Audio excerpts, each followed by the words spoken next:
Those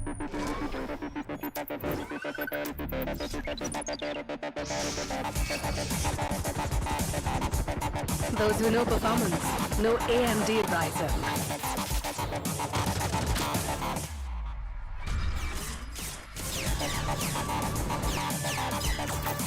Get the latest gaming laptops powered by AMD Ryzen processors.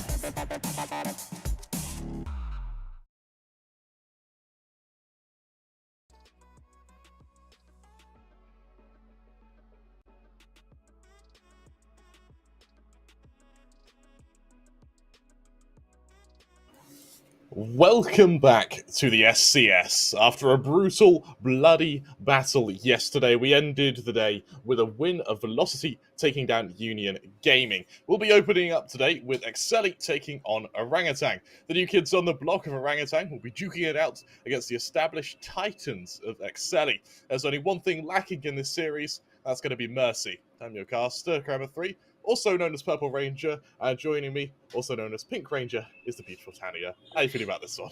I am pretty excited. Thank you, first of all, for such a warm introduction. I'm pretty excited for the day, Kramer, because yesterday has been a brutal day. It was all about twos and zeros. Do you think at all today we are going to witness the same set of day happening, or you think today it is going to be a tough competition joining in? Honestly, I think today's going to be a little bit tougher. We've sort of seen which team's going to be making headway in each group, and they've already revealed a few strategies. So I guarantee you last night, these teams were anti-stratting each other for as long as humanly possible. I really expect this to be a day of 3 mappers. Yesterday, I think it was majority 2-0s. I really doubt that'll be the case today. Even I would love to see that decider map hopping in, because that is exactly where we get to see the lot of overtimes joining in, having last chance for yourself to rewrite the history, because this is history in the making without a doubt. Today we are going to witness the map or the matches between Orangutan. Against them it is going to be Exceeli. Talking about Orangutan, you did see yesterday how aggressive they are, particularly the player shooter.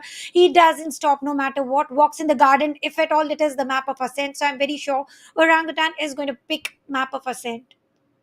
Yeah, honestly, I think Ascent's probably going to be a likely pick. I think because it's quite transparent that Ascent is so good for Orangutan, I wouldn't be surprised if we do see Exceeli ban it out. My only concern for Exceeli is while they are an established team, they don't play all 7 maps, which means that there is a world here where they're sort of shoehorning into their insta-ban, opening up Orangutan to bring us to Ascent, which of course, as we've seen, allows them to really start series in quite a dominant fashion. With Orangutan sort of being the SEA representation in this tournament, I'm really looking forward to seeing, particularly from Tesseract, how they sort of bring that SEA playstyle over to SA. Talking about Tesseract, being a SOA main in the team, I believe he is bringing in all the best of himself for the team Orangutan. The way he is initiating, I believe that is already 30% of the work for the team is already done, Kramer. And rest is about all 4 players moving in, getting the frag, getting the side control. This is towards the attacker side I'm talking about. But on the defenders, we very well know Shooter sticking to the mid area. He doesn't allow anybody wandering around here and there. He is making sure of that nobody lurks around when he is alive, at least at that particular moment.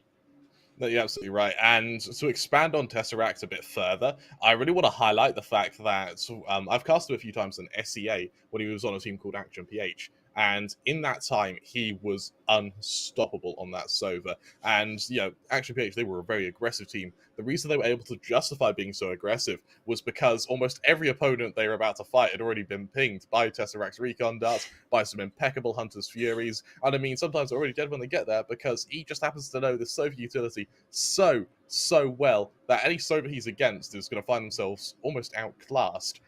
In this case, Exceeli, maybe they can find a way to match him. I'll have to see. We will have to match. We'll have to see if are they going to match him, because talking about Tesseract, once again, you mentioned it very well. While they were qualifying, and indeed they are the champions of phase 1, every Hunter's Fury got him minimal of 1 to 2 frags. Yeah. So let's see if that is going to be the case of scenario or no. But before that, we are going to talk about the prize pool. Please, Tremor, walk us through. 30,000 macaroonies for being able to for this prize pool. You got a first place. That's 15,000 lights of dosh, you could say. If your second place is 7,500, third place is 3,000. Fourth place for MVP Best IGL and Emerging Player, you can walk home with 500 bucks. Dania, that is a lot of money, and if you are one of the IGLs here, this is the tournament where you start bringing out these fresh new strategies to try and get that extra cash at the best IGL price. Absolutely. But my eyes are always on the emerging player. Who is that emerging player who is going to take away extra 500 bucks US dollars into their pockets? No doubt the price pool is very lucrative to price, but let alone the 15,000 US dollars is a part. The massive part is moving ahead towards the next stage of VCT towards APAC. So that is the actual victory. We said a little bit in the pre-game. You know, we've seen every team play once. Of course, top of Group A is Global Esports. So there's any surprise there. At the top of Group B, Reckoning have actually found a way to inch ahead of Velocity on rounds difference. Who do you see, kind of ballpark estimate, just in the first day, who do you see sort of getting to our finals there, Dania? Talking about game talk finals, I personally believe that Global Esports is in good form. And VLT is also in a sort of a form that they are building up to. And talking about the third team, I believe Enigma shall be able to do it. Now, here we are towards the group, okay, having some banner prime 5 combo.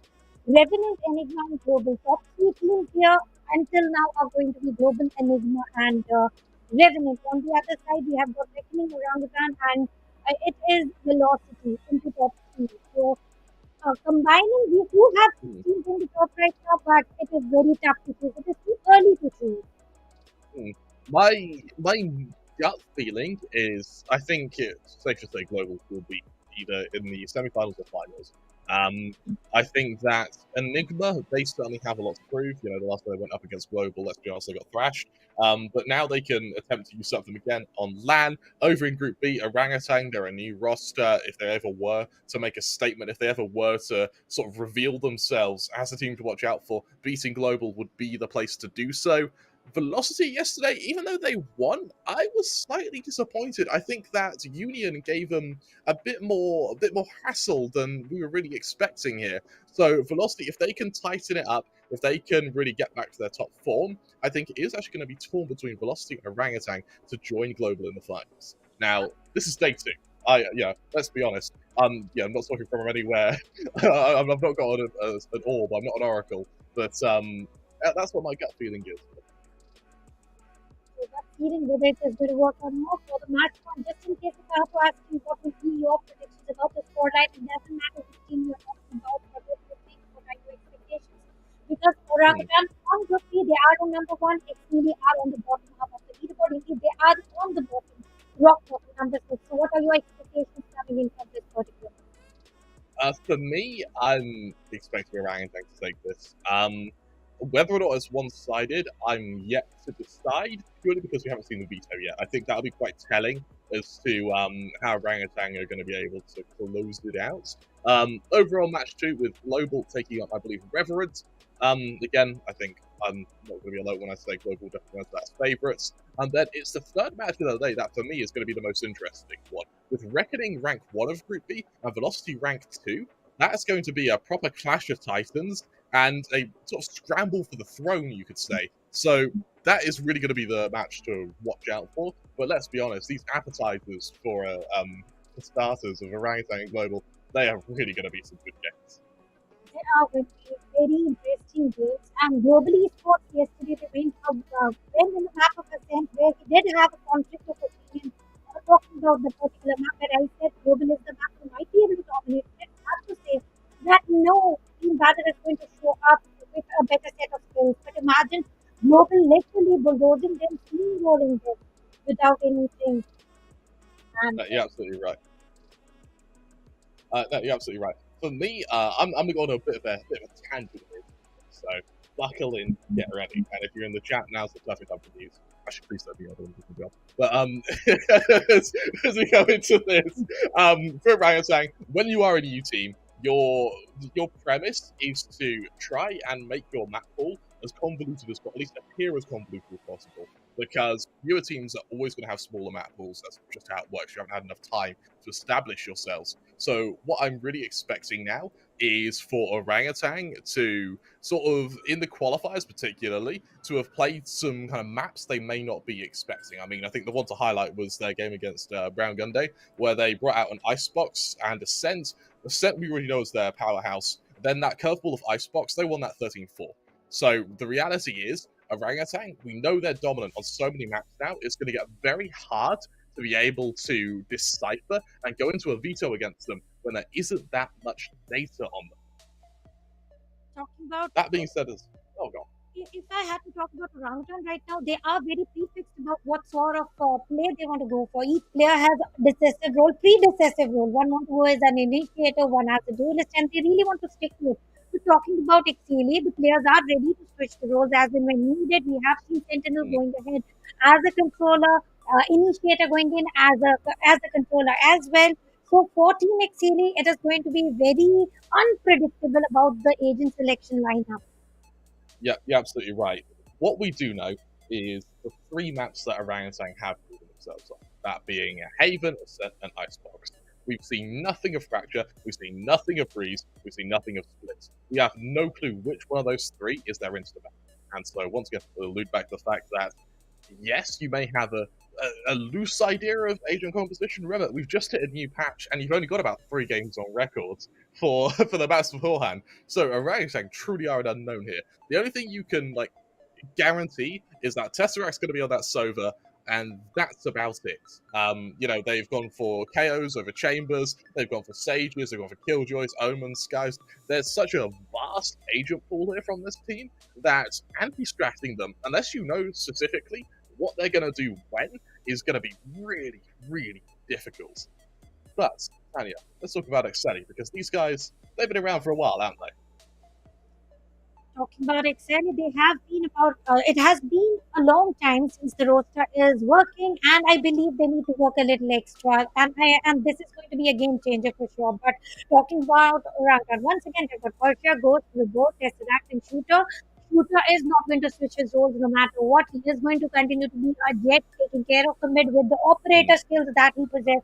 We have seen him with an operator taking multiple flags, and I believe 2 to 3 flags around is fairly enough to win with the scoreline of 13-8 to the minimum and to the maximum 13-4. Right, that's quite a one-sided result you're predicting there. I won't lie. We'll see if Exceeli can follow it up here. Of course, we'll take a moment to look at the Exceeli roster. Mm-hmm. But now, let's take a look at the Exceeli roster in just a second. We're just going to quickly fix Tanya's mic problems, hence the long tangents you're going to be getting from me, but that means I just get to subject you to these. As we've just seen, we've spoken about Orangutan quite a bit. Exceeli, for me, are a team, when the longer a team is together for, the better their map pool is going to be. And more importantly, the mistakes they make are only going to be minor. They've been together long enough to iron out the fundamentals to really have quite a solid basis to work any other map off of. Which means that I would argue Exceeli are probably better equipped to go into the latest patch with Fate to be able to really establish themselves, because they already have 4 players who know what they're doing. They can drift that fifth over to Fade, and they can really start experimenting without having to have any of that paranoia about whether or not Fade is the right pick or not, because they already have a default they can fall back onto, even if it doesn't work. We talk about maps from Exceeli, and for me, the headline has got to be Bind. It's a map that's just worked for them time and time again. They've been able to take some serious names on Bind historically as well. For me, the highlight performance would be, I believe, a game against, a game in the Open Qualifiers, actually. They destroyed everyone. They even beat Union earlier as well. In terms of their Haven, which is their second most picked map, it's circa 60% win rate, but the issue I have with their Haven is that a lot of the teams they've been playing against aren't quite as established, and the most recent 2 games they played against Reckoning and Velocity, they lost them both. So that is kind of raising some alarm bells for me. Hopefully, they enter this tournament looking to make a statement. Remember, they didn't have to go through the qualifier. So these guys, they've got some new strategies for us to watch out for. Of course, we look at the roster. Outlaw, Zolo Crazy, Fancy 9, Freaks, and Duke. The players here definitely are looking way better Zolo Crazy is also ready to switch with his roles, Fancy, Show Freaks, and Duke being in as a jet towards moving ahead, switching his role. So, most unpredictable team, no doubt they are qualifying entirely. They are already pre-qualified towards phase two. I believe Yep. they need to improvise their particular destination about how who is going to play initiate, about how everything is going to work out, because if they are doing in for as and when, you cannot get the best results every single time. Sure, it is going to work wonders sometimes, but you have to ace it a lot to reach towards the next stages of SCS.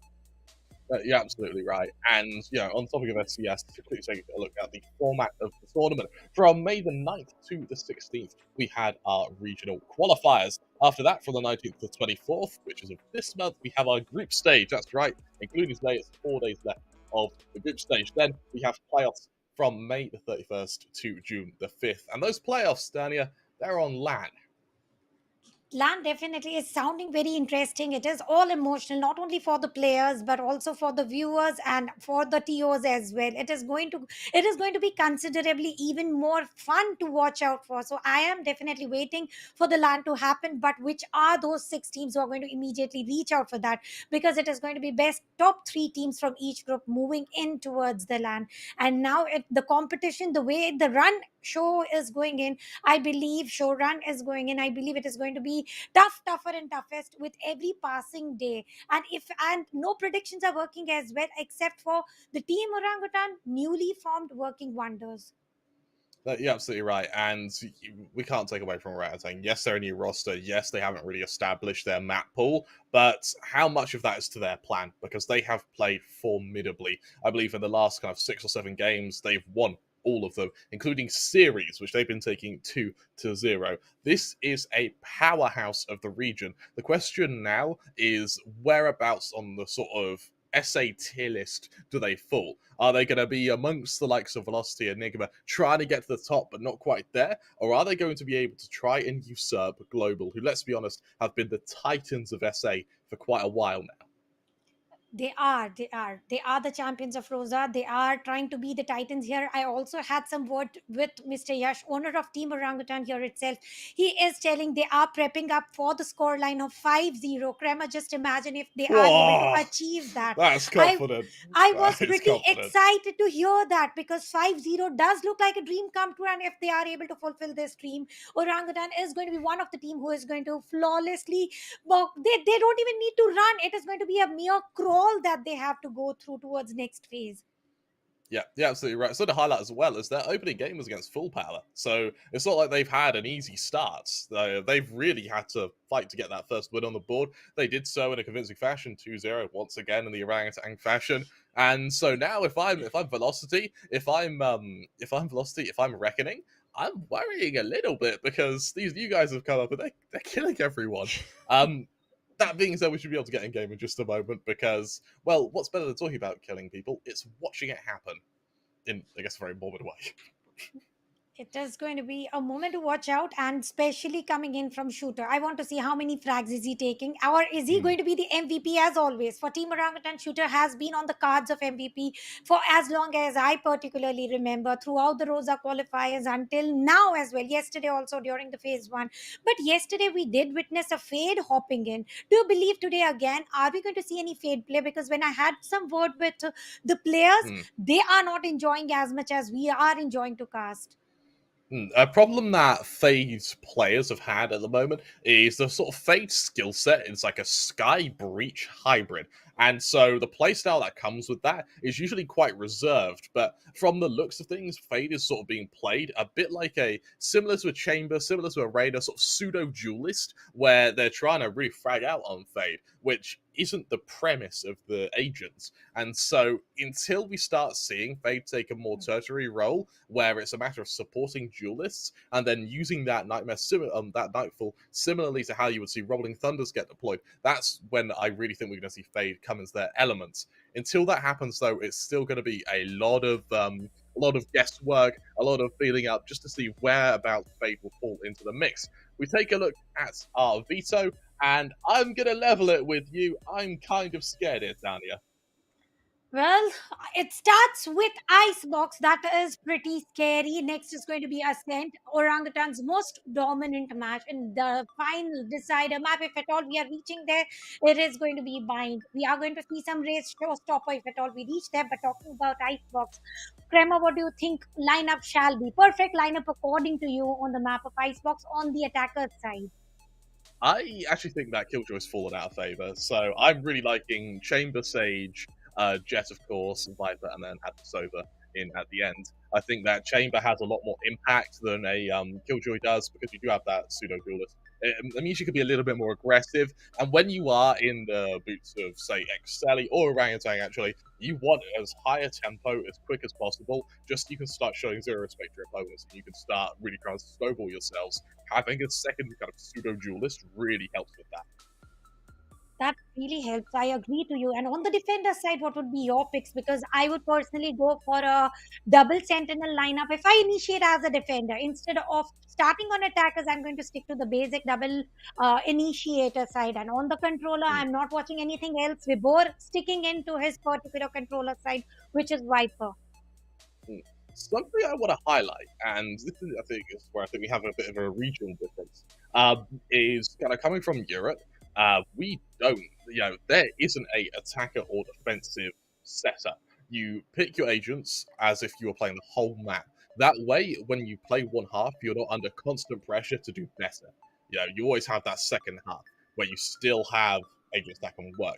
And even on the defense, the best defense is offense. And so if you have that jet, you have that chamber, being able to constantly push and harass your opponents means they're not able to set up these elaborate set pieces because they just don't have the players left alive.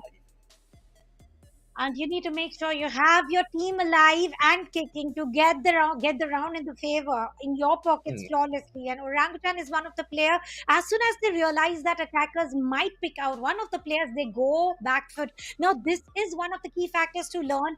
And if at all you're not able to learn, going back foot as and when required, you might be taken down immediately. And that is the last thing any team would want, because once you're outnumbered, Crema, I believe it is very easy to take you down, no matter Hmm. on the attacker side or on the defender side. Yeah. Yeah, yeah, absolutely right. And we talk about sort of path split here. I want to quickly take a look at the bigger picture of this veto. I think Exceeli were very brave to pick into Icebox here, knowing, or to pick into Ascent, sorry, knowing just how good Orangutan are on it. Bear in mind, in kind of recent months, Exceeli they haven't got an agent composition on Ascent. Yes, they were running Brimstone Fade. Before that, they had the Omen. Before that, they had the Sky and Chamber. They still haven't made up their mind for Ascent. To then pick Ascent into what is essentially the best map of your opponents? That's horrifying. If you're on Orangutan now, you're currently looking at your best two maps and then bind a map which no one knows your setups on as your decider. That is really quite scary. I really like that the way you placed it about the scariest moment, and talking about the agent Mm, picks. I believe they are not going to switch it once again on the map of Ascent. If yeah. I had to predict the scoreline for Orangutan, it is going to be 13-4 without a doubt. Having said Wow. that, shooter needs to be alive. If he's Mm, taken down, the mid is going to be all clear, and then that is the exact time when Team Exceeli can push in and get few rounds into their pockets. But starting with the map of Icebox, how do you think should be the perfect split? Because do you think it is 2-1-1, one near to the tubes, two near to A side, two near to the B side, the typical one, or you expect something unique happening today coming in from the defender side here? Something that I've seen kind of a few times, and I love this because it's a bit of a curveball. I love for the defense to go for a 1-3-1 and then have three players just push through mid.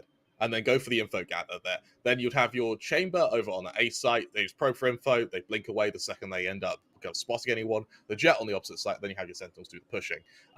Even on your attack, that same sort of curveball approach. We've seen some really strong splits through mid to have two players just take tubes control and then outflank that defense. And what that also does is it allows you to counteract any retake setups that your opponents may be doing on either site.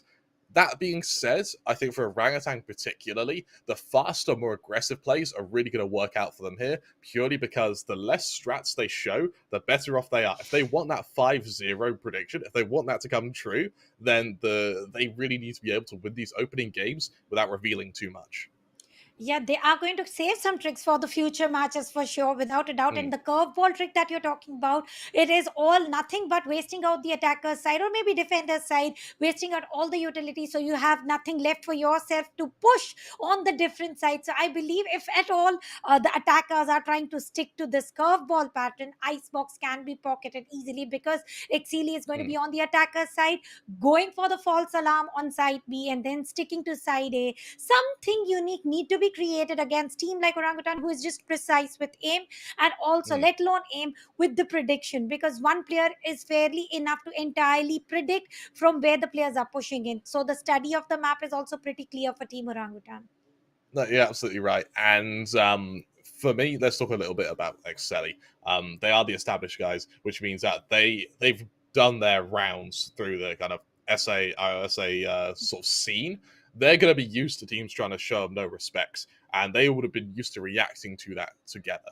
Now, what I would love to see from Exceeli is identifying how Orangutan, how aggressive they're being, and then counteracting it. So whether that, even if it means keeping 4 players in spawn for the first 20 seconds, if it means garnering that player advantage, then it's well worth committing to. Until then, though, I want to see a lot of defaults from Exceeli just to figure out what Orangutan are planning, and then trying to get into their minds as soon as humanly possible. They are trying to go into the mine, and the man who is going to get into the mine is going to be Tesseract, if I had to predict, Yeah. because Tesseract with one recon is able to entirely determine about how many players are there on his side particularly, and where are the Mm, other players on the move. So there's yeah. one mind reader actively playing in the team of Orangutan, but on the other side we are yet to determine about which player is going to go ahead with the role of initiator, because on Icebox, I believe side B, after the patch update, not this one, the previous one, the defender's side for side B is getting a little tougher. So the double sentinel output is going to get them extra few rounds. No, you're absolutely right. And I think if you can find a way to start nullifying Tesseract's impacts on the map, it means that you can start running strategies of your own, because there's no longer that harassment, there's no longer that sort of early warning system they have set up. And also, you get to upset Tesseract and maybe force him into making some kind of silly plays which you can punish, which is one of the great advantages you can get is if you tilt your opponents. Now, in my experience, the best way to do that is by sort of showing them no respect, doing these kind of ridiculously aggressive plays just to really make them doubt themselves at every single angle they take. However, it's entirely down to how warm Exceeli are feeling and how confident they're feeling before they actually start committing to going that aggressive. Well, talking about aggressive play, I am expecting Exceeli going ahead with that W play happening, and especially on side Yeah. B, because we very well know it is going to be one Viper, that is Vibor, who's going to stick to one side. And if at all they are able to take down Vibor, they might be Mm. able to plant the spike. But the question that arises when planting the spike is the thing, do you think with the one player lead that they are going to create and a side control, will they be able to wait and watch, or it is going to be an entire round of destruction post that, once the rotation hops in from the side of Orangutan, or it is going to be that, yeah, they might be able to carry, because W play Mm. is a key factor for Team Exceeli. Yeah.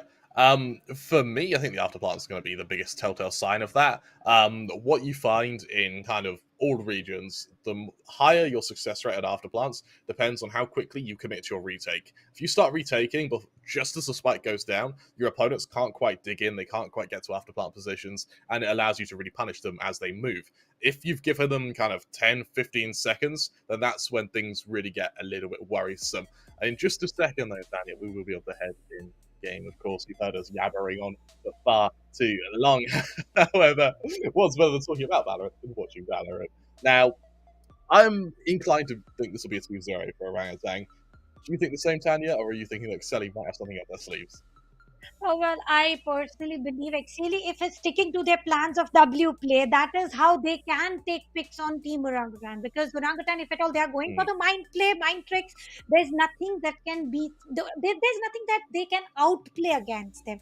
But there's only one way they can move in, that is winning a pistol round, switching to the Spectres immediately, and sticking to the W rut. If they are able to stick to it until and unless it gets very predictive. Like you cannot go ahead and get mm. the W round on the same side. They need to keep on switching it, and the moment they switch it and lose it, I believe that is where exactly Orangutan is going to take the lead, grab everything possible. Yep, again, I'm inclined to agree with you. In the chat, do let us know who you think is going to win. I know we're not supposed to, but I do keep the chat open and I do glance at it from time to time. And is it against the rules? It's kind of like the unspoken rule, don't do it. But, well, they're more like guidelines anyway. So feel free to say what you want in the chat. I'll read it. Please be nice. Of course. In just a second, we'll be able to get into this. Do you think we're going to be seeing a fade today, at least in this series? I would really love to see, because since the phase two has started yesterday, I haven't seen Fade in any of the maps that I have casted. So I believe if at all Exceeli is ready to bring in Fade, it is going to be very interesting, because from what I see, Orangutan is not going to introduce anything, at least not yet, for phase two. They Mm, are going to function, because whatever they are doing, it is working absolutely right into their favor, into their perception, how they want to execute. So why bring in new cards when the old cards are functioning well? And they are going to save some tricks into their hats, I'm sure, and that those are going to pop in if at all they are qualifying towards the land phase. No, you're absolutely right. Something I am going to be interested to see is how Orangutan will perform on LAN if they get there, because this is a team that are from they're from multiple regions and they're from multiple time zones as well. So being able to actually finally get together and be able to play on LAN, they're either going to flop a little bit or they're going to be unstoppable with no in between. It's going to be completely polarized, one or the other, and I would really, really hope that this is a unstoppable team. Remember, they currently don't have a loss on record, so they really are looking like a proper powerhouse here. They do look that way, because 3-0 was the way they won the championship on phase 1. 2-0 is yesterday's performance, and that was also a pretty clean sweep. And today again they are looking forward to go for 2-0, but will Exceeli allow them? Because Exceeli here has got one upper hand, is the synergy, because Exceeli has Yeah. been into the same roster since way too long. So I personally believe that if whatever roles they want to pick in, it's fine. But Exceeli has got an upper hand in terms of synergy. So let's see if that synergy is going to outplay. Do you believe synergy over the firepower that Orangutan has, or firepower is going to dominate altogether? Synergy is going to sit in the corner. No, you're absolutely right. And something else to highlight is that this isn't the only game running at the moment over on, I believe we have a POV stream. That will be Team Valor taking on Enigma Gaming. I believe that's over in Group A. Now, that is also going to be a really, really good game, so you can look forward to that. In terms of the games that will be off stream today, I believe we also have Union taking on Full Power, and then Prime 5 versus Kumbu? I think that's how you say it. I do Kumbu. apologize beforehand. I'm really bad at names, so I'm glad we got that one. Those will be our games that'll be off stream today. However, if you are rooting for a particular team, they probably will be streamed at some point in the group stage. I think we've got it set up so everyone will get cast at least once. I think more likely twice though.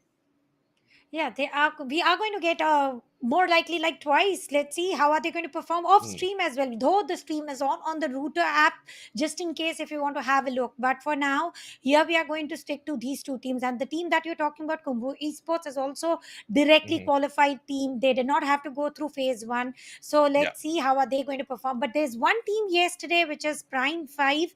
Against them it was Enigma Gaming, where they qualified through phase 1, lost against Orangutan with a score line of 3-0. It was best of 5, sure. And they were able to take down a team like Enigma even for a single round. I believe that is going mm. to be a motivation for them to function even better with passing days. No, you're absolutely right. Out of interest, on the with the game on the second stream with Team Valor versus Enigma, who do you think is going to be taking it?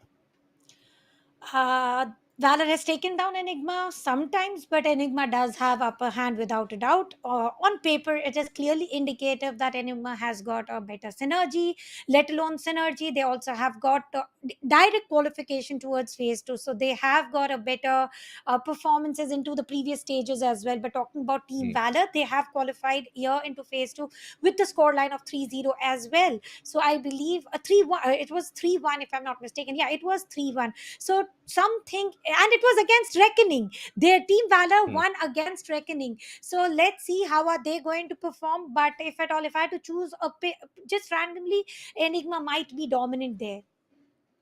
You're absolutely right. I'm inclined to agree with you. I am really liking Enigma at the moment. My heart sort of goes out to Enigma because they do so well in the group stage. They do so well in playoffs. And this isn't any tournament. I'm not going to name any other tournament because it doesn't need to be named. This is any tournament Enigma and Global are in. Enigma will do insane in the group stage, insane in playoffs, get to the finals, then lose to Global. And it's unfortunately it's a cruel cycle to be an Enigma fan. Hopefully this is where it changes. We'll have to see. And I want to see that rivalry match happening, Crema. I'm happy that you brought it up here. I wanted to talk about it since yesterday because talking about Enigma versus Global, few tournaments won by Enigma, few tournaments won by Global, but now this is the time for the revenge coming in from Enigma. They need to win against Global. Let's see if that is going to be a Yeah. case of scenario or no. But I would love to see this rivalry continuing throughout the entire series, and I'm not being devilish. It is part of entertainment here. Yeah, absolutely. Do you think that Enigma are the only ones who have the chance of beating Global, or do you think there are some other teams here who have a good shot at usurping the throne? I personally feel that Orangutan, with the pace that they are growing in, the synergy, they are one of the team tough to contest. Global being into the Hmm. same team, same pattern, they are going to continue with whatever they are doing. And let's see who is going to be the toughest competition for Global Esports. And Crema, please walk us through the agent selections on either of the sides. I can walk you through orangutans. It's default. It's what they're pretty good at. It's what they're known for. I'm surprised not seeing the chamber, but so what have Exceeli brought out here? A Rainer and a Fade. This is definitely unorthodox. I would love for this to work because I mean we haven't really seen Fade have too much mileage over on Icebox, and Raina at the moment is one of the least picked agents because of how out of favour she's now fallen. The fact that Exceeli they're sort of doubling down on gambles here. I really like that. They've even got the chamber to follow it up as well if the Raina or the Fade can't do enough. Yeah, talking about Rena and Fate combo, that is going to be one of the deadliest combo. If at all, blinds and seas are going to work together, this is going to be the perfect opportunity for for fancy maybe entering into the picture. We can call it crazy. Zolo has to interrupt and get those much required frags. They are on the attacker side, and this is their exact opportunity to grab as much as possible. On the other side, there's no uniqueness happening except for Ghost not being an Omen. They don't want a double controller setup. Vibor is sticking to the Viper play, and Ghost is sticking to the Sage play. He has been a wonderful Sage as well. Perfect resurrections, perfect heals, but my eyes are also going to stick to Persia because the way he takes Yeah. some exit frags, I would want to see that happening today as well. Sort of lurking killjoy has become a bit of a thing nowadays, hasn't it? So I'm really looking forward to see how that gets played out. For me, the other thing I want to highlight is that Exceeli don't have any info gather.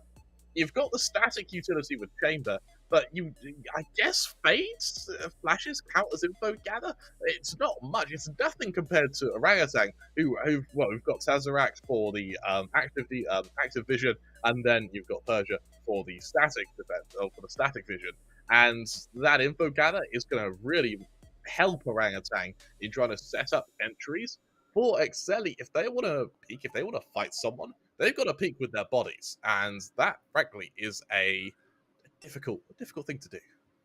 It is going to be very difficult if you just compare entirely two agents. That is going to be Tesseract on one side, and on the other side we do have one Fate to work out with.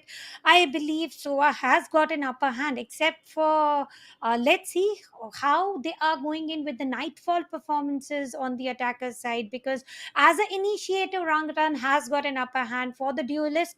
Either ways, picking up Rena, one of the least picked agents, and you know which is the agent that has not at all been picked into the entire series of SCS? It is Phoenix. Yeah, it doesn't surprise me. Phoenix is pretty bad at the moment. To be honest, he's always been pretty bad, but I'm glad that Reyna's making an appearance. I don't know how much damage the Reyna's going to do. This could be one of those sort of anti-strats that Exceeli have done, picking Reyna because they know it works against Orangutan. It's only one way to find out. That's Spacewiz on the phone to Riot right now to make sure that this is an easy game for Exceeli. This is not going to be any easier. I'm very sure with the Rena, W play is going to be very easier. Just go for double layer and push in, get those entry frags, get the side under control, and you do have information jumping in from the side of Freaks. And talking about on the defender's side, it is going to be one player, as we have already talked about it, with Vibor is usually sticking to side P, and he is able to get a good control there. So imagine W coming in towards side B. It is going to be very difficult to control. And on the other side, we do have two players to have an entire set of control on side A, one near the tubes, one exactly on the mid. But Exceeli is looking extra committed towards side A though. Exceeli, they're sort of hovering about the place, aren't they? Just trying to kind of and ah where to push. And I'm going to be really interested to see if they go for a bit of a fast play, because the sooner they get that tempo, the better off they are. Over on Orangutan, they, as you mentioned, Vibble being very passive on B, and that's when this mid-split becomes so effective. When your opponents are playing a retake, it allows you to isolate and get a kill before that spike goes down. In this case, Vibble's changed his mind. It's going to be a shoulder peek over on B, with the majority of the Orangutan defense listing over to both mid and A. Now they are switching it towards B, and this is exactly what the initiator does. The Vibor's position has already been revealed. Information has passed, and Tesseract is already on the move. Will Freak's information be sufficient enough to push in through? Because all they know is one player is on the side, but there is now total of two players waiting for them, and they are being showered with lead immediately. Except for one player is going to stick to side P. Here comes the Prowler with least of information. Really like the use of the early snake bites as well, just to buy a bit of time to allow these rotations to come in. There's a bit of a lurk from the chamber here in mid, however, that's not going to come into fruition just yet. It's a very fast retake being staged from Orangutan here, already up to that Sage's wall, just trying to get it down, trying to get an angle to fight through as quick as humanly possible. The late rotation of the Killjoy as well, hoping to catch out the chamber, still yet to do so. That engagement over by Spawn. It's going to be down to Shooter now to work for this entry. Looking to lead the way as the Jet spots out the rain. Not quite able to get a kill yet. Darts out of position there. Accompanied by the Fate. There's the opening. Instantly traded. Tesseract going to stay in the matter. Persia able to finish the job. The whole time with that spike stuck on the defuse. It's going to be a quick cleanup and a first round for Orangutan. Better still with Zolo falling after time. Just an extra thing to add to the victory for Orangutan, wiping Exceeli's attack. With 3 kills, it's not the end of the world, and with a spike plant as well, it certainly had its merits on that pistol round. Unfortunately, for the members of Exceeli, it's down to an eco, and for Orangutan, it's time to bring out those guns and farm a bit of cash. And this was exactly the cause of concern while we were talking about on the map of Icebox, that how the entry is going to work in. Even after they are going to get an entry, will they be able to survive? And as soon as I say that, what a fancy headshot coming in. Tesseract taking care of mid has been taken down, but he is going to be immediately traded out. The fancy living up to his name there. That was just disgusting. That was pure filth. Orangutan now, a 4-on-4. Needs to try and find an advantage somehow with Persia spotting out the fade. Quick kill, Shooter chimes in. These Spectres not even getting to have a say in the matter because it's the Marshals doing all the work now.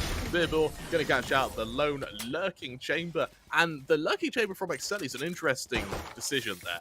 I don't know if we will be seeing the chamber lurk on buy rounds. If so, I'm going to be fairly surprised, I won't lie. I was surprised with Look this, at that. yeah, with this immediate mid push, getting a frag, and then it was a all push towards side A. Players by players were falling apart, and Vibor had to take care of one last man standing, which was crazy. And he was solo, Zolo, whatever you would want to call him, because he is solo crazy, sitting all solo. But talking about the second consecutive round victory, now the upper hand on weaponaries goes on the Exceeli sides. So this is the exact round where the round should be mattering the most for them. Absolutely right, Persia. Able to play bonus with the rest of the team here. Tesseract goes for the full buy Vandal here. Surprising to accompany a bonus with it, but Tesseract then goes aggressive to justify that. Now Shooter as well, pushing out through the kind of full way out of A. Now knows exactly what Exceeli are planning to do. The question for Orangutan now is, can they stop it? They've already made a gap in the wall. Shooter able to chime in with the Rainer falling now. Freaks is able to respond, but respond for how long, Tanya? Because there's still a player down now, and Vibal's going aggressive, looking to outflank Freaks here as he pushes over to defend the spawn.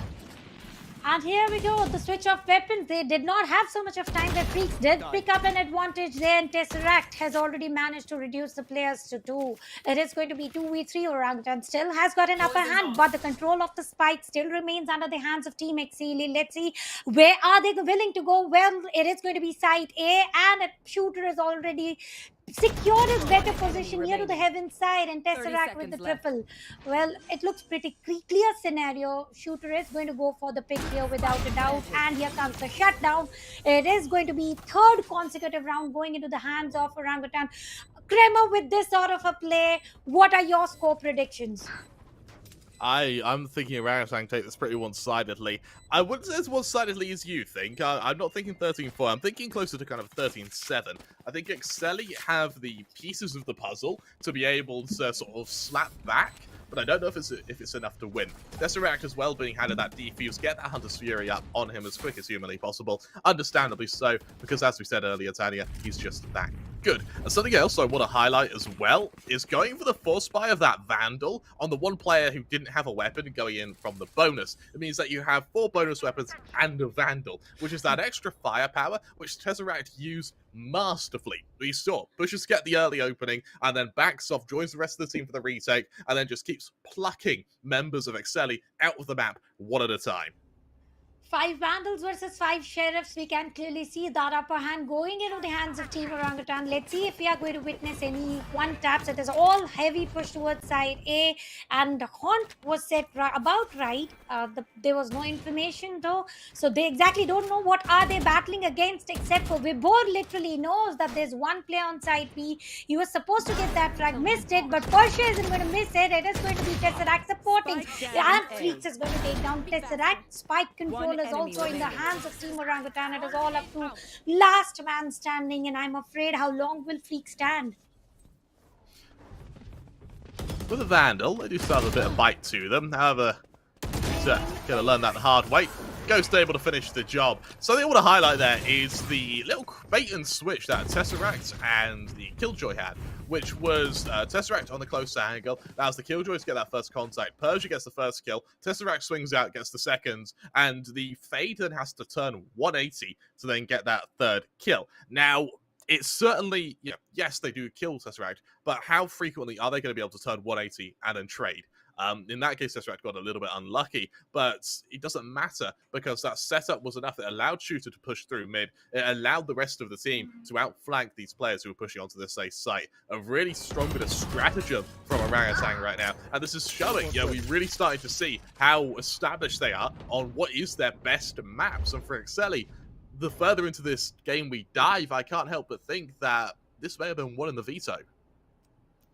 Well, talking about veto, I believe the pick of the map was just about perfect. The way they have been doing is absolutely right. And talking about rightness, it is going to be a triple for crazy. He is going crazy. Indeed, Exceeli all together are going crazy. Alarm bot is going to get triggered. Fancy's position is going to get revealed. But no loss. No loss here whatsoever. Last man standing. Persia has the spike. Persia's got the spike. This is by no means over. And 1v5, is that possible with the SCS? Not when Zolo's alive. Really, really strong round from Zolo, crazy. And for Exceeli, they didn't really need a strategy there. It's just go kill. And Zolo goes, all right, and that was that. It is always going to be W play coming in from the side of Exceeli. If at all they want to win against Team Orangutan, and I believe this was the exact W that we wanted to see. And with this play, we are going to have total of 6 ultimates ready, 3 on either of the side. Let's see how the Nightfall is going to work in from the side of Freaks. And talking about the other side, Hunter's Fury is the exact ultimate I'm waiting. Even furthermore than Bladestorm. Usually, I'm very excited about the Bladestorm, but it is going to be Hunter's Fury for now. Something that I've quite enjoyed seeing is a lot of teams are now using the Killjoy, using that lockdown as a way to react to a Nightfall. And then with that Killjoy, they prevent players from pushing off the back of a Nightfall. I don't know if that's the plan for Orangutan here, but their reaction to the Nightfall for me is going to be really telling as to how practiced they are on this map. Orangutan is going for the first pick on the map of the map of Icebox, and now it is clearly seen why they are picking this map, and they are able to dominate on the side of defenders. Right now, they are also having a 3 points of lead, which is fairly good, but still it is recoverable. If we just talk about the weapons, shooter is having operator now.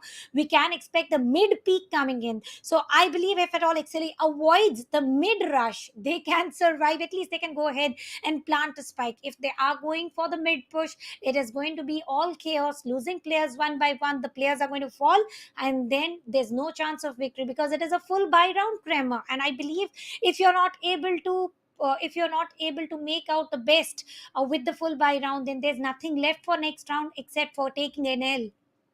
I absolutely love that. I don't know whose camera it was, but on the to-do list, it was have fun. I think it was one of the orangutan players. That's fun. Of course. As you mentioned, 6 ults on either side. With the operator already available on Shooter, it wouldn't surprise me if we see a sort of spontaneous use of the Bladestorm, rather than having Shooter hold on to it until an eco may be required. We do have, I believe, some technical issues with Ghost, so hopefully we can remedy those as quickly as humanly possible. However, while we are in this break, do you think that last round from Exceeli, do you think it was a shot in the dark, or do you think it was the start of a bit of a spree?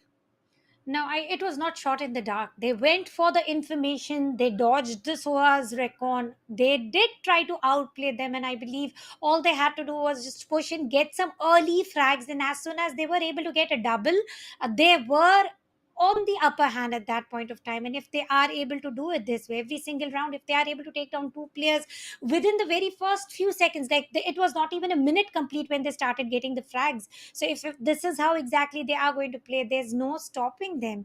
But then it is going to be Orangutan against them, so it has to be there's someone to stop them, and let's see who's going to be the best to stop. Right now, one player shooter with an operator is the player to watch out for. He also has Bladestorm ready, and I believe he's not going to use it right now. Something that is also going to come back for Exceeli is the fact that they don't have a... I guess they put the op on Zolo, but we've just seen how effective Zolo can be with rifles. And if you put that op over on Zolo, it means your Reyna has to be the one to entry. And for me, Reyna's effectiveness comes as the secondary entry, because that way they're able to guarantee a kill, and that way they're also able to get one of those souls, which will allow them to actually use their abilities. When going first, yes, the Leers are going to help flash your way in, but I don't know how effective they're going to be, particularly when Orangutan know they're coming. Spike down A. The predictions are never going to work. That is why the initiators are involved. We need to go ahead, get the information. Fade is not going to get a lot of distance covered in terms of getting the information, which SOA will be able to on the attacker's side. On the defender's side, all they need is how many players are pushing in through. And Persia for a while did have a good control where he was able to take down one player, and then it was crazy with a 4K putting a shutdown. Ace just missed, but somehow 4K was worth it. Now at least you're not going to see 13-0 scoreline, and I believe this 1 point is going to be a good pointer to motivate themselves to fight better and also restudy or reassess about what is working exactly against Orangutan. Yeah, I was naively about to say at least we haven't had any tech problems so far. Before we started the stream, but well, there you go. We're 5 rounds in. We did have 3 disconnects. Everyone's back in though. Everyone's ready to get going, I believe. And for well, for Exceeli, this is going to be their chance to maybe even extend, maybe reduce this gap and extend this round win spree. As you mentioned before, 6 ults on either side. It's going to be really down to Tesseract to dictate how this attack will come from Exceeli. How are they going to attack? Is it going to be all sticking to side A? Because it is a little bit of pause working in, and they are also going to change. So exchange of words is also going to matter a lot about how they want to level up themselves, about how they want to strategize a better play. And on the counter, if we talk about Orangutan, they are still sticking to the same pattern. It is going to be one player on side B, two on the mid, and two on A, and it is working fairly until now. It is just about smooth enough to go ahead, be with the same pattern, and there's no change required here. And let's see if at all Exceeli are going to push them a bit harder with few more rounds into their favor to play some new strategy. Talking new strategy, someone was able to read what was on the board associated. They said, well, one of those bits of writing says, play Omen like Jets. And that is some next level strategy. That's amazing. Something else to highlight as well is your predictions proving to be correct. Enigma currently 9-0 up against Team Valor. As you can tell, we are stalling a little bit because we do have a few disconnects. Hopefully, the technical problems can be resolved as quick as humanly possible. Thank you for your patience, everyone. We realize that technical problems aren't fun. Unfortunately, there's nothing we can do to control them. However, something that can be controlled is the fact that Exceeli, both Outlaw and Space Wiz, are yet to draw blood, both with 0 kills. Oh, that is a cause of concern. Outlaw and Space needs to work up with getting some frags. And talking about frags coming in from OG as well, they are trying to go ahead, and they are just about average, not beyond some expectations. It is just perfectly required. And now this time Fancy is trying to push in through the mid, sending the Venom Cloud there, and Crazy is trying to go with some crazy angles, and Sage Wall is also going to give a good angle to Ghost. Well, it was not a wall use there. It was all about zip line usage. Prowlers are being sent, no information, and it is all about side A, except for 2 players are still sticking to side B, and you can see that Vibor is still not moving an inch. Well, that's from Outlaw, ready to go through their own smoke here, potentially catch out Persia. Swings out, there's the engagement, there's that kill. Persia falls, Vibor able to trade, but for how long? Tesseract brings out that Omen's Hunter's Fury, and once again, he's able to tag players with it. Not quite able to kill, but was that info enough? Ghost has been invigorated to go for a push off the back of it. Fancy, able to chime in. Spike handed over to the Sage. Space was now without armor. We'll be able to get that Spike one away from a resurrection as well off the back of this, as we find ourselves in a 3 versus 3. Fancy with a close angle, looking to spot out the operator, but shoots her point blank. Finishes the job, bringing us down to the 3-on-2 now. Exceeli, they've been able to get off the site, they've been able to get into their afterplant positions, but how effective will they be against this 3-player setup over on Orangutan? There's that tap, Nightfall comes out, Tesseract able to avoid it, swings around to the other side of it, spots out the Sage, it's messy, it's laboured, but it doesn't matter, good for the first, doubles down as well, allowing Ghost to get that defuse, and allowing Orangutan to go 5-1 up. Nightfall did reveal some information required, concussed some players, but I believe that no scope coming in from Shooter, just going in, and we must accept that Fancy had a better angle there. He was supposed to take the frag, but indeed that was not the case of scenario. Getting a side control, see, this was just an immediate pick coming in, and Tesseract taking the entire side control, and they were concussed in the meanwhile, entirely with that round, still winning it with the scoreline of 5-1. What are your predictions here? What do you think that Team Exceeli needs to change? I kind of think that Exceeli, they get a little bit shaken once they lose that player advantage. Big thing on the Fancy, just about able to avoid it, but Ghost behind the wall, ready to play peekaboo. They're able to finish off the Viper and bring that player advantage once again to Orangutan. Shoots up, presses the matter further, and now the remaining players of Exceeli, they're trapped on this A site. They've got to push into it. They can't run. Shooter's laying in wait.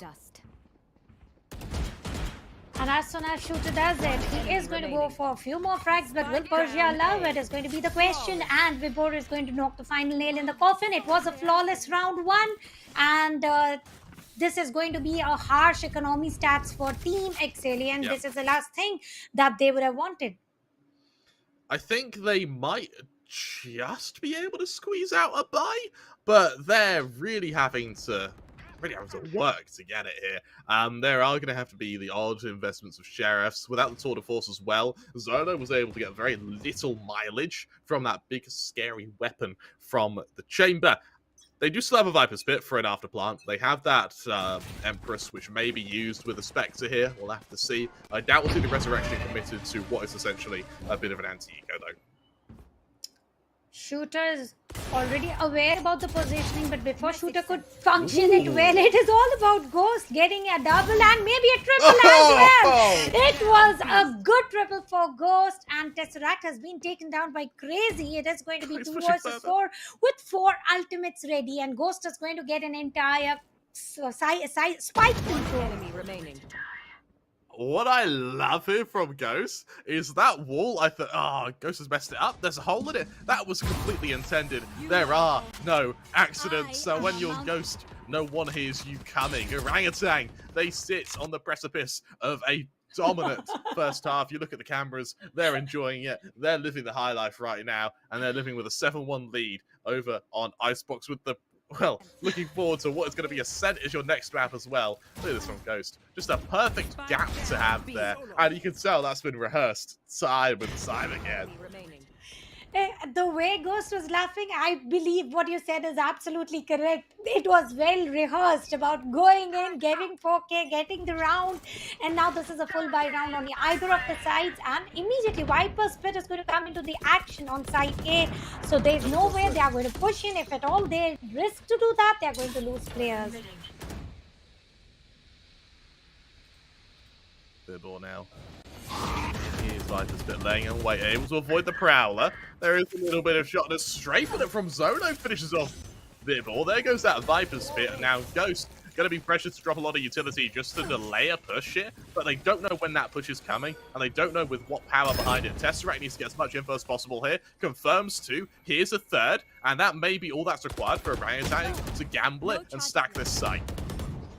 And they are stacking already. Prowler and Haunt were able to reveal the position. Outlaw sticking outside the side will be able to get one, and ultimate of Resurrection is also coming to the action. They are outnumbering Orangutan.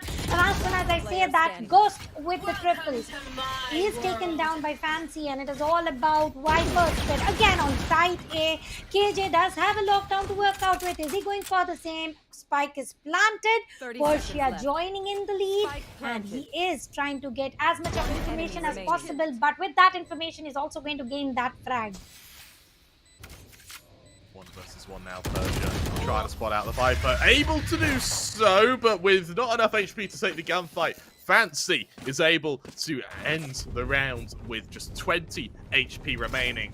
And I will admit, I'm a little bit apprehensive as to the use of the Viper's Pit in the 2 versus. It sort of obscured your vision to the point where you didn't know where the Killjoy was retaking from. I'd have much rather see them stick together and then just wait for the Killjoy to tap that spike, so then you can swing as 1 and take that 2 versus 1 at point blank. Instead, you allow Persia to cover the distance, get closer, and then force out 2 individual 1 versus 1s.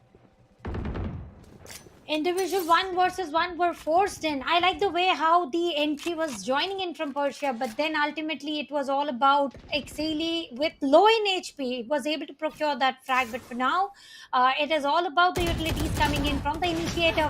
Fade did reveal a lot of positioning. Crazy is going to take down Ghost, so we don't have any Ghost to work out with, except Shooters does have Playstrom to work out, and Vibor is going to take down Fancy.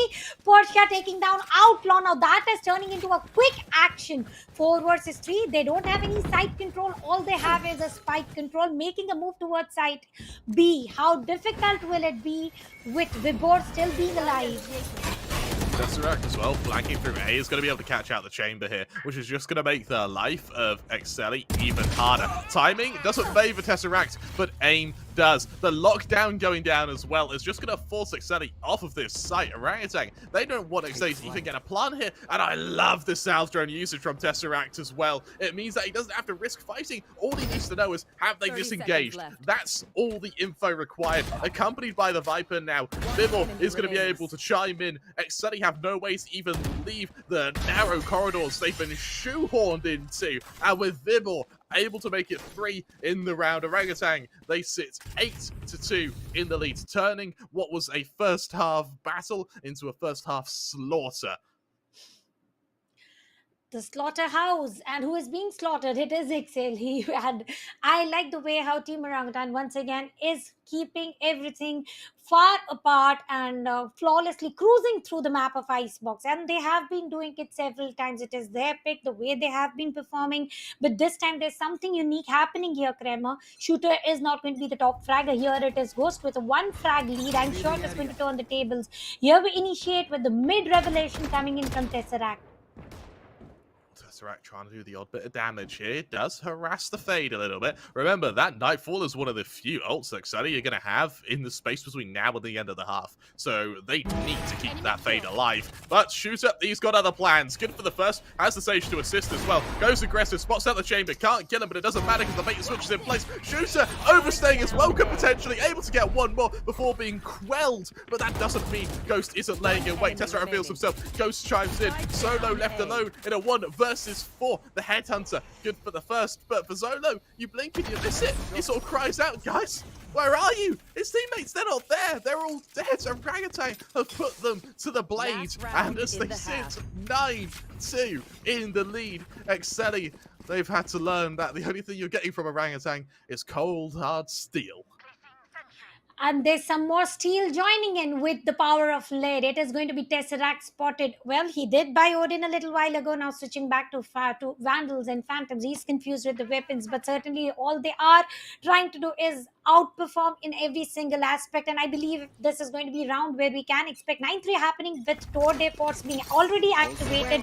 A hard push towards side B, and Haunt has been sent, which is already destroyed by Shooter. So no information. Indeed, it was a sad miss, but Crazy is going to reveal a lot, and so is the Nightfall. Resurrection is also coming to the action. Tesseract with the Hunter's Fury, the ultimate that I have been waiting for, and no frag spotted here. That was one of the best Hunter Series I've seen pretty much all tournament. And I know what you're thinking, Tanya, but he didn't kill anyone. Actually, he did. Now, we'll elaborate one in just a second. These freaks looking to go for 1 versus 2, and able to do so. That Hunter's Fury was insane, because Tesseract, he used the beams of that to force the entire team to swing onto Ghost 1 at a time. And he's using the Hunter's Fury like a sheepdog almost, forcing them to fight Ghost 1 at a time and tagging the players who are actually going to go for that engagement. So all he did there was set up Ghost. Incredible bit of teamwork there from Tesseract. I love to see it. Even after 2 ultimates at a time were being used, it was nothing that could have been done to save the round. They did have a side control to work out with Hunter's Fury. I believe that was a probable distraction to make players fall into a trap of moving away from the side, and this worked very nicely with the scoreline of 10-2 pistol round, who is going to make through it. And look at the split coming in from Exceeli's side. It is 3 on side B, 2 on side A, nobody to watch mid here except for a few traps. It is going to be 1 slow trap entirely. Now this looks a little scary. Ghost isn't scared of anything. He is going to wall mid, so there's nothing that can interact there. Now Freaks going to get a bit of an opening here. Exceeli, they've gone for a huge stack on the speed site, and unfortunately the gamble hasn't paid off. Orangutan, they're able to get that spike down and go into the 5-on-5 after plant circumstance. And better still, Vigor, he's got his acne, he's got his glasses on. He's ready to be a proper nerd now because he's got double snake bites. Retaking this site is going to be so difficult for Exceeli now. Will it be an easy retake? Immediate spike plant is also heard here. Side control totally 4 versus 4. And here we go ahead with the players lead on the side of none other than Team OG, and attackers winning in no time. Not only do they get side control, Portia getting a triple, all utilities used wisely and nicely, and dodged all the haunts coming in, as well as prowlers and seizes coming in from the side of freaks. So this is how the attackers have to go ahead with. And look, the very second round, we are going to witness 2 vandals already. Yeah, right. It's like they did this on their attacking side or on the defensive side as well. They really are quite bold with their second round buys here. And I quite like it. It shows that they're not giving Exceeli any chance to breathe. And furthermore, with 2 players going for Vandals, the rest can just stay on pistols, because they just need to recycle the Vandals that get dropped. Once again, Exceeli go for a gamble. Once again, it's on the wrong side as Orangutan continue what is proving to be a dominant form and a dominant way of just out-psyching your opponents. And they have got entire side control. They are going to psych out for sure. And on the core, Shooter and Vibor have already taken 2 frags, but for themselves, Vibor getting 1 more, and they exactly know where the location is. Crazy might be able to get 1 with the headhunter. With what all are we left with is last player standing. And look at the flank from Tesseract. He exactly knew where the player is going to push into. He just goes away from the side, enters it through the mid, and get a frag, and immediately rushing in towards match point. I don't know what hurry is for Team Orangutan, but they want to make sure everything turns quick. They want to go watch the next game. They want to go see what's happening in the global games, so they're getting this over and done with as quick as humanly possible. And I mean, let's be honest, it's paying off. These guys are looking immortal right now. And something I want to highlight is that there's a little bit of a Sage diff. Just a little bit. Ghost is having the incredible game. Space Wiz is yet to kill. And they may end up going killless in this series. It will kill us in this map, at least, if they're unable to kill a player this round. This round, a pretty quick switch coming in from A to B, and now again to A, but this time there's a good control coming in from the side of Team Exceeli as well. Lockdown is going to force players of Exceeli a little out, where Tesseract is going to stick to planting the spike and blind and seize. So many utilities all together. Prowler sent as well, not going to reveal much though. It is going to be 1v1, and Crazy is going to take the lead here. Last man standing, and Freaks is already diffusing the spike. Vibor trying to go for the rotation. 1 versus 3 will be the situation. Will he be able to go for it? And no! Crazy with a triple is going to put around to shut down. Not 13-2, it is 12-3. Space was still yet to kill though. For me, my objective now is can we see a kill from the Sage? I don't want to see a killless map. And for Orangutan, here's the thing: they've done all the legwork. They can start experimenting. They can go a little bit cocky. They can go a little bit aggressive. Let's be honest, they're 12-3 up. I don't see a comeback happening from Exceeli unless they bring out some of the best Valorant SA's ever seen. Once again, the same switch coming in. They don't want to stick to same side, Prema. Did you notice every single time they are switching to different side? But this time, Wiz had a good angle. Taking down 1 player was not enough, because Shooter did have a cover fire to work out with. They have a side control. Immediate pushing shall be able to work, but Shooter is trying to take the best of the times. Ghost on the course is going to plant the spike. Viper's Pit is already activated. Empress is ready. This shall be the right time to use it, because it is now or never. Shoots up, gets to the first, looks to follow it up, doubles down onto Freaks there, the third of the round. Fancy chimes back in though. Ghost lurking in this Viper's Pit. Gonna see the Empress committed now. Lear out, caught out by Tesseract before the Lear can even be deployed. It's onto the lone Viper, low HP already, and it's Vibor to finish off Fancy and to shut down the members of Exceeli. Orangutan, they emerge victorious at 13-3. That was pretty quick. and they are in hurry to qualify. As you mentioned, they want to qualify as early as possible. They want to reach towards VCT APAC in future as early as possible. But this round particularly was not all about shooter, though. Ghost had equalized a hand in this particular map of Icebox. Let's see if this is still going to continue on the map of Ascent, because certainly Icebox, their selection, their performances, and on the attacker side as well, there was no turning down. They had some strong abilities to work out with. No, you're absolutely right. Something I want to highlight as well is how effective Ghost was at using his teammates. Ghost never took a fight alone. There was always something helping him. And when you play Valorant, you don't want to fight fair. And Orangutan, they've embraced that. And, well, as we just saw, it worked beautifully for them. Icebox over their shoulder. They now get to look forward to Ascent, one of their best maps. That's the second map of this series.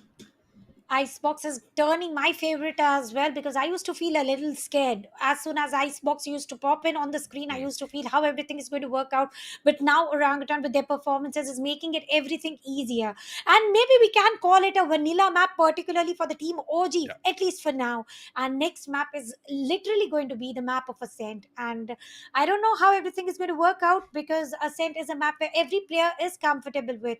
But I believe OG are not going to allow Team Exceeli to comfort even for a single second, because the way they were switching the sides on the attacker side, now they were not getting. It was not easy to predict about how every single time they are going to stick to different side. And there was always a 5 stack push. Mm. No, you're absolutely right. And what I really like as well from Orangutan was their ability to be able to split very effectively. They were very good at sending two players off to almost act as harassment. And what you find a lot of the time is the threat of someone being there is scarier than actually fighting the player who's there. And what Orangutan were very good at doing, particularly what Tesseract was very good at doing, was sending out AL drones, sending out recon darts. Then the threat of the Sova being there was enough to keep two players locked on that site to make sure that Tesseract isn't able to outflank them. Whereas if Tesseract just swung and fought with them, there's a chance they just kill him in the 1v1. They can get to the site already with a player advantage. But because Tesseract isn't fighting, because he's making it look like he's setting up, he was able to buy so much time for the rest of the team. And what do you think? Why the retakes were functioning just about right? Even after the spike was planted, the retakes coming in from Team OG were Mm. just about right. What do you think worked exactly for them? Retakes, particularly for Orangutan, were kind of weird because they never had a retake where they didn't already have a player advantage. And when they didn't, it was such a fast retake that the spike is hardly planted by the time they actually commit to the fight. And that kind of high octane way of playing really, really worked out for them. Something I want to highlight though is I really like the usages of being able to send the Killjoy almost as a bit of a lurk and then trying to just catch out the lurking chamber. And it was a battle of sort of who got there first. And who got the first frag were getting the members Absolutely. advantage, players advantage there. So somehow Orangutan was sticking to their plans.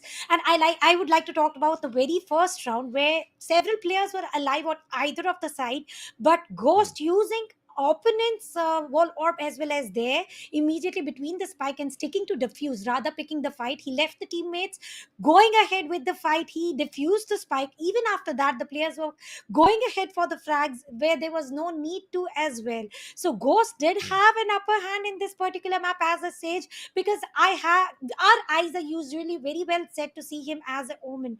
Now imagine mm. him going in as a sage perfectionist. Yeah. It's going to be terrifying, isn't it? Let's be honest. Of course, in just a moment, we'll be able to take a look at the scoreboard so we can see just who was really able to craft that victory for Orangutan. In just a second, of course. I believe Ghost is probably going to be getting the MVP, but I would like to be surprised. I really would be. Who do you think is going to be the MVP, Tanya? I believe Ghost shall be one of the players who should be seen on Mm, the MVP card. But sooner or later, Shooter and Tesseract also came into the play and within the action on the attacker's side, mm, where the site clearance was clearly done by Shooter. As soon as they entered the site, entry frags were taken. So let's see if it is going to be any change, because on the defender's side, we did mention it, and I'm not going to wait any furthermore. We are heading. Tremor, please walk us through with the scoreboard. I mean, let's be honest, nothing is going to surprise me here. And nothing should surprise you here either. Shooter, not many kills, but it was the effectiveness of those kills. I mean, let's be honest, we weren't seeing flashy plays from him when he had that up. It's the fact that he was able to do it consistently. And for Orangutan, it's the consistency, which is what makes them so damn deadly. Over on Exceeli, what's interesting to me is that Zono Crazy was only 1 kill away from Shooter. He had a pretty good game on that chamber, and, you know, the round that sticks out to me is the fact he was meant to lurk over to A and just ended up killing 4 players. He just sort of went and did his thing, and it worked. For Exceeli, though, they just didn't quite have the follow-through that Orangutan were able to provide. But still, if we have an entire look at the scorecard, look at Ghost's KD ratio. No doubt, combat score, Shooter has got an upper hand there, but KD ratio is still going to be the Ghost. So the top fragger was undeniably Ghost. So he was not only able to support his team with his wall orbs, with resurrections, heals, lots of assists, of course, but he was just about perfectionist in the Sage play as well. And I always said I want to see more of Ghost as Omen, but my words are changing.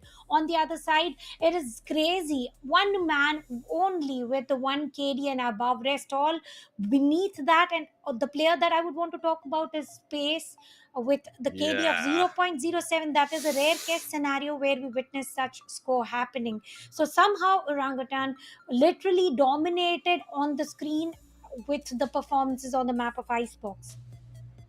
What I quite like from Exceeli is they tried something new. You know, Chamber, Fade, Reyna. It very clearly didn't work, but as we saw, you know, they haven't got a set composition on Icebox, and so they are still in the experimental stage. Space Wiz didn't play badly. It's just Space Wiz kept getting outflanked. Orangutan was so good at outmaneuvering Exceeli that none of the gunfights Exceeli took were fair, let's be honest. So for Space Wiz, yes, let's be honest, the stats are atrocious. It wasn't because Space Wiz played atrocious, it's because Orangutan played out their minds. Orangutan had each player has got mind of their own, except for Tesseract has got a mind of 2 people within him, because I don't know, the way he thinks is entirely different of what every other teammate has to show. And Persia somehow was also able to deal a lot of damage utilities by placing swarm grenades right on time, not allowing this. Even after having the site control, there was a delay in planting the spike. So it was all about the team support that Team Orangutan put one of the best shows on the map of Icebox against Exceeli Esports. And Exceeli here they don't need to use the new agents furthermore. They need to go ahead with whatever they are comfortable with. Outlaw with Arena should have been able to outplay at least 1 or 2 rounds during the Empresses mode, but that also didn't happen. What do you believe Empresses also didn't come into the action, into the picture? Well, hold on just a second. I'm actually going to further your point about Tesseract and say that, yes, his mind is 2 people, but they're 2 rocket scientists. Like, maybe Albert Einstein and someone else. That's the sort of level we're talking. I'm surprised Tesseract doesn't play with his forehead on his desk because of how heavy his brain is. Like, that genuinely, that's how smart that guy is. But on the topic of things to see from Exceeli, I would really like to see a little bit more of a bit of a tighter default. I think that they were split up quite a lot at times, and individually, when you're against mixes, particularly when you are split out that thin, it's not the end of the world because you can just aim fight it. But against Orangutan, you just can't. I want to see them group together a little bit more, just so they're able to trade one another a bit more effectively. The trades were missing, where they were able to get the first pick, but then the counters were coming in terms of multiples, like 2 frags at a time. Those who know performance know AMD Ryzen.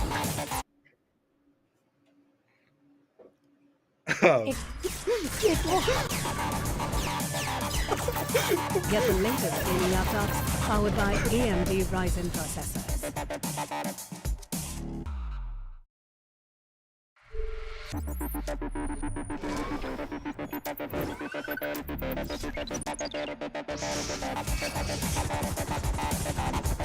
Those who know performance know AMD Ryzen.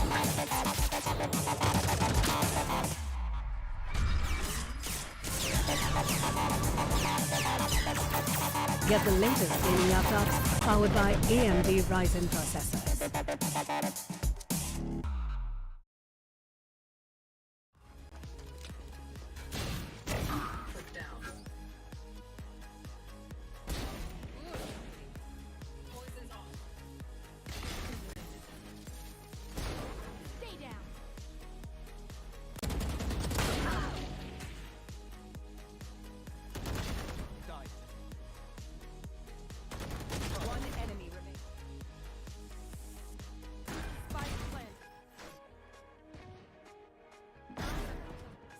down A. Be faster. Get back. Aim A.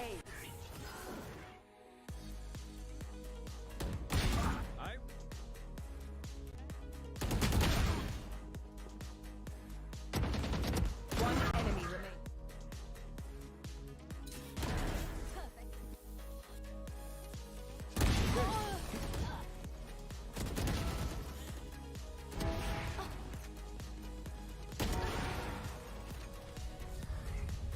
One enemy remaining. Enemy down. Return to down. One enemy remaining. Wall raised. Spike down B. So long. One enemy remaining.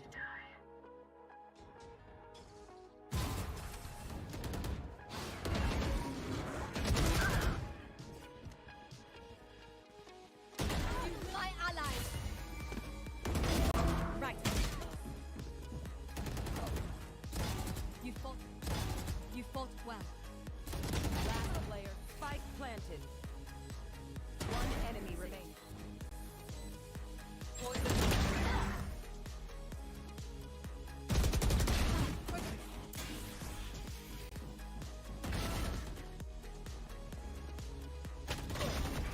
30 seconds left.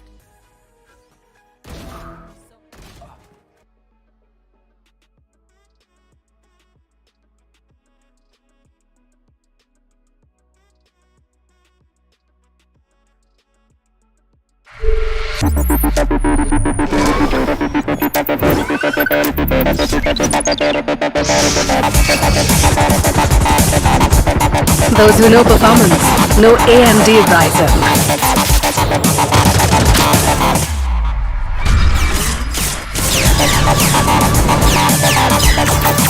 Get the latest gaming laptops powered by AMD Ryzen processors.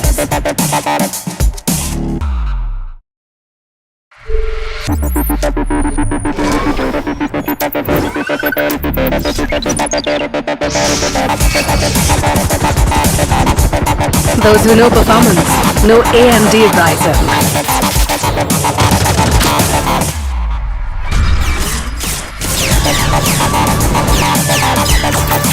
Get the latest gaming laptops powered by AMD Ryzen processors.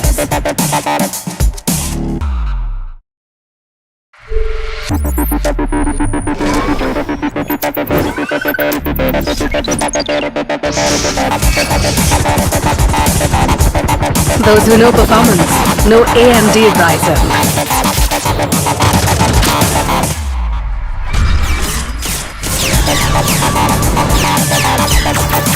Get the latest gaming laptops powered by AMD Ryzen processors.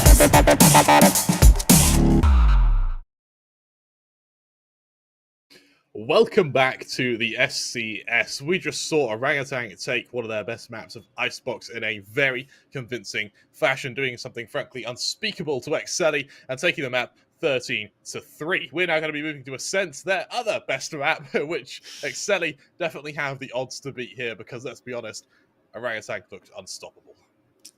And I believe the scorelines here might be 2-0 with the form that Orangutan has started with, and there's no looking back, and they are like just they're just dusting off the shoulders. It is so easy for them. There's not much of hassle, there's not much of chaos. It is everything smooth for them and everything is functioning well. What are your predictions on the map of Ascent though? Honestly, I can't help but think that this ragtag team of renegades over on Orangutan are going to rampage their way through Ascent and take it in what I'm going to say is going to be a fairly convincing fashion. I think it'll be a little bit closer than 13-3, but I can't see Exceeli taking more than kind of 8 rounds. And on the attacker side, I believe that Team Orangutan is going to start. Let's have a look on the map, Vito, to get a better picture about where are they initiating. It is Orangutan on the defender's side. What would be the typical agent pick according to you, Kramer? I mean, at the moment, Ascent has been pretty one-dimensional from Orangutan. You know, they've been playing the KO Killjoy, so it would be Jet, Omen, KO Killjoy, and then the Sober, of course, for Tesseract. Over on Exceeli, once again, we haven't seen a definitive setup. I think in the current patch, they're liking the Brimstone Fade, KO, Reyna, and of course Killjoy. But that is a very, very aggressive setup to have. And once again, the problem that we've seen from Exceeli is they really lack in info gather. Luckily for Exceeli is if they can find a way, if they can find it within themselves, probably with the assistance of a few Hail Marys, they can force us to bind, which is a map that we've only seen Orangutan play once. We look over to the Veto, and it seems to be the same setup from the members of Exceeli, but once again, I really worry about their lack of info gather. Well, is chaos sufficient enough to counter what Tesseract has in the pockets with the knowledge? And as you said, he is somewhere between Einstein and Newton together. So let's see how everything is going to work. And on the other side, we also have a Fade hopping in once again. Double initiator setup, sure, but Fade was not able to deliver much of information on the map of Icebox. Now, Ascent is already a huge map compared to what Icebox is, a little compacted. I personally feel that there is going to be a lack of information once again. Yeah, it's quite nice to Tesseract, of course, having discovered penicillin, having made such revolutionary strides in scientific research. He's decided we'll give Valorant a crack, and I mean, this is the expertise he's brought. Actually, you know what? I'm going to double down on this. I heard a great metaphor one time. I think it describes Tesseract perfectly, which is we're all in Tesseract's dream right now. This is all a Tesseract dream. Every experience you've ever had has been something Tesseract has dreamt up purely so he can get to this stage now in Map 2 versus Exceeli, and this is all one of thousands of dreams he's going to have to figure out how best to beat Exceeli. That's how smart this guy is, and we don't even know it. The world isn't a simulation, it's just a Tesseract dream. And he is going to fulfill his dream no matter how expensive it is to fulfill that, how much ever it is going to cost. He is trying to make sure that his dreams are fulfilled, and right now Team Orangutan's dream is to go ahead into top 3 and qualify towards next stage where Tesseract is going to have an upper hand. And talking about on the map of Ascent, Tesseract is going to be one of the players with the MVP card on his name, and only competitor once again here has to be Shooter. While talking on the other side, Outlaw as a Reyna might be an easy entry. They have got so many flashes to work out. KO has got a flash, as well as Reyna has got double blinds in her position. So site entry should not be the cause of concern. What actually concerns me is they are not able to entirely get control over a site even after post plant. They are taken one by one. Absolutely. Why take 1v1 fights when they can totally stick as a team and take down the players on the other side? No, you're right, and I think that for it's a very dually way of, but I mean, as we saw, it worked for them, and Exceeli just didn't have a response. If I am on Exceeli, the way I would see to remedy this would be to, in the initial site take, have, instead of one lurker, have 2 lurkers, then have that final lurker sort of hovering around sort of A, B main, maybe even leave them in boathouse, just so that they have that extra early warning system to prevent Orangutan from just cascading onto these sites, which is something that they did for the entirety of Icebox. Started on the attacker side, Team Exceeli once again starting on the attacker side, and the defense system of Team Orangutan is pretty strong once again. They don't have a Sage to work out with. Ghost is continuing with the basic Omen play that he does, but there's a switch on the play of Vibor. He's not being the controller, he's being the KO. And imagine KO and Soa together trying to get the information on different sides. They are going to get the entire picture of where the players are on the other side, about how they can go for the early frags. And talking about Orangutan, they don't fear anything, Kramer. They are ready to go attacking on the defender side as well. You're right, they don't feel anything. They're stone cold killers, the lot of them. If it moves, it dies, and if it dies, they move on.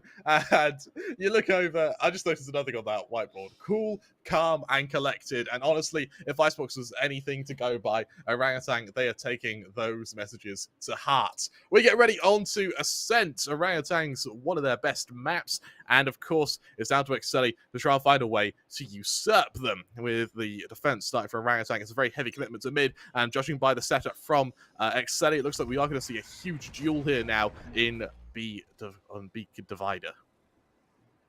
Why is there nobody on B is the question. They do have a setup done, no doubt to that, but still there's nobody to exactly have a hold there. It is all about the Spike mid. down, mid. A fancy shot once again. Shooter taking one down, but immediately taken down. One enemy remaining. It's the trades, but when it rains, it pours. And for Orangutan, they just need one kill. It then all chimes together. This is some. It's at this point in the dream, Orangutan.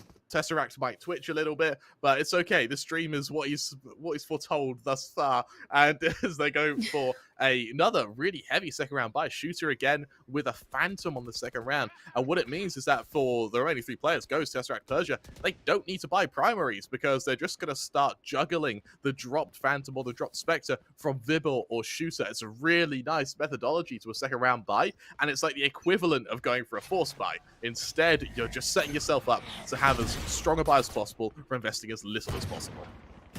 Realizing they have got upper hand with the weaponaries, they are trying to push in, and there's only one player, Fancy, to watch out for because other players are far apart. They are sticking to site A, and Vibor is not leaving site A empty. Tesseract on the course has taken down the duelist of the team, but Vibor is trying to delay the site entry, which is not going to work. Furthermore, Tesseract has already made a move exactly on the different angle. Shall be able to get 1 or 2 frags and successfully gets one. I love that. Flashed in from the KO. Tesseract actually taking a second flash as well to go even more aggressive now. Duke in a bit of trouble. Finished off. Tesseract on for 3. Looking for his 4th with the alone. Now I imagine a very scared KO looking to tiptoe their way over to B. But fortunately for them, the Killjoy turret will be down. But that won't matter for Nouts, particularly with that spike on the other side of the map. What is Crazy planning to do? If he goes for a spike, he gets taken down. Instead, he goes for the orb. And he gets it. He is going to get caught 30 either seconds way. left. Through the mid, through the longer route, wheresoever he decides to go. And he's trying his luck. And you need to push your luck harder. And he is trying to go for the spike pick. There's nothing much to lose except for one sheriff. So now here comes Tesseract with a 4K. And Tesseract is being pretty quick with the frags. Chaos' flash and Tesseract's frags are working wonders. Yep, just a few kills with that Spectre is going on now. Tesseract to farm a bit of cash. Better still, they're going to be able to hold on to that Spectre now as we move into the full buy of the members of Exceeli. But this full buy is going to be met with Ghosts and, more importantly, with that hero Phantom. And that's the effectiveness of going for the Ghosts on the second round. You can then match the buy on the third. Hence the Vandals come out. Hence the Phantom that's already in the hands of Shooter. Ghost and Vibble, they're on Spectres, but they only have to be on Spectres because they're able to juggle these rifles. Early control to B main coming out from Exceeli now as they look to bear down on this B site. B-side, overcommitted. There are 2 players to watch out for. It is not going to be any easier. The players, Duke is going to be a player trying to get an entry. Lear is also wasted out by the players. And now here comes the action of Swarm Grenade. Portia trying to go for some pot shots, though no damage was exchanged there. But at this point of time, Dash has been activated. Frag Grenade. Well, the fragment did not allow anyone to push against Solo, but not for so long. Spike is under control on the side of Orangutan. That pre-fire from Persia was just nasty. The double flash as well means that the flank from mid can't land in time. Solo looking to go huge though, making it 3 of the rounds, and it leaves it all onto a Killjoy with very little HP. Persia is holding on to smoke, and here comes Prowler going for one, followed by other. Now this is scary enough. This is going to be a dream, and it is 1 versus 1. It is 3 HP versus 10 HP. Spike control, side control. Freak is planting the spike, but will he be able to retain the position? 1 bullet is enough, and that 1 bullet did the deal which was supposed to be delivered. Finally, a round in a favor of Team Exceeli on the map of SN. This is very similar to Icebox, where Exceeli are able to find a stray round. The worry now is it one that can be converted? Can this turn into a spree? And credit where credit is due. Zolo, for me, is like the rock of Exceeli. Time and time again, if there's a round that looks unwinnable, it's leveled out by Zolo, who's just able to go huge. The 1v1 is 1. However, it should not come to 10 HP. It shouldn't come that close. Bear in mind, that was the bonus of Orangutan. Yes, it was quite a costly bonus, but a bonus nonetheless. We enter full buy versus full buy with a Hunter's Fury readily available. This is accompanied by a lockdown on Orangutan with a null command over on Exceeli, and 4 players now set up, ready to slowly take this a main gelato control. Why are they getting aggressive is going to be one of the questions. Well, they do have flash to work out with, and a triple for Shooter. Now that was pretty quick, and Tesseract with the Hunter's Fury is going to take down one. Last man standing. Outlaw it is. Nice shot. Tesseract finishes the job. Orangutan 3-1. It's clean as anything. My heart does go out to Tesseract there, because after Shooter spots all 3 players, Tesseract primes the Hunter's Fury, and then Shooter just sort of kills them all, and you're sort of left with, look at Hunter's Fury now, what to do with it? Somehow Tesseract still finds a kill off the back of it, and, well, once again, for Orangutan, a solid round. That'll be 3, so they look to extend this lead even further, having reset the economy of Exceeli. The moment they get the lead, it is going to be a over-aggressive step coming in from Team Orangutan, and they're going to put all the shutdowns possible. Here it is a full buy coming in from the side of Orangutan, and the rush towards side B. The haunt is wasted out by the shots from Persia, and the players are not feared to push in. Once again, the same pattern comes in. Persia and Shooter double peek them. 2 players down and out. Fancy with little to no HP to work. Some random shots once again hopping in. Fancy's trying to just dodge in, dodge out. But how long will the jiggle work in? Because Tesseract is doing the rest of the deal. Once again, it's solo to follow it up with a kill, but it's just a kill. There's silver linings here. Fancy, Sheriff in hand. Yeah, there's a lockdown, but I doubt we're seeing it used here with only 37 HP to aid them in this endeavor. KO flashes don't quite land, but bullets, they do the job when utility fails. As Shooter will teach Fancy very quickly. 3 kills for the Jet now. Shooter having a solid start to Ascent now. Really looking to output a fair bit of damage. Currently going 10-2 in just a handful of rounds. And these handful of rounds are going to matter a lot into the later rounds. They are going to create a lead, buffer lead. And I believe Shooter initiating the battle from the inside of the side P, then exteriors of the side P. First frag there, finisher frag there. They are not hesitating with the movement, but there's something that is coming to notice is Tesseract, and on the map of Ascent, he is the only player with the double digit. Mid looks a little extra constructive, but few utilities, not much more of a result here. This mid push is just perfect. They're going to get behind every single member of Exceeli right now. This is going to be harrowing for them, particularly if Orangutan are able to follow it up. They spot a bit of utility. There's the KO falling, and now the entirety of Exceeli, they're trapped now in A main. Perfect flash, doubled up by Shooter. Dives forward ambitiously. Vibble's able to get another. It is traded, but they already found that KO in an attacker spawn. It doesn't matter how well you trade now outside of A. You're still a player up. And for both the Duke and his teammate of the Killjoy, they're going to have to get ready to hit this site into the awaiting loving arms, maybe even tender arms of Ghost. Look at the angle. Ghost is holding on to the crosshair exactly on the head of Fancy. Fancy just need to move an inch and he's going to get a frag. But no random pot shots utilized, no matter whatever done. And this is going to be dusted as well. 5-1 with the scoreline and lockdown being activated. Defenders winning flawlessly. Losing a player or 2 is not going to get counted because that is where the trades are coming in. And Kremer, something to my notice. 5 ultimates ready on the side of Exceeli. Yep, I hope you guys have your bitrate for this stream turned up because we're about to see a lot of colours as Exceeli have all 5 ults ready to drop onto whatever site they set their gaze to.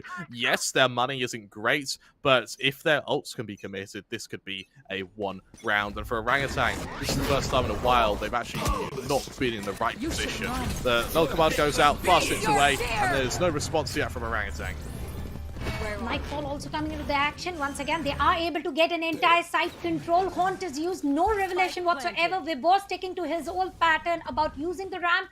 Going in through the back flank shall be able to get the first pick. Here immediately is going to take a crossover against Freaks. Getting 1 and immediately traded out. There are trades. The players are falling. And Duke is a little early with the orbital strike, I suppose.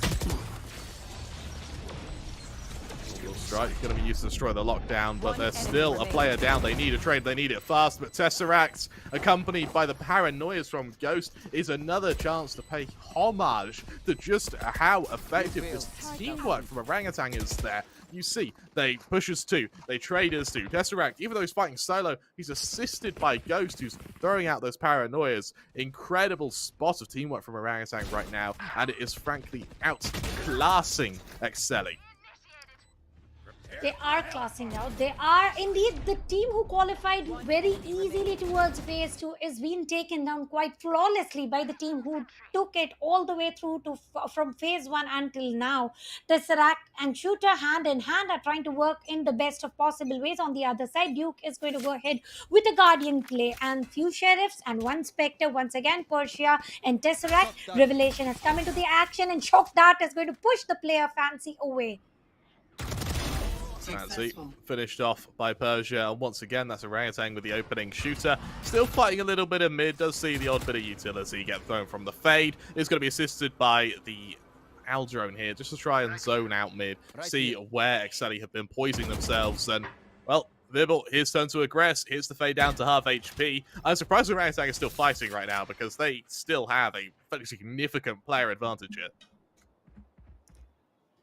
Shooter is going to stick to the mid. He is anticipating some moves coming in. Vibora as well, but no HP to work now. 5 HP and a dream to get a frag. Though they have got a player advantage. Shooter getting restless, trying to push in through, getting a frag, and also trying to go back. Shooter looks a little content with the first frag. 0 point is going to reveal the positioning of the players.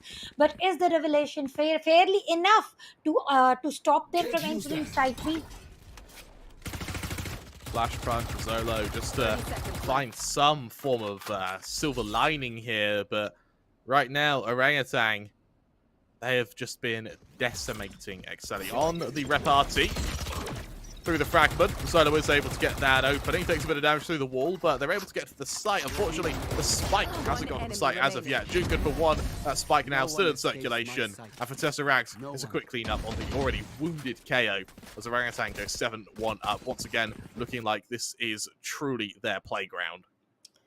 And now it is going to be a playground for Tesseract as well, with the Hunter's Fury coming into the action. In this particular round itself, we know how impatient Tesseract is for using his ultimate. And now, being a top fragger, taking up all the responsibilities for his team, taking care of the mid until the finisher. And Vibor, though, is trying to take care of the mid, trying to go all the way. He's trying to just peek in through all the way to A towards mid. That is not working fairly enough. But now what is going to work? Let's watch it out. There's that final opening. Outlaw good for the first, but here comes that Hunter's Fury. You see the desperate jumping away from the members of Exceeli just to try and zone themselves out of Tesseract's gaze.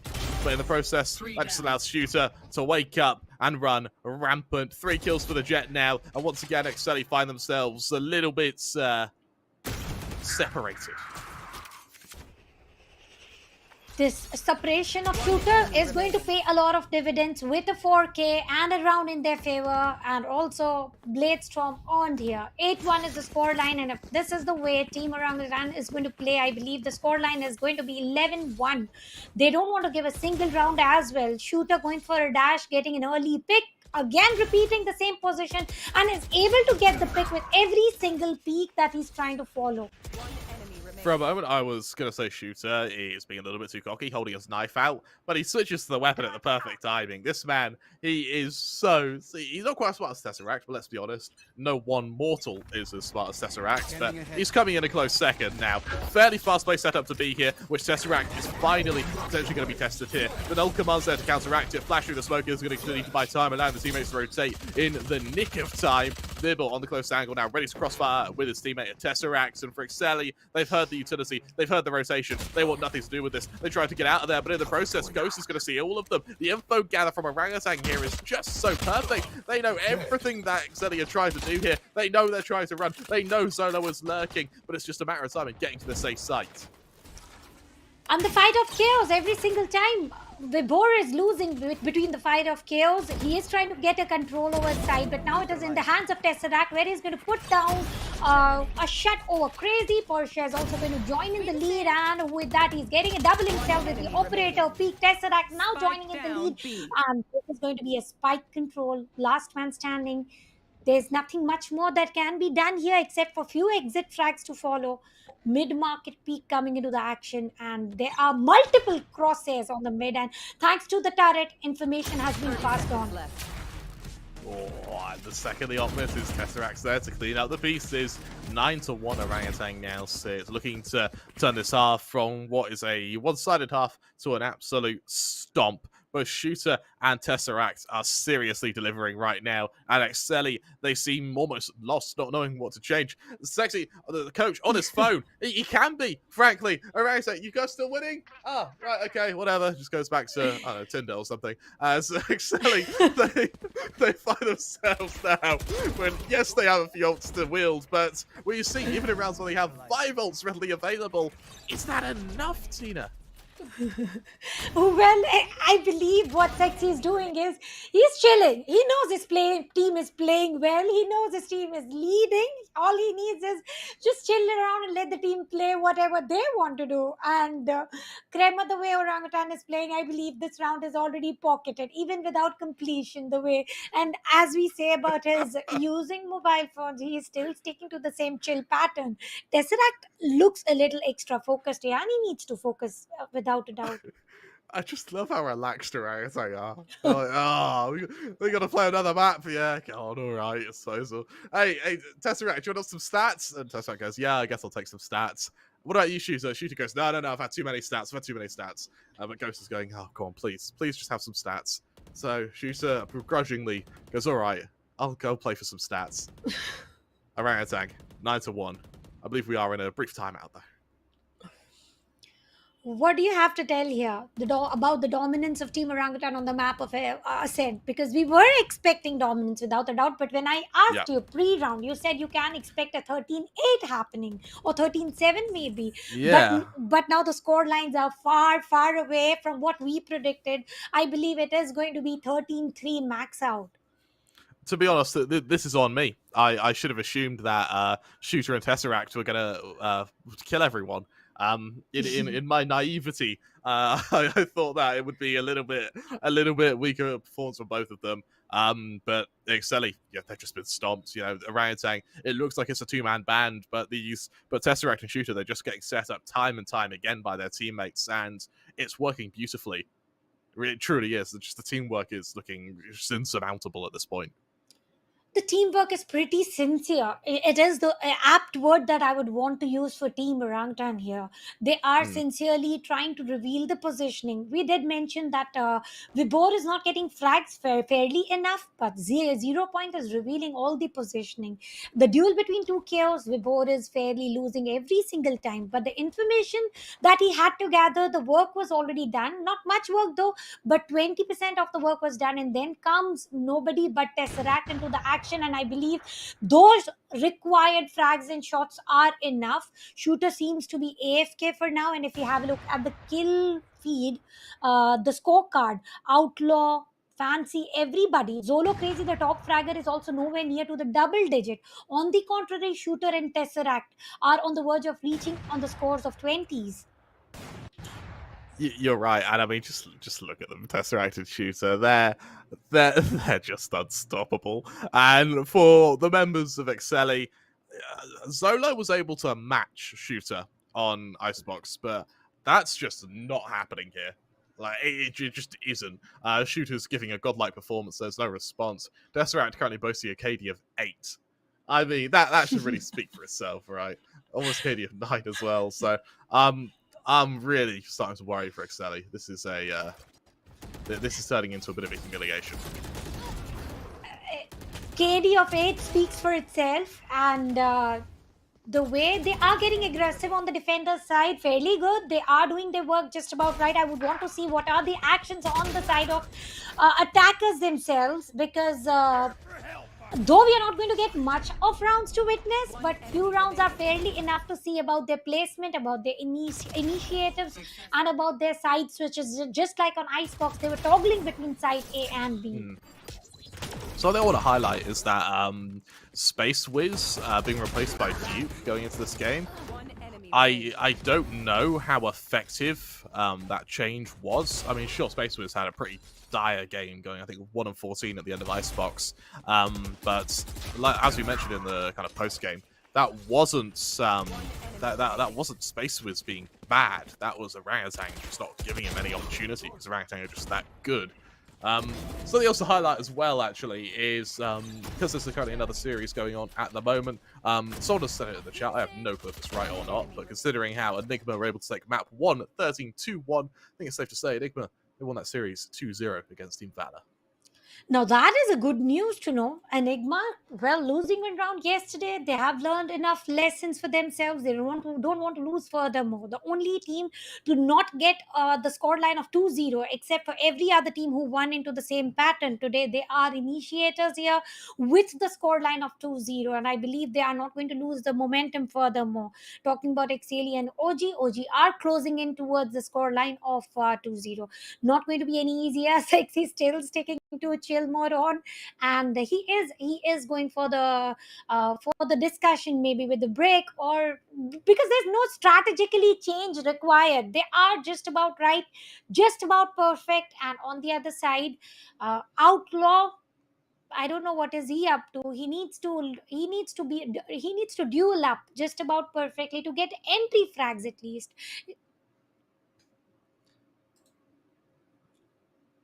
I'm really interested to see if Exceeli change anything. Like they haven't got long left of their attacking half. Like they really don't. So the time to adapt is sort of running out here. And for Orangutan, what do you change? Because everything's going right, but inevitably something has to. Otherwise, you're just gonna get you're gonna get red. So at what point do Orangutan start implementing like these little micro changes?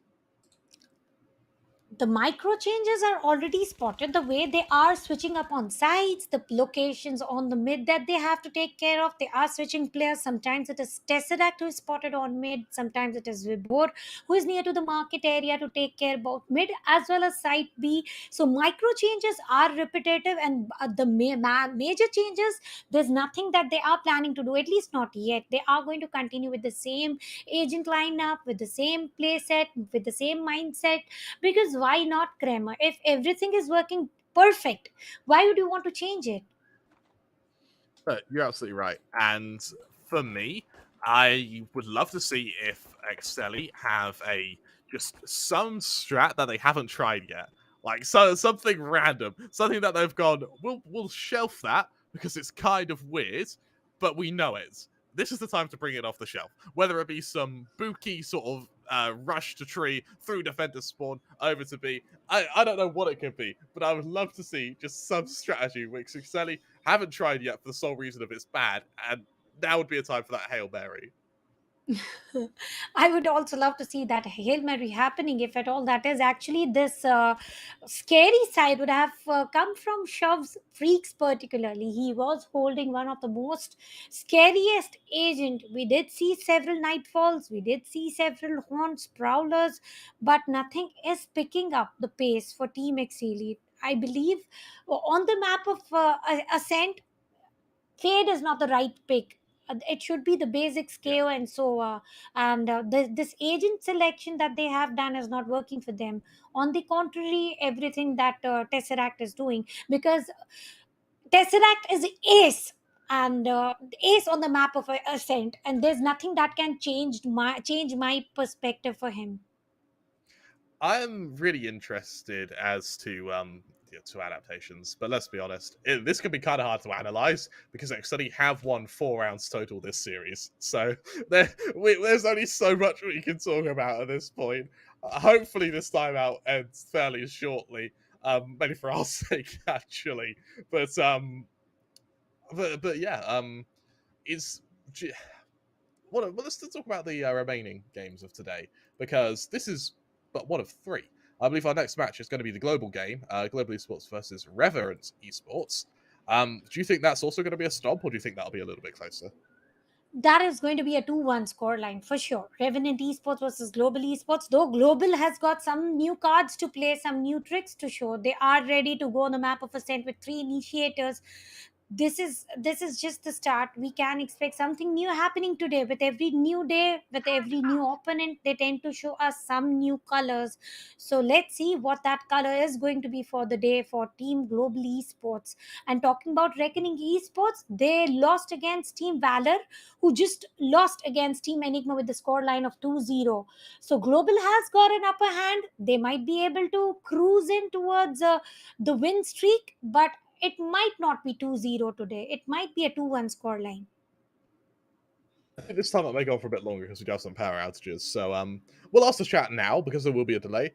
How's everyone doing today? You're doing well? I realise that usually it's just us talking. Let's talk to you guys. You all doing well? I hope you're all doing well. It's all right, Nico. We have to start quite early. What about you, Tina? How are you doing? I'm absolutely great. It's always good to get up, get into work, and the work which you love to do. This is the passion, and That's true. Orangutan making the day better, I believe. The way they are taking some frags, the way they are able to initiate the day in such a form, such a pattern, which sometimes you don't expect that it is going to be so flawless, but they turn their days into their favor. And I would want to see that coming in more and more. And look what is written. Did you read? I just missed it. The moment I felt I should be reading what was written on the board of the coach of Orangutan, I just missed it. It's honestly, every time I glance at it, I see something new. I just love the fact that they're currently describing playing Omen as a Jets. To be honest, we are seeing a bit of Omen aggression. So yeah, maybe that's exactly what they meant by that. Also, something else to highlight as well is when you guys do tune in to see a cast or to a match, you hear 2 casters, but the reality is there's a lot more people involved with this. So take this moment to shout out. I don't even know how to pronounce his name. I think it's Covent. Is that how I say it? Help me out here, Tina. Absolutely. Covent. It is Cohen. Covent, our wonderful producer who has made this all possible for us. They're the guys pressing all the buttons, controlling what it is you see. The reality is we have quite an easy job. so they're the ones who are pressing it all and making it all possible for you guys. So they do deserve all the love. There is actually. There is, for every language we have got a different coordinator. Right now we have got Cohen. There are several other peoples. I like how Kremer is appreciating everyone on the back end from TOs, which is Skyesports themselves, with the management Absolutely, yeah. as well. Everybody deserves a round of shout out, because it takes a lot more than just 10 players on the screen, because of course they are doing their part very nicely for all of us to enjoy, but apart from there it takes a lot more than that. Mm-hmm. Something else to mention as well is, I don't even know if I'm allowed to say this, so you guys can enjoy me probably last thing we say on a Sky broadcast, but is they, just to give a reference as to how much planning and how much like effort goes into making these tournaments possible for you guys, is they started planning this tournament I think a few days after the last LAN ended. Like when we were trying to sort of get in contact and arrange stuff, we couldn't, because they had like the only 4 days of holidays they had for like the last 8 months. So that was so that's genuinely the amount of effort these guys are putting in. It's absolutely insane that these guys are making the Indian scene, the whole SA scene, frankly, look so good, and able to make it so competitive. Is thanks to that. Someone has asked a really good question, which is, what do we think about OG 4 versus 5? Would we still predict OG? It depends who goes. If it's Vivor who goes, or like Ghost who goes, maybe. I would think they're still winnable. If it's like Tesseract or Shooter, who are doing all the damage at the moment, maybe not. What about you, Zena? You agree? I believe without shooter as well, it is doable, but it is going to take a lot to do it because they do have a score line of 918 points of buffer. They might lose a 2 or 3 rounds, which is not going to cost them enough. They have got a lot of economy to work out with. Look at shooter; he has got 9,000 bucks already, 9,000 creds already. On the He's other hand, rich. he is rich guy for sure. So it is not going to affect Team OG, no matter shooter is playing or not. But he is going to join us back real soon. So if either way it is 4v5, the scoreline might reach out to 13-6, which we both predicted when the map of ascent just started. And if at all that is not happening, still good, because Exceeli did give a tough fight. They gave their best of everything that they had to. Something else to mention as well is I believe we are going to have to go into this 4 versus 5. We're out of technical timeout time, so for Exceeli, they have more time to recover the half. Now would be it. So we need to bear down on the safe side, playing fairly quickly as well to make the most of the fact that it is a 4-on-5. Well, 4 versus 5. You just asked, and in no time, and all put to shut down, and 14 also comes into the action. It was a pretty quick, flawless 4v5. Well, to whoever it was who asked that question, there's your answer. Oh my lord. And they, Orangutan do that pretty much unscathed through a KO ult as well. That was horrific. We enter the final round of this first half. Orangutan already on double digits. Now it's a 4v5, so I think it's going to get a little bit more contentious. I don't know if it's enough. I genuinely don't. I believe the way the players are going in with the Odin, there is nothing that is stopping them. They're both trying to get a control over site A here. Going for the operator, opening frag done, and fragment is going to delay the entry. Now this is the equalizer point, 4v4, and here the Prowler is going to pause Vibor for a while. So is the layer, the vision is all gone. Ghost is ready with the Odin. Will he be able to get as many frags? He's trying to. Oh, as the catch up with Fancy now. Goes into the 2-on-4. Remember, there's a player disconnected. This is a 2v4. Now 2 versus 3 for Persia. Trying to play the smoke timing to their advantage here. Duke making a lot of noise as they rotate past this site. There's a perfect bit of info gathered from Tesseract there. And you see the effectiveness of this Sova. He is so damn good. And then another kill through the wall. Tesseract is a monster. Now for the 1 versus 2. Persia holding the swing from the fade. It's a quick kill. Tesseract, though, has the timing. Swings out, spots the fade. Can't quite get the kill. Taps that spike again, able to avoid it. But Freaks is able to win the 1 versus 2. That spike will go off. And Exceeli will end the half. Check them!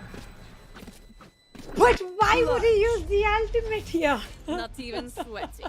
Celebrating the victory of Clutch. It was a Switching. good round though, and they are going to switch the sides. Okay, that was the side switch. My bad, because I was wondering they still had a lot of battle upon, and now it is going to be a pistol round 4v5 that will be initiated. That was a pretty good round. Good contention. The way Fade was able to seize Vibor for a while, inclusive of the layers joining in to blind him and take him down and get a side control. Yeah, really, really strong stuff. Something to highlight now, and this is pretty cool with the ruling. The way technical timeouts work is you get, I think, 5 minutes technical timeout per half. I don't know if you get that second 5 minutes once you hit the second half. If so, then we are going to start seeing some timeouts come out from Orangutan now, just to allow the Jet to come back. I know you have 10 minutes total. I don't know if you unlock that second 5 minutes as you hit the second half, or if you're able to bleed into it in the first. I actually don't know how long we were talking for, so we'll have to see based on whether or not they use these timeouts. By the way, what are you main, Krem? I would want to know which agent is your favorite. What role is your favorite? I am a Sage main. Wow. What about you? Who's your main? I am a Reina main. That is why I am expecting a lot coming in from the Outlaws side, and that is not happening. Yeah, Exceeli, Outlaw is struggling a little bit on that Reina. Luckily, there's no Sage here, so you no longer have caster bias as Orangutan. Still not able. All I think they have been able to resummon the Jet is shoot her back. He's got ping. It's a static ping, but that could still be a good side. Go on, Shooter. Give us life. Come back to us, son. No, he's still gone. Another 4v5. Got a pistol round as well. That's really going to be felt for Orangutan now as they look to try and fight Zolo in mid. With the mid, Crazy is trying to get a opening frag, and finally Vibor going in for the KO battle, though 10 HP to work out with, still wins the KO duel. And here we go, Fancy trying to over-exceed himself, and now this is a lot to risk. Through the smoke, Tesseract is holding an angle. Foots are already heard. Is he going to risk it? No. Ghost is sticking to Vines. Tesseract timing doesn't quite favour him there. He's going to make a bit of noise. Caught out from the flank. Tags, you can't quite kill him though. Down to the 4 on 3. Low HP on the KO as well. Low HP on the Brimstone. This is still a very winnable circumstance for either side here. Fancy hoping for an angle on Persia. Spots out the barrel of that gun. They know there's one player there to worry about. Through the wall. Fair bit of damage. Just laboured, but it works. Persia falls now. Nibble going to force the first player out. Timmy the turret gets 2 kills though as Nibble and Ghost fall. And it's all thanks to Timmy the Turret. Shooter, though, he's back. Welcome to the realm of the living, my son. And after some vigorous CPR, they've got his internet back, his PC back, and Orangutan are back to full strength. Exceeli, in that little dash they had, that little run once the lights weren't on them, has only been able to bring them 2 rounds. Absence of Shooter was widely felt here. Both the rounds without Shooter were lost, where they were winning on the dominant crashing. Shooter joining in back, as you can, maybe they are closing in towards the victory pretty quickly. Happy to see him back. And now it is going to be the fight between the Spectres and Phantoms against them. It is going to be only a Frenzy coming in from Vibor and a Sheriff from Shooter. Look at the split joining in. Spike is still going to stick near to the mid area. Ghost has been revealed and nothing is going to change for them. They are going in.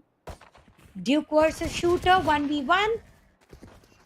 And no casualty. Shooter pushing out now. He's back with a vengeance as well. Uses the dash, trying to catch out the first player. Duke, a clean kill there. Shooter falls and back to a 4 versus 5 anyway. Here's Orangutan continue to try and pursue a kill in their eco. There we go. And the Haunt is deleted here, wasted out here. Peach is still going to take care of the mid because Spike is exactly there. Will he be able to get the frags though? Because on the other side, Team Exceeli is finally picking up the pace. And here we go. Persia getting 1 with burst frags and Freaks with a spec. Classic versus the Spectre is the battle here. 1v4. Here comes Defenders once again. On the defender side, Exceeli are showing us some new set of skills, but that was round of save for Team Orangutan. Should not cause much of a chaos, but let's see what comes henceforth. You're absolutely right. And for Orangutan, as they hit their full buy now, they do so whilst Shooter has been brought back. So with a new invigorated, maybe even angered Shooter, what does that Jet then do? As Exceeli, they're still playing the bonus here. I'm surprised they're not investing a little bit heavier. Bear in mind they are 10-4 down, but we are seeing the Judge on the Reyna, double Spectre, double Phantom, hoping that will be enough to stop Orangutan as the mixed side look to bear down on their opponents here.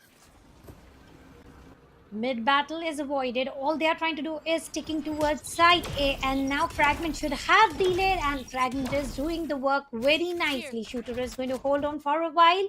And is there somebody waiting? Yes, Crazy is waiting with a flash, and here Boots are hard. Flashes work, so are the swarm grenades, but Tesseract is going to take down Crazy in few seconds. 5 versus 4, advantage of number finally going into the hands of Team Orangutan. They were lacking it.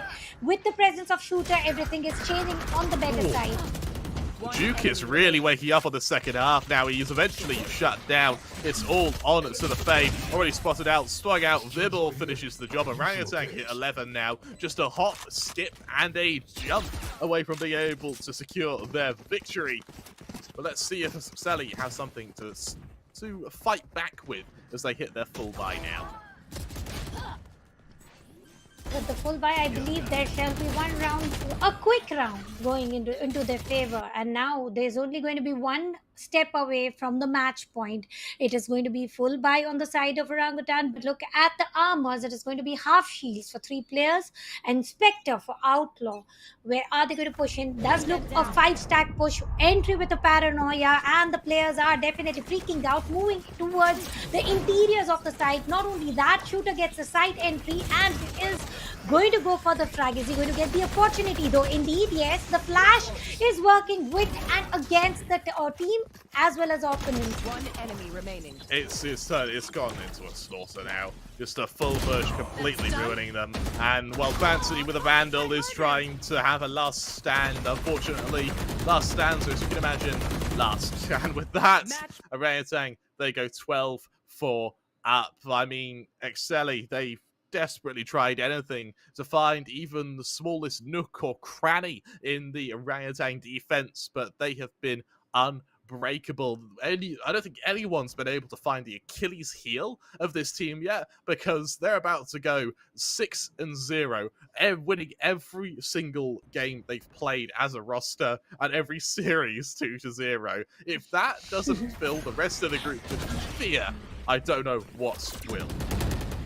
Once again, same pattern is flowing in with the 5-stack push joining in. And here we go ahead. You should run. Let's see how everything is going. Shooter trying to not push in through the smoke. Now that is a little risky, but you need to have that sort of time. And here we go. Shooter getting the very opening track, followed by another. Is he going to get any more? Here we go ahead. Vibor is also joining the lead, and it is pretty quick flash coming in from Persia. Fancy is not going to sit idle with the judge in his hand, getting a frag, taking down Shooter. Last man standing, and it is the winning round. Wow. Attackers win. Orangutan clearly clean sweep with the scoreline of 2-0. Kremer. Wow. Orangutan, they just look unstoppable, and you see how relaxed and kind of how calm they are about it, because they've just destroyed their opponents there. I do have one very simple message to anyone who's played against Orangutan. Hey you! Yes you! Have you been beat by Orangutan recently? Are you still trying to psychologically recover? Well, feel free to contact us over at Skyesports down below. We'll try and help you. For a lot of other teams, they've withstood the same fate. I don't mean for good reason. They just played out their mind. They did play with the mind, but this time it was also Shooter inclusive. Shooter being away for 2 rounds, and those 2 rounds were lost consecutively. The moment he is back, I believe everything was on his place as it was supposed to be. How quickly the rounds were being pocketed immediately. The players were lost for sure. The casualties were seen, but still the side control, the spike planting, and the ultimates, everything united together is equal to Orangutan getting first round, followed by other, where they had an upper hand in terms of armors as well as weapons. Yeah, despite being plagued by technical difficulties, Orangutan, they kept their cool really quite well. They kept their psyche, and they were able to not allow these technical problems to tilt them, which is something, it's a trap that a lot of teams do fall into. A lot of the time we do see kind of phrases like ping disadvantage being sort of thrown out here. The reality is, if it doesn't affect the player, then the ping disadvantage doesn't matter. And that's something which I think Orangutan really were able to encapsulate there. Once they were able to get back, they genuinely looked unstoppable. And for me, that's a really, really true sentiment to their personality. Yeah, that was definitely, I would agree upon this point which you mentioned. And do you think there's any team casually who is going to compete against as equal as Team Orangutan? Because they are unstoppable by far, but you tend to have those bumpy rides as well. They haven't faced it yet. It is a smooth solo ride. Do you think there are going to be any bumpers, and which is that team whom you think personally can affect the performance of what OGs are doing? I think Velocity are going to be the biggest challenge for Orangutan right now, because I know for a fact Sia, I know for a fact Sleepy, I've spoke to them both. I know right now they are watching this. They are watching every move Orangutan make, and they are absolutely going to have some serious anti-strats ready. Also, with Velocity having a bigger map pool, they're really going to be able to test Orangutan quite a bit more, which for me is going to be even more interesting, because I want to know if Orangutan are going to be able to keep this dominance when they're on the back foot. Do they tilt? If so, how do they recover? Or do they recover from being, you know, kind of 8-5 down? If so, how do they do so? How do they do so is going to be a question, because they are going to change towards the agent lineup, I believe. And who is going to play what? Because this is what exactly what we have spotted from the start until now. This is what the players are playing. There's no switch, and overextension on the attacker, on the defender side for Team Orangutan is also functioning just about right. And I believe they don't have to stop and pause and get a control over the side. They can just go aggressive even on the defender side and also on the attacker side. Having said that, the combination of shooter with Tesseract on the map of Ascent is a must. Without shooter, they start to lose rounds, they start to fall apart. That being said, I mean, that first round without shooter, they won it flawlessly without even taking an ounce of damage. So the fact that even without shooter, they can still look scary, for me, is really a testament as to just how good this team is. I mean, we've seen this team be hyped up for a while. I know Mimosa's been able to really account to that, but there was big expectations on this team. What I love is the fact that they've been able to meet those expectations. Now it's a matter of who can stop them. Who can stop them is going to be a question until and unless we get to witness that. Until then, we are going to see a smooth cruising ride for Team Orangutan. Here the shooter was missing, and this is exactly where Team Exceeli started to capitalize in every possible action. They were trying to hold on to a side, trying to get those extra frags, and the turret made a triple quite easier as well to play alongside them. And this is what the KJ is all about, some extra damages delivered. For me, that is going to be the MVP. I think the turrets, frankly. That turret was one around. For me, that's enough. I think Timmy the turret rarely gets the appreciation he deserves. So this game's to you, Timmy. He's the MVP. Whatever the graphics say are wrong, Timmy's the MVP. Oh, well, MVP, I believe it has to be shooter this round. Tesseract deserves much more, because no matter how many frags you take, it is always about the ACS, what you capture. And shooter does have a better ACS because he did not get eliminated. And as soon as I say that, it is going to be at Tesseract with a massive KD of 5.2 and ACS of 372 score. Something great coming in from Tesseract, and I believe he is going to level up with every single map, with every single match, and with every single opponent. Tesseract did good and all that, but have you considered Timmy the turret? And just putting it out there, because he is Timmy the turret, man. He really did that damage. All things to be considered, though, Tesseract had an incredible game, as did Shooter. That wouldn't have been possible if you didn't have the likes of Ghost and Vibor sort of flashing in, paranoiaing in, allowing Tesseract and Shooter to be as aggressive as they were. And once again, it's just a testament as to how good this team is when they are working together, and how good their teamwork is, despite the fact they haven't been a roster for all too long. And in the long run, I believe Orangutan is one of the teams who can captivate few slots for themselves in the future VCT APAC. And I would love to see that. A new team qualifying through phase 1 in a dominant pattern, continuing the dominance, because it is going to be Team Valor who also entered phase 2 with a dominant fashion. Unfortunately, they could not continue. Talking about Exceeli on the other side, they have been directly entering phase 2 and not being able to perform, because once again, what I see in the score lines is the KD ratio is not even crossing a 1.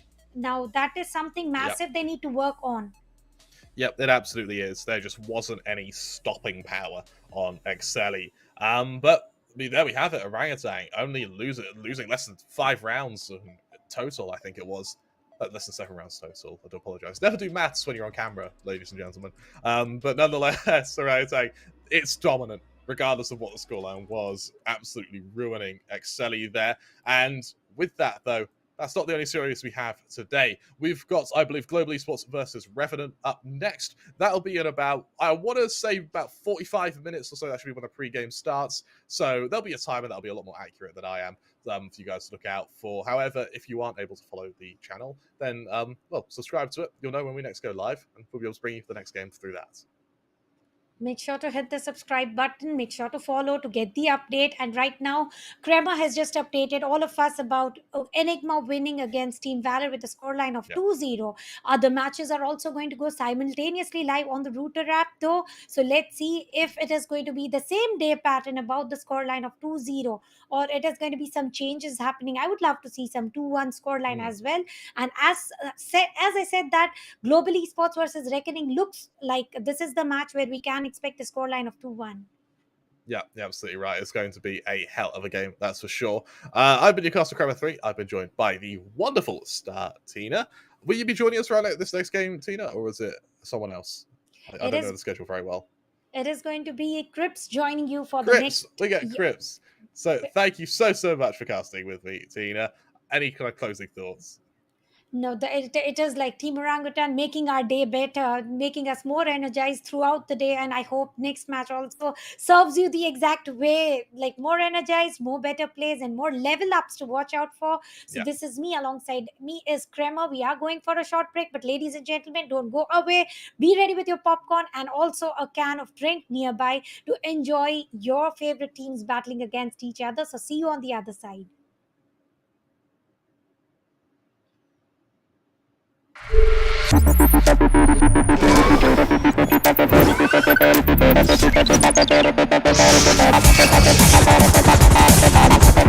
Those who know performance know AMD Ryzen.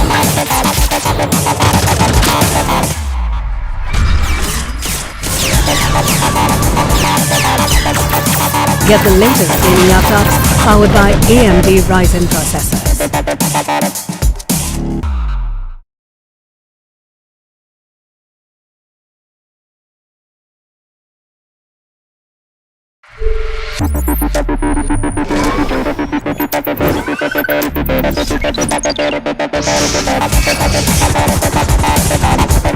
Those who know performance know AMD Ryzen.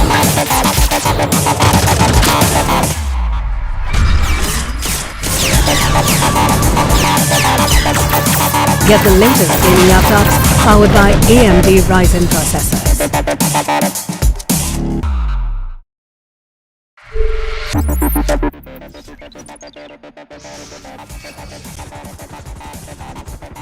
Those who know performance know AMD Ryzen.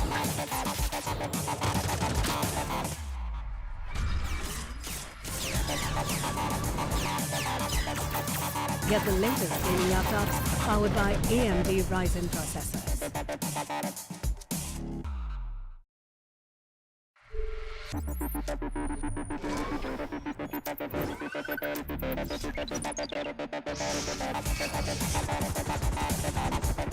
Those who know performance know AMD Ryzen.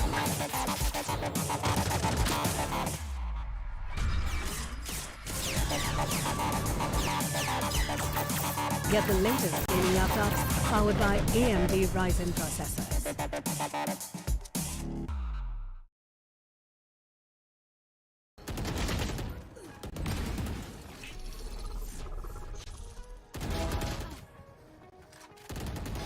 Healer down.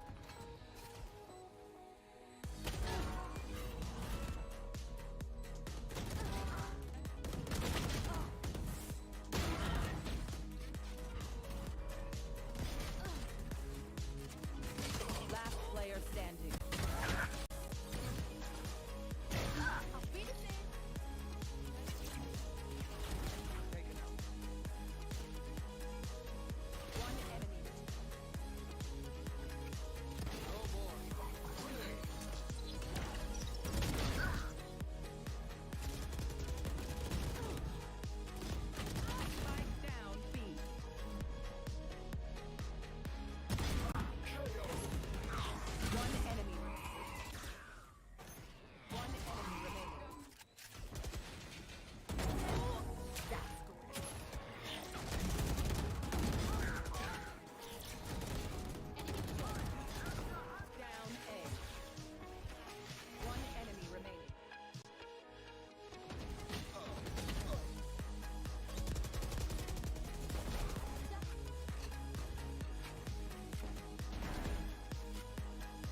30 seconds left.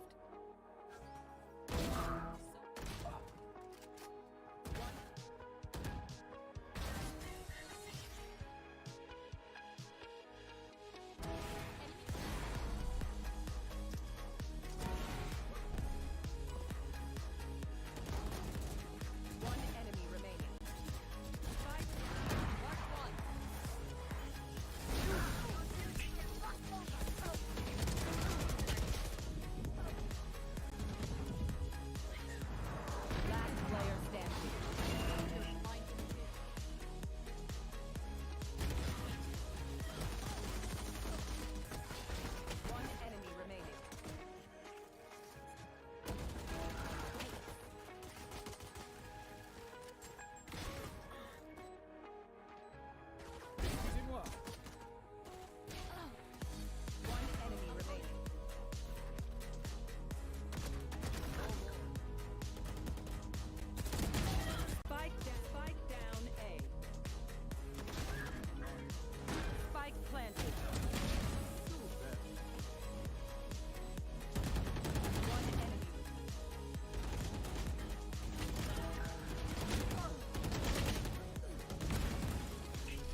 planted. One enemy.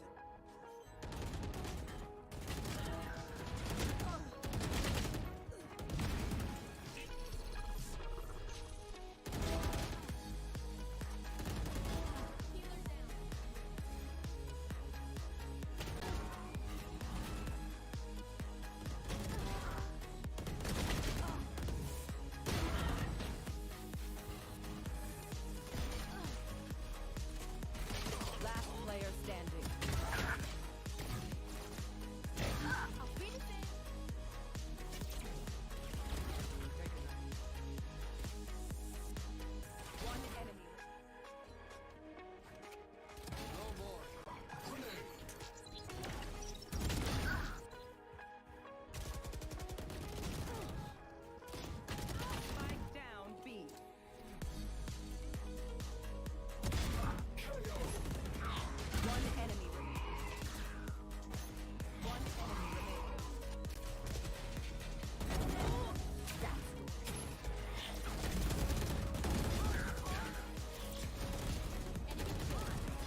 enemy remaining.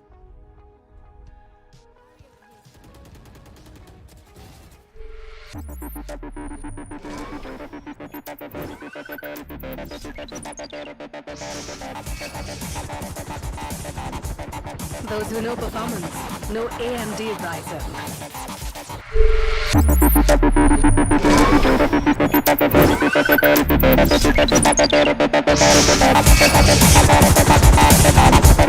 Those who know performance know AMD Ryzen.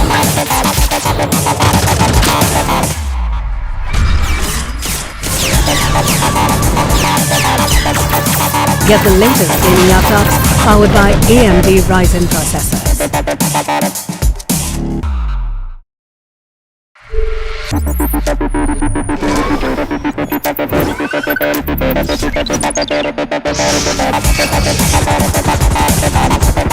Those who know performance know AMD Ryzen.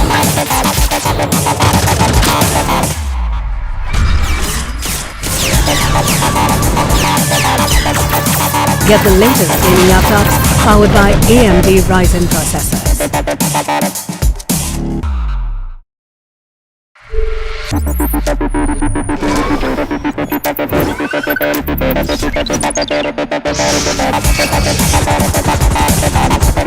Those who know performance know AMD Ryzen.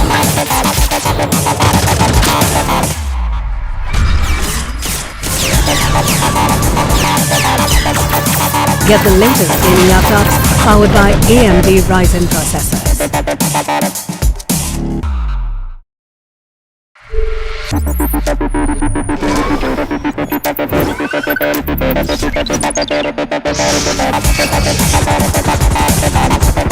Those who know performance know AMD Ryzen.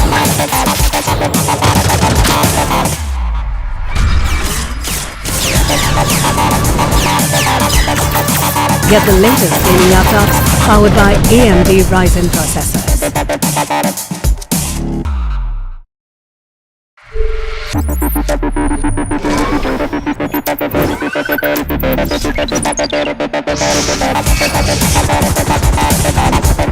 Those who know performance know AMD Ryzen.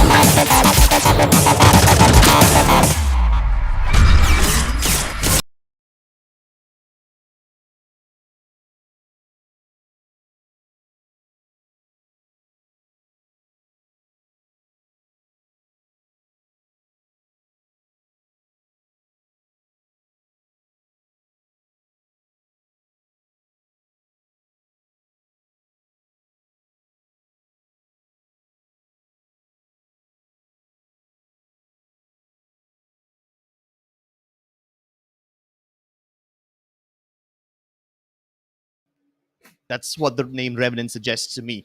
Now, unlike a whitewash, I do agree that this is going to be a much more closely contested affair. And these are teams who have faced each other numerous times in the past. Yeah, So there is absolutely. plenty of historical data to go on. Most of the times, it was Global coming out on top. But there have been some occasions where Revenant are able to beat them, provided certain conditions come true. Yeah. So before we dive into the historical aspect, is there anything else you want to get into? For me, it's, as you mentioned, the historical aspect is going to be quite important. I actually consider this match a bit of a battle for first place in the group. I think that if you can beat Global, you can beat Enigma. And so if we do see Reference able to beat Global here, then Enigma probably drop down to that sort of second, third place, with Revenant leaving the group in first. So there is quite a bit of pressure here when it comes to seeding. Oh yeah, incredible pressure over here. In fact, the amount of pressure that Global Esports can inflict upon a team like Revenant Esports, it's unreal.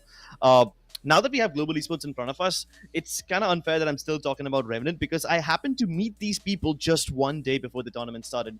I visited one cyber cafe where these guys were boot camping, and I had a chance to talk with the Revenant boys, and I got to see what was going on in their minds. They seem to be pretty solid. They talked me through some of their strategies and how their agent composition is going to line up. And based on whatever I could gather from that conversation, it seems like they kind of predicted that they're going to be up against Global Esports, and they have these booklets which they have prepared. anti-global booklet, the anti-velocity booklet, and they have strats to take down everybody, right? I kind of get the vibes of Batman over here. You know how Batman has plans to take down Superman, Flash, and every other member of the Justice League. That's the kind of vibes that these guys were giving me out there. Yeah, they have the global Bible, and that's what they follow. They want to be global. I really like that. So something to highlight as well, Crips, is back in the Conquerors Championship, in both the kind of qualifiers, the wildcards, these teams played against each other 4 times, 4 series. Exactly. Revenant was only able to win 1. So they've shown that they can do it. The question is now being able to do it a little bit more consistent. Yeah, I mean, out of those 4 matches, you can't really count one of them because they faced each other so often. They literally started to troll around in that particular match. In fact, there was this one game where Revenant Esports picked up 5 duelists in the game and they just went at it because they realized that that particular match had absolutely no stakes. But like you said, in the Valorant Conquerors Championship, these teams had their ups and downs. It was Global winning first, knocking Revenant down to the lower bracket, and then again, Revenant tries to make a comeback, only to be disappointed once again. So these guys have been through the highs and the lows, and I think they've seen everything that Global has to throw at them. Looking at this veto, I won't lie to you, I think it's pretty even, all things considered. I mean, here's the thing with Global. They're an established team. They have a huge support network. Vetoing against them is always going to be difficult. Bearing in mind as well that Global essentially play every map in the pool. They do shy away a bit from the likes of Fracture, which is going to be our decider. But the fact they've left it in makes me think that Global have something planned there. So for Revenant now, I would argue that if they want to take this series, particularly with their history on Fracture, I would argue that this would be kind of aiming for a 2-0 here. The 2-0 definitely would be the aim, but I'm not sure if it's really achievable. Let's start on Haven. The last time these guys faced each other, there were certain strats of Revenant Esports, like their split approaches on Garage and C. It worked beautifully, and even though it seems like a pretty simple strat, Global was somehow not able to mount a defense over there. So that's a massive red flag for me going into this game, especially when Revenant Esports is starting on the attacking side. Yeah, no, you've said it perfectly. For me, I want to see something kind of ballsy from Revenant here. I think that if they're going in defaults, how they have been for kind of last couple of series, Global, they, as we've seen, they played against them time and time again. Something needs to change. Now, we are on the new patch. Fade is now an option. Fade is now a bit of an enigma, isn't it? Because you see a lot of teams that sort of go, Fade is the new agent. We're going to force it into every composition, even if Fade doesn't actually fit in. I think the only map that really screams Fades to me is going to be Splits. Maybe Haven, if you're being kind of very diplomatic, but honestly, I only want to see Fade on Split here. Yeah, even I agree with that one. I don't really think Fade can do all that much on a map like Fracture, especially because the Sova utility over there is just a bit too much. Plus, forget about the Sova, man. The one initiator you want on Fracture is definitely Breach. Absolutely. And I think that's going to be your bread and butter. That is, if we end up going to Fracture in the first place. When it comes to Split, sure, you can maybe have the Fade in your lineup. I kind of see people of Revenant Esports using the C's as a makeshift Molotov. They use the Haunt as a little bit of a bait sometimes. I can see them doing that, but I don't know how they're going to force that agent into the composition. But then they told me that they will play it, so we are definitely expecting it in some or the other map. Yeah, I would actually like to see Breach on Haven as well. I think Breach on Haven, it's been a little bit of hit and miss in a lot of regions. I think that particularly in SEA, the Breach's sort of presence has definitely been effective. Particularly when you combine it with an effective Sova, they really can be a serious power couple. And so if we do see that Breach on Haven, we're guaranteed to see it on Fracture. The question now becomes, how do you split your composition when you then go over to Split? Yeah, I mean, sometimes these guys tried Breach in the Split map as well. And the only problem that Revenant Esports face when they are trying an initiator like Breach, or maybe sometimes even a duelist like Raze, is that they end up using the utility a bit too soon. And then when the actual execute happens, they have nothing left. Especially, the one time when the Breach was nerfed from the 3 flashes to the 2 flashes era. They haven't exactly faced Global Esports in that time after the nerf, but they struggled a lot against several other teams to make utility of that Breach really count. So, that's a red flag for Revenant. For me, something else I want to highlight is that we've seen from Revenant particularly is they really like bringing out ciphers. And for me, I think that Chamber does have a lot more presence than a cipher does. I think that at the moment, in the current sort of stage of current meta of Valorant, static utility isn't really that good. You're being able to rotate from site to site quickly has a lot more effectiveness than being able to just leave a bunch of utility there. Yeah, we saw Paradox on the Cypher yesterday. Let's be honest, it didn't really work out for him that well, did it? Yeah. No, it didn't. It really didn't. And history has this cruel knack of repeating itself, Crips. So hopefully we won't see it again now. But as we've seen the veto, we've seen the teams. I'm gonna put you on the spot a bit here. Do you have a prediction as to our overall score? I think it's still gonna be a 2-0. I have 2-0 to global. Yeah, to global. In fact, I'll do you one better. I think Global Esports can wrap up Haven within 13-6. But on Split, yeah, I think they can wrap up within 13-6. I know this is a very bold prediction. I don't even care if I'm wrong in this one. But in Split, I think Revenant can give them a little run for their money. And that one will be somewhere close to 13-10, 13-11 or something like that. No, honestly, I agree to the extent where Global are probably going to make this a matter of 2 maps. I think that Haven, particularly, is going to be a little bit closer than a 13-6. I'm expecting sort of 13-10s, 13-9s. I think for Reverend, they do still have the element of surprise here, because that Fate is going to be the enigma here. If they do bring out a composition that Global haven't seen, you said there is the anti-global strat book, right? So I still believe that. I believe in the anti-global Bible, all right? I take it as gospel. So I think there is still a chance for Revenant here. But if they want any hope winning the series, they need to win Haven. They definitely do. And I think they kind of have predicted that Split and Haven will come through. I'm not sure how prepared they are for a map like Fracture, but Haven and Split, and even Bind to some extent, they were prepared. But luckily that was vetoed out. So they're safe on that end. And even though they said that they have the anti-global Bible, I've only seen the book by its cover. They never told me what's inside it. They never told me the content stuff. No. They were like, nah, Crips, this is gonna be a mystery. And I'm like, god damn it, I hate surprises like these. So yeah, quite literally, I'm judging a book by its cover here. Yeah, I love how they've shown it to you, not opened it. It's inside. It could just be a matter of them like scribbling over the profile pictures of Global and like writing mean things about them, rather than actually putting in any strategies. Or like strategy 1 versus Global, cry. Like I don't know, we'll have to see. But I personally am really looking forward to seeing how the strat book works. I believe that both teams are on boot camp. Correct me if I'm wrong. So so stuff like tilting, stuff like finding your confidence broken is going to be a lot harder. And so because of that, I am thinking that lurkers are going to have quite a big and quite an instrumental role, particularly in afterplants. Exactly, especially with the addition of Wimp into this roster. Now, Wimp is this one guy who is the god of anti-lurking. You find out where Wimp is, you avoid that guy like the plague, because he will hunt down all your lurkers. And this guy has a very good tendency to just take control of the areas which aren't really supposed to be in your control in the first place. Even if he doesn't manage to completely take over that region, he will at least be present and just keep harassing the opponents. And now that especially this guy is on a character like Sky, he can throw his flashes on the other part of the map while continue being and healing his teammates somewhere completely else. So that presence that Wimp brings into the roster is amazing.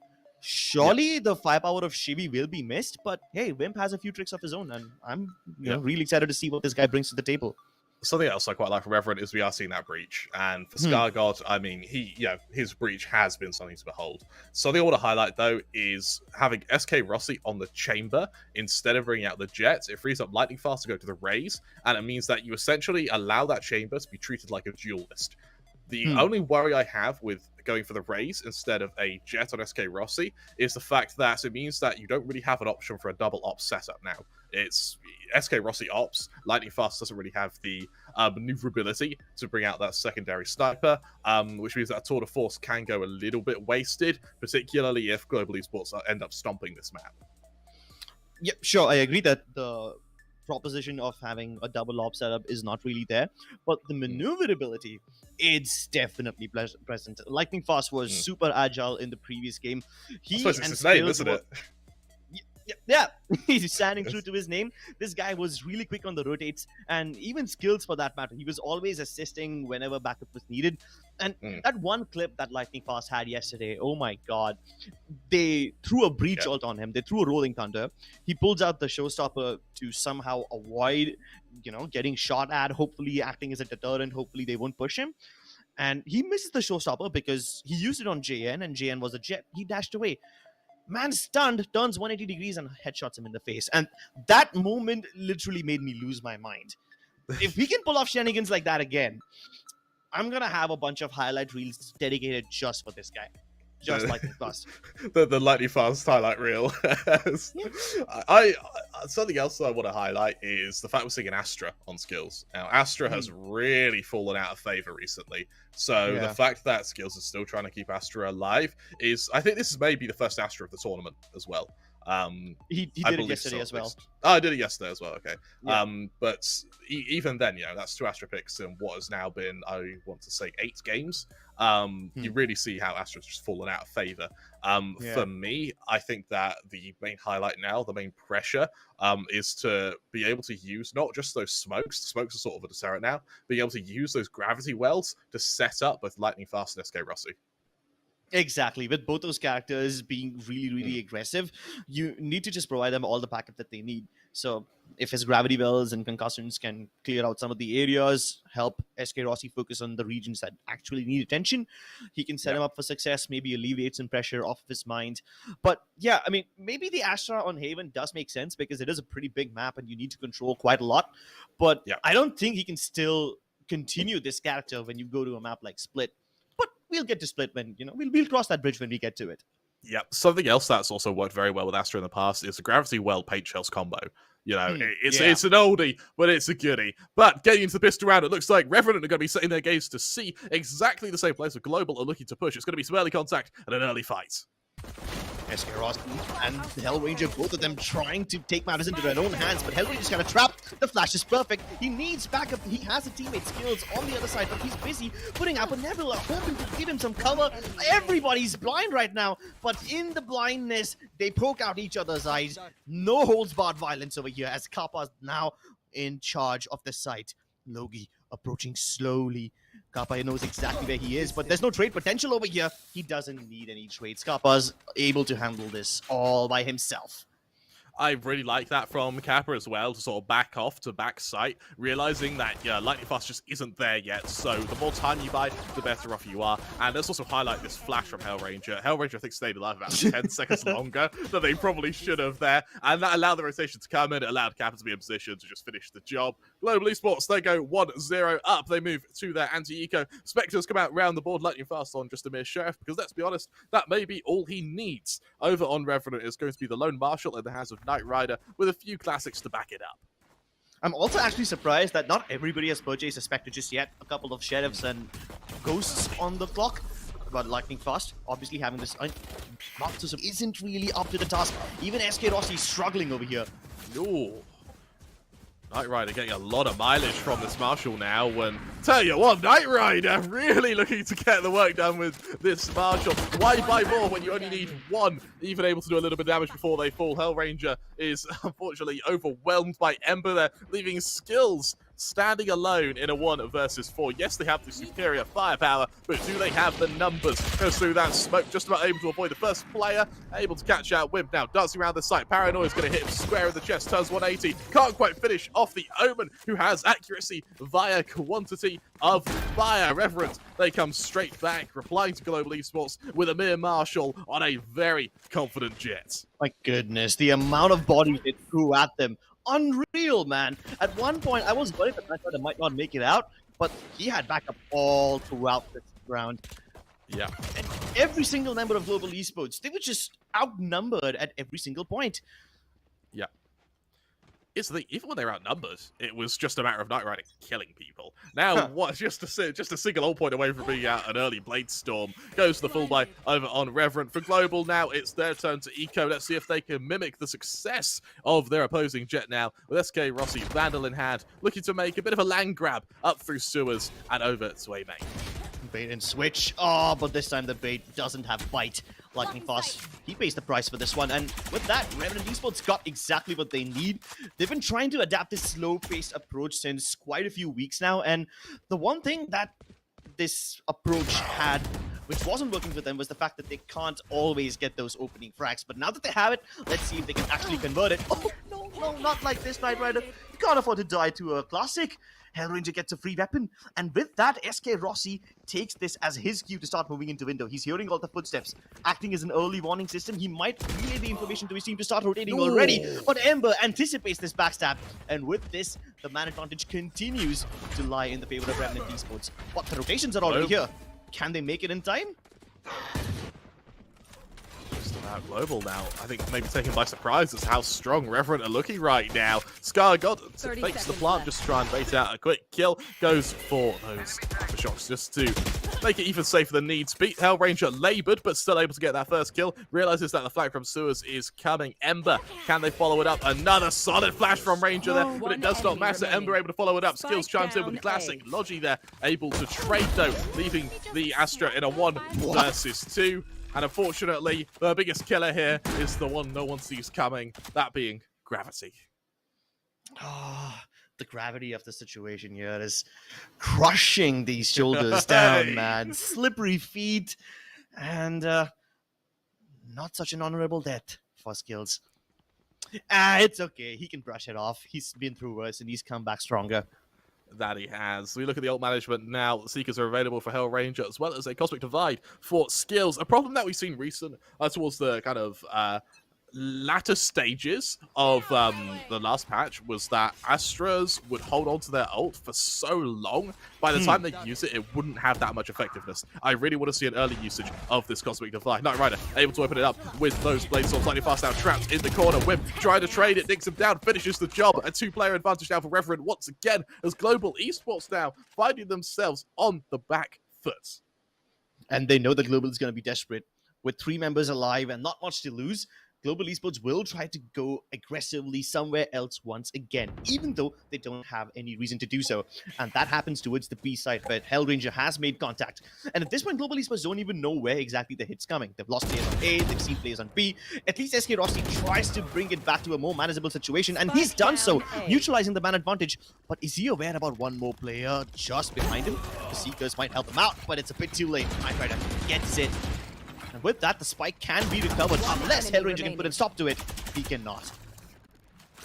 All onto the Astra. Let's see if Global Esports can win this and Astra. As they go for that rotation through mid, and it looks like Revenant are wary of the flank. Knight Rider, even with the spike, is lurking here. Skills will be spotted out, and no need to engage here for Knight Rider. Get that spike down, let your teammates do the rest. It's very, very disciplined stuff from Revenant, and I'll tell you what, I'm really starting to like this. This is going to be one close series, that's for sure, Crips. Yeah, but I'm not really sure how Skills is going to make value out of this lineup. I mean, I would like to come back to the point that you mentioned that Astra used to hold on to their ultimate for too long in the previous patch. A part of the reason why they did so is because they have to use it along with the Killjoy lockdown. The lockdown plus the gravity, not the gravity, the Astra ultimate Cosmic Divide.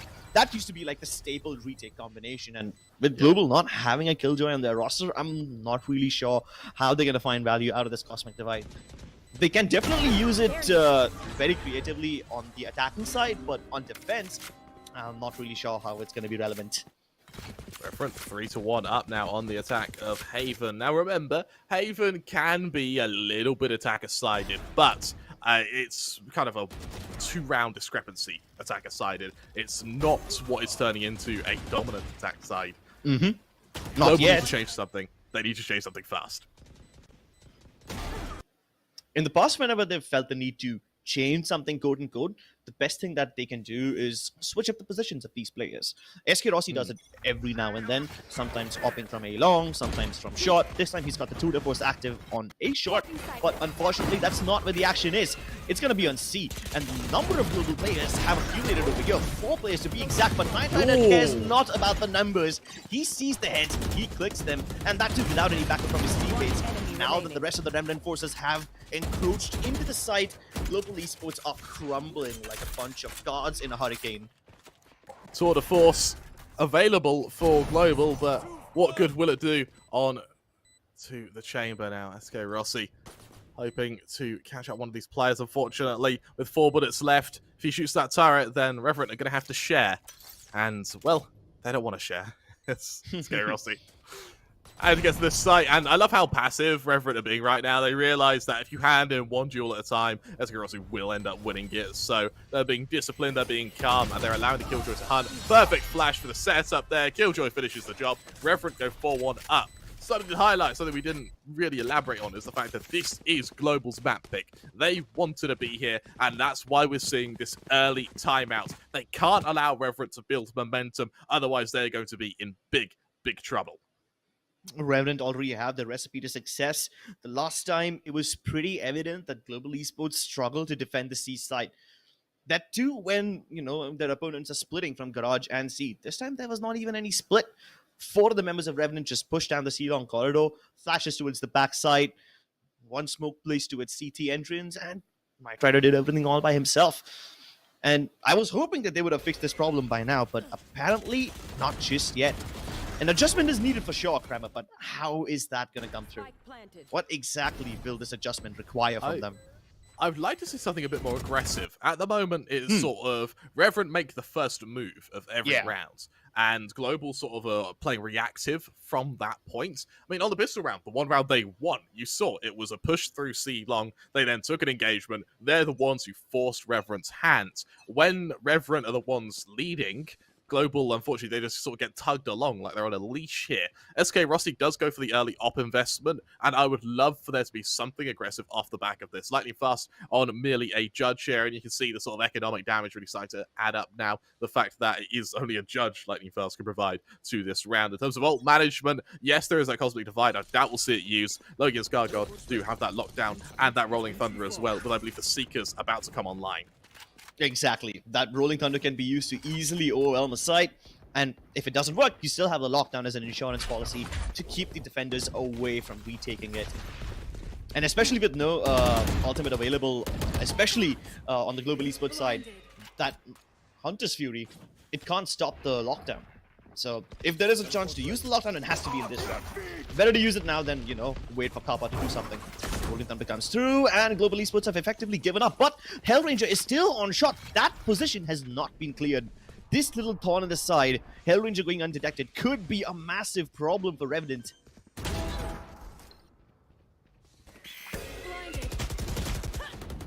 Oh no! What? Hellranger should have that shot. He should have had that twice. Though.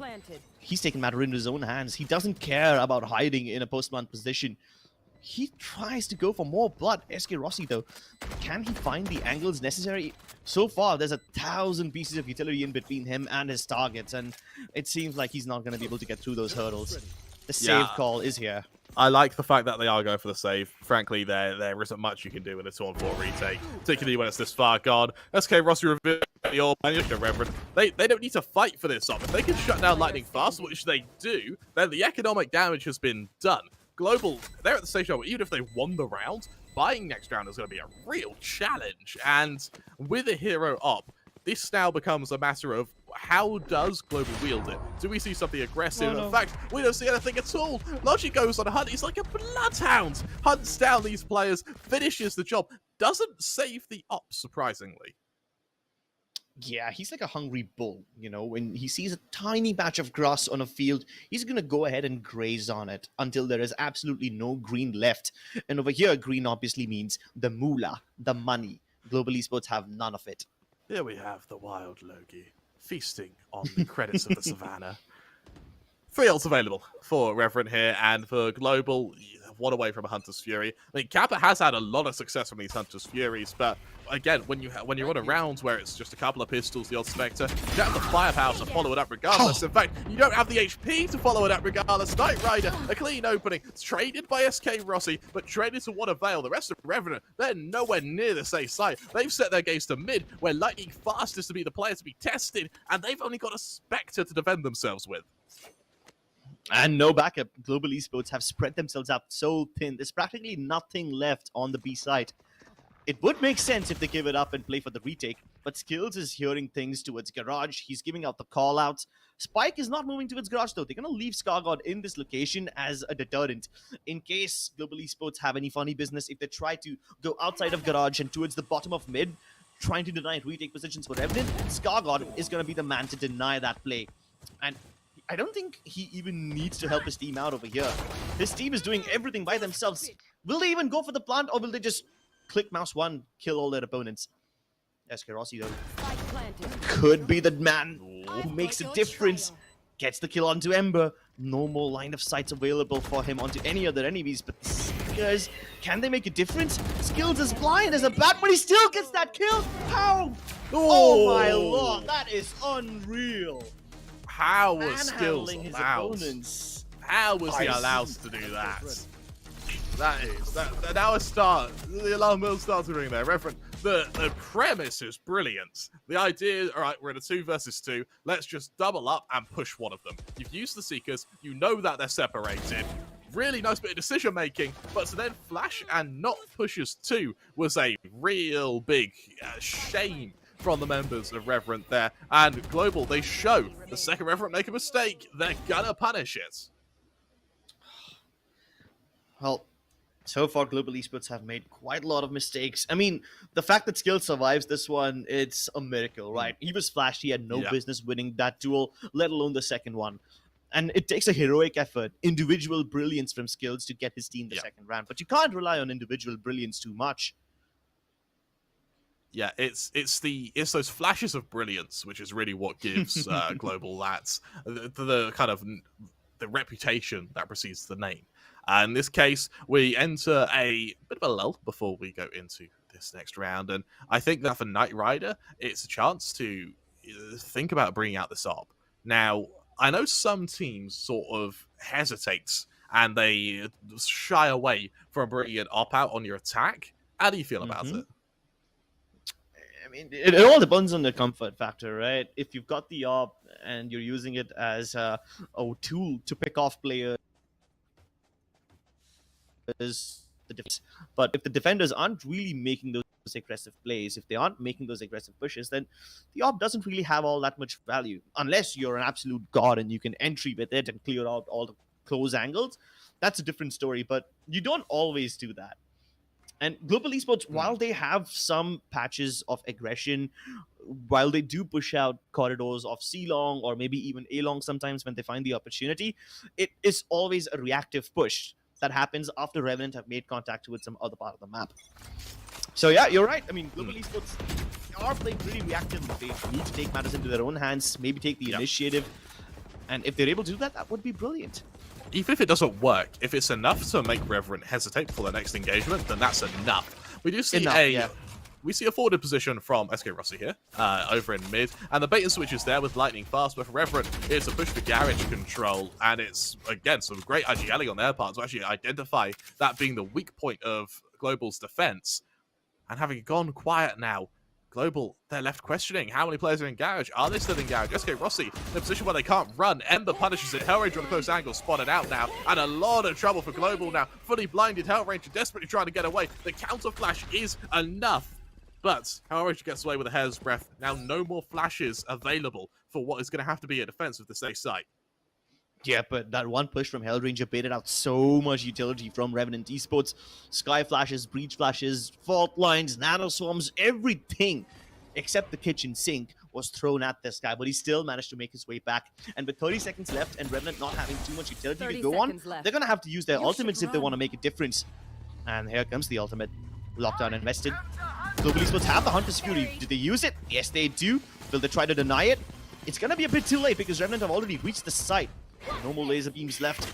The paint shell also doesn't do as much damage as Lightning Fast was hoping to do, but Kappa Spike with the smoke planted. shenanigans can make something happen. With the numbers equalized, Global Esports have a chance. Oh, not anymore! What on earth? One enemy remaining. Nice bit of surprise there. And Knight Rider is only good for one, but Logi is there to trade. Once again, the raging bull of Logi. He's seen red, and that red's on Kappa. The blood will soak to the floor as Revenant goes 6-2 up. Something I want to highlight is that was a really passive use of that lockdown. It's used very far back, and it means that you've sort of forced your opponents for G's case, if that lockdown is used any closer, they get off the site, they play retake. But because there's still that gap, they're almost baited into the false sense of security of playing right up close to the edge of that lockdown, where we see Revenant able to just overwhelm them. Exactly. And to some extent, Global Esports tried to make use of that space. You had Lightning Fast throwing his paint shells, and Kappa pushed just on the back of it, hoping that those paint shells would probably lure someone into the smoke where he has the upper hand. And he did get a kill from it, but it didn't make too much of a difference. But you know what they say, Kramer? If you got a date with the devil, you better put on your dancing shoes. And right now, Global Esports are dancing to the beat that Revenant Esports are setting out for them. They can't afford to dance to their beat anymore. They need to bring their own tempo. I like the fact that we're seeing a timeout as well from Revenant. They're really trying to control the narrative right now. And Global, the timeout does sort of favor them a little bit. They can talk with their coach. They can sort of figure out what to do next. But for Revenant, this timeout now is going to make Global guess as to what have they planned? What do they change in that timeout? The reality is, I bet that timeout was something closer along the lines of, Knight Rider, keep doing what you're doing, and we're set. Knight Rider sort of nods and grunts and goes, yeah, whatever. And then Revenant starting the game slowly once again. What you know, it's Knight Rider leading this charge, looking to take the engagement, assisted by Ember, who goes for the high ground. Absolutely nobody on the ace side. Ember gets into heaven scot-free. Well, that's free real estate right there. Can Ember defend this real estate, or will the hungry landlord Hellraiser come in? Knight Rider has a plan for those landlords, and that is that, punishing everybody.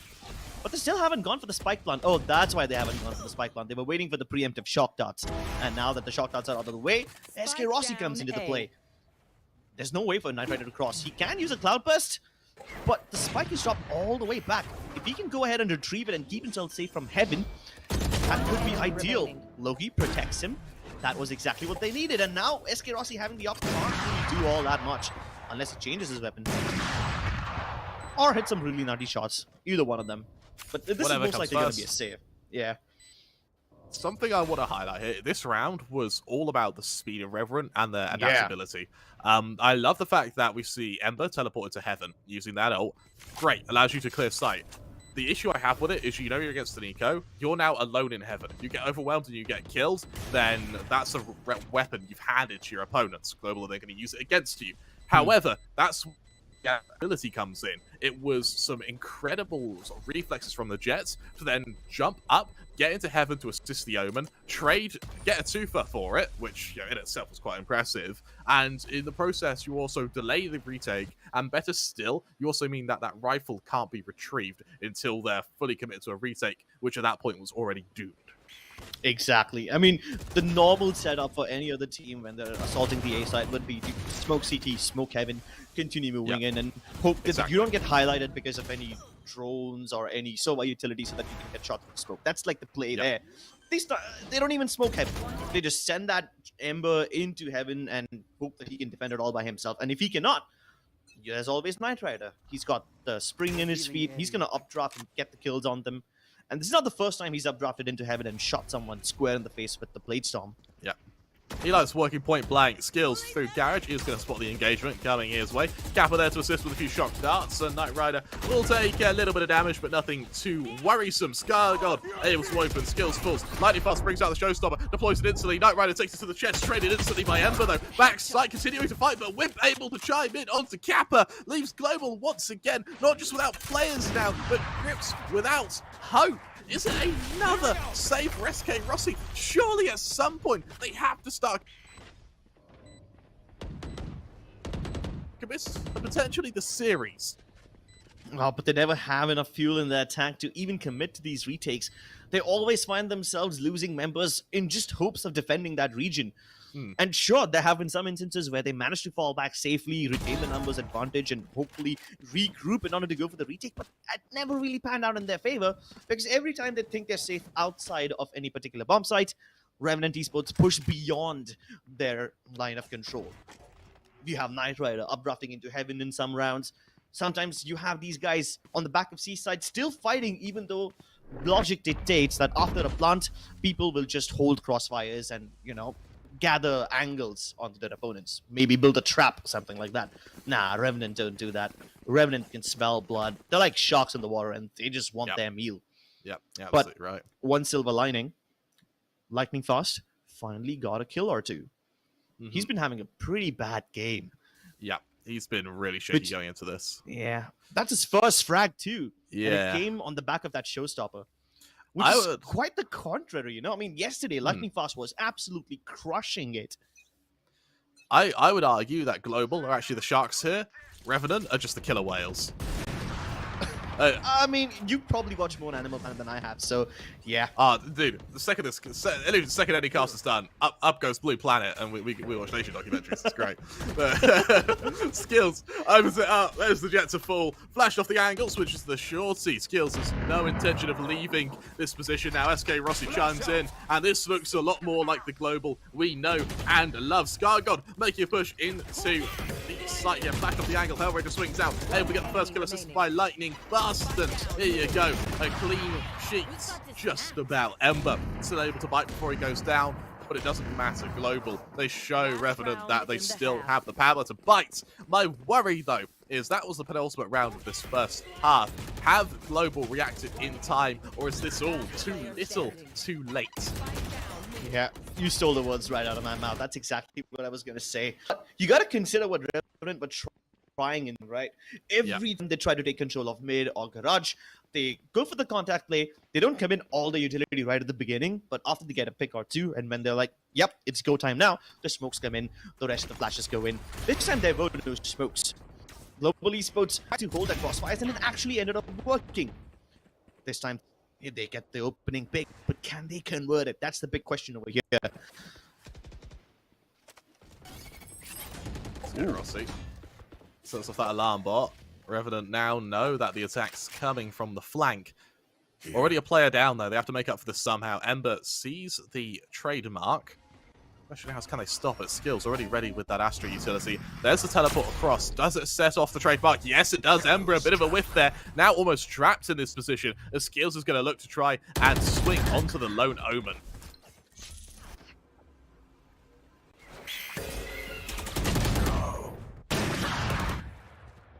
On the other side of the map, they're making contact towards A. The plan is happening towards B, but this all is just a roof. Now, shock dots might not be able to die the plant, but hopefully they can do a little bit of damage. For the first time in a very long time, Kramer, it seems like Global Esports have enough tank in the gas to go for this retake. Lockdown not available, but obviously the Cosmic Divide can build them a little bit of space. SK Rossi with two wonderful shots. Okay. If they have to end the half, they have to do it in style. That's the rule. And we finally see the Cosmic Divide as well. That's the problem I was having is the Cosmic. The issue with this Astra at the moment is it doesn't work with anything. It's used on its own. You know, you have the Showstopper that works with Astra's default utility, or better still, it can work with the Omen Paranoias. You've got your Lockdown, can be used with anything. The Rolling Thunder can be used with the Seekers. But the issue is that Cosmic Divide doesn't do anything. And so it's something. Yes, Skills is able to do quite a bit with the sort of primary utility, but that ult has very little mileage here. 8 for the scoreline though. Revenant, they move to the defense of Global's map pick now. If they're able to take this pistol round, then Global are going to be in some real deep danger. I thought you were going to go to something along the deep water over here, you know, some more shark references, but I guess we're done. Knight Rider taking matters into his own hands. He's pushing out mid a bit too soon, and surprisingly, there is no resistance over here. With this position, Knight Rider can hear almost everything that Global Esports are doing, and he's going to relay all the information. The rotations are starting to take place. Revenant Esports are prioritizing a long instead of a shot, but Skills is aware of this one. Oh my lord! What on earth is that flick? Knight Rider must have broken his wrist trying to hit that shot. And with that early warning system out of the picture, Revenant Esports take it as their cue to fall back and regroup. They've got the advantage. They have no reason to push any further. Ooh, another clean shot from Lightning Fast now. Now's the 4-on-4. A lot of these players are beaten, battered, and bruised, but none more so than Lightning Fast, who finds 9mm rounds to the cranium. El Ranger, maybe flash through the smoke to try and get a bit of an engagement out onto B. A few shots rung out. There's no stealth in this. It's loud, proud, and in this case, looking to kill. Out of range. That spike will go down on B. 3v3 retake now with 30 seconds left for Revenant. 30 seconds left. Kappa doesn't need to really go for this peak, but he still goes for it. Of course, his teammates trying to heal him in the process, but he's going to pay for it with his life, and Knight Rider continues to pop off. My goodness, this guy is on point today. Rossi, trapped in between the rock and a hard place, has so many people coming to stop him before he can even enter the ace site. Yeah, this retake, it wasn't even required. The plot never went down. Even though for a second I felt like Global Esports can commit for the plant. Revenant Esports just made them so uncomfortable. You saw Knight Rider sort of nodding there as if to go, okay, all right, now we win the game. As that pistol round for me was it wasn't the decider, but it was a very big factor into how the rest of this map's going to be played out. And for Global, it goes from being kind of on the back foot now to being hunted. As Revenant move to their anti-eco, they do so with a couple of Spectres, the odd primary rifle, but the main job here is just to keep as many players alive as possible to play bonus for the round after. Oh, such a massive big cluster over here outside of Garage. All of them can be stunned with this one fault line. Luckily, none of the members of Revenant Esports decided to push. But the rotations are here. They're aware of the positions, and now Ember wants to get those kills. He doesn't even let them fall back. The flash doesn't really account for all that much as Ember continues to go for it. Oh, Knight Rider, not like this. You can't steal your teammates' ace. This man has no culture. 10-4. I mean, Knight Rider, I feel like he's done enough in the first half to be able to go, no, this is my ace. Even though it was one kill. It's not about the ace, it's about the message it sends. I mean, surely some messages with colorful language will be spoken out loudly in the Revenant bootcamp right now. Surely. I feel like if I am on Revenant, I'm at the stage now where the main focus, particularly if I'm the coach, the main focus is keeping everyone disciplined, keeping everyone calm, because understandably, you're getting hyped up. You're beating Global. Global, best team in SA. Yeah, I don't think I'm wrong in saying that. Statistically, they've won almost everything. If you're able to upset them in the group stage, imagine what you're going to be able to do in playoffs. Imagine what you're going to be able to do on LAN. LAN is a completely different beast. For those of you who are not aware, Phase 3 of this tournament will be held on LAN in Chennai. So, I don't know, man. Book your tickets. Will you be there, Crips? That is a question that only our friends over at Skyesports can answer. Oh, right, okay. I mean, maybe. Yeah, I mean, right now I'm sitting at home. Will they fly me down Yeah. for the LAN one? Well, Maybe. I hope so. I certainly hope so. I want to see all these guys again. I couldn't get a visa in time, so you need to be there as our represent. All right, I'll do my best to carry forward the flag of Trevor and Crips duo, the KK duo. The KK duo. Global Esports looking to descend over through this a long push in. No presence in sewers whatsoever. This is, dare I say, a bit of a Stranger Tides led attack here. SkyGod flashed off the angle, backs off, able to go for the follow-up flash, and you see Breach just dumping every bit of utility they have to delay this push. They know Global have got a full commitment to long here, and that delay is absolutely perfect now. 3 players all ready for this attack. Yes, the Spectres, but at point blank, they are lethal. Oh, one playing on swing, one playing on contact. Knight Rider and SkyGod, they push and pull this dynamic so well. Global Esports are pulled apart in several different directions, trying to even figure out where they're getting shot from. And Hellranger is a bit late to the party, but he has snuck in over here. I don't think the remaining members of Revenant Esports are aware about this position, and they don't even need to be because Kappa takes care of them all by himself. Does Loki check this angle? No, he doesn't. Oh, even though he's late, Loki wins the fight. The run and gun on the Spectre is just a bit too accurate this time around. Kappa has the plant.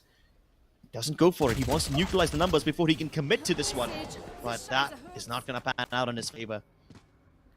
Ember's role there was essentially emotional support for Logi. Just Logi goes, kills everyone, and Ember's there going, "Go on, bud, you got this." As Revenant go 11-4 up now. I mean, you predicted it would be one-sided. I guess you're right, just not quite right. No, I was horribly wrong. I mean, the scoreboard is absolutely on point. I knew that this match will end at 13-6 or before that. But that part's right.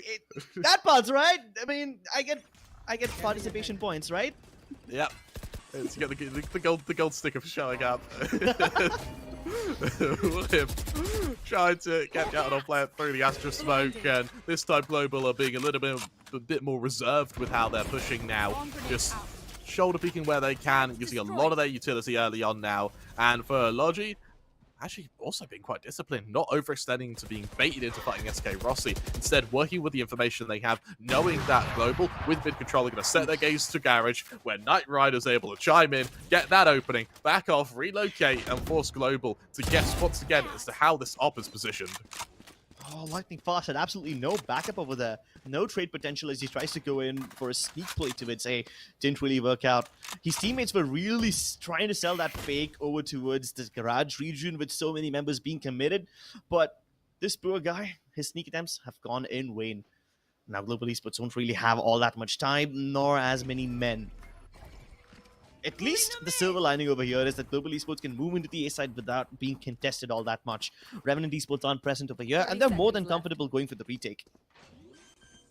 Ranger holding for the swing here. Kappa able to shut down Logi. Still a player down, made that 2 players down as Swimp's able to follow it up. Flash doesn't quite blind Kappa, but Swimp knows this full well. It's just a matter of baiting and allowing your teammates to be the ones to take the engagement here. Half shot goes off. Wimp now with a lot of control. Spots out the swing from the first player, able to trade. Knight Rider there to clean up. Revenant now. Map points at 12-4. This is against Global Esports, rank 1 in SA, and they're doing this on Global's map pick. Yeah, who would have seen this coming? Definitely not me. The fact that Global Esports can't even get into the post-plant positions itself tells you how paranoid they are. Because their alarm bells are ringing, right? They walk into the A side, they don't see anyone, they realize, ah shit, Revenant are playing this for a retake. And if they are playing it for a retake, there's obviously going to be people coming in from long, from short, every single direction. And that's why most of them are focused on just playing on the side. Some towards the left-hand side, one under Hell, hoping that the crossfires would be able to hold out at least the members coming in from Heaven and the CT region. And then they have just one player looking out for the backstabs. They just got pushed and pulled into too many different directions, and Revenant Esports just manhandling their opponents, toying around with their food like this. Oh, but Knight Rider won't be allowed to play with his big toy. The op has been taken out of the equation. Let's go Rossi peeking through mid, trying to catch out the other player. Not able to do so. Hell Ranger a little bit wary of pushing into Garage here, but Lightning Fast, having already established control of the C site, means Revenant are now down onto a retake of this C site. A 4-on-4 retake with Hunter's Fury and Seekers available for both sides now. Now with a player advantage for Ember as well. Logi chimes in. The bait and switch is perfect. Lightning Fast tries to aggress to make up for the matter, but it doesn't. It doesn't matter for Nabs. Kappa alone. Logi finishes the job. Revenants finish map 1. 13-4. Dominating Global Esports and showing Global that throne is now being contested. I don't think it's just the throne here that's in danger, Grammar. I think the entire legacy is it's being threatened right now. They were the undisputed kings. I really thought that Global Esports have what it takes to win Haven. Every single time Global Esports have faced this team on the map Haven, they have been able to wrap it out in a pretty dominant fashion, but this is something else, I'm telling you. The garage region, it's a problem both on the offensive and the defensive side for Global Esports, and Revenant Esports just use it like their bread and butter. They use it so frequently. Global Esports have absolutely no way to stop this push. You're absolutely right, and honestly, for me, this has given me a new insight. You know, I've read the Bible, and I've heard, you know, I've read what it says about hell. Now, as everyone knows, your religious text is up to interpretation. Turns out hell is Haven, and the devil is just having to play against Revenant. Who'd have thought? Who'd have thought? It was that simple the whole time. And that may cause global conflicts, but that's the truth. And with a dominant performance on Haven, I'm really now looking forward as to what Revenant can do on splits. They're that big against global. Yeah, and this is not your typical devil, you know. He doesn't have horns. He doesn't have a glowing red. This devil wears a bow tie and a nice tuxedo. He walks into your door, knocks first, asks for permission, can we enter? And then without waiting for a response, non-consensually just enters that region. And this region, this door I'm talking about, is obviously Garage. I knew that this was going to be a problem for Global Esports before the map began, and I pointed it out. But I didn't know it's going to be that big of a problem that Revenant can just abuse this so often. And it wasn't just that, you know. Revenant Esports, they kind of had the win handed to them on a platter to some extent, because every time Global Esports tried to go for a split push, they didn't really have any trading potential. Lightning Fast was getting countered so hard this time. It's a roll journey from him, you know. Yesterday on Haven, this guy is sitting at like 20, 25 something frags, and none of the other people were anywhere close to him. In fact, he reached double digits before anyone else crossed even the 8 kill mark. So yesterday, Lightning Fast on Haven, an absolute god. Now he has absolutely no say in the game. So how do you go from there to there in such quick succession, you know, in just a matter of a day? Yeah.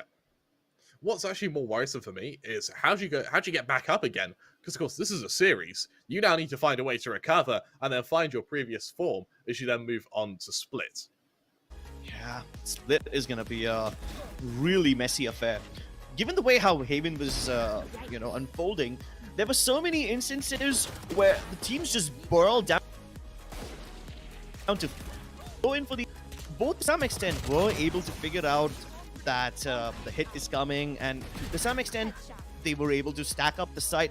We saw so many 3v3s, 4v4s, places where the defense was already prepared, and it wasn't just applicable to Revenant. Even Global Esports to some extent had a good read, but even after having that read, they were not able to, you know, capitalize on it.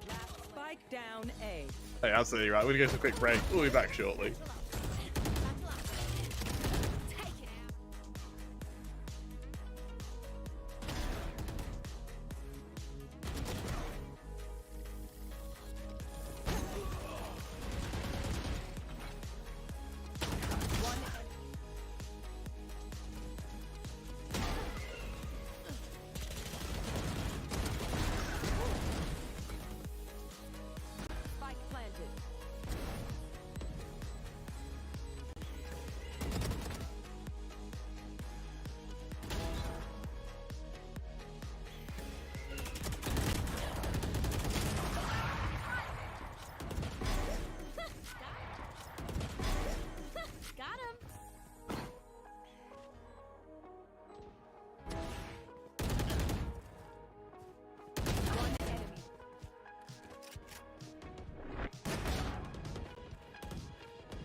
One enemy remaining.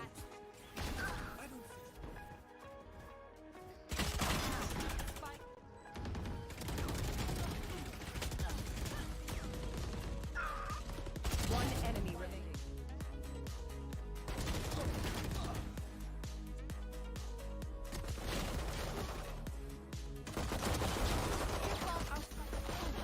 One enemy remaining.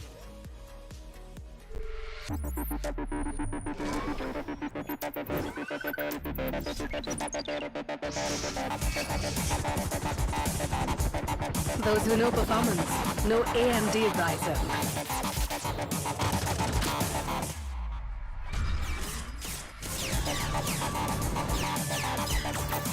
Get the latest gaming laptops powered by AMD Ryzen processors.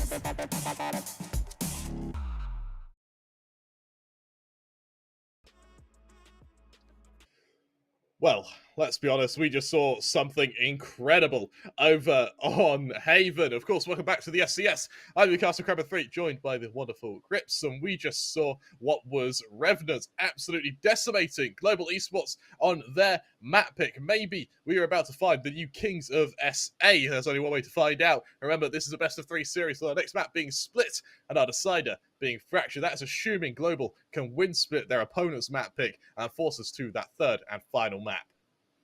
You know, given the way Global Esports was getting pulled apart in Haven, how a lot of their players were having absolutely no trading potential and they were just fighting one-on-one, I feel like in a map like Split, that problem can be fixed. Because the map by default is pretty small, you will have to play as a cluster. You won't have the opportunity to lurk all that much all by yourself. You won't have the opportunity to exploit and punish rotations that easily. So, on paper, Global Esports might be able to win this map. But that's what we said in you know at the beginning of Haven as well. So this could very well all go in the favor of Revenant Esports 2-0. Yeah, absolutely right. And yeah, you look at the kind of MVPs for both teams. It really says it all, doesn't it? Knight Rider just ran circles around Lightning Fast and SK Rossi, and you know I was a little bit apprehensive about having kind of single duelists without the chamber, but Revenant made it work beautifully. You know, the plethora of utility they had with both the Breach and Sky Flashes delayed Global's executions by so much. By the time they actually were committing to sites, Revenant already had kind of 1-2 man advantages. Exactly. I mean, towards the tail end of that game, we saw this one round where both the breaches were just dumping stuff at each other. You throw a flash, I throw a flash. You throw a fault line, I throw another flash. Oh, I have an aftershock too. Oh, you don't have enough money to buy it? Too bad. So that way, Revenant Esports were delaying the Global Esports pushes for long enough, and by that time, the backup for Revenant Esports has already arrived. The cavalry is here, and all they have to do is swing that mighty hammer, strike down Global Esports with all they've got. You're absolutely right, and they did just that. Honestly, they did. It was an incredible game, and I'm seriously impressed by Revenant. You predicted that Global Esports would stomp them. I predicted it would be a little bit closer, but I did still predict Global would win. And so the fact Revenant came out the gate just swinging and swinging, and every time Global sort of went, no, please, mercy, give us a break, Revenant went, nah, and they kept going. Yeah, I think I might have been wrong to say that they swing down that mighty hammer. The scythe would have been a bit more appropriate, you know. Knight Rider himself was the embodiment of the Grim Reaper in this game. He's the man with the big old scythe, except those scythes look like blade storms. And the way this guy was updrafting into heaven so bravely, I've not seen people make such ballsy moves before. I've seen people be disciplined after they've got the plant down. Hold the crossfires, make sure your opponents can't get in, play off of each other, trade for each other. I mean, after the attackers have planted the spike, they don't outright choose violence. Not usually, but Revenant Esports apparently don't follow those rules. Yeah, and I can't help but think that for Knight Rider, now it is the thing, this is rumor, it's all speculation, but we did get to talk to Knight Rider a little bit, and we asked him, you know, what do you feel when you're killing people over Valorant? He just smiled sweetly and said recoil, as Revenant look to continue what has been a dominant performance on Split. And we'll see if Knight Rider can continue that success. Oh, Knight Rider, what an absolute beast. A KD of 2.09, combat score of 350. Yeah. I mean, anything about 300 itself is pretty impressive. And this guy, he's halfway at 400. We did see one game yesterday, you know, where I think it was, I don't remember who the player was, but there was a guy who somehow managed to get a combat score of more than 400, and everyone on his team was just, above 200 mark. On the opposite side, nobody had a KD ratio of more than 1. Right now, only SK Rossi is the one who's able to put up frags, and that too, he didn't put up enough of them. That yesterday it was lightning fast against Team Valor, who had a ACS against Valor, of exactly. 430, going 27-9. I Yeah. mean, for me, that says it all, doesn't it? If lightning Exactly. fast if he shows up, then my God, does he show up? Unfortunately, it's a matter of finding that consistency, because Revenant, they did a splendid job at just shutting him down to the extent where Global almost neutered. We now move to Splits, where I'm expecting to see a fade. Global now are delving into the unknown. Yeah, I'm not really sure how the fade will work out on this map. I mean, even agent selection does somehow pan out in your favor. If you're able to shut down these players individually, if you're able to get inside their heads, then no matter what character you're playing, you're still gonna be struggling. And especially with Fade coming into the play, I'm thinking someone like maybe Hellranger himself, or maybe someone like Kappa will be taking on that character, if at all they take it.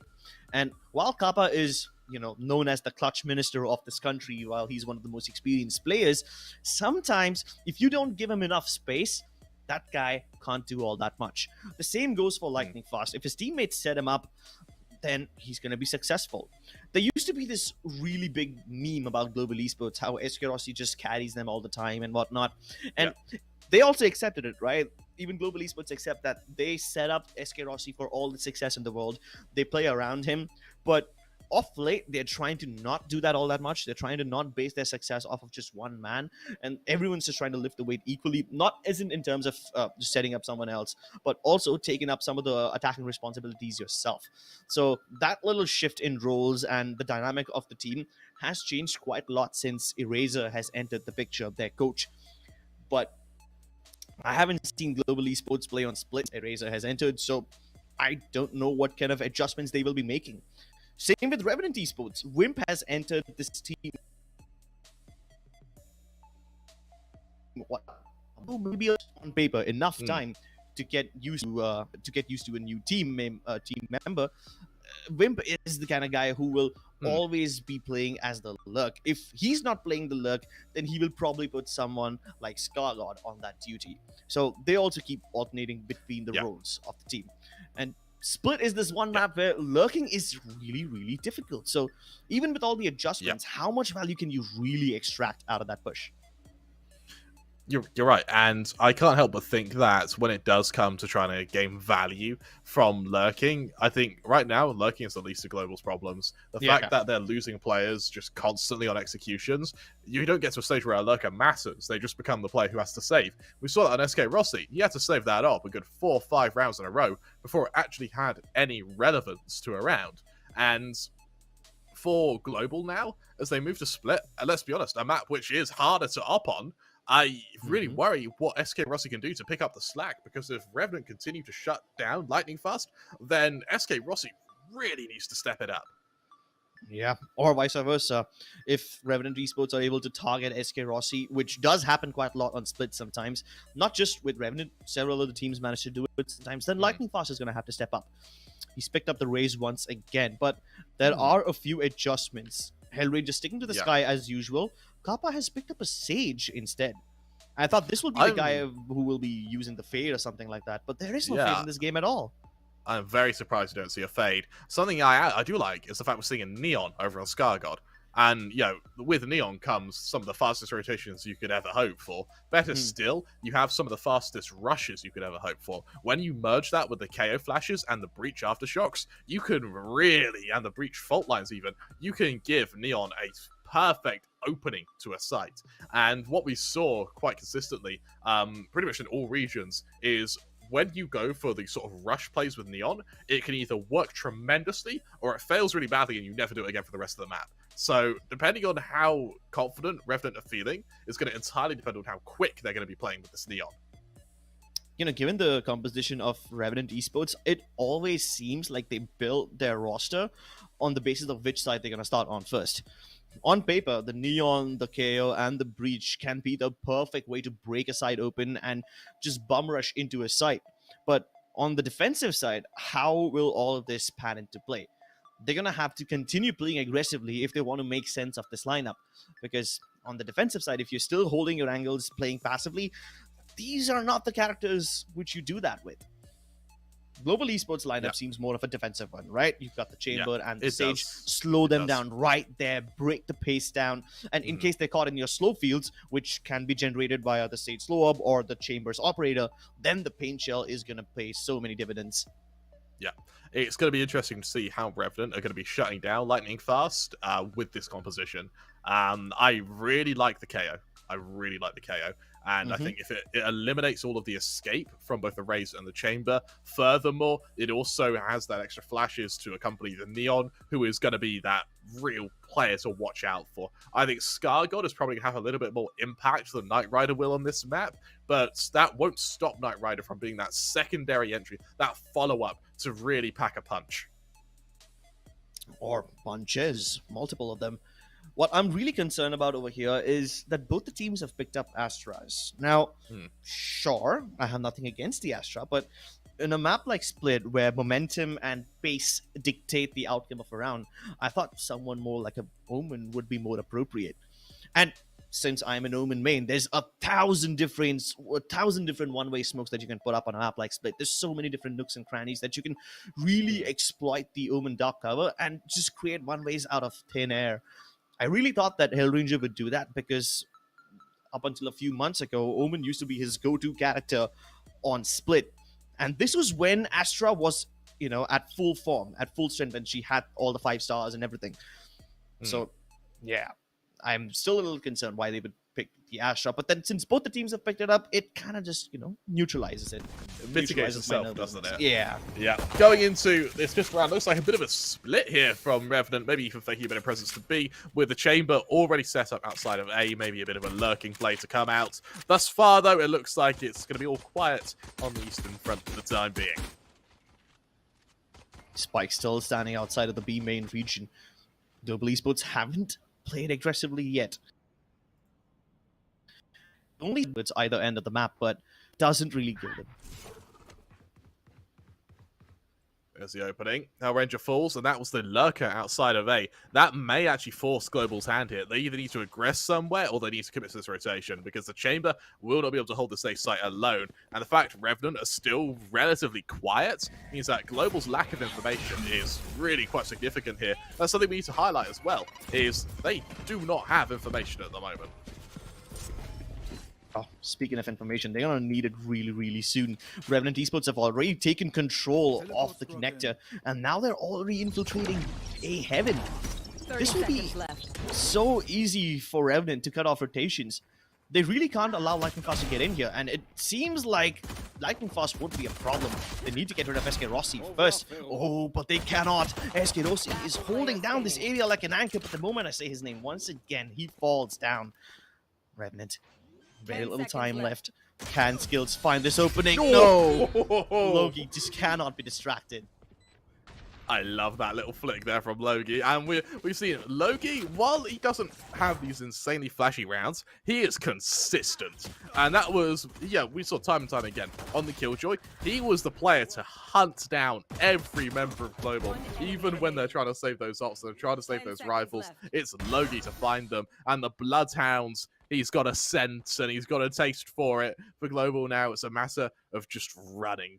Revenant, they move to their anti-eco. Spectres come out. Wimp holds on to that Ghost. Whereas for Global, it's pistols around the board. But the odd shorty has a kappa. In fear of every... Well, it isn't that big of a problem with Global Esports because they can hold all the cheeky angles. What is going to be a problem is if they can, concede this area every now and then. They can't afford to do that. Hellranger. With his eyes closed, now permanently. This area is just so easy to take control of for Revenant, at least in the first 2 rounds.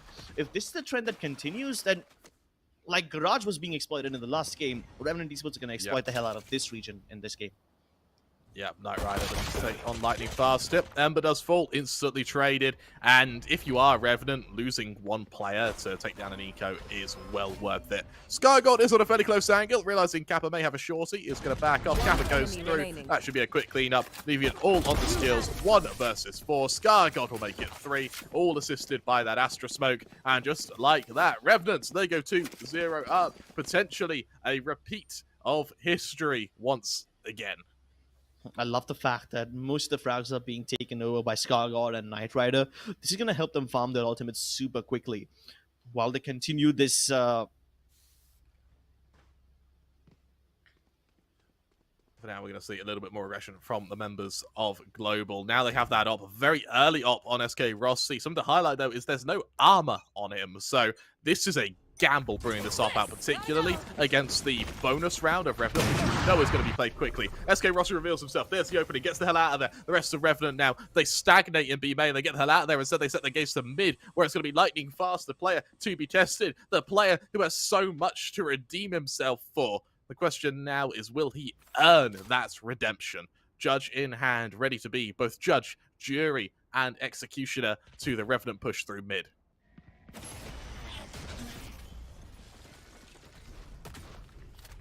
Once again, control of the Wentz region, but this time the superior weaponry is just not helpful at all. Once again, Ember is successful.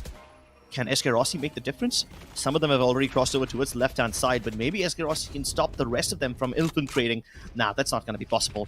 The responsibility now lies on Skill's shoulder, and very capable arms of him. Remaining. Spike down A. And the enemy was punished. Woo! That was a quick one.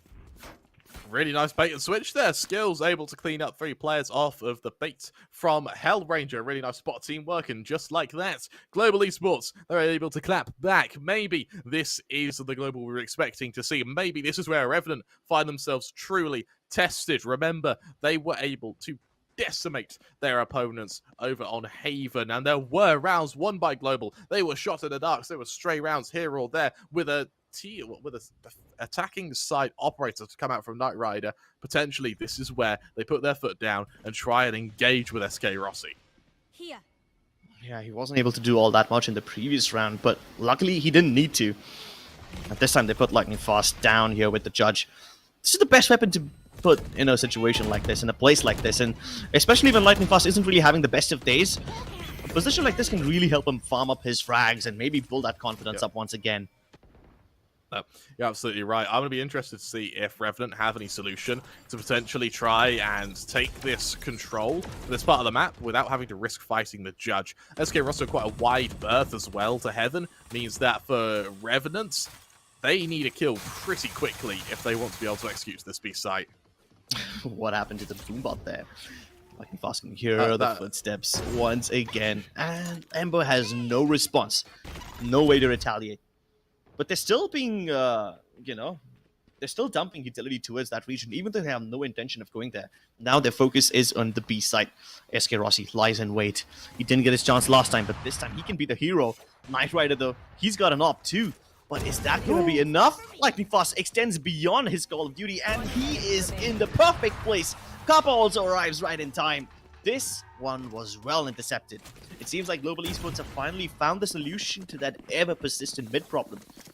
But yeah, and well, something to highlight was that for Revenant, their effectiveness on Haven was being able to keep the economy of Global under control. Now that SK Rossi's got that op out, now it's being established. This is where Global are really going to start waking up and really start harming Revenant. Exactly. But okay, maybe I'm overthinking this a little bit, but I have a feeling that Revenant Esports are pushing mid again and again to condition Global Esports into placing one judge or one player over there permanently. And maybe at some point or the other, Revenant Esports will switch things up and not care about that mid-bench region at all. That's the round I'm afraid of. Yeah.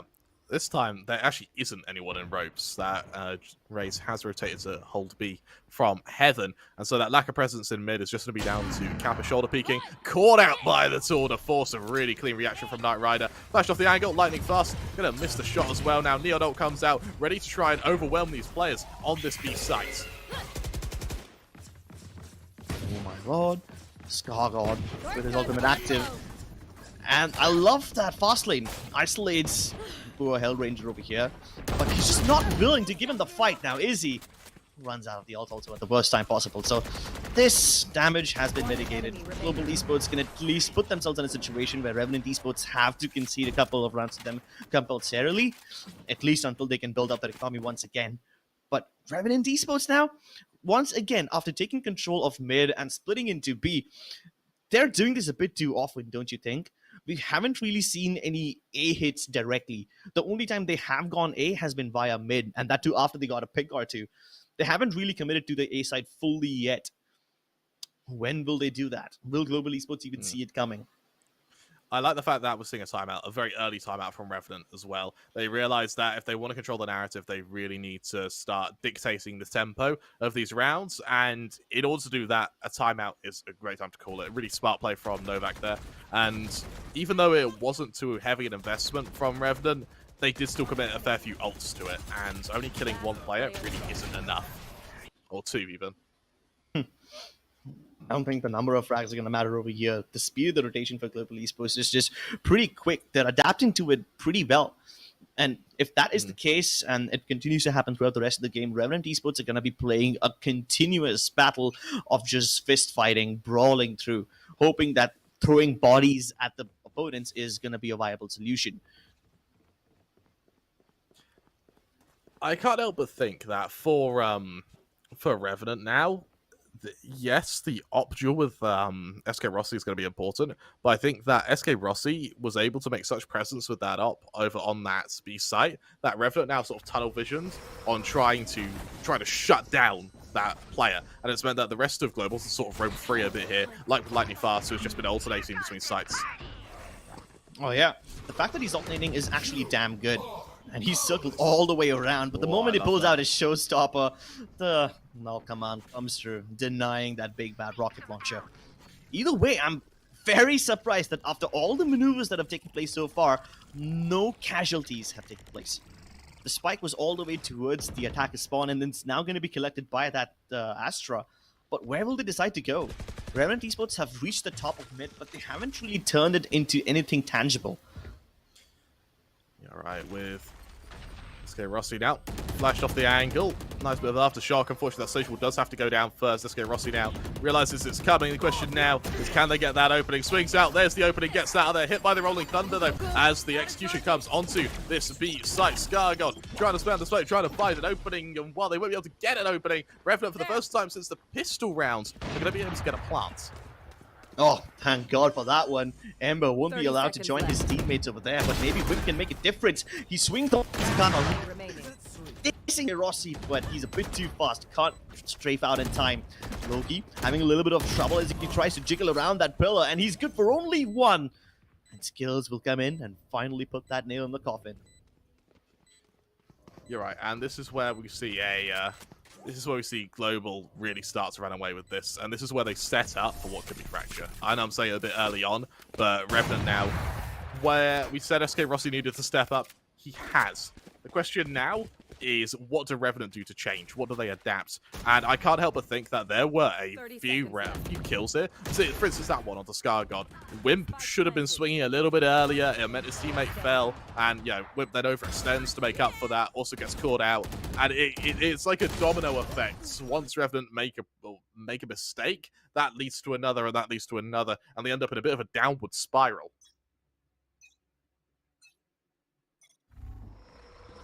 For now, Global, they attempt a defense of the eco, with Revenant going to be a little bit wary for the time being. Very slow foray through mid, a bit of a land grab if anything. Kappa peeks above the wall, spots out the first blow. Here's a frenzy at close range and doesn't want anything to do with that, understandably so. Okay, utility continuing to be dropped around ropes though, just to make sure no one's going to try and outflank them. But for the time being, it's going to be a fairly passive round from Global, realizing that there's no need to overextend, particularly against pistols. As Revenant set their gaze once again to this B site. But once again, having to be worried about this Global setup. Skills on the jump spot, but with SK Rossi now over on the safe site, maybe there's a chance for Revenant to at least get a spike plant here, best case scenario. Skills backs off, doesn't want anything to do with fighting. Kappa on the high ground assisting Skills there. Both players able to damage. There's one kill, doubles down, triples down, quadruples down. Leaving Knight Rider alone. Skills finishes the job. Global go 5-2 up.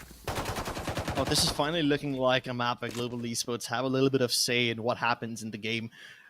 Rotations on point. They aren't really playing from in the site. They're comfortable giving it up, at least giving up it until the pillar part of the B site. But every time Revenant Esports try to go for the plot, Global Esports just swing on them so hard. All of them at the same time. Some people from Heaven, some from the CT entrance. What we haven't seen from Global yet are flanking maneuvers. But hey, don't fix something that's not broken, right? Yeah, exactly. I like how Revenant are really like funneling these ops to Knight Rider just to give them something to challenge SK Rossi. But Global now, having found the last couple of rounds in a row, their economy is really looking quite strong here. Scargon gets ready to push up through mid, able to avoid the Astral Smoke for the time being, a time to perfection. Maybe even a chance to outflank SK Rossi here. Yeah, but SK Rossi's all by himself on the A site, and he's got too much to handle in case Revenant do decide to commit towards the A site. If things go wrong, he can always teleport back towards the actual bomb site and, you know, be safe over there. But if they try to fill on him from both the mid-band and A main, he's going to be in trouble. Tapas alleviating a little bit of pressure towards the mid-region, so at least things aren't in chaos just yet. Global Esports still have a grip on this round, but this could very well go south as Revenant Esports, they're continuing to channel all this utility towards B Heaven, but nothing really can be gained off of it. Loki finally gets one kill, but that's all she wrote for him. Oh, Ranger having to be fairly careful here. Kappa ready in that first angle. SK Rossi.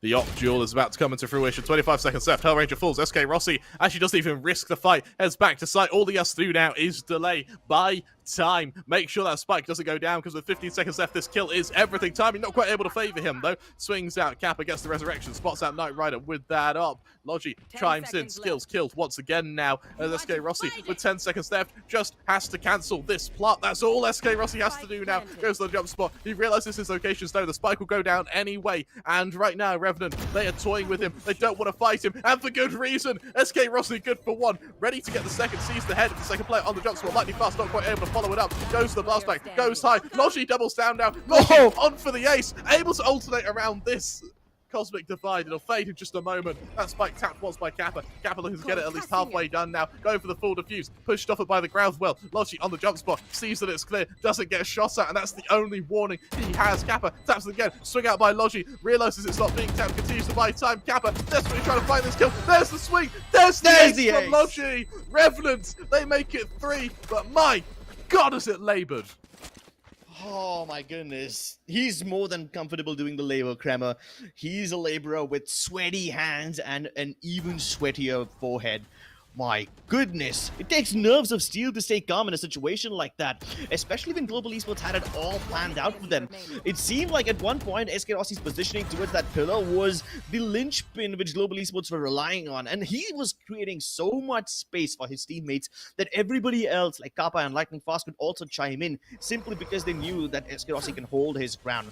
But it took a Herculean effort from Logi to finally get this round in the bag, and with that, Revenant have another round on the board. They can finally stop the Global Esports strain, hopefully even derail it to some extent.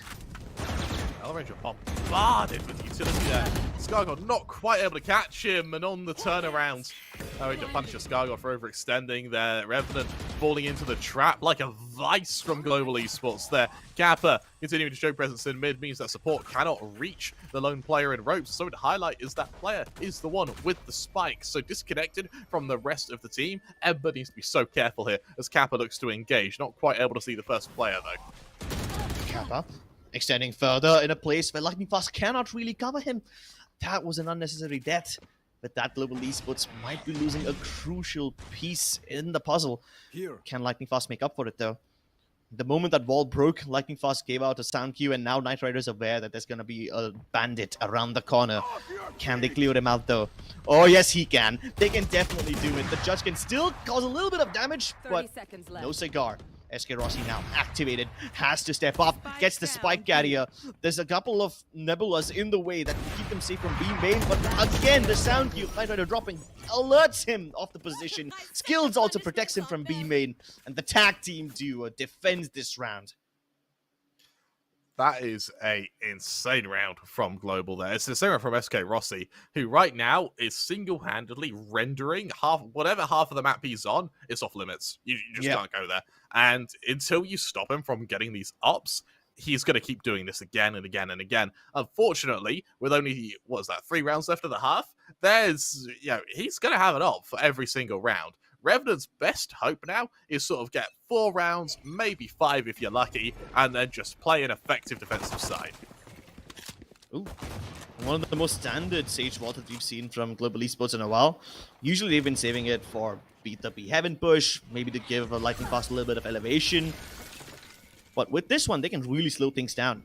A crossfire can also be built up to some extent, but Lightning Fast on this side of the wall with the Judge and Kappa on the other side can funnel all the players of Revenant Esports in. But while I say that, Knight Rider has picked off Hellranger towards the A side. The options for Revenant Esports are aplenty now. They can continue going towards the A side where SK Rossi lies in wait with the op, or they can continue funneling into this narrow corridor where the Judge is present. Both of them are deadly options, none of them better than the other. Lightning Fast on the shoulder peak, trying to catch out the other player wherever possible. Not quite able to do so though. Instead, Revenant make a slow encroachment now through mid. Yes, it's an eco for Reverence. They are outgunned here. They still need to be so careful. And SK Rossi is on the site they're going to. So what does that mean for Revenant now? 30 seconds left. They continue this attack. SK Rossi ready to shoot that first player. Hey, unfortunately, misses. Goes for the teleport. Teleports into a difficult position there. We're able to finish the job. Lightning Fast on the flank. They're able to trade it. Brings it back to the 3-on-3. And Gapper on the Scar. God, that plant is going to go down. But Lightning Fast now ready at point blank with a Judge. That's where the warning bell starts to ring. Gapper's the one giving the final blows, though. Logi left in a 1 versus 3. Sheriff in hand needs to kill Skills as quick as humanly possible. Unable to do so. That'll be 7 for Global. But honestly, that was a fairly close round for what was an eco from Revenant. Exactly. They were able to get so much value out of it. Killing 3 members of Global Esports, making their economy just that little bit humble. Getting the plant for themselves too. With this, they should hopefully have enough money in the bank to keep them going throughout the rest of the half. Hopefully. Planted. Lightning Fast. I don't think I've seen Lightning Fast with any gun other than a Judge this game. Like, genuinely, he's making it work so well. Why, as you said earlier, why fix what isn't broken? And as we say that, Lightning Fast, he upgrades. He goes to that Vandal. He is one away from a showstopper as well. Over on Revenant, they have a tour de force which they're bringing out, but they're one away from the Cosmic Divide, the Neon L, as well as a Rolling Thunder, I believe. So they really are moments away from having a huge power spike. Oh, and I hope that Revenant Esports can dodge this power spike. Maybe even get the actual spike into the side without taking too many casualties. In the previous round, they were just so nonchalantly walking down mid, making all the noise in the world, giving away footsteps and sound cues, because they knew that Global Esports won't be able to rotate in time. They had the information that they were present on B. This time, that is not the case. Oh my god, SK Rossi decimating Knight Rider. How does he get away with that? How does he get away with that? He's SK Rossi. He's the best operator in the country. And another one. Of course, there's just no stopping this man. Not at all. Dodges the flash as well. Ready to go for another peek, but this time Ember finally stops his killing spree. The fast lane enables them to get towards the bottom of stairs, but instead they have to peek through the smoke, which obviously they won't be having an advantage when they do so. Last man standing, Scargod has a massive responsibility on his shoulders. Luckily for him, the KO Null Command is still keeping all the abilities of his enemies deactivated, and he finds the opening. One more shot for Scargod, but Hellranger will finish them off. 8-3 now. Revenant, what could you possibly do here? As it's gone from bad to worse. Now, an 8-4 is certainly recoverable, and 9-3. We've seen it be come back on. But I think if this does go 9-3, I reckon we're going to a third map. We're going to Fracture. I don't see Revenant having as effective a defensive side as Haven. And I mean, let's get hypothetical. Assuming Revenant do have an immortal defensive side, Global have got to have plans for them on their attack, surely. Yeah, let's hope those plans actually pan out. Fast lane into the site. Only Scargod comes through, nobody else to deal with him. And Lightning Fast pulls out the massive weapon to deal with him. He's already taken quite a lot of damage with that fragment, but he doesn't make the showstopper count. Yeah. But they did sell the fake quite well, didn't they? Yeah, it was a really, really good fake. To be able to not only base out your showstopper as well, you get them to use the Seekers, the Resurrection's used as well. Everything's being dropped now before the retake's even really initiated. Knight Rider holding for SK Rossi. Are we finally going to see a duel between these snipers? Oh, jump spot to bait out a couple of shots, but this time it's Knight Rider who prevails with the yacht battle. Even Wimp comes through with another one of his own, and that gives him enough momentum to farm up his Rolling Thunder. Loki not aware about the skill's position, but Ember comes in to trade it just in time. Global Esports, they're very short on time and the clock is ticking. Can they continue moving inside? Karma giving out all the sound cues in the world, will walk right into Wimp's crosshair, and that is going to be it for Revenant Esports. 8-4. As they somehow make good work of this round and make it a manageable scoreline for them in the second half. Yeah, Revenant, they still have hope. And that's something I really want them to sort of hammer home. There is still hope for them. Yeah, but, you know, some wise man at some point in history said that hope can be a very dangerous thing. I'm pretty sure it wasn't a wise man, probably a movie code or something, but I need to, you know, brush up on my pop culture references, maybe. As genuinely, if there's anything I learned from casting with Day, it's that pop culture references. I know them all now, because that's like 90% of his vocabulary. I love you, Lick, if you're watching this. But Revenant, as they move into another setup on their defense. Global going for a bit of a default, early push through mid. Scargod is going to be punished for it, though. And with Ember able to trade, it's now a matter of getting out of there and leaving it in the 4-on-4. Yep, 4v4 right at the beginning, but you know that every time there's a 4v4, the situation favors the attackers a lot more. The defenders are forced to spread their numbers a little too thin. And this time, they have left the A side completely open. Just a bunch of gadgets over there from the chamber, while the remaining members of Revenant Esports double down on mid. Now that contact has been made towards the B side, SK Rossi extends beyond the barrier up, gets him one kill, but his team gets a safe passage into the site. They don't find anyone over there. They realize the site itself is open, but the members of Revenant are ready for the retake. This can't be a situation that's favorable for Global Esports. That's why they're hesitating. They haven't gone in yet. They know that Revenant will overextend, and that's the kind of fight they want to win. A fight where Revenant Esports throw away their advantage, discard it, but all they're doing is just buying time for Knight Rider as he creeps in closer to either his or Hellranger's inevitable demise, and he's missed his opportunity. The flash is here, and he's as blind as a bat, dead like a rat, as both of them pounce on him, and it's just Loki left. Ah, he's clutched out several rounds for his team before, but can he do it again? Sound cues given away. Revenant Esports, they have no say in this round, as Hellranger has the perfect read on this one. 10 But seconds he has a left. chance to isolate this fight. If he can be quick enough, he can probably catch this guy all alone. Nah, Spike that window planted. has passed.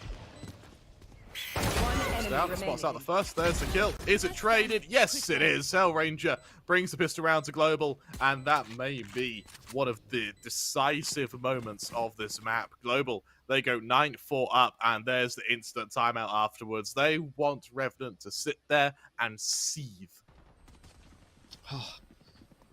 It's kind of brave how Global Esports just took a breather over there, just took a pause right behind their barrier up. They were like, we are not going to continue pushing into the site. We know that Revenant have this site stacked up.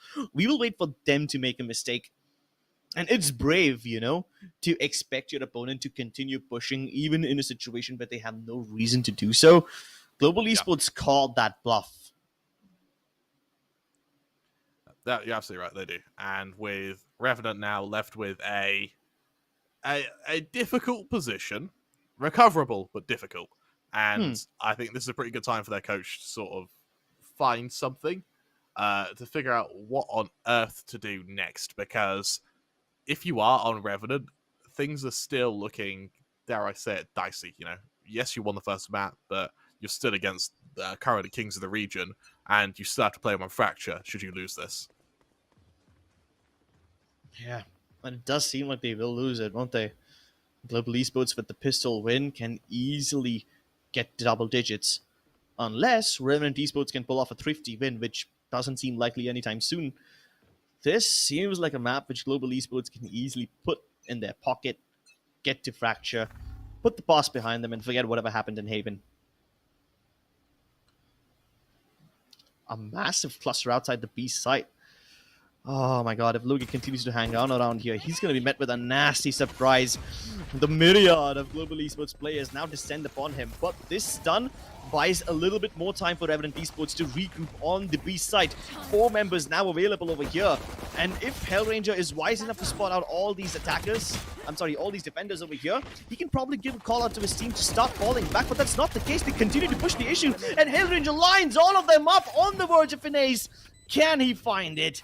The captain of Global Esports, calling well above his age, gets the ace for himself. I'm out of stuff. What a round from Hellranger there. What a round. And Revenant, they have the right idea. That's a great strategy. Just swingers for overwhelm your opponents, because when you have inferior weapons, your saving grace is your numbers. In this case, Hellranger, he doesn't care. He's already got the Seekers readily available, and after a Bulldog ace, that's going to start sending the shivers down the spines of Revenant now as they move to their full buy against the bonus of Global, but even then, there's still a Vandal available for SK Rossi. If this bonus is not converted, if Revenant cannot find a way to shut down Global now, then I doubt they will.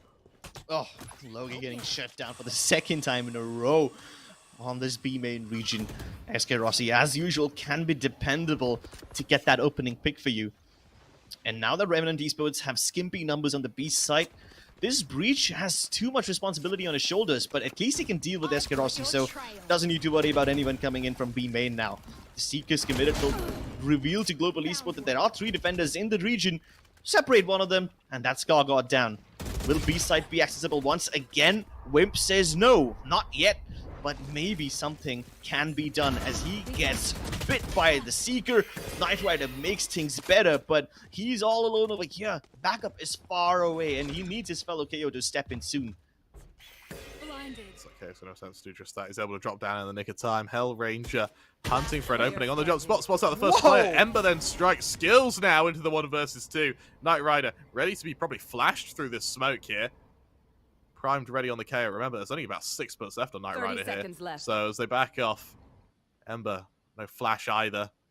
Have to wield this dagger. Remember, that spike hasn't been planted, so Skills has the option to just gun it to this ace side. Don't think they can get away in time. However, they may be able to outflank Heaven. Oh, this is going to be a tough one. He better put on his running shoes, 10 because seconds if left. he can't get to the side in time, it's going to be disastrous. And obviously, the trademark slows him down just enough. Nah, he can't go to the flounder anymore. Can he? Nah, Yeah, he cannot. didn't It's think that so. one trademark that gets in his way. That's all that's needed. 5th round for Revenant. They keep 2 players alive. Sure, the bonus certainly isn't pretty, but they won it. And right now for Revenant, it's just every round as they come. And that's just what matters. So long as they were able, so long as they were able to just get the rounds, doesn't matter how you do it, it's the destination, not the journey. Well, perfect quote for a road trip, but this is not like one of those weekend road trips. This is a journey down to hell. Joe to the center of the earth. Journey to the center of the earth, starring Dwayne Johnson and probably a couple of members of Global Esports. They were the pilots, actually. They're the ones who figured that. Oh, they were the one who got them into trouble in the first place now, weren't they? Yeah, they were the scientists who were like, this is a thing. Maybe Oh, we'll gee. find some cool rocks down there. You go to the center of the earth, and the one thing you're collecting, Crips, is rocks. Pulling them in. Better than magma. Seriously. That's true. Good for. To be honest, that's true. Magma's one of those weird substances that you know is really bad for you, but you want to touch it You regardless. will not kill my Oh, look at this touch. They go for the bait and the Whoa. entirety of Revenant Esports swing. Ranger, 1 versus 4.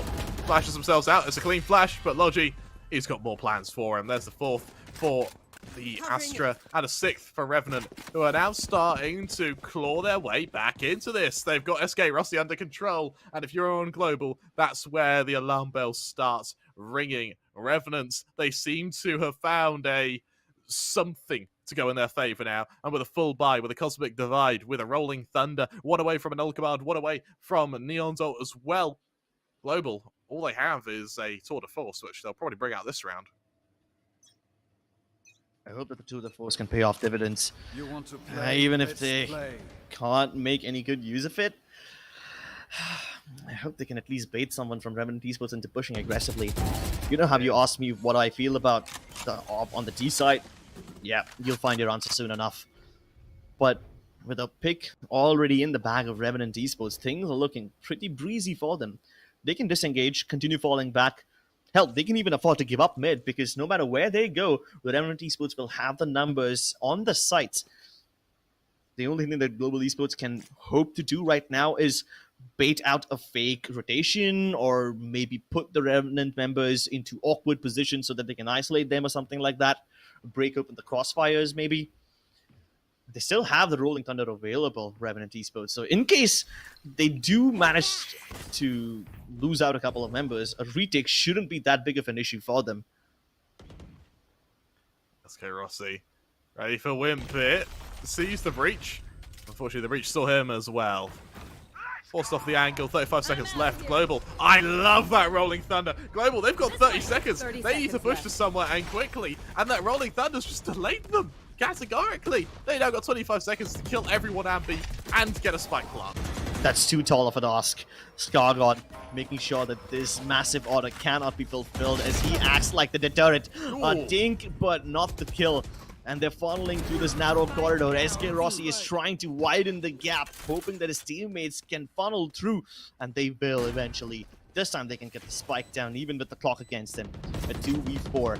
Cosmic Divide available, which they can use to get a little more space, but then again, they're gonna have to swing it regardless, that this might not be the best way to utilize this. And you can see he's still debating. Well divided. There's that divide. There's a swing from Hellranger. One enemy remaining. Rossi's been spotted out. There's the kill. There's the trade. The to and fro. And Global Esports on the repartee are able to find their 11th. 11-6 now. Revenants. That spree ends here. The question now is, what good will they do on their comeuppance and on what has to be a second wind? Oh, I hope they can find the wind in their sails. Maybe Revenant Esports summon a storm, sink that ship before it can reach its destination. Because believe me, that destination is extremely close. We're going to be going into Fracture any moment now if Global Esports continue the path that they have taken.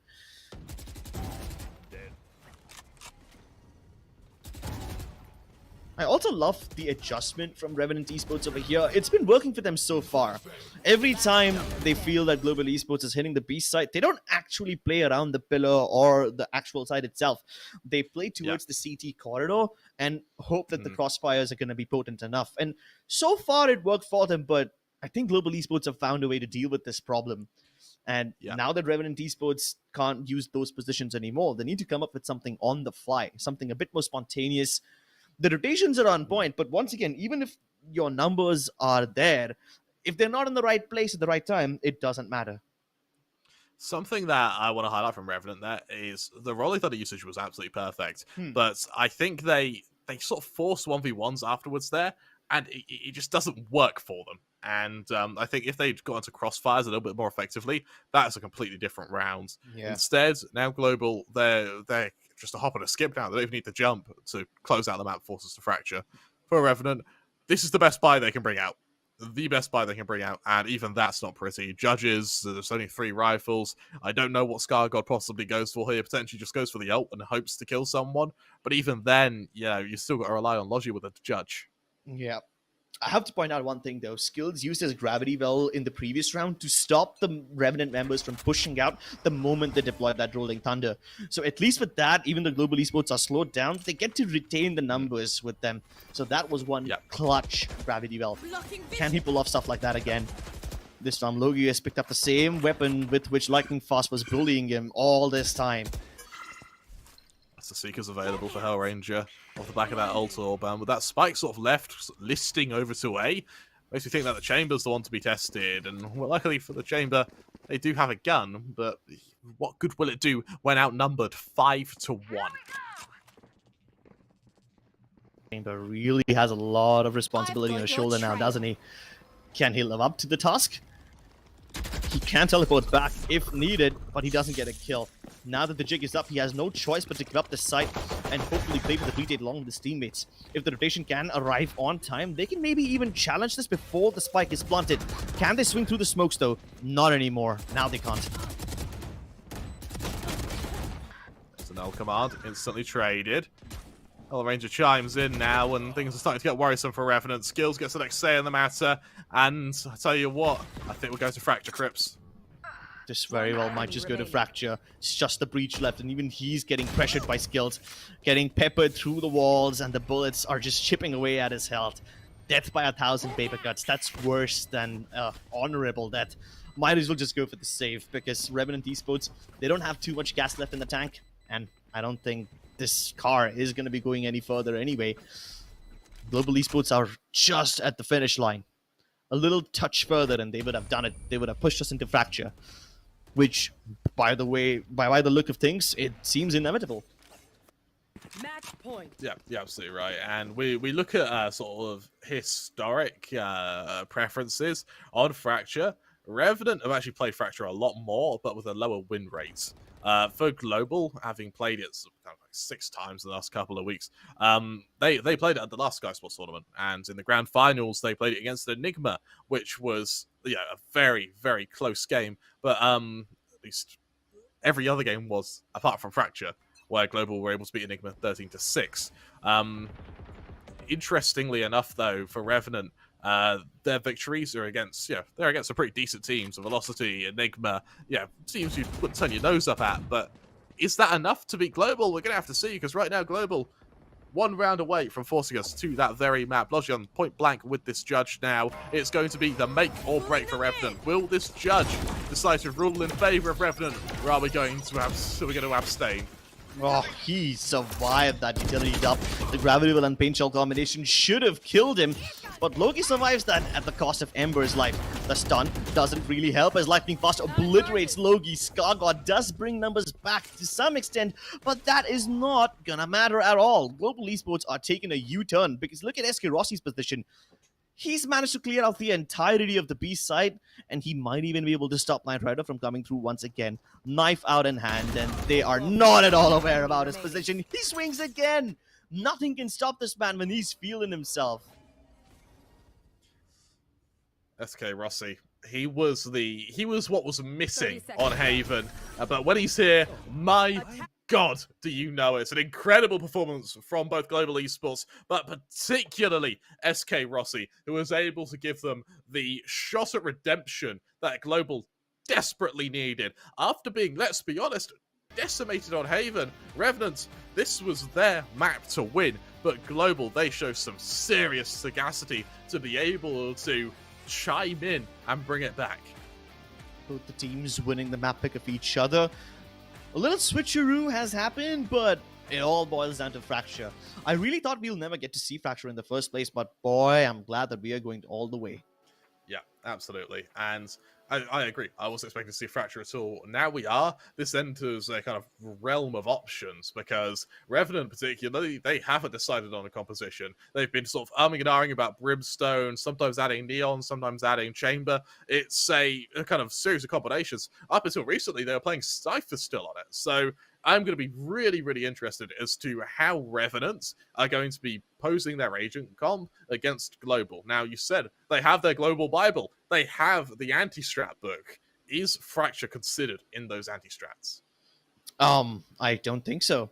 In fact, even in Split, while this was a part of the anti-strat notebook, it didn't have all that many pages in that book, right? Towards the start of the game, we saw that Revenant Esports were exploiting the mid-bench region. They were using it as their bread and butter, and to some extent it did work, but then Global Esports adjusted to it really quickly.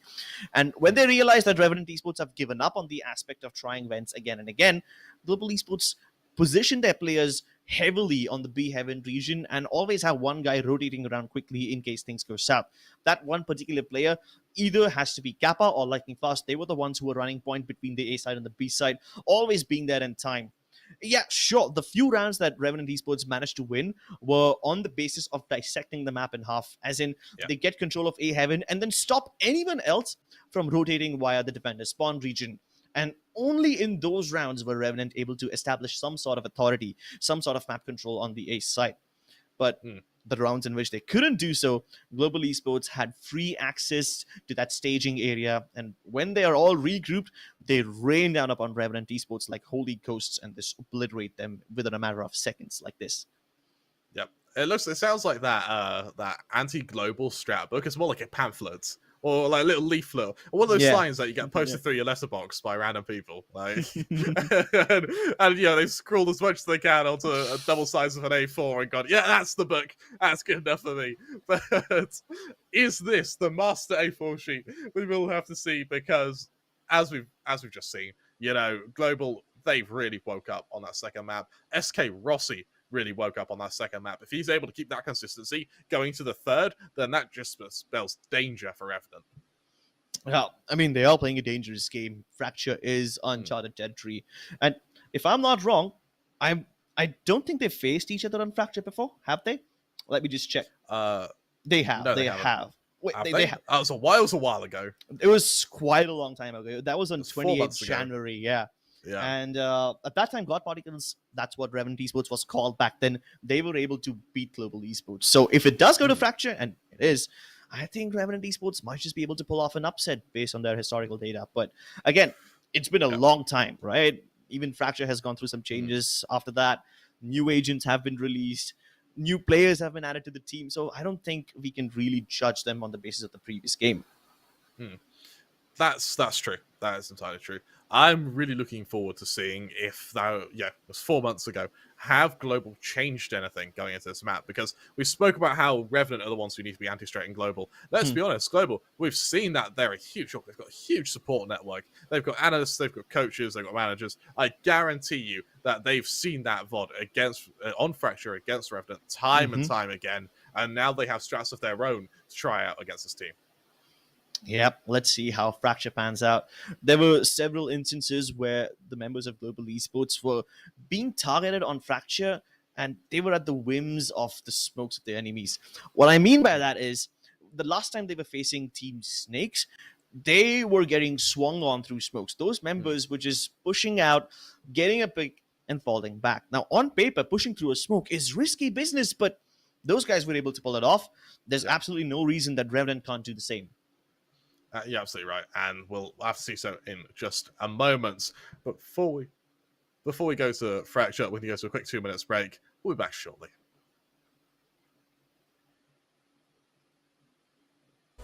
10 seconds left.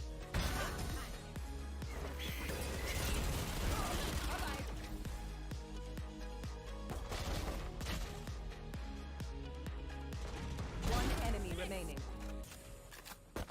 You had it coming.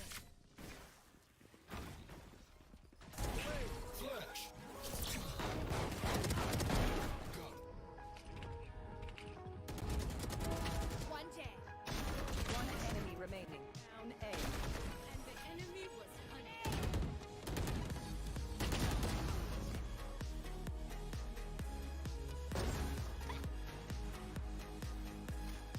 30 seconds left.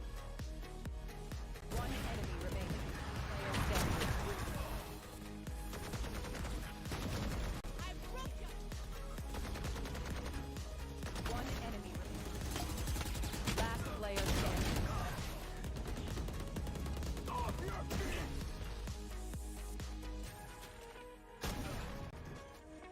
Thirty seconds left.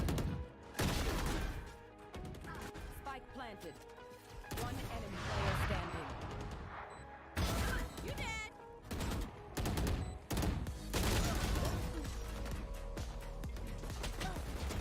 One last player standing. One enemy remaining. Spike down B. Having tactic. Enemy.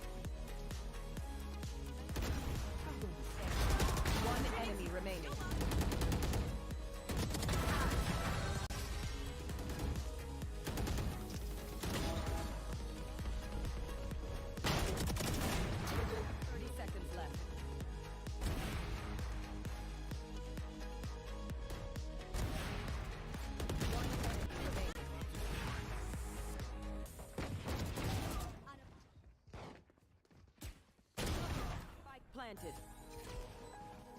One enemy remaining. Last player standing. Too easy.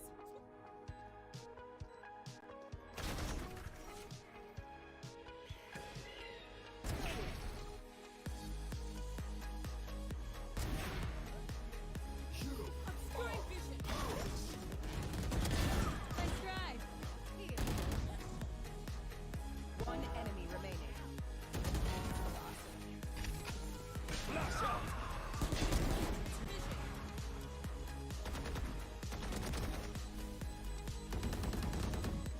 One enemy remaining.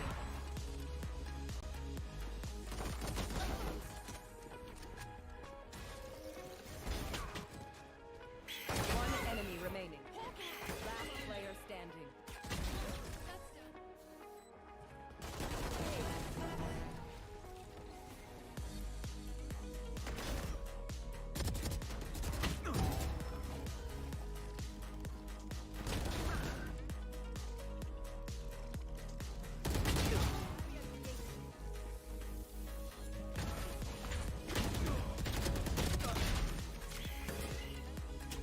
One enemy remaining.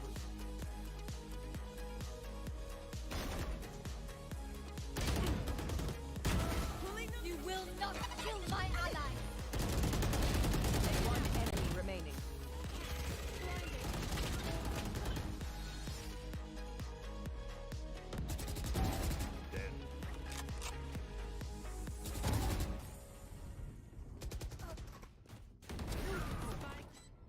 Last player standing.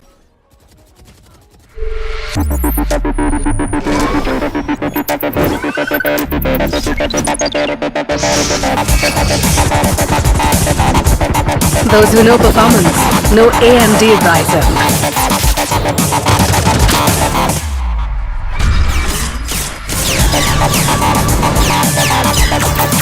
Get the latest gaming laptops powered by AMD Ryzen processors.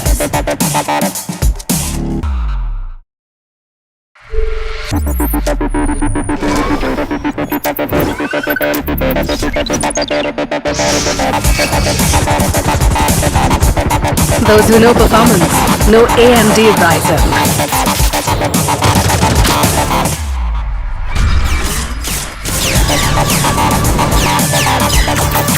Get the latest gaming laptops powered by AMD Ryzen processors.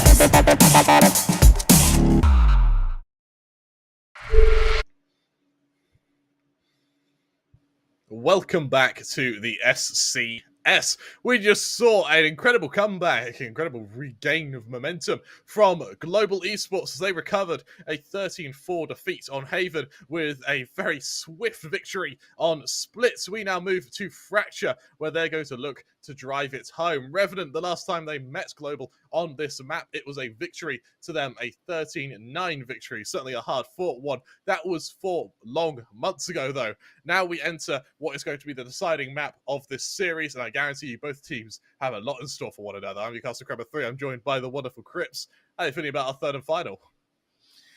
Nervous, anxious. Yeah, understandably. Yeah, understandably so. I think both the teams are going to be feeling this way, right? Especially Global Esports. Given the way they started this series, I thought they had it in the bag, but then it started to slip. And then at some point in Haven, I really was thinking that, okay, maybe they figured this out. The one time they were able to win that semi-bye round, I thought, yeah, they've got this in the bag, and it still continued to slip downhill. And then I was like, yeah, Global Esports did not have this indeed. They somehow managed to mount a comeback in Split, which I'm really proud that they were able to do so, because if not, we wouldn't have seen this beautifully chaotic map. And Fracture is known to be extremely chaotic, right? Everything that you have planned will go to waste the moment you make first contact with the enemy. So that's the one thing I'm looking forward to in Fracture.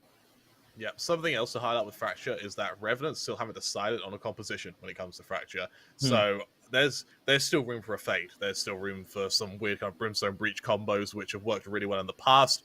Sometimes with a Neon, sometimes with a Chamber. I think the 3 guarantees are Brimstone, Sage, and Breach. The remaining 2, though, are just up in the air. Your guess is as good as mine. Sometimes it's been a Cypher, sometimes there's a Ray, sometimes it's a Neon, sometimes there's a Chamber.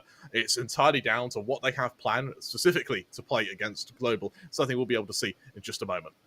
The last time these two teams faced each other, both of them went for a double controller setup, Viper and Astra being the agents of choice. I'm not really sure if the double controller is still the way to go, because even the double initiator looks really, really lucrative at this point. And whether or not Sage will be a part of this lineup is up in the air, but I'm definitely thinking that Chamber will be picked up by both of those teams. Maybe even in Neon to some extent. I would like to see a Neon. I don't think Neon had too much impact on Split, so I would like to see Revenant sort of stay away from Neon. I think the Chamber was a great pick. Let's take a look at the scoreboard from our last game, though, just so we can see really who was able to instrument that victory. Let's be honest, SK Rossi and the rest of the team. Over on Revenant, Logi did have some incredible plays. Unfortunately, that was just dwarfed by SK Rossi. Once he had those snipers, he was unstoppable. And I'm glad that he's able to find himself once again, not really having the best of games in Haven, as he was the only one showing up over there. But then again, we've seen it time and again, when SK Rossi is the only one fragging for the team, it doesn't really end well for Global Esports. Now that he's able to find his groove once again, he created space for even players like Skills to shine. He was the one creating opportunities for Hellranger to peek out with the splashes, and they both just work in tandem. Kappa, as usual, the ever-present anchor, he was operating independently of SK Rossi and Hellranger to some extent, most likely seen along with Lightning Fast. So Lightning Fast and Kappa were the ones who, just tailgating between the two sides, rotating around whenever necessary. Whereas on the side of Revenant Esports, while Wimp and his utility usage was damn good, it kind of fell short because I feel like Scargod and Ember just really couldn't capitalize on the momentum that Wimp was trying to create. Yeah, you're right. And for me, it was Scargod had a real big impact on Haven. On Neon, it felt like Scargod felt obliged to go for these fast plays to try and chase down global members.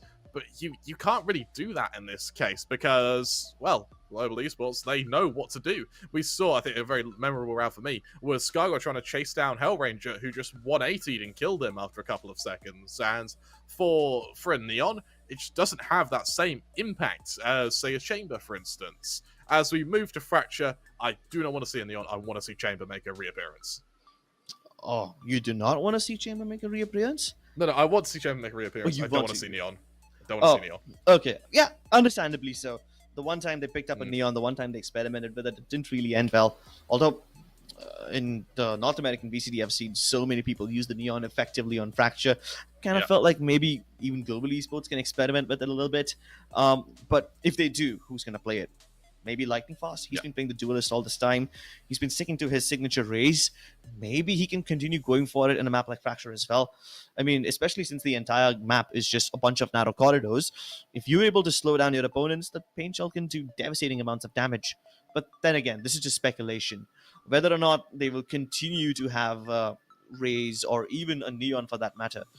Forget about these two characters. Will they even have a Duelist in their lineup is something I'm excited to see. Yeah, I mean, we've seen a lot of teams, this happens quite a lot in Europe, where teams would go for a Chamber and they just treat that like a Duelist. Yeah. And honestly, who can compare, right? Yeah, it makes sense for Chambers to be sort of treated in that way. I think that for Fracture, bear in mind how difficult it is to play on the defense, you do need a Duelist. Just someone who can lead those retakes, even if it does come down to their impact being kind of for 4 or 5 rounds. If it means winning those 4 or 5 rounds, then it's well worth it. Remember, the option was either Bind or Fracture, and for Global Esports, their Bind is actually pretty strong. So I'm very interested to see why they've pushed us to Fracture. I mean, given the performance that Revenant Esports had yesterday, it kind of felt like Bind was something that they can, struggle on. So I guess they just don't want to take that risk. The Breeze getting banned was no surprise at all, right? Global Esports hate playing that map all the time, especially when you're in the group with teams like Revenant Esports, with teams who can easily just exploit the area. And the win-win condition for Global Esports in Split was the fact that they can rotate quickly, right? The whole point of Breeze is that you cannot rotate quickly. It's a large map, so the primary win condition is defeated. Yeah, you're absolutely right. And I'm inclined to think that there's a world here where we see Global actually just stomp Fracture. with it being one of their better maps, at least compared to Revenant. I feel like Global have had a lot more time to prepare, and I feel like they've sort of gone into this patch a little bit stronger than Revenant have. But as we said before, there's also clearly a reason why they've picked Fracture over what was either Breeze and then Revenant taking out Bind. So I would hesitate to say that for Revenant, they're probably trying to outstrat old strategies from Global. Global are trying to do the exact same thing. I mean, with both the teams trying to outstrat each other, it kind of becomes like a game of, that game that dogs play when they try to chase their own tail. It kind of becomes a circle jerk like that. So I hope that the teams just focus on playing their own game rather than trying to counter or something like that. Yeah, you're right. And something else I really want to see, particularly, is going to be how well these teams adapt. Because both teams are going to be bringing new strategies, the adaptability is really going to be the true test here as to how either team is going to fare. I would like to see a little bit more info gather as well. I think that on Fracture, you can't play reactive because the time between spotting your enemy and then getting to the site is so short. You need something to slow. You need something to get early information. Skye does that job very damn well. And we have seen in the past, Skye's been sort of shied away from. For Revenant, at least, they did have a Cypher for a very long time. That's no longer the case. I just think they need something else just to get that early warning system in place. Yeah, exactly. The last time these two teams faced each other on Fracture, both of them had a Cypher each. I don't know, man. Cypher just doesn't seem relevant in this map anymore, given the way how both these teams have adapted and picked up the pace. The Breach pick is going to be staple, but against that, you probably need something like a Sage or a Chamber to slow things down. Cypher just doesn't cut it anymore. Yeah, he doesn't. And I think until Cypher gets a considerable buff, I doubt we're going to be seeing him too consistently. But that means you need something to replace it. And yeah, Revenant, they had some very good Sova plays, kind of particularly on their Breeze. Their Sova was very, very good. But I don't know if Sova has the right place on Fracture. I just don't know where they find that info gather. And for me, if you're having to get your info by shoulder peeking, then that's ineffective. Because, I mean, SK Rossi, you shoulder peek him, you die. Like, that isn't an option. And so they need just something. Maybe a KO could be the answer to their problems. A KO would be a great answer. Think of it, like the fragment can easily slow down an entire push. Yeah. The flashes help you peek out of smokes. And I mentioned that last time Global Esports played Fracture, they were getting pushed through the smokes time and time again. It was annoying to some extent to see that happen because it's not supposed to yield the enemy a good amount of results if you just keep pushing smokes every now and then. But the KO, the flashes can help you do so. The knife can help you find the information. He seems like, on paper, the perfect fit, the perfect missing piece of this puzzle. You're absolutely right. I would love to see a change of some form. I think KO did very well in Haven, actually. I think there was definitely the impacts there. Whether or not we see that get played out now is going to be interesting. But that's no speculation. Let's head into the agent selection. Let's see just who's being played where. And for Revenant, there is not going to be any info gather. Yes, there's a static stuff from Chamber, but that isn't enough. Luckily, it's a mirror matchup, bar the Neon. Okay. None of the teams going for info gather? What do you make of this, Kramer? I mean, the only person who can probably gather some information is the Chamber, and then again, it's just so easy to bait out that utility. If you just go around pushing towards each part of the map once and then fall back, there you go. Your Chamber traps have been activated. Your defenders are scrambling all over the place to figure out where's the correct one. I think the only way the defenders can somehow make a say in this game is to play aggressively themselves. Yeah. I like the fact of seeing a Raze over a Neon. I think that Lightning Fast, even though Revenant have done such a good job at shutting him down, I mean, as we saw on Split, Lightning Fast was still able to find his impact, even if it was with a judge. And Revenant didn't have a way to sort of counteract that. Neon just didn't have anything to shut down because, while SkyGod himself is a very good player, Neon just wasn't the right agent for the circumstance. And I fear that will be the same prospect as we move to Fracture. SK Rossi on the Chamber, understandably so. Lightning Fast on the Raze. The kind of double-esque duelist makes sense. With Chamber now being the main impact, because I don't see Neon having the impact, I see that for Revenant, this is going to put a lot of pressure onto Knight Rider. I'm kind of thinking a world exists where people like Kappa and Loki are using their walls to just block out stuff to give themselves some elevation, maybe even gather some grim wall lines themselves into awkward positions where the enemies can't shoot them down or something like that. If we get to see creative walls like these, I would be really excited. It would be nice to see, but as Global are starting on their defense, it is the harder side of Fracture. But let's see what they can do. We move into the pistol round. Cripsel, welcome to Fracture. For Revenant, it's going to be a fairly fast push over through to A. No fanning about by going for the flank, going through Dish. No, there is one push, one solid push. That's over to this A site through May. The wall keeps Kappa isolated for some time, but instead of going towards the side, these people have now gone all the way into the defender's spawn. Skyesports is aware about this prospect, but is he prepared to defend from this location? Rotations are far away, so it's just going to be these two who have to hold the fort for now. Lightning Fast using Skyesports as bait, now swings out at the right time, and he's got the perfect amount of firepower to deal with this one. Even using the satchel to get fancy footwork, but Knight Rider plucks him off midair. At least he's done his job well. Boiled it down to a 2v2, just buying enough space for his teammates to come in, but they can't deny the plant. Do. Molly's trying to force Knight Rider into an uncomfortable position because they player can't swing to standing. assist Logi. One There's the enemy opening, there's the trade. remaining. Logi now stuck in the corner as Kappa tries to swing on him, jumping in the air. The right click does all the damage you would expect it to. As Global, they go 1-0 up on Fracture. Kappa winning the 1 versus 1, getting that defuse and showing us why Sage has that impact and why Sage has that place on Fracture. The question that's still bugging me is whether Revenant had planned to go towards the defender spawn right from the beginning, or whether that was just an adjustment after they saw the barrier orb that Kappa had put up. That's a question I still can't wrap my head around. I'd have much rather seen that commitment away, you're right. And bear in mind that they heard the wall go up, they heard 2 players shoot. They know they're going to take a 5-on-2. And so there's no reason to outmaneuver your opponents there. For Global, they move their anti-eco, but it's a force by second round from Revenant here. Now, we saw this about 3 or 4 times yesterday. Not once did it work. But in this case, maybe it will. Maybe there's a chance. It's a big maybe. All these questions need answering, and Skyesports needs some frags. He's not able to get the first one, so he just blinks out. But now he's towards Generator and Canteen along with Kappa. With this thing, Revenant Esports have effectively taken over the site. Unless Global Esports can find a way to deny the plant, this is going to 5v5 retake. A messy one at that.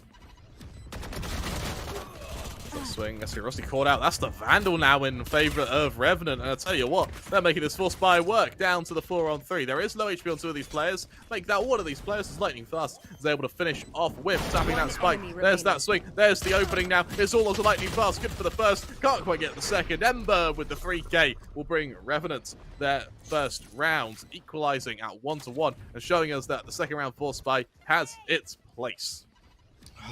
With that, they've negated the momentum that Global Esports has gathered with the pistol win. This could, in theory, help Revenant Esports get to 3-1. That would be a lovely fight at the beginning. Every single round matters in this map because the momentum just so quickly. You can never really become too complacent or too comfortable with whatever you're doing.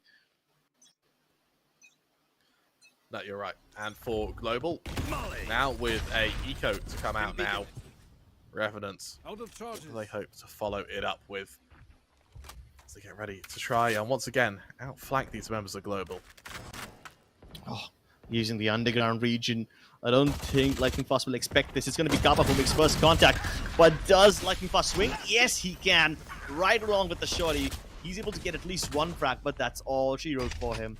The superior weaponry of Revenant Esports crumbling the defenses over here as skills get shot by multiple people, having absolutely no way to get back to safety. But this was expected, right? Revenant Esports with the superior weaponry. This was just another walk in the park for them. The fact they are able to keep 4 members alive itself is great. Don't take too much economic damage. Really strong stuff. Yeah, just continue that momentum right into the next round. Yeah, and it builds the confidence as well for Revenant. They realize, okay, Haven was what was meant to happen. Split, you can write it off. Fracture is where it matters, and Fracture is where we're going to see the proper damage outputted from these teams. The damage Look output. at the full buy. Yeah, but can this full buy even give them anything? Look at the number of ultimates I like- Global Esports have already. They've got the rocket launcher on Lightning Fast, SK Rossi with that massive tour de force. This could be a deterrent, and he's going for the moves right at the start! Lightning Fast flies across the map. Knight Rider cannot evade this, even with the teleports. And they're pushing along from Dish as well. The only choice they have to save themselves is to just go across the zip line. And even flanking attempts from Scargod will be unsuccessful as Hellranger has taken everything into account. SK Rossi, he is the deterrent over here. And while he's giving up room, he isn't giving up his life. Revenant Esports can continue inching forward, but they will not be able to find any impact whatsoever.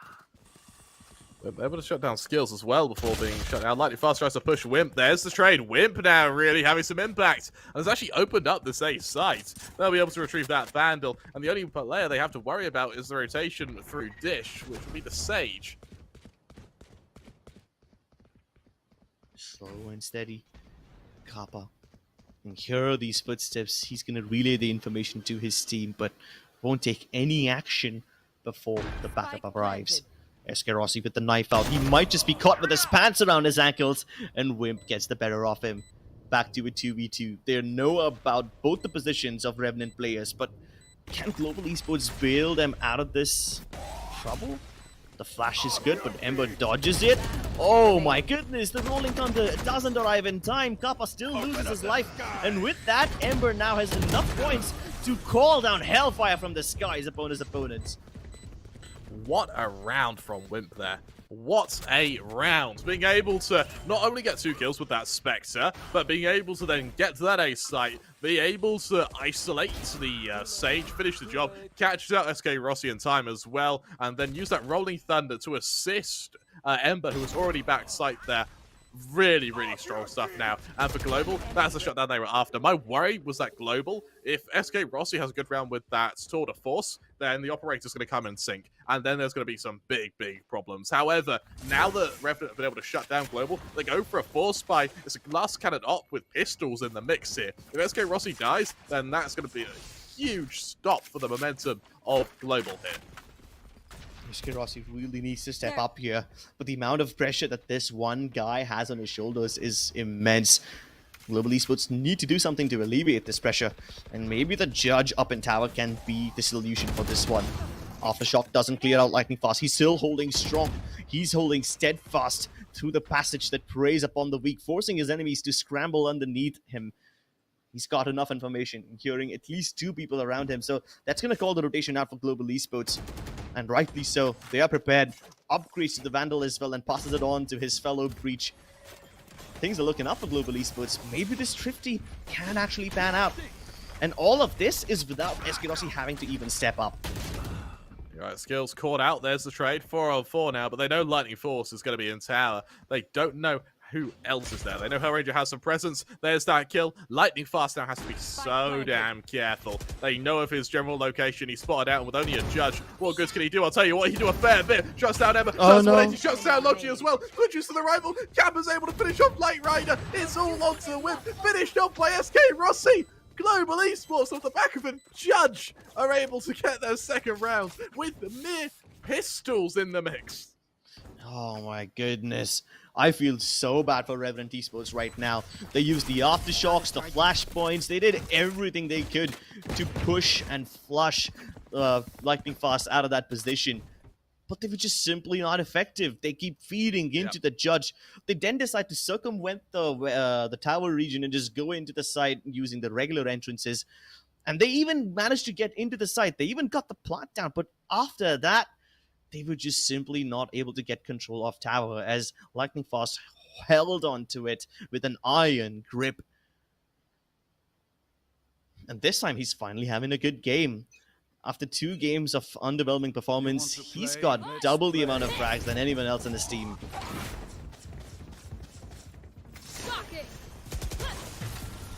Gargoyle trying to catch up the player here. That Sage Wall doesn't have a gap in it. Well, it does now.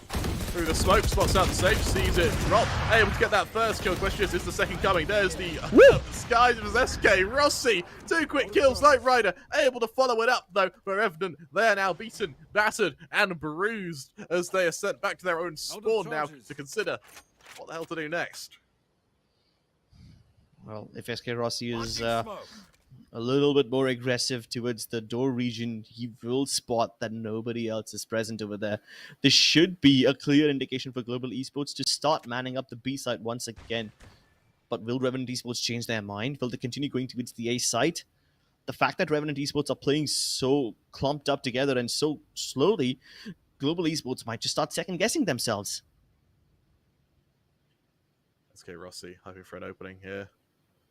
Quite able to find them though. Revenant, they've picked the perfect position to hit this A site. It's the one point of the map which Global don't really have too much presence here. SK Rossi, spot out from below, beautiful flick. Wimp falls, reveals his intention, and now Shorty in hand gets ready to push in these players. Knight Rider finishes the job though. And now for the 2-on-2 skills. What can he hope to do? Pushing around the same angle that was just used to abuse SK Rossi.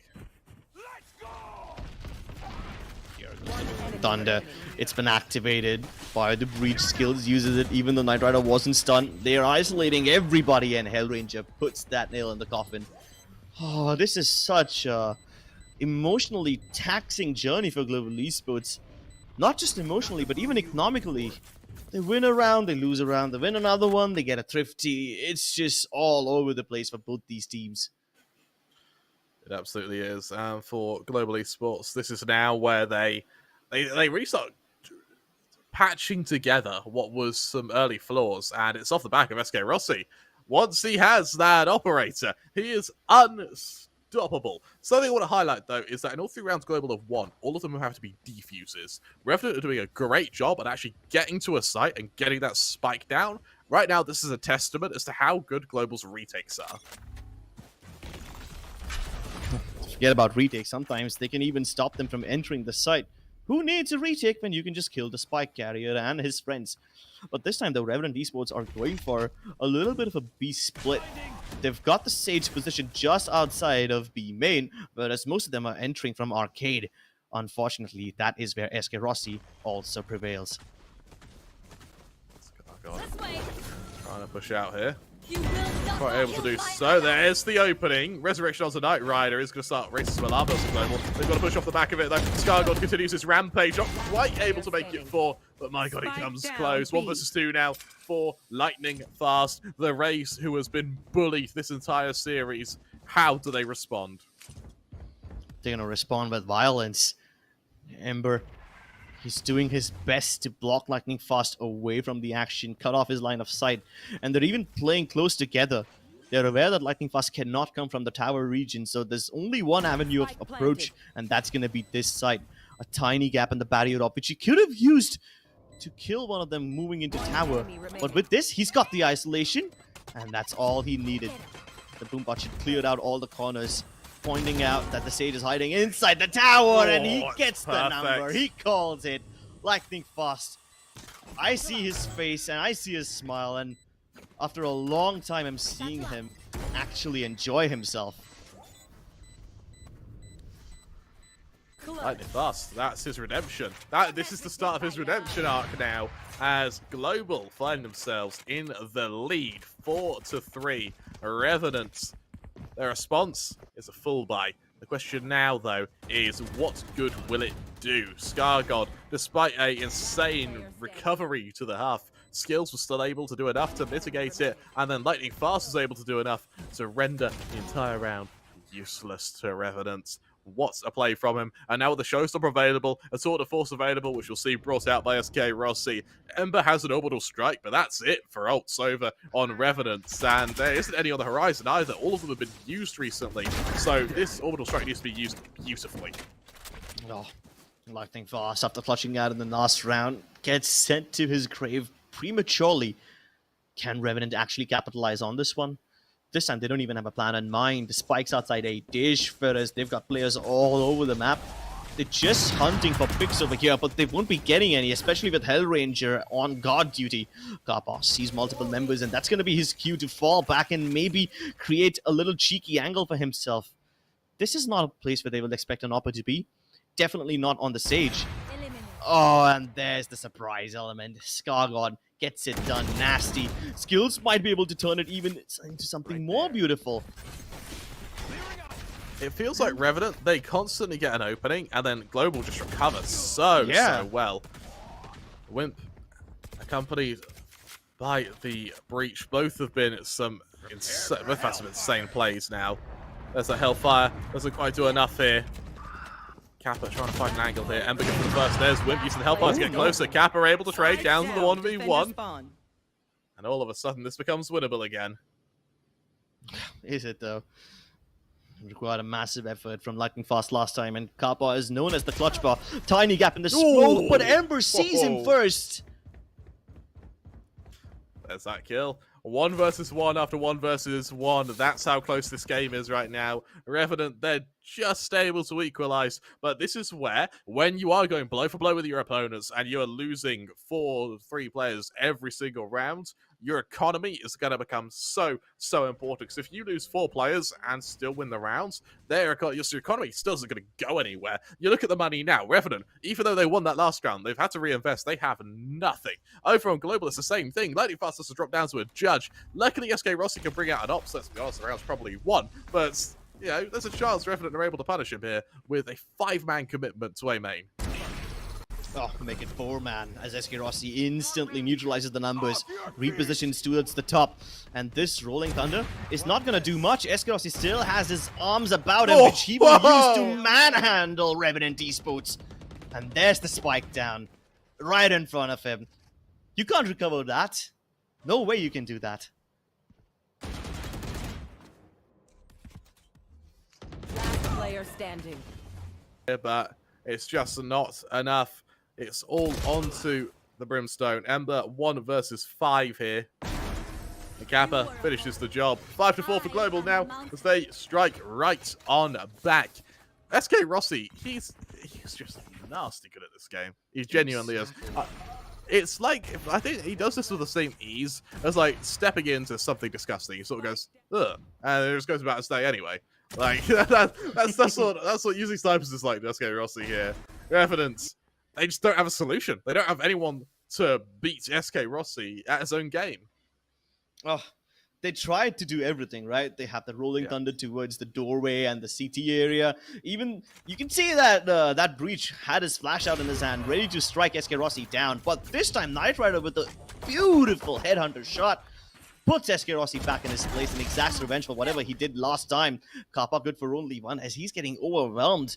But even after all that information is given away towards the A site, the spike is still towards the T-spawn. They haven't decided. Revenant haven't made a decision yet. Maybe they're waiting for yet another pick. They know that Global Esports have the better weaponry, and with that confidence in mind, hopefully they'll push and probably give up another life. That's the mistake that Revenant Esports is waiting for. After Loki makes the contact, he's going to use the barrier rob to sell the fake even further and then hightail it back towards the A side, which is now all open. But the moment I say that, Lightning Fast turns the table. He's got the spike around once again, and he's going in for the fancy footwork. The judge, the jury, and the executioner, like you said, Kramer. He's got all 3 of them embedded in his body. He's the law in this town, and when the judge doesn't work, the sheriff certainly does. Revenant, 2 rounds down now as the distance between these teams is slowly starting to expand here. Yes, the Neon ult's available, but I don't see what good that's going to do, particularly when they're being shut down before they even get with a nice shot of the sights here.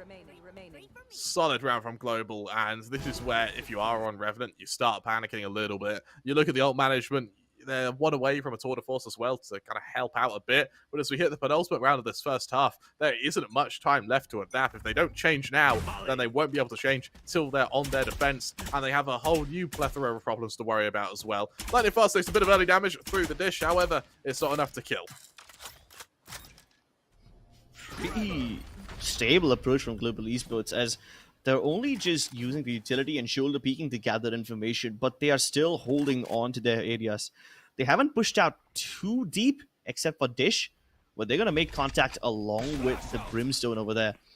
Again, as they start to get a little bit curious, Revenant Esports have to make sure that this patience pays off for them, and Ember is already putting up the frags on the board. Logi does the same thing. They've gotten 2 picks, one to its A, one to its B, but the moment I say that, Lightning Fast and SCS bring things back. Skills, he's rest back up, but in a 3v3 situation, do Global Esports have what it takes to go for this retake? They've got the orbital strike, which they can use to boil out the tower position, and that's exactly what they do. The showstopper, it doesn't do all that much, but it does decimate the wall, and the sound you given away to his left-hand side might have just made Lightning Fast aware about Logi's position, but they don't check in time. The smoke doesn't matter. Logi's still relevant in this fight, and he has to buy space for Wimp. The nade will push him out. He can't take one player down before he eventually hits the dust, and Kappa sticking the frag. Logi doesn't have a line of sight. It's going to be protected by Lightning Fast, and they win it in the most stylish fashion ever. Global Esports, they lost those 2 opening picks, and like you pointed out a couple of rounds ago, Kremer, it seems like Revenant Esports can always find the opening frags, but they just cannot convert it. You're right. It feels like it's not Revenant playing badly either. We do see a timeout called by Novak here, and I like the fact that Revenant are calling for one just before the end of the half. If they can make it 7-5, then it's by all means recoverable, and it's comfortable even. But my worry now is, Global, they recover these rounds so well, but what are they going to do on their attack where they control the narrative? How do Revenant respond? Can they respond? To some extent, I would chalk up this round win and this recovery to the availability of the ultimates. The orbital strike really just boils out the entire tower region, and anyone who's caught lacking will be cleaned up by the showstopper. Now the only thing they have to work with is the Rolling Thunder, and if the breach dies quickly, that means Rolling Thunder to either slow down a push or maybe go for the retake. No, you're right. And I think that for the ults definitely have to do a good job in getting to a site, but the external from the orbital strike, there aren't many afterplant ults for Revenant here. A lot of these are sort of fragging ults, and so for Global, if they can shut down the Brimstone, then there's actually big trouble for the afterplant, which is where Global have proven to excel.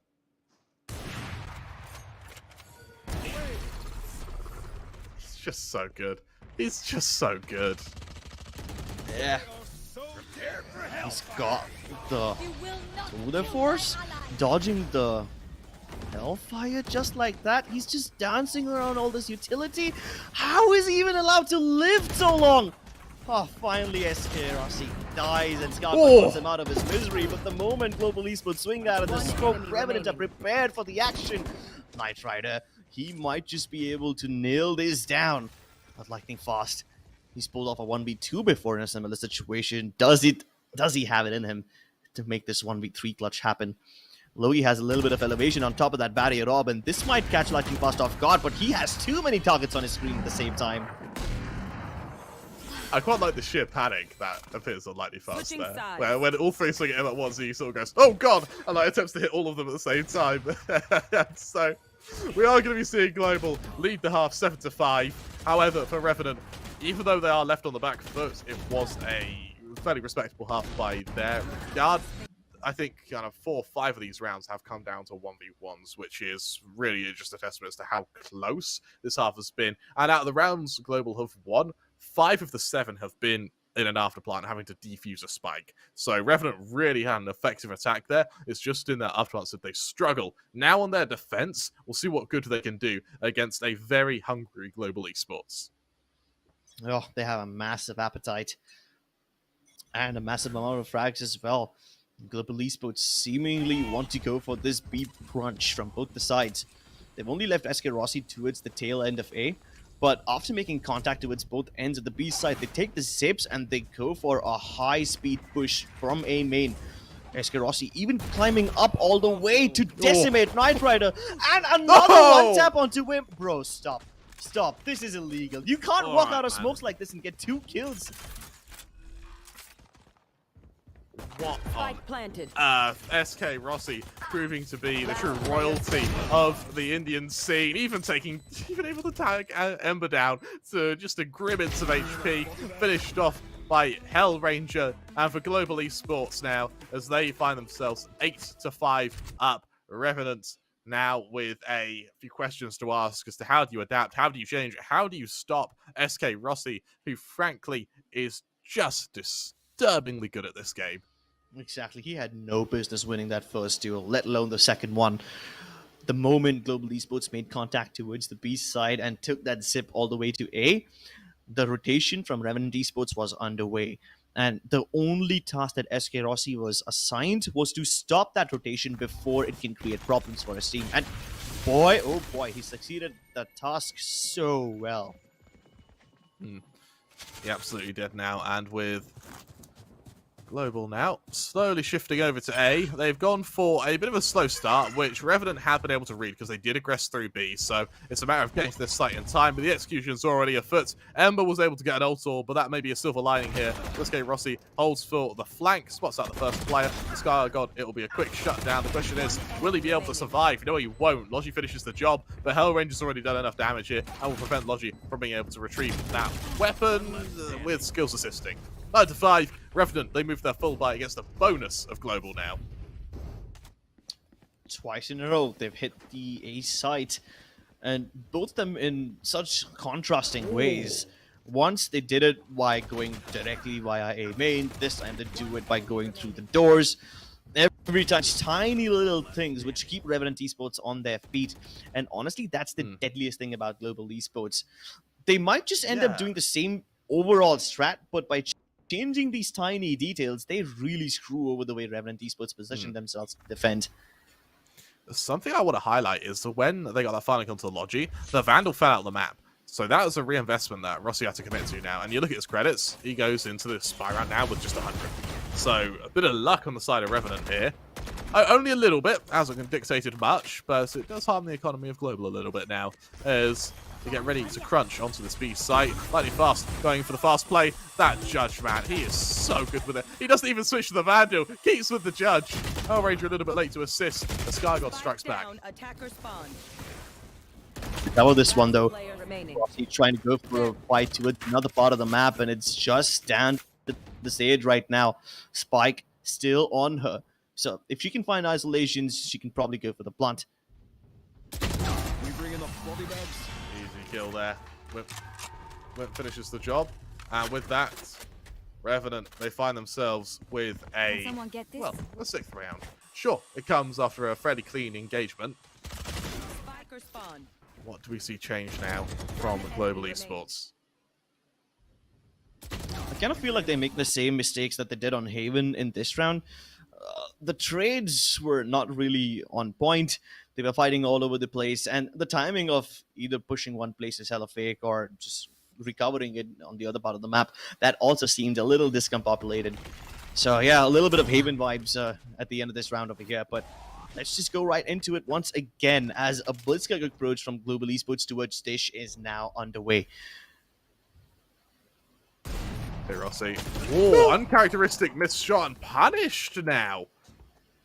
Please screenshot it while you can, clip it while you can. That is SK Rossi missing a shot for the first time, I think, in about 8 months. So see you in a few months' time for when he misses his next shot. As Revenant, they get ready. Now, a player up, having nullified SK Rossi. What can they do against the rest of Global? They still have time. They still have... 4v5 is not the end of the world if Global Esports have come back from strong. But what could be a problem over here is this 3-man stack from Revenant Esports towards the A main region. Maybe skills coming in from Dish can dismantle this, but will he be there in time? See, there's that follow-on Tremor Scar. God takes a bit of damage. Whip swings out. Lovely flash, but Hell Ranger good for the first. There's the collapse. There's the trade. And it's left all on Lightning Fast. A 1v3. Having 1-on-1 versus 2. The last 1v3 didn't quite go in his favor. Let's see if he can make this one. Oh, no, he's already spotted. Spike deep down into enemy territory. Skargod will most probably reveal his position deliberately to play as bait, hoping that somebody from doors 10 can then seconds swing left. alongside him. this little time left, he might as well just call it a day. He'll be lucky if he even just gets to save his gun at the end of this round.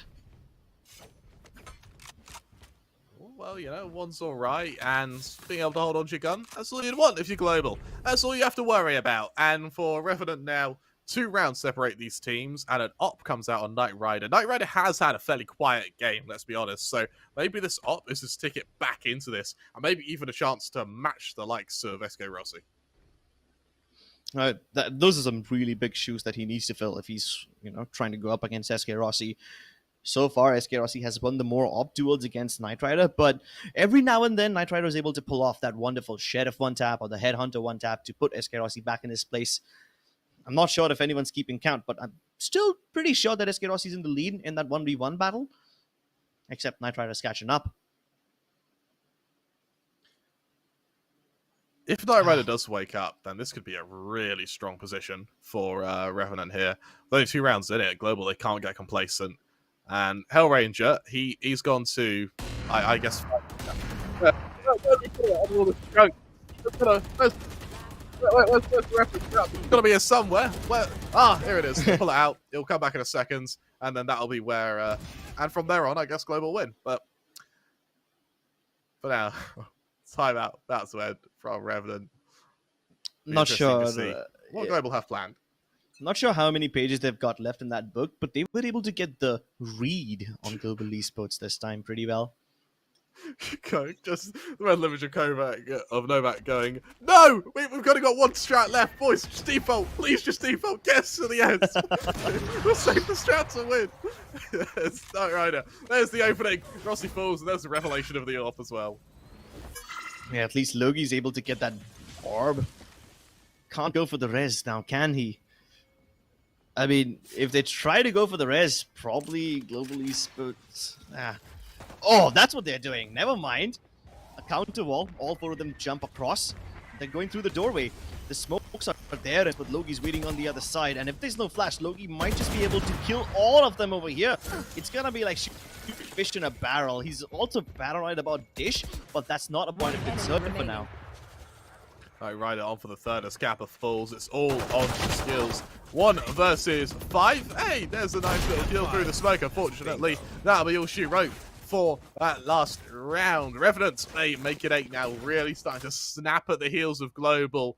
And I tell you what, Revenant, they're not dead yet. This is where we start seeing potentially the resurgence and potentially that next attempt to dethrone the kings of SCS. You look at the ult management of Revenant, they've got 5 readily available. Over on Global, they do have that Orbital Strike as well as that Rolling Thunder, but will that be enough to stop all 5 ults on Revenant? The money on Global, it's not great either. SK Rossi, yes, he has an ult, but it's a glass cannon at that. His teammates also have the glass cannon weapons as well. This may be a make or break for Global. Take dummies. Pretty fragile. Global Esports, and like you said, this is make or break, and by the looks of it, Knight Rider wants to choose the latter. They're walled off the A main region, and if anyone tries to approach doors, they'll be in prime position. Revenant Esports, while they are firmly in control of the A side and keeping Global Esports off of it, they've also started to push out of the B main region, which further confirms their suspicions about Global Esports movement. They've got them in the trap. Now all they need to do is pull the trigger. Committed. Global already a player down. Having to make up for that now. Ranger continues to deploy this utility, just trying to keep them back. Cap will be able to plant. Question now is how long can they delay the Revenant retake for? As Hellranger is going to hear that Hellranger. It's going to hear that orbital strike get deployed. There's the council. Hellranger has to run into his zone. It's so much damage, but he's able to take someone with him. There's nowhere to run, nowhere to hide. The sky is lava, and you better pray to your gods that he can help you from the heavens above. Logi wants to make a difference, but he just doesn't have any backup. Maybe Knight Rider can help him assist over here. He needs to bait SK Rossi out into the open, but the moment SK Rossi comes out, it's swinging wide. He gets the other one as well. My goodness, the number of ultimates that contributed to the chaos in this round is unreal. And while there was all this chaos, one conclusion can be drawn out of it. It delayed the members of Revenant Esports enough to put them into uncomfortable positions and go for the pushes when they clearly did not have the crossfires established. Disruption is the name of the game for Global Esports here, and they can do it really well. This is, once again, where we see Global show their recovery of rounds is so good. And unfortunately for Revenant, they did sort of feed that to Global there, sort of peeking one at a time. SK Rossi, all he had to do was just pluck them out the round one by one. And when wielding an op, that's something he'll do happily there. Really nice exchange of ults as well. They mitigate the damage from what was a really significant ability investment from the members of Revenant now, when it sends them straight back to the drawing board. Well, I think it's a bit too late to go to the drawing board now, isn't it? They can probably try to cook up something on the fly, but whatever preemptive strategies that they came into the game with, they have been burnt out, and Global Esports have chewed through that book. Yeah. I mean, they were hungry, so yeah, better to munch on that. Something tells me it's not really something to munch on. It's more them forcing it down Revenant's throat there. Just holding them down and just fist down their gullets. Eat it. SK Rossi, 19-15 now. Up in hand. Looking once again to run rampant onto Revenant. Oh. As these defenders spread out for the time being. A little bit aggressive into A means that they're acutely aware that this B site is where the gaze of Global has been attracted to. But is that enough? Are they going for a contact play of sorts? They've not made any noise. They've not put down any utility. And yeah, finally Logi spots it. The contact play is gone. The jig is up. They at least use that ball to gather the barrier, the ultimate up, so that's fine. But then again, they're going to take a U-turn. Global Esports are taking it really slowly this round, aren't they? They haven't used anything at all. Rossi has such a wide angle as well on Saka spawn. They're trying to bait someone into pushing from Revenant. And Revenant, to their credit, haven't bits yet. They're not going to be shoehorned into this op of SK Rossi. And so now, with 40 seconds left, it will truly be a hit to be. Just a matter of time as to whether or not Revenant figure it out. And that's just as we see the rotation from the breach. They have to turn 180 now. 30 seconds left. But is it too little too late? Global Esports are flooding into the site, and Ember is the tiebreaker. He's the one who held them at bay, but that does buy enough space to go for a bait, whereas SK Rossi kills them and delivers even more. It's up to Wimp to finally put a little stop to the Global Esports momentum. But this could be a momentary halt. Global Esports can still bounce right back if they've got the money. On the topic of cash, let's see what the damage is. And unfortunately for Global, that's a lot of damage. It's going to be the equalizer for Revenant now, and this is where things get interesting. Luckily for Global, Lightning Fast is one away from bringing out a showstopper, so that is a guaranteed kill if you can use it at point blank. The only thing that weigh on my mind at the moment is how many times can SK Rossi guess an op out between now and the end of the game. He was able to get his two that was quite a lot of times in the first half, and he's got it once again, delivering this time on Knight Rider. I feel like the whole Knight Rider versus SK Rossi duel has just happened too many times now. Both of them facing each other right at the beginning. Sometimes he wins, sometimes Rossi wins. It's just a battle of the chambers right at the start, and with the chamber gone now, all their traps are deactivated. The placement of SK Rossi's op is perfect as they just keep feeding into him again and again. There's a trade. They're able to avoid the showstopper. As the Lightning Fast is just going to have to send that fruitlessly into a empty corridor. As the rest of Revenant now prepare their retake. But remember, this is an eco from Global. This should not be this close.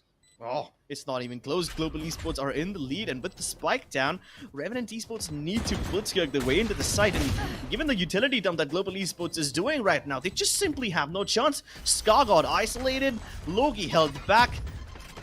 And they know exactly where the last two players are. They've even taken damage, and this is just not happening, man. It's the aftershock, followed by the molly, followed by the nades. They're just doing everything they can to stop Revenant Esports from escape. And what's worse is that Global Esports have not lost a single player. They came into this round with a tour de force and just a bunch of pocket weapons. They walk out with 3 big weapons and a massive W. Revenant, what went wrong? A round they really should not be winning at all, and they do so flawlessly. And a lot of that comes from just basic utility and teamwork, and in some cases it's also a matter of just setting SK Rossi to go kill people, but that's to be expected every round. But this could just as well be a playoffs match. You know, I see this being a playoffs match, so even just winning it, even if it goes to overtime, even if it's close, the fact you've won it is really going to help your mentality when you move into playoffs. For Revenant now, they are still only 2 rounds away. You know, this is very easily equalizable, but how so? Because right now they need something to shut down SK Rossi, and utility dumping doesn't seem to be the solution. The utility jumping was pretty effective for Revenant Esports in the last map, but the last to last map, but it doesn't really pan out for them this time around. I guess even Global Esports have figured out that if they just let Revenant Esports burn everything that they have in their pockets, they can just fight later.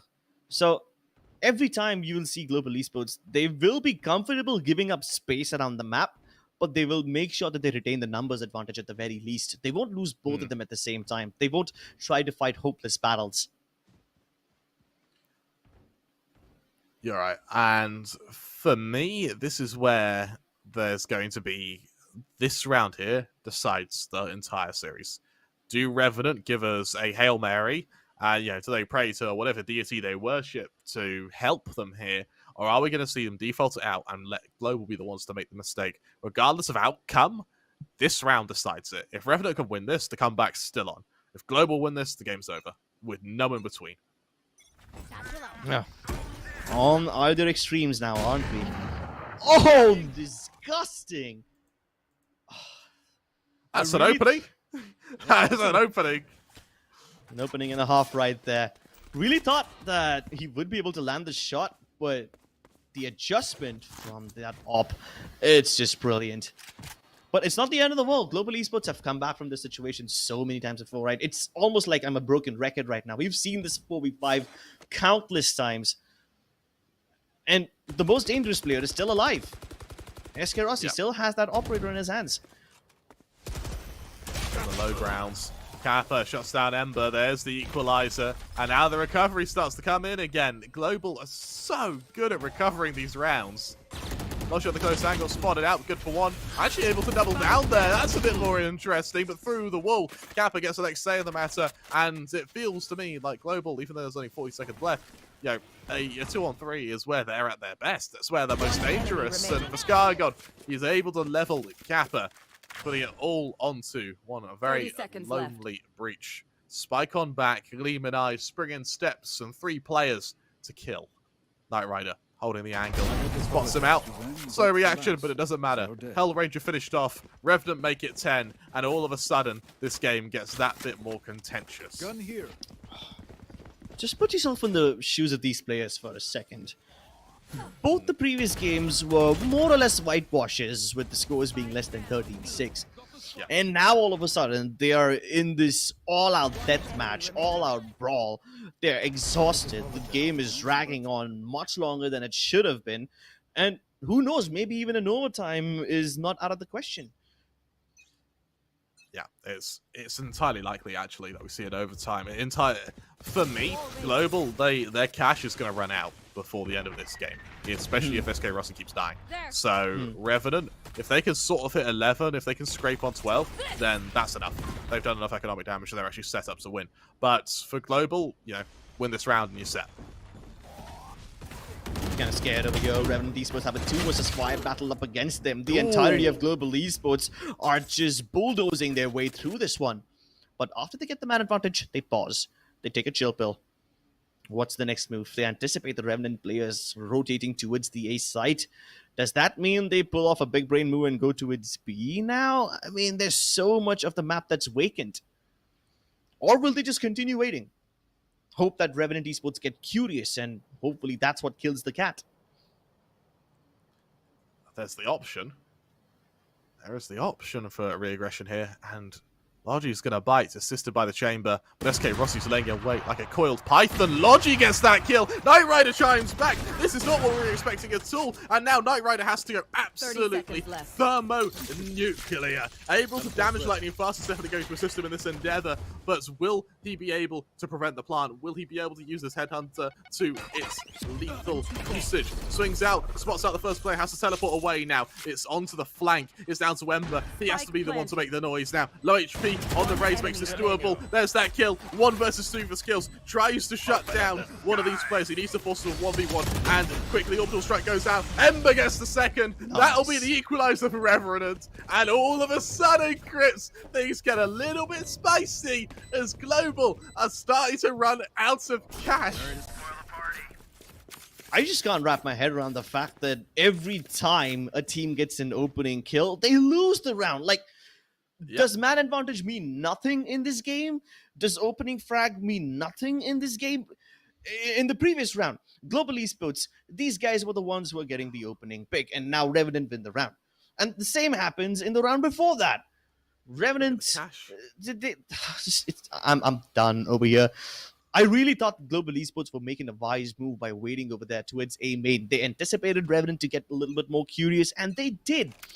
And on paper, when 2 members of Revenant Esports speaking to 4 members of Global, Global should have won. But nah, that just simply doesn't happen now, does it? There's also no chance for SK Rossi to get a sniper for the rest of this game unless it's saved. He's on a glass cannon Vandal right now. There's the ult's, I think, 2 out of 7. Like, if Revenant win this round, not only do they hit match of series point, they also simultaneously reset Global. A best case scenario, Knight Rider looking to aggress onto the raise, not quite able to see anyone just yet. A bit of a tight angle to hold, particularly when your opponents are wielding a judge. But for Ember, it's all info gather. Backs off, sees the intention to head back through tunnel and over through the default way to get to B. For Logi, already on the high grounds. Will it be over for Anakin, or will it be a matter of Revenant underestimating Global's power? There's the Hellfire, there's the attack. High ground from Lightning Fast, finished off by Logic. Don't try it, Lightning Fast. SK Rossi able to respond with a kill onto ScarGod. There's the Rolling Thunder, being committed, forcing the chamber out of position. Whip, he's done it perfectly. Knight Rider chiming into Hell Ranger, 35 seconds left now in Global. They need to get to the safe site, and Fast, but Wim lays there, lying in wait. The player to worry about, and the aftershock perfect. It hits all 3 players. Swings out, good for 1. Can't quite make it 2. Kappa's able to trade. 20 seconds left now. 1 HP on SK Rossi, but is it enough? There's the swing. There's the kill. Plant being committed. Kappa has to stick the plants. Able to avoid the shot now. Kappa off for the 1v1. Finished up by Knight Rider. Revenant. They hit match and series points, looking to upset #1 in ROSA. Oh my god! My goodness, this is the most absolutely ballistic performance I've seen from them ever. That breach was the MVP of this round for me. I was very concerned that he might have used his Rolling Thunder a bit too soon, but then this fault line, it catches everybody. Wimp lines all 3 of them up, and Knight Rider puts them in their grave. My god, this is a deep grave. You cannot climb out of this one. And Global Esports, they're broke. They have nothing but pennies and pocket lint. They've like dug their hands into the back of the sofa to try and find every loose bit of change they can. Resurrection's available for both teams, but good luck getting to SK Rossi. ScarGod gets resurrected, traded by Lightning Fast on the Spectre, on the close angle. Kappa, what can he hope to do now? Ready in this crossfire. Does he even risk swinging here? Sees the Sage abilities continue to be thrown. Knows there's players pushing him. Skills called out by ScarGod. There's the player advantage. Here comes the swing. Ember able to get the next say in the matter. Down to the 4-on-2. Global Esports, rank 1 in SA. Will they be usurped by the young guns? Yes, they will. All hail the kings of Revenant. 13-11. They take the series 2-1 as they pummel Global Esports into the ground. This is the embodiment of French Revolution coming alive once again. Off with the king's head. And here come the new rising champions. They've taken down Global Esports, and they did so in such style. They were trailing 11-9.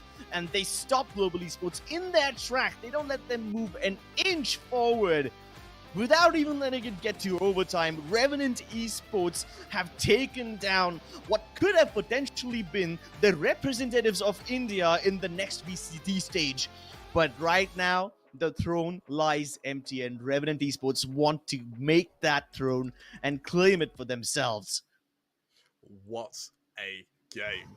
And this was meant to be the appetizer for our third game of the day, the Velocity game. So if this is a taste of what's to come, oh my god. Bearing in mind, this is a matchup we're going to see on LAN. I have no doubt in my mind both these teams get to playoffs and both these teams make a good run in that playoff bracket. So this is really going to be a matchup we'll see again. I mean, I can't even think about the playoffs at this point. That's just too far in the future.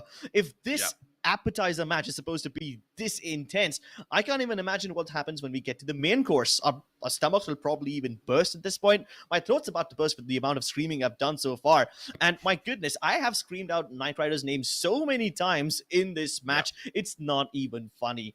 They held SK Rossi in that T-spawn region, hoping that he would be the guy to cut off all the rotations. And I was for a second worried that Revenant is spending too much time trying to kill that just one person. But then they just made such quick work of the remaining members of Global Esports.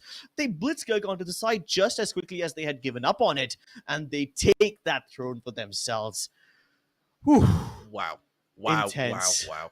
And here's the thing, just when we're ready to roll out Knight Rider, we sort of stop saying his name, we're saying SK Rossi a lot more. It's like the final 5 rounds, Knight Rider goes, all right, fine, I've been holding back, I suppose I'll play. And then just gives us that was the career performance from the whole team. Don't get me wrong, there was no individual kind of 1v5s that we could scream at. But there didn't have to be. There wasn't any need for there to be, because they were so effective as a team.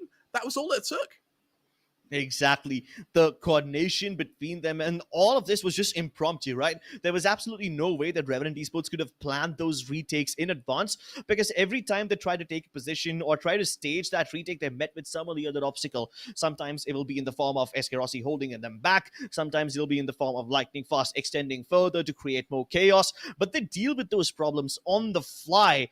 And even after those setbacks, even after boiling down a lot of time, which was crucial in that retake situation, they're able to pick up the pace quickly enough, clear out all the crossfires, and the coordination between all of them swing in different angles. It's impeccable. The Global Esports people just don't know what hit them.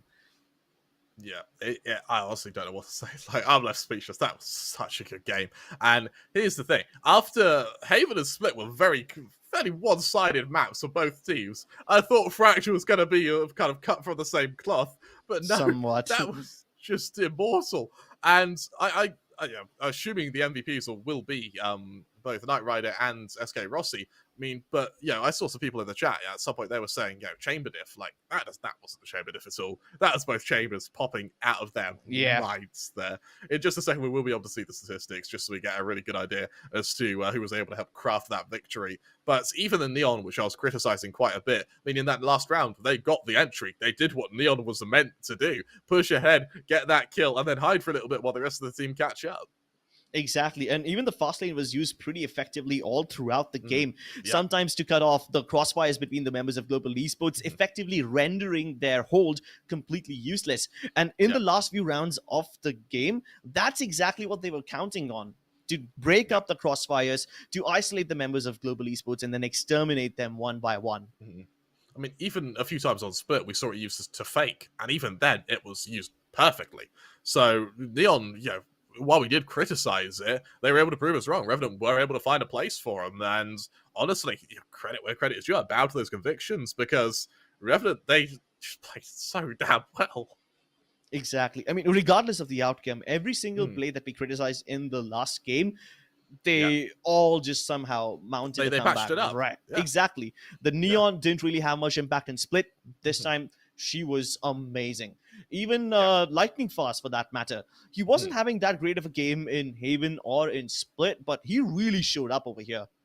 Yeah, absolutely right. Let's take a look at the scoreboard, though. Let's really see who was able to instrument what was, let's be honest, a crescendo of a match here. And with Ember being the MVP of Revenant, I'm all for that. Revenant had some incredible orbital strikes, and the smoke usages as well, in both timing them so they fade just when you would want Wimp to peak, or in the 2 versus X's, where Ember and Wimp would just dismantle Global. Well worth it. And of course, over on Global, it's SK Rossi. No surprises there. That man is a monster. Oh, I think all of them are monsters right there in their own right. Knight Rider having the cojones to take on SK Rossi all by himself every time at the start of the round. I mean, I can't even remember the number of times Rossi and Knight Rider faced each other right at the start and either one of them died. Chamber diff right at the start of every single round, almost every single round. But then comes Ember, the man who is providing security to his teammates. His orbital strikes were on point, and it almost seems scripted because whenever they desperately need that orbital strike, he's able to get either a frag at the right moment or maybe capture an ultimate orb to get that orbital strike online. And in that such a comical way, it seemed like this was something straight out of a Hollywood flick.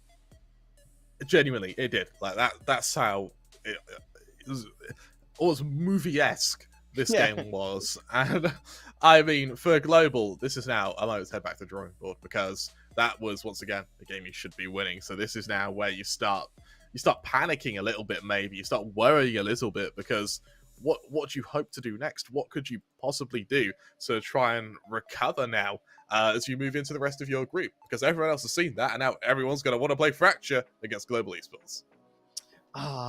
Okay, with that one, I'm not really sure. I mean, Global Esports did put up a good fight, so maybe people will be discouraged to pick that up again, unless they can pull off the... Yeah, that could be a good scene over there. Picking up Haven against Global Esports, beating them on their own map pick. That could be the way to win. Yeah. Something I want to highlight as well is, we're not really criticizing Global here. And that's because they didn't play badly. Like, that wasn't a bad game by Global Esports. That was Revenant play out of their minds. Like, that was a truly strong game. That was a career-defining game. And it's kind of sad that it's happening in the group stage, but they've done it once. So that shows they can do it again. And now, next time you enter a veto against Global, they're going to be a lot more wary of you. And I guarantee every other team in the group is now going to be even more wary of Revenant, who went into this sort of expected to leave kind of second, third place of the group. Yeah. Speaking about being varied, the amount of variables that you need to consider before picking up that veto against Global Esports have just increased so much now. There's just so many things at play. I mean, even Revenant Esports threw out their strat book towards the end and just started playing based on their own instinct. But this was a super, super intense game, and I'm sure all of us need a break, ladies and gentlemen. Don't go anywhere. We have one more exciting game ahead of this. But before that, we're going to go on a tiny break. Don't go anywhere. We'll be back soon.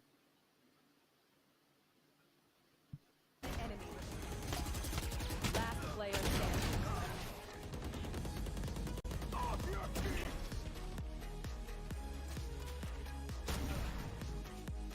30 seconds left. Spike planted. One enemy player standing. You dead.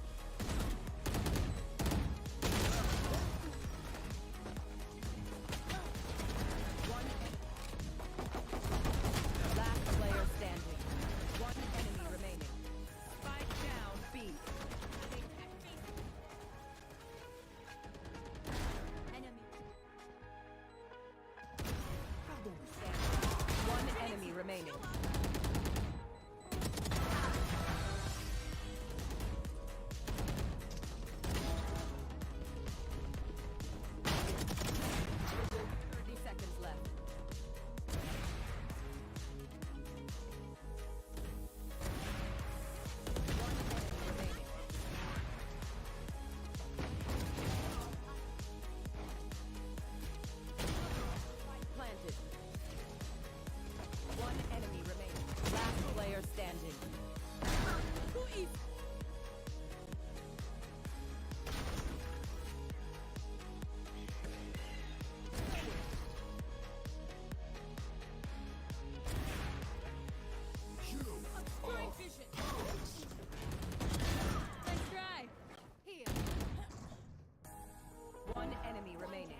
enemy remaining.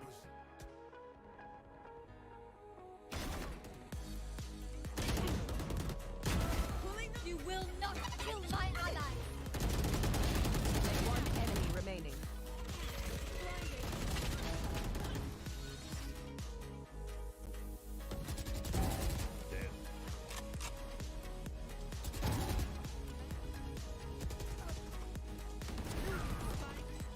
Flashbang. Last player standing.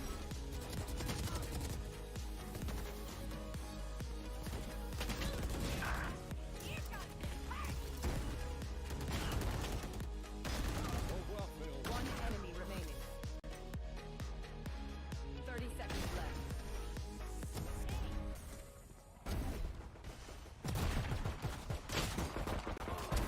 Nice try.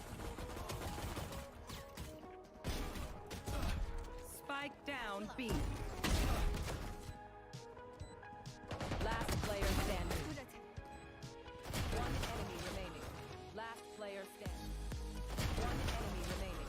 Last player standing.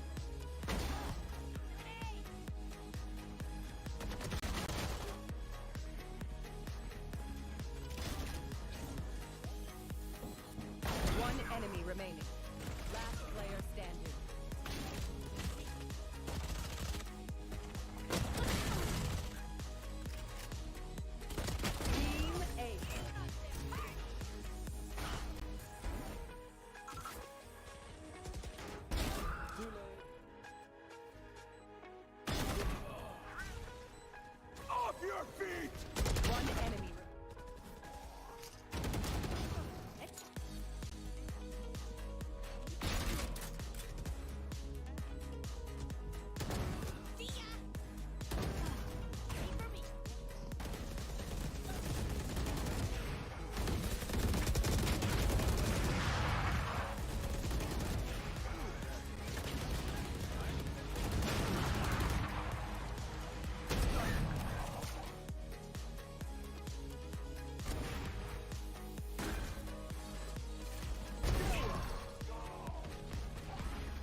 but alas.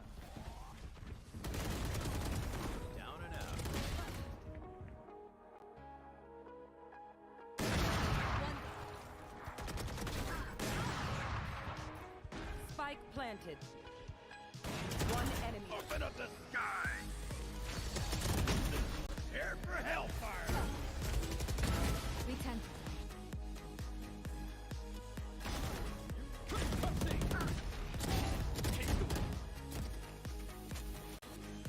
One enemy remaining. Spike planted.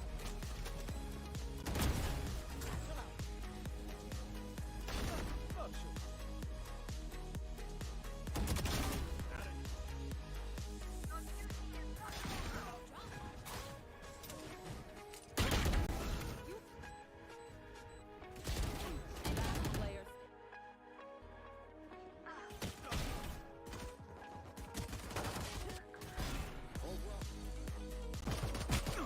One enemy remaining. 10 seconds left.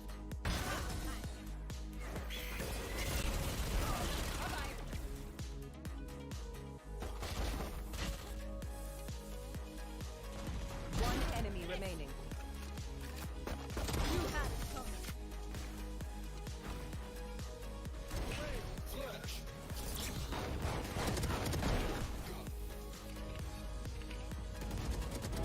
One day, One enemy remaining. Down A.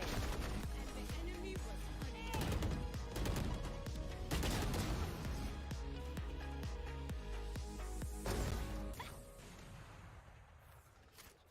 30 seconds left. One enemy remaining. Player standing. I broke you. One enemy remaining. Last player standing.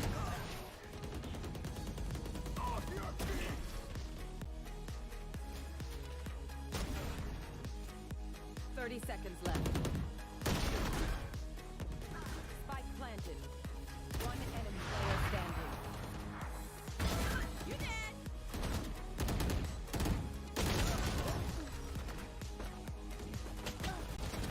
One enemy. Last player standing. One enemy remaining. Spike down B.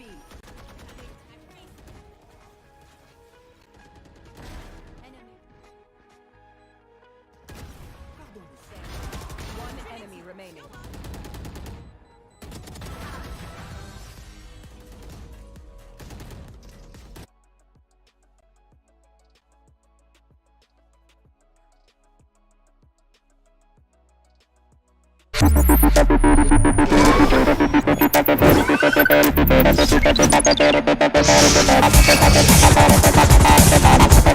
Those who know performance know AMD Ryzen.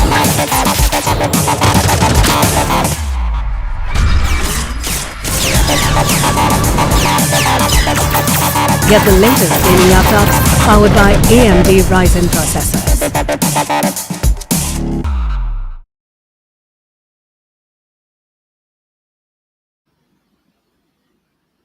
Welcome back everyone to the Skyesports Champions Series presented by AMD, powered by Router. We did take a short break, but right now we are back into the action. It's going to be me, Lucifer, alongside Cribs, now taking over the third match. And Cribs, what a show it was in the second game itself. I mean, we were just talking, right? Irrespective that we might be tired even watching and you guys casting over there, but now we are ready for the third one, right? Bro, you know this paradoxical situation where the more effort you put in, the more energy you get instead of getting tired. Yeah, that's what's kind of happening to me right now. While my throat might be feeling all sorts of wear and tear, my body is ready. I am ready to see the next match because the way the last match ended, I'm thinking that was just the appetizer. And even Kremer said that this is supposed to be like one of those warm-up games. It was supposed to be a one-sided affair for global esports, but it wasn't. Revenant Esports pulled off the performance of a lifetime, and boy, oh boy, if the underdogs are performing this well, the next game is gonna be an absolute banger. Exactly. As we were talking about the next game, it is going to be Velocity versus Reckoning Esports. This is something that we were waiting to witness, as in these group stages, right? There are some exceptional matches and versus that we look forward to seeing, and this is what I'm looking forward to, especially with Velocity showing their new strategies yesterday on the other end, Reckoning need to start bucking up. I mean, I did not feel that Reckoning when we saw them in the qualifiers, when they headed over in the grand final scripts. We did not see that performance coming through. Valor was just taking a toll on them, and finally Valor are those one of teams that never give up, right? And I hope Reckoning have learned from their mistakes and they're going to be taking down Velocity. Hopefully it can happen, another upset.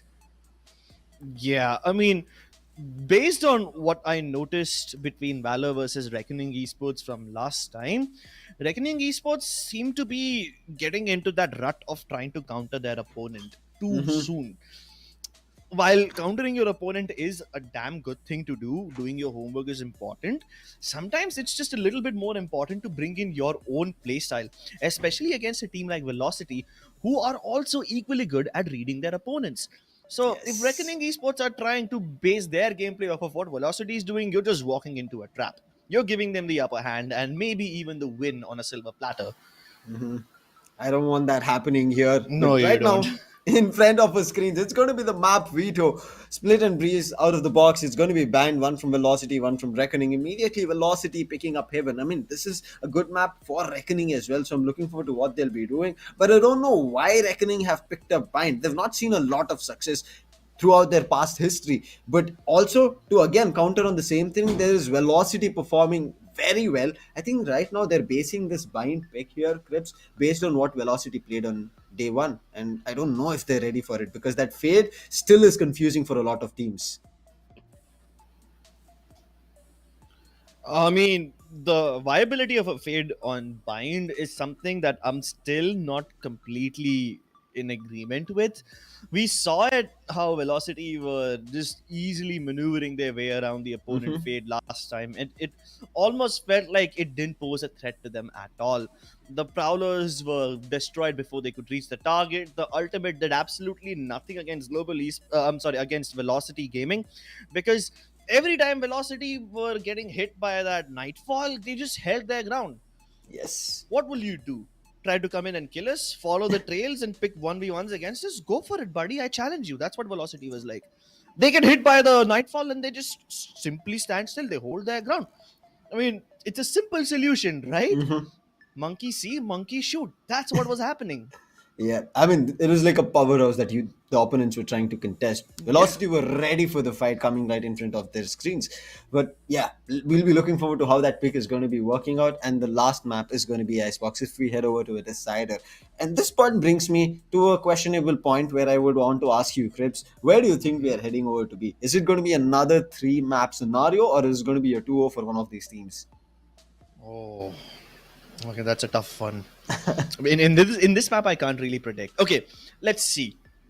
Even though Velocity, they are starting on the attacking side of Haven, I think they're gonna have a much better chance on the defensive side. And I'm saying this is because last time Velocity, they also got into that rut of trying one place, let's say trying A, going back to C, then coming back to B. They were not being decisive in us. That's what I felt. I could be wrong. There might be people who disagree with me when I say this. So when it comes to Haven, I feel like Velocity Gaming, if they can just walk into the game with the plan in mind and actually execute said plan without having to rely on backups, I think this would be great. Bind, on the other hand, I have no idea how it's going to pan out, man. This is neutral ground and it could go either way. I agree with you. I mean, it's something that I'm looking forward to how Reckoning will be performing based on that we have not seen their gameplay as of now. And also, as I said, past history, it's not been completely great. They might have picked a map or two here and there, but not something that I'm feeling confident about for themselves. On the other hand, I would have seen Heaven being their stronghold, but as you said, there might be a half where Velocity will be really loving the defensive side. And we say, right, the map might be attacker favored or defense favored. It does not matter right now. It's all about how a particular team plays on that map and who's better in that particular map. They run away with the map. And so right now, Heaven starting off for Velocity on attack. I'm looking forward to what they'll be doing. But as we were talking about Reckoning here, Krebs, there's couple of players I do want to critically mention. Deadly, even though he's that Jet who will be having a star on himself that everybody is looking forward to what he'll be doing on the Jet, I want to talk about what Hirsch and Pixels can do.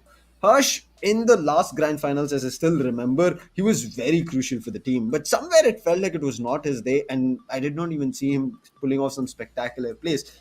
Later down the line, he did try to do it, but it was just not enough. On the other end, Pixels, he needs to look forward to making sure that he plays around with his teammates and give him what necessary. So if that happens, it's going to be working out. But Cribs, again, when I said these two names, there's one name that came in front of my mind. That was MW1, who picked up a neon yesterday, and he never gave up against Union. He was the menace who was running on everywhere, and alongside him, there was Amaterasu, the IGL itself of the team, who was tagging along with him. In case he goes down, they're going to be picking him up immediately in terms of a trade. Yeah, and not just the addition of MW1, I also love these little switch ups that Velocity Gaming have been doing. Exactly. They have been preparing Ace to pick up the role of that anchor, so he doesn't always get to play that Soa now. Sometimes he will be playing other characters as well. And I love that. I love that adjustment. You're gonna have to pick up new roles anyway, because the more you practice one particular role, the better you'll be able to understand what your teammate needs from it in another kind of a role. So that Yes. durability and the dynamic of the game, they have to be fluid enough to be flowing from one end to the other without any problems. But now that we are heading in, and because we have a little bit of time, I have a few notes over here that I would like to refer to. Now, this is something I noticed during the Skyesports Souvenir Championship. Obviously, Velocity over there didn't perform all that well. They finished fourth. Yes. And some of the mistakes that I'm going to point out now, Velocity have already fixed. So take everything with a pinch of salt. Last time when they were playing a map like Haven, they were kind of getting destroyed on the defensive side by teams like Enigma and Global Esports, particularly because they were able to get into the sites very often, and very often Velocity had to play for retakes.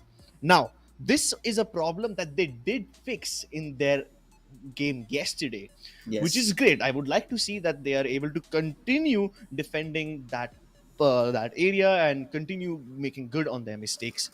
So if that's something that they can continue doing, that would be amazing. Speaking of which, let's head into the agent selection. And a Cypher being picked up by Harsh. I mean, this is Okay. what's something that we were talking even when Kremer was here. I mean, right? Cypher coming through does give you like a worldwide presence, if you want to say.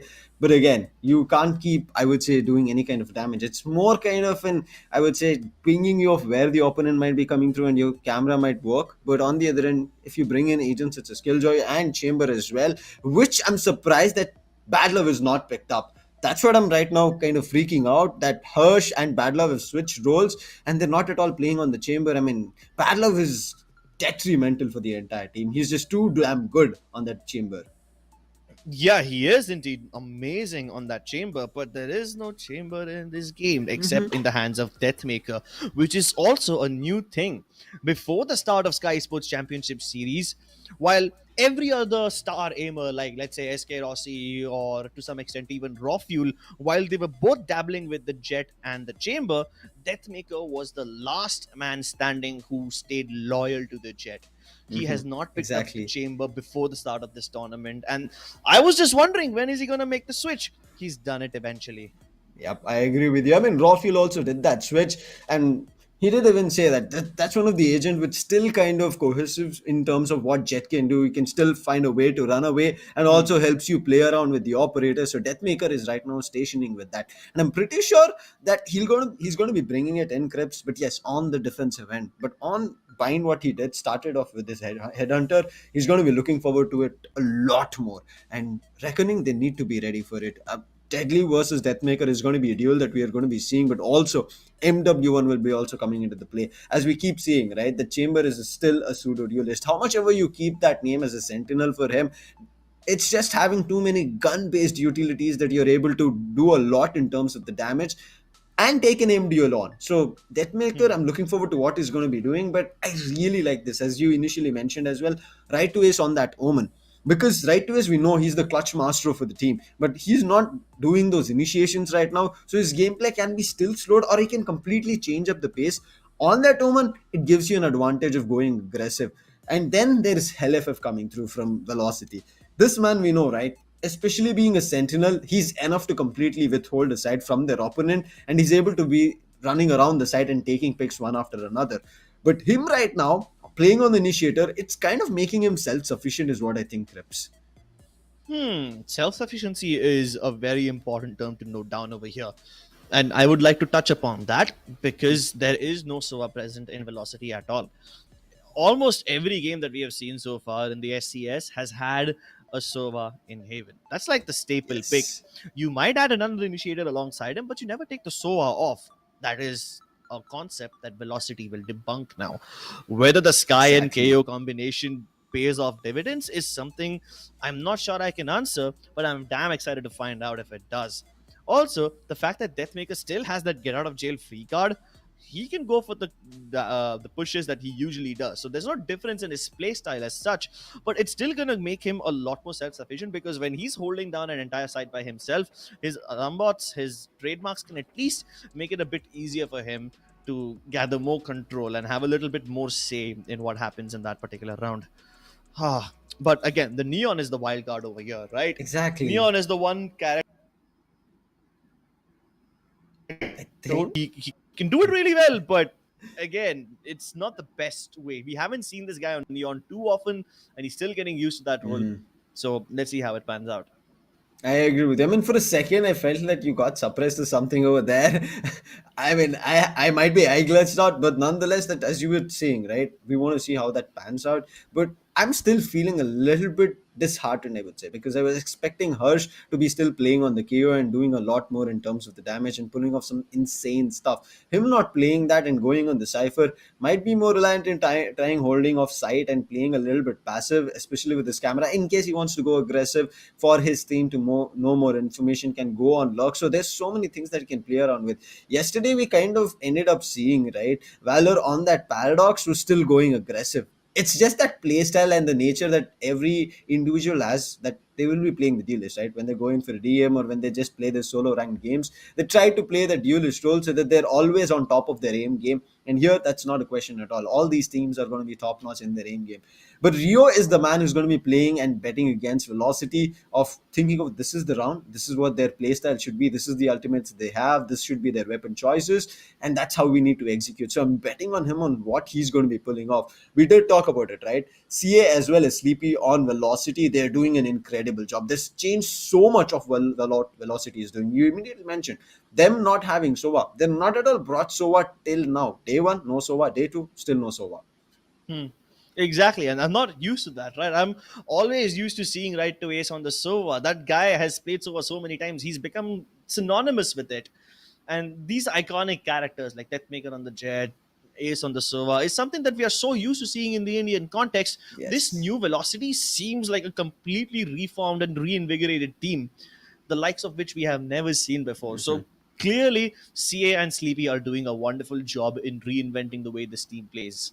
I agree with you. I mean, on the other side, Reckoning also do have Sharky, but they still have to, I would say, figure out, even though they had a very good victory yesterday against Exceeli, it's not something that they should be always happy on, right? It's the total number of points that you're able to pick up in your respective group and then manage to stay on the top 3, because right now all the battles that you're doing is to make sure that you head over to the phase 3, the land stage, the big stage, where you're going to be having a choice to lift the trophy. Yes, the prize is going to be there, but the biggest of all is going to be a ticket directly to the VCT states, to APAC Challengers. That's what everybody is betting for, right? Representing the South Asian region on a bigger stage, on a global level, and showing what us as a region have got in terms of the potential. Yeah, the stake over here is amazing. The massive platform that's up for grabs. People want to go up there. You want to get in there, show what this country can do.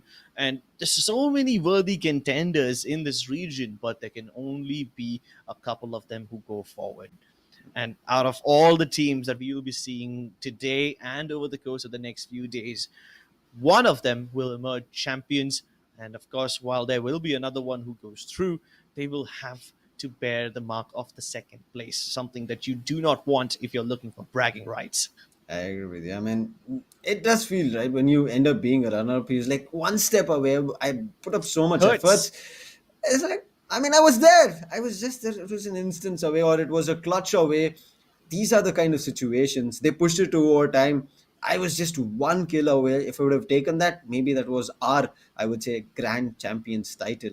It's okay. But still, it always, at the end of the day, after whatever happens, whoever is crowned, the other team will end up saying, yes, we were one step or round away, but immediately what they do is that they were a better team. They'll be more than happy about it. But right now, without any delay, let's jump into the game itself. Starting off quickly here, it's not a very fast-paced game coming in from Velocity. They're holding on. Whereas on the other side of Reckoning, look at them. They've pushed up A main, and now it's going to be difficult. If they're going to be able to pick up one, they'll be more than happy. Deathmaker contests, but Deadly missing his shot, backs off. Yeah, and he's dashed out too, so that's gonna give the sound cue away. Hopefully, that's gonna lull Velocity Gaming into a false sense of security that A main is clear. But as Velocity Gaming are losing control of A, they try to make up for it by aggressing towards Garage. Spike hasn't been committed yet, and Reckoning Esports realize that the longer Velocity wait, the better it is for them. That's why they're just doing everything they can to keep them at bay. The one way to buy them a little bit more time, the rotation towards Garage, two people holding the same angle, it's going to be amazing. None of them playing anti-flash, but they're still capable enough of holding this area down. As Garage crumbles, now the responsibility lies on the Soa, who is caught napping with a bow in his hand. And with that, Velocity Gaming have taken over the C side. Plant will go through, and there's nothing that they can do to stop it. Yeah, last two players surviving. Deadly alongside Bad Love. Deadly finds the first, but look, this headhunter from Deathmaker, he was finding it first itself against Deadly, but he's finally taken down. Bad Love is able to clutch it out, the health. I guess what happened over there was HLFF not having regrowth. If that was there should have been a round that Velocity should have controlled, but look at this, how Bad Love played. We were just questioning him on the chamber. He's playing it and clutching it out on the KO. Wow, a 2v3 retake. I really thought that wouldn't be possible from Reckoning Esports, but they just hit their shots. Even though both of them were stunned by that neon utility, they somehow found a way to continue pushing through, and Battle of hitting that shot even when he's concussed. That too against a player the likes of Deathmaker and MW1, those guys are beasts. But if Battle can beat them, then you know who's the boss. He's still going, and now they have an advantage here. They're going to be buying up the Spectres, playing on this anti-eco round. Deadly again, stationing up close with his trusty Sheriff. Let's see if he can find one. Goes aggressive. There's two players again. Amaterasu gets a little bit tagged up. He's not going to be happy about that, but Deadly this time, he could have been caught over there. If there was I would say, a little bit of aggression from Velocity, they could have had a chance to pick out Deadly. Could have, would have, should have, all these possibilities, and yet the only thing that stands in their way is a couple of well-placed trap fires. That's the only thing stopping Velocity Gaming from entering the B site. And while I'm sure they can get rid of those trip fires, the bigger problem here is going to be that there's no trade potential onto the Chamber, who's trying to make his way on a long. Of course, the Headhunter versus the Spectre at that range, it's a battle of ifs, and maybe the Headhunter can still win. But Deathmaker is just a ruse. He's there to sell a fake, which he hasn't started to sell yet. Meanwhile, his teammates have already started to enter the B side. The plant will go through, nothing can stop it, and Velocity Gaming might have lost their players, but they got what they wanted. Yeah, they've at least got the plan done. The last surviving player is going to be Deathmaker, has an Headhunter, but the defuse is already being stuck. This is round, and they're finally eliminated. A flawless rolling in here for Reckoning. And this is what I said. Reckoning are good on Haven, but we saw how Velocity were as well. There were a couple of rounds where Union were able to take out from Velocity's hands, but then Velocity were able to make a comeback. So let's hope Velocity right now with their full buy round. Pistol, as we keep talking about it, goes either ways. This was just a try and buy round, right? They were just looking for either taking down the economy or getting their economy better. So right now, they're going to be able to buy up. Bonus round for Reckoning. Velocity on full buy. Will they be playing aggressively this round? Considering that the Spectres can still be deadly at close range, they would want to pick them off while they're still at a distance. But there is one upgrade that Reckoning Esports have made, and that's going to be this AWP. MW1 trying to be cheeky around the corner of that smoke, just about missing the timing, and Deadly, will he go for the repeat? Yes, he will. Doesn't connect, but at least with this, he's managed to get back safely. And now there's 3 defenders on the A side, ready to rumble, ready to defend, but Amaterasu and MW1 will make this end right here and now, as they take this A side for themselves. And Deadly survived, saved his operator, which was more crucial than those Spectres, I would say. But still, when he was backing off, they should have found an opportunity to back off, but playing a little bit aggressive, trying to help his teammate out. They did lose 2 players. Now, look at the side of Velocity. They're not even thinking of backing off, going for a post-plant positioning. They're going to be sitting right at side, waiting for Reckoning to contest. There are 2 players looking forward to a backstab. The timing is all that it needs. Helifif was also reading this right, but he did not expect a double peak coming through Bindu. That's okay. I mean, one Vandal Phantom lost at the cost of 1 round. I think it's great.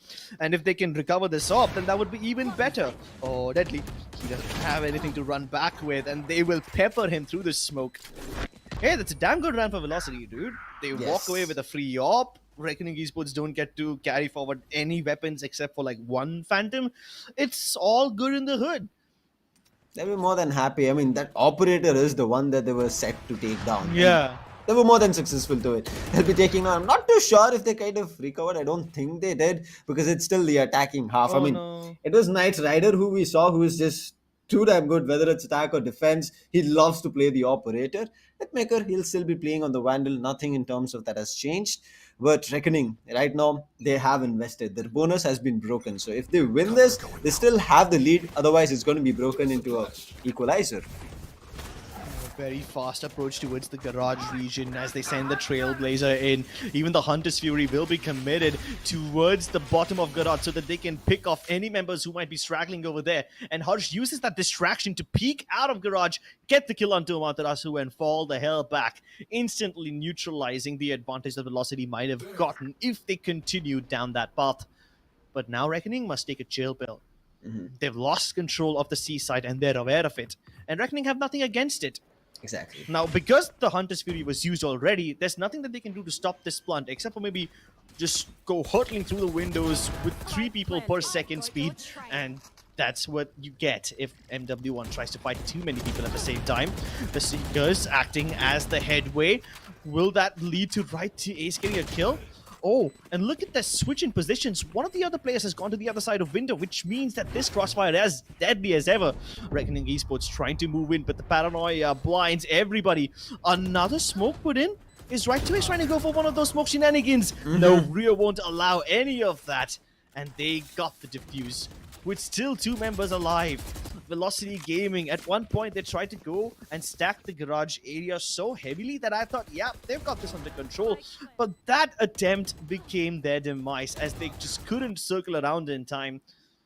And Reckoning Esports used that window, quite literally, to get the round for themselves. A round which Velocity had no business losing.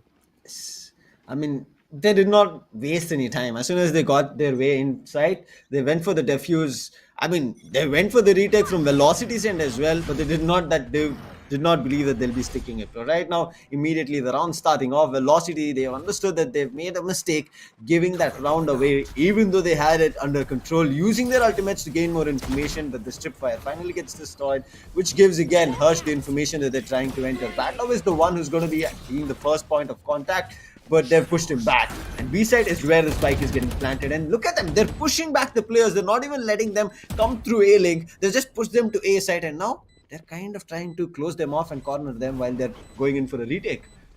Yeah, but while Reckoning Esports are doubling down on A-link, Velocity Gaming, these guys are kind of out of the sight right now. They have multiple avenues under control, but can Reckoning break through this myriad of crossfire angles that Velocity have for themselves? Apparently no is the answer. It's just down to 1 player, and there's not much that Deadly 10 can do in this situation unless Amaterasu offers himself up for free. Oh my goodness, are you serious? He's managed to isolate MW1 as well, and Deadly doesn't have an angle? Oh my goodness, this could have been a disaster, but the time has boiled down, and Reckoning Esports, they can't win this one. Oh boy. Sam, this was a bit too close for comfort now, wasn't it? Yes. I mean, I like Deadly over there trying to give the rifle away so that the spike kind of does not take him down. He's like, this is my offering to you. Leave me alone. But okay, fun and games apart. He did try it, but right now, look at this. The economy is not that good. Reckoning needed to pay attention. Every round that they've won as well, they've had a little bit of a, I would say, fall of their own teammates, and they've lost their rifle. So right now, they'll be heading over to what we call an eco with the Sheriff, kind of a Shiko. I mean, if you kind of accept for the audience. but Velocity looking good. MW1 has his overdrive. Do you think he's going to be going in for that? Because the opportunity is there right now to use it. I mean, I would rather have him save that for a round where he actually doesn't have any weapons. So yeah, let's see when he pulls out the big bad laser beam. Speaking of laser beams, I would like to see how close the Sova is to his ultimate. We'll find that out later. For now, the fast lane has gone up, and this fake is being sold. But are they good enough salesmen? Have they taken any lessons from Mr. Jordan Belfort? Apparently not, as Reckoning Esports call their bluff, but they can't call out the duels. Deathmaker and Amaterasu winning every fight over here, and just like that, Reckoning's attempts to go down mid have gone unanswered up until now. With the recovery of Deathmaker's rifle, they might be able to make something work. One enemy remaining. Too little, too late. Yes. Now Mr. Rio is left to dictate his own fate. A 1v3. I mean, it's not going to be that easy. He does have a weapon on his hand, but look at this. Velocity, every player is on the hunt. They're just looking forward to take him down. They're not even thinking twice about the spike right now. And the nozzle has been spotted. There's nothing he can do. LFF is going to be punishing him for going to the attack spawn. And that's another round where Velocity equalized the score. And this is why we say the first couple of rounds, it kind of tends to lean one or the other way. It's all about the initial confidence build up. But after that, it's all about the momentum. And Velocity wanted to make sure confidence goes one way and then the momentum comes there. And that's what they're doing right now. They've got it an equalizer. Reckoning, they have to understand that you shouldn't give Velocity a lot more rounds. If you give them, they're going to be running away with it. But still, it was their eco. So things can be kept apart from that, because right now they'll be jumping into a full buy. Yeah, I just hope they don't jump into an economic ditch and then fall straight down that rabbit hole. It's going to be an ugly rabbit hole. Yes. Did you, was that just me, or did you see two bad loves on the screen right there?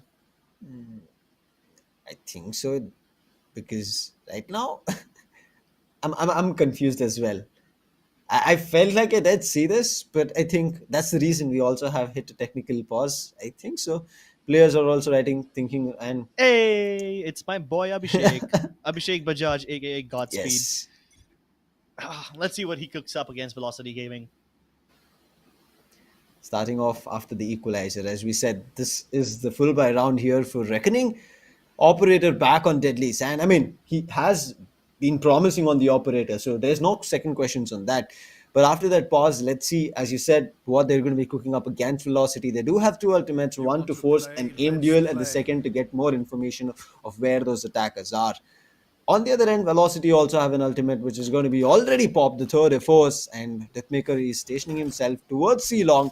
Spike thinking about heading over to Garage, but there's a trap wire there. So if somebody pushes up, and if it's a very fast one, maybe Pixels and Hurst can stand in a crossfire, but Deadly again gets punished.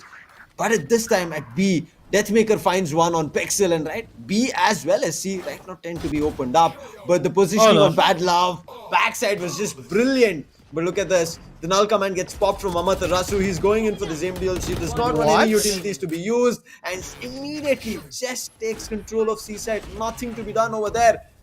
Last player surviving, Rio. He does not even know what to react on this for his teammates. I think he's going to be thinking to get that Operator back and then just save it right now, Crips. Because everything is lost.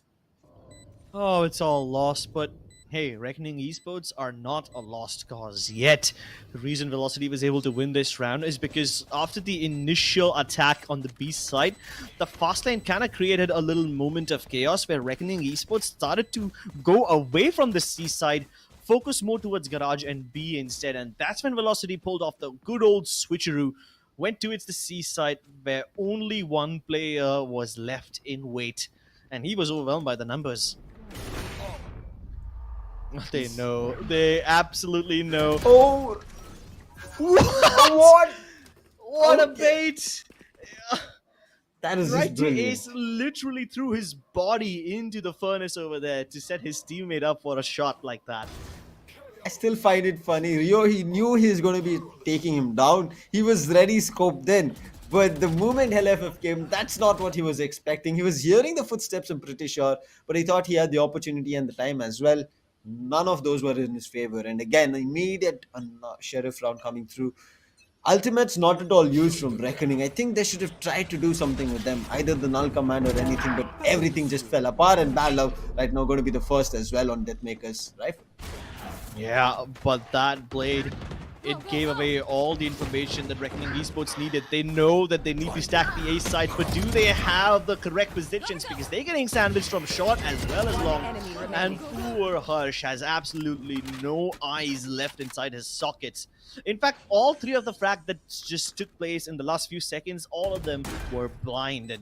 Velocity Gaming stealing their vision away, and the round too. Reckoning Esports really can't stand up against this one.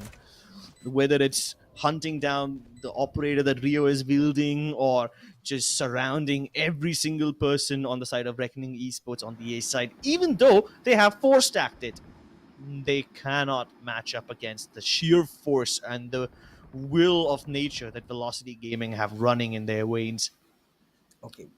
Deathmaker finally checks the window. But Crips, as you were saying, right, they're unable to do anything what Velocity is throwing against them, even though with the stack. And that stack But should that's kind of... because it was an eco. That's because it Yeah, was an eco, true. right?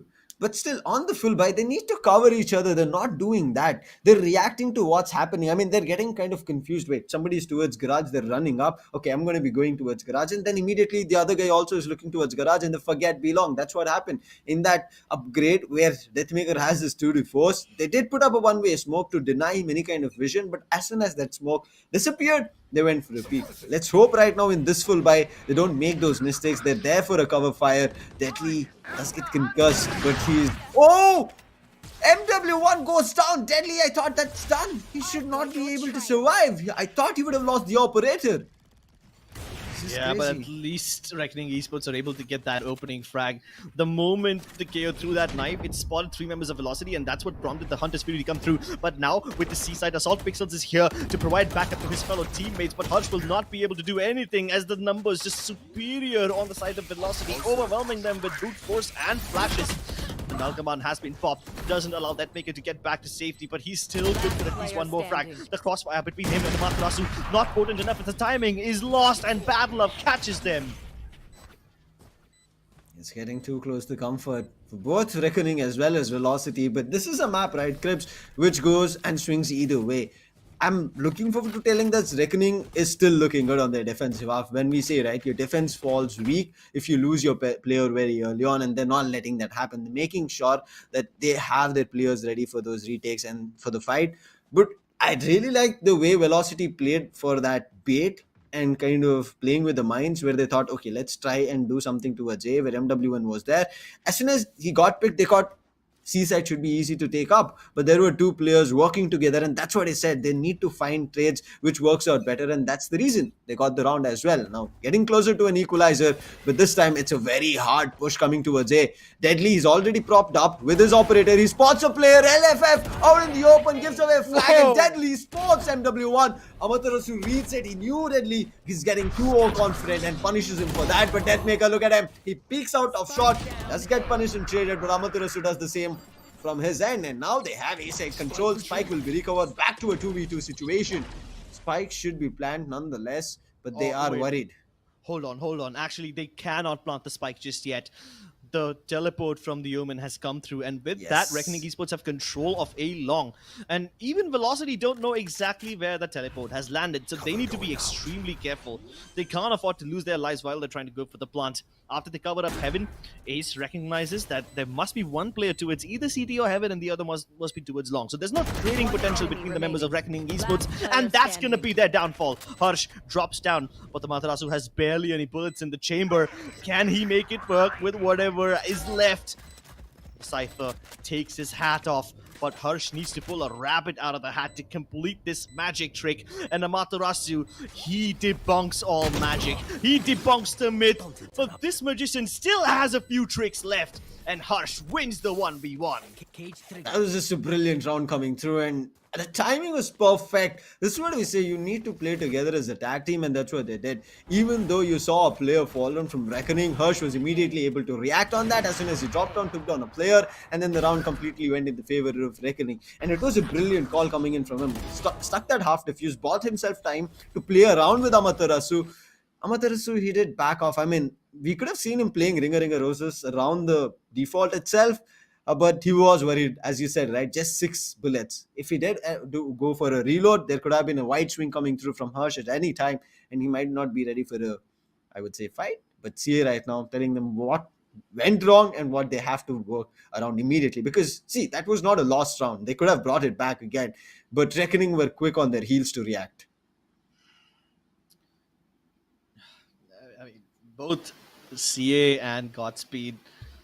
I mean, I'm kind of close with both of them, so really don't know who's gonna reign superior over here. Both of them are incredibly smart, and when you have an intellectual conversation with them, it will kind of make you feel overwhelmed whenever you're in Yes. their presence, right? That's the kind of game knowledge that both of these coaches have, and because CA and Godspeed, both of them happen to be friends with each other as well. They kind of know what's going on in each other's minds. So it's the whole thing is a big mess where everyone's just trying to outread the other one. So, Krips, you're telling this is the battle of the coaches right now? To some extent, yeah. You want to play? Let's wait and watch. Deathmaker on the other end, he's already popped up his third force. I mean, tour de force can still be denied, but where is Paddler for that? He's right now at Ailing, so I don't think he's going to be able to reach his knife and take down Deathmaker. But Deathmaker right now helping his teammates, covering Garage with his tour de force, where everybody enters to B side, but that fragment should be able to buy them time. But the timing was perfect. They entered before the fragment landed on. Rio is ready. MW1 is also reading that, but the flash gives him an opportunity to extend, but the smoke as well, where Rio is hiding. So MW1, if he pushes, he's going to be punished for it. On the other end, Amaterasu punishes Hirsch for trying to coming out with Garage. MW1 and Rio, a battle of patience. Who's gonna be the more prevalent one over here? MW1 holds the shallower angle and Rio walks right into it. Another point of contact towards C-Link, where Reckoning Esports are trying to enter, but it's just not gonna happen, so they might have just given up already. This is the second time we have seen Velocity go for this exact same strategy. They try to brute force their way into the B site, and in order to retain control of B, instead of planting the spike right at the edge and then defending from bottom mid, they push deeper into A link and then just leave C link open instead of staying at the bottom of mid. And the reason they do that is because in the past, Reckoning Esports have been very successful in retaking control of Garage and converting that into grass control, which basically defeats Velocity's bottom mid hold. And as a result, they've picked up this avenue, the A-Link region. And so far, Reckoning Esports don't have a response to it, so it's working well, I would say. They have to figure out what they can do better at A-Link. I mean, you saw Badler was ready, but he did not expect that brute force coming through, and he was completely right now overwhelmed on that fight. Economy is also not looking good, even though they were able to save that operator. Unfortunate for Amaterasu of losing his bullets, but again opening it up on Deathmaker. Deadly is down, the operator gone down in vain. Pixels and Hurt capitalized, they double down right now. Amaterasu is looking forward to, I would say, making sure that they push for the fight, and yes, gets that, takes Hurts down, but there's a spam coming in from Pixels. He does a little bit of a chip damage, but that's all. But numbers, better for Reckoning. Oh, that judge inside the smoke on top of C Long. You wouldn't always see an Omen sitting inside that smoke that he's put up over there, but this time the judge pays off dividends. Spike dropped.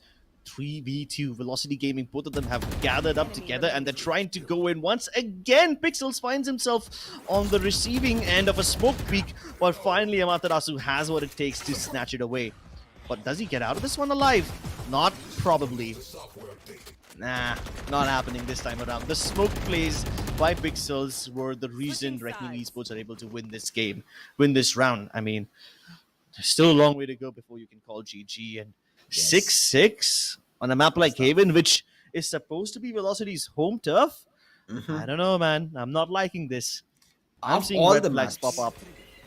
Of all the map scripts, Velocity as well, as you said, yes, this is a good map for them, but of all the maps here, Reckoning also have a good time on Haven compared to any other map. They've always had, I would say, more number of, I would say, wins on Haven, so that's what this is working out in their favor. But they're able to read what Velocity is also doing and kind of confusing them at the same time. So they've worked their defensive up very well, I would say. Pulling off 6 rounds is not at all easy on Haven. But right now they have the attacking advantage to play with 3 Ghosts coming through, but it looks to be a C execution, which Velocity have read. There are two players here. Deadly is already inside, missing his shots. Deathmaker gets punished. They have seaside control as they take down right to ace. Now it's all about how the other players regroup, try to make this work, because previously it did happen for Reckoning. A 2v3, they did make it work, but can a 3v5 work, because the spike is getting planted?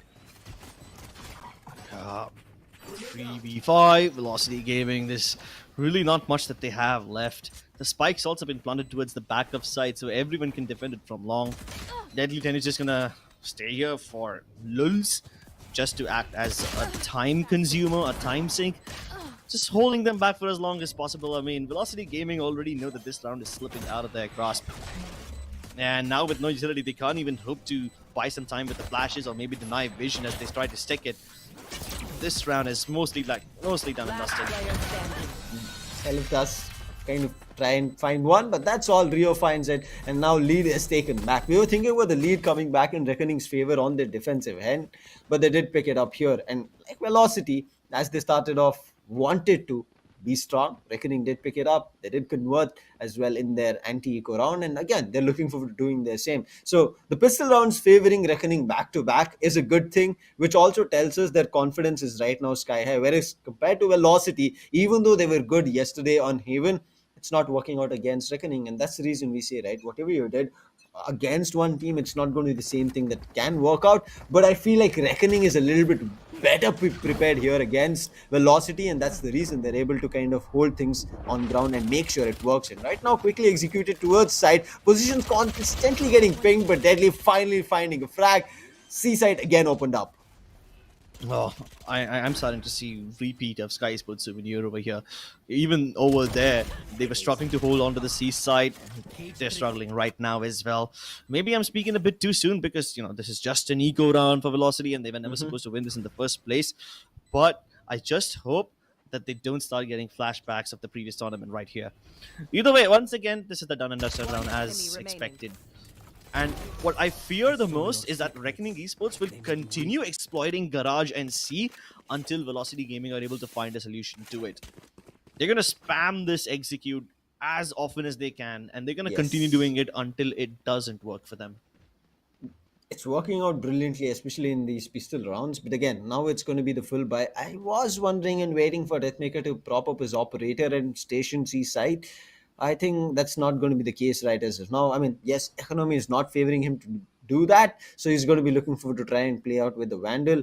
But look at this, Deadly, how close he's to his ultimate. Same goes for Bad Luck. He just needs one more and two more for Deadly. They're going to be having their ultimates, so their attacking half right now from Reckoning is looking super strong.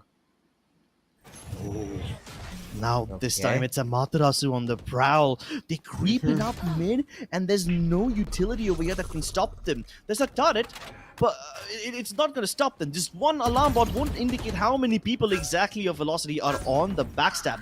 Right to ace, deliberately getting pinged and running away, putting Reckoning in a false sense of security that Velocity is giving up on the side, whereas in return, the flashes are perfect. Pixels is aware about this one, and Amaterasu dies. But there are more people right around this corner. Rio gets baited into peeking Hellfighter, and as they try to single out Hellfighter all by himself, the remaining members of Velocity must enter and give him some backup because he's trapped over here. He's cornered. There's nowhere for him to run, nowhere for him to hide. And while Hellfighter is keeping them busy, it's taken the KO a momentous effort to get to the seaside and go for the plant. But there's no post-plant positions available for Reckoning Esports. They must fight Hellfighter over here all by himself. He's not peeking. Pixels is aware about his position, but he's waiting for the angle. Bad Luck gets the trade. Oh no! Where's the last one? Right to ace is right behind him, but the flash actually saves his life. But he's done enough damage. Bad Love is one shot and ace cannot afford to miss. You go for the king, you better not miss. And here is right to ace, the clutch master.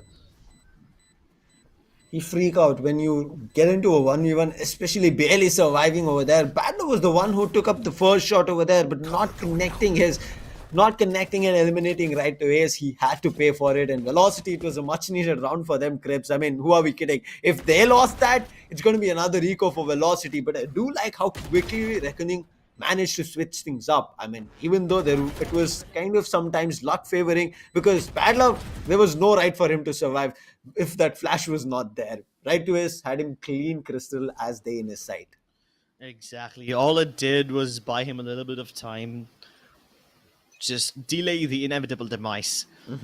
But with this victory, Velocity are right back in the game. Reckoning Esports and Velocity, both of them economically are on the same pedestal, but Deadly 10 pushing all by himself with the spike in hand. He's extending, and I'm very nervous. If he dies right here, the spike will be nearly impossible to recover. Reckoning Esports now channeling themselves into Garage, a position which Deathmaker is well prepared to handle, but MW1 gets the better of Rio. That wasn't supposed to happen. If Rio dies right here, there's absolutely nothing to stop Reckoning Esports from getting backstabbed. planted. And now they have nowhere left to go. They're gonna assume that MW1 is coming from C-Long, and that's why instead of going back towards Garage, they're focusing more on this CT side entrance, and they're trying to make their way through the smoke. But Right to Ace has heard this. He knows exactly what's gonna happen. He's being patient. He's lost the battle, and there's another one. Deadly 10 has to step up immensely. Oh, but he cannot do that. A few cogs in the machine. When they break down, everything stops ticking. And Velocity Gaming know exactly which cog to break. Oh my goodness, Reckoning Esports, when they tried to go for that C hit, I could see glimpses of the previous round coming in once again. Yes. It's kind of a reverse, a mirror of what Velocity was doing, right? Velocity, when they push B, they take control of A-Link. Reckoning were like, nah, we're gonna take C-Link instead. A brave push, but it didn't work out for them this time. Yeah, I mean, I think it was the backing up coming through, which did not work out from Pixels. He should have kind of still pushed through with Deadly, and then maybe the round would have worked out. Nonetheless, it was too close. But who would have expected, right? Deadly takes one, he takes the second, and then he sees the third one as well. Who would have even in the right mind think that there's going to be three people from Garage who's going to be trying to push to side? But no. Exactly. And I think that round could have actually worked for them if Rio survived over there and MW1 was able to get off the backstab. Deathmaker, a mid-air shot he takes on Deadly. Deadly was the one who's looking forward to pointing him out first, spotting him out, but he did not get the opportunity. He gets punished later on when he went for another updraft. And look at them, they're faltered right now. They're getting worried. Yes, they do have Spike under control, but every position right now is under Velocity's control. I don't think Right to Ace is immediately going to be going for a fight. If he wants, he's going to be calling in Amaterasu as backup, as well as MW1, both playing towards Garage. And look at this, that's what happens. There's going to be a paranoia, does not matter. MW1 Sizzle is okay for one, but Pixels, look at him playing around with his shots, gets 3 for that effort. An A for effort here for Pixels. He has just completely broken down Velocity of the possibility of them easily winning it out. And look at it, Pixels. He's not backing off. He's given them side control. He's gotten the spike down. And now they're holding it down really good. C-Long control also coming in alongside Bad Love. Yeah, the last round they failed because C-Long control was lost, but Deathmaker this time, he is looking to bring it back. Hellfighter has too many angles to cover right now, but the best thing that can happen to Hellfighter is that he's got Pixels isolated. It doesn't matter. He's gonna claim his ace. A 3K with the judge and then picking up their opponent's rifle. One and another to close it all out. The timing is all what he needed, and generally what you do first is check logs, right? They did not make that. They thought that as Deathmaker got a kill where the player was just about to push out of Garage or getting back to Garage, they thought, okay, right now this should be clear, nothing to worry about. We need to look forward to C-Long, then get punished for it. It was a brilliant play from Pixels over there. Who would have even thought jumping on your opponent's faces with the judge will give you an ace? Hey, if it works, then you're gonna do it again. This time, this double stack of Velocity in the sewers. And can Deathmaker dig them out of this grave? Yes, he can. He gets to. Spike also spotted. That should be enough information. And look at the backstab coming in from Velocity. MW1's already here. He's got no eyesight, but he's done a little bit of damage. Battle of his one shot. Deadly's probably the only person who can save them from this disaster. Amaterasu is blinded, but he's still alive. And somehow, they're not able to get the better of him. He still takes down one more before he bites the dust. And this has got Ace enough time. Oh, Deadly! My god, that was a beautiful shot. Beautiful. That's a brain cracker. That's what I would call it. Right to Ace, he was looking forward to his Sheriff connection, but All Deadly was doing was backing off. He spots and connection and done. Again, we need to relive this. He just had 2 bullets over there, and that was a brilliant one tap, Krebs. Damn, Pixels ace in the previous round, and right now 4K for Deadly to again make a comeback into the round and get double digits for Reckoning.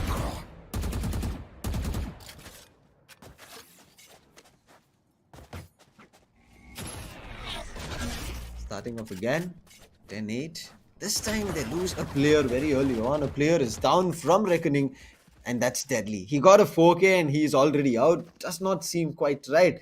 I'm looking forward to how they're going to be making a comeback very soon. I mean, they've already tried to convert it as soon as possible to get that round under control. But again, they have to think twice, right? Because they do not want to give Velocity another advantage, another confident round. If they do it, Velocity will be more than happy. There is going to be 2 ultimates that Velocity can try and work around with, and especially with a null command, you can deny utilities and fights which Reckoning can put through towards you. But I'm looking forward to if there's going to be a Hunter Fury used very early on, not for the post plant. As soon as they ping somebody and use that Hunter's Fury to eliminate the player, Deathmaker's position is known. He cannot rendezvous out, but it does not matter. He has an operator on his hands, and he's going to be taking a player down. Panna is going to be hitting him, but is still backing off, and still they've not cleared him. His position is getting pinged, but Deathmaker finds Padlow. He's going to be able to eliminate him. Rio finally puts an end to Deathmaker, much needed one, and finds the second as well. They're trying to bring the numbers under control, but still it's not looking that great. 2v3, there's ultimates. MW1 on the backstab takes one. There's another player who's looking to getting it,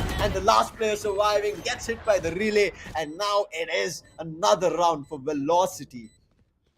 Wow, this is just brilliant. Welcome.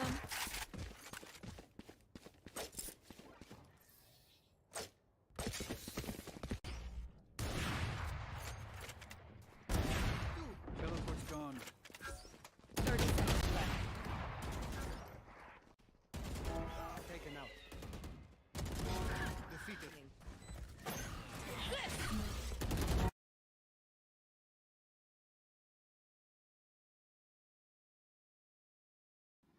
Ooh, what a round being pulled off. I mean, again, Godspeed back here for Reckoning. There were mistakes done. They're not going to be happy. They did bring the numbers under control. 2v3 situation is what we saw. But again, they're known to pull those things back. But yes, it's a pistol round, so it does give you an advantage as the opponent does not have a lot of utilities to play around. When this time, there were relay boards coming back to back from MW1 as that backstab, especially with his teammate, they had a chance to push up. And this was just brilliant.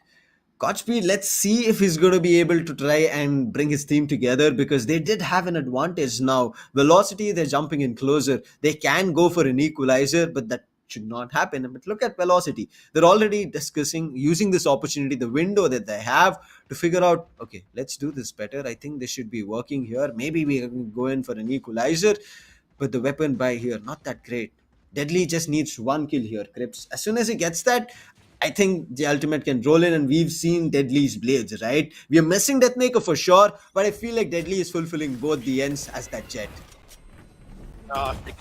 One jet in the server, only one flying winged warrior to take down the hordes of these Vikings that are coming towards them, invading from the stratos above. Deathmaker, he knows that the moment the cloudburst is put in, they're gonna try to cross, but he doesn't have a Spike blink down away, A. so he's gonna still hold his ground. They're beating him to win 1 by 1. What? Are you actually serious? Is he really gonna get the ace just like that? It's almost like he didn't even try, and he's trading weapons with his fellow teammate to get that ace nailed in there. Woo! We were just talking about how Reckoning were doing it, and immediately now Velocity doing the same. So I don't know, this is a seesaw of a game here, Crips. Confidence going either way, but why would you contest this operator one after another? I mean, you saw Pixels how he's ready for a fight, and Deathmaker is one more being who's right now looking so damn good and crisp. 26 kills for him with 14 deaths, closely contesting with Deadly from Reckoning with 23 kills and 14 deaths as well. Whew, that was a brain wreck. And I it's wasn't almost, expecting that. it's almost like he didn't even try. He was Exactly. suppressed. No TP available, no problem. Just gonna continue here and continue slaying. Oh, we've seen this execute from Reckoning Esports before, but the question is, do they go towards C-Link this time? Nah, they're just gonna continue being here. The plant is more conducive for a bottom mid defense. Oh, but they're taking a page out of Velocity's book now. They're the ones who are moving in towards A-Link. Let's see how this one pans out for them. Can Velocity say that you can't use our own tricks against us? Not yet. So far, the null command has kept all these players from using the utility, but the paranoia is still here, and Velocity are getting all the kills once again. Reckoning Esports are getting cornered and clobbered, and there's no line of sight for Rio now. He has to use his shock darts only and nothing else if he wants to have any hope of stopping this push. I mean, the opportunity was there, Crips. I felt bad love missing against Amaterasu. KO versus KO battle happening. Even Amaterasu did not connect his first few shots, but now immediately look at that. CA, I mean, we saw what happened. It was not, I would say, a good round. It was very messy. Velocity were all over the board as they were trying to go for a retake. It never looked clean. And I think that's the reason this timeout is being called. And not only that they're closer to the match point. And if they get this first lead, Bind can work in their favor. As I said, Bind has not been a great map for Reckoning. But still, look at how they're playing. I feel like Reckoning are ready, well prepared here for Velocity. This thing still gives me chills, man. Look at him. Not even breaking a sweat. Not worrying for even a second that he does not have any way of falling back. I mean, up until the third kill, he didn't even have any backup. He was just holding it all by himself. Oof, this is just, I would say, I mean, I don't know how to put things in, I would say, line, but this is going to be taking a toll not only on the players who have been fighting from Reckoning, but also from Velocity. Both of them have been giving their all. Also, their coaches are going to be having a headache at the end of this match. That I'm pretty sure of, Crips. They're like, okay, this is something that Velocity has been doing. That's what Godspeed will be telling, and then CA will be like, this is what is Reckoning doing, and you have to figure a way to counter that in this similar manner. This should be your execution. Oh, this is again going back and forth. This day 2 of the group stages for phase 2 has been brilliant. Let's kick over to the next round where it can be possible for Velocity to get their match point. 2 ultimates, but again, there are 2 ultimates to contest on Reckoning, which I feel are going to be a little bit better. But yes, the 2D4s, if it comes online, then they're going to be having a very tough time. But Deathmaker's still looking forward to making his operator work. Gets suppressed again, but we know, right? Whenever he gets suppressed, he does not worry. Deadly is again coming up. He might be pushing through his own smoke and gets punished for it. Rio is able to tag and send right to his back home. So there's no smoke for Velocity to play around. Yeah, the moment Right to Ace used that paranoia, he bought a little bit more space for Deathmaker to work with. But as a result, he ended up giving away his position, which made him bait for Rio.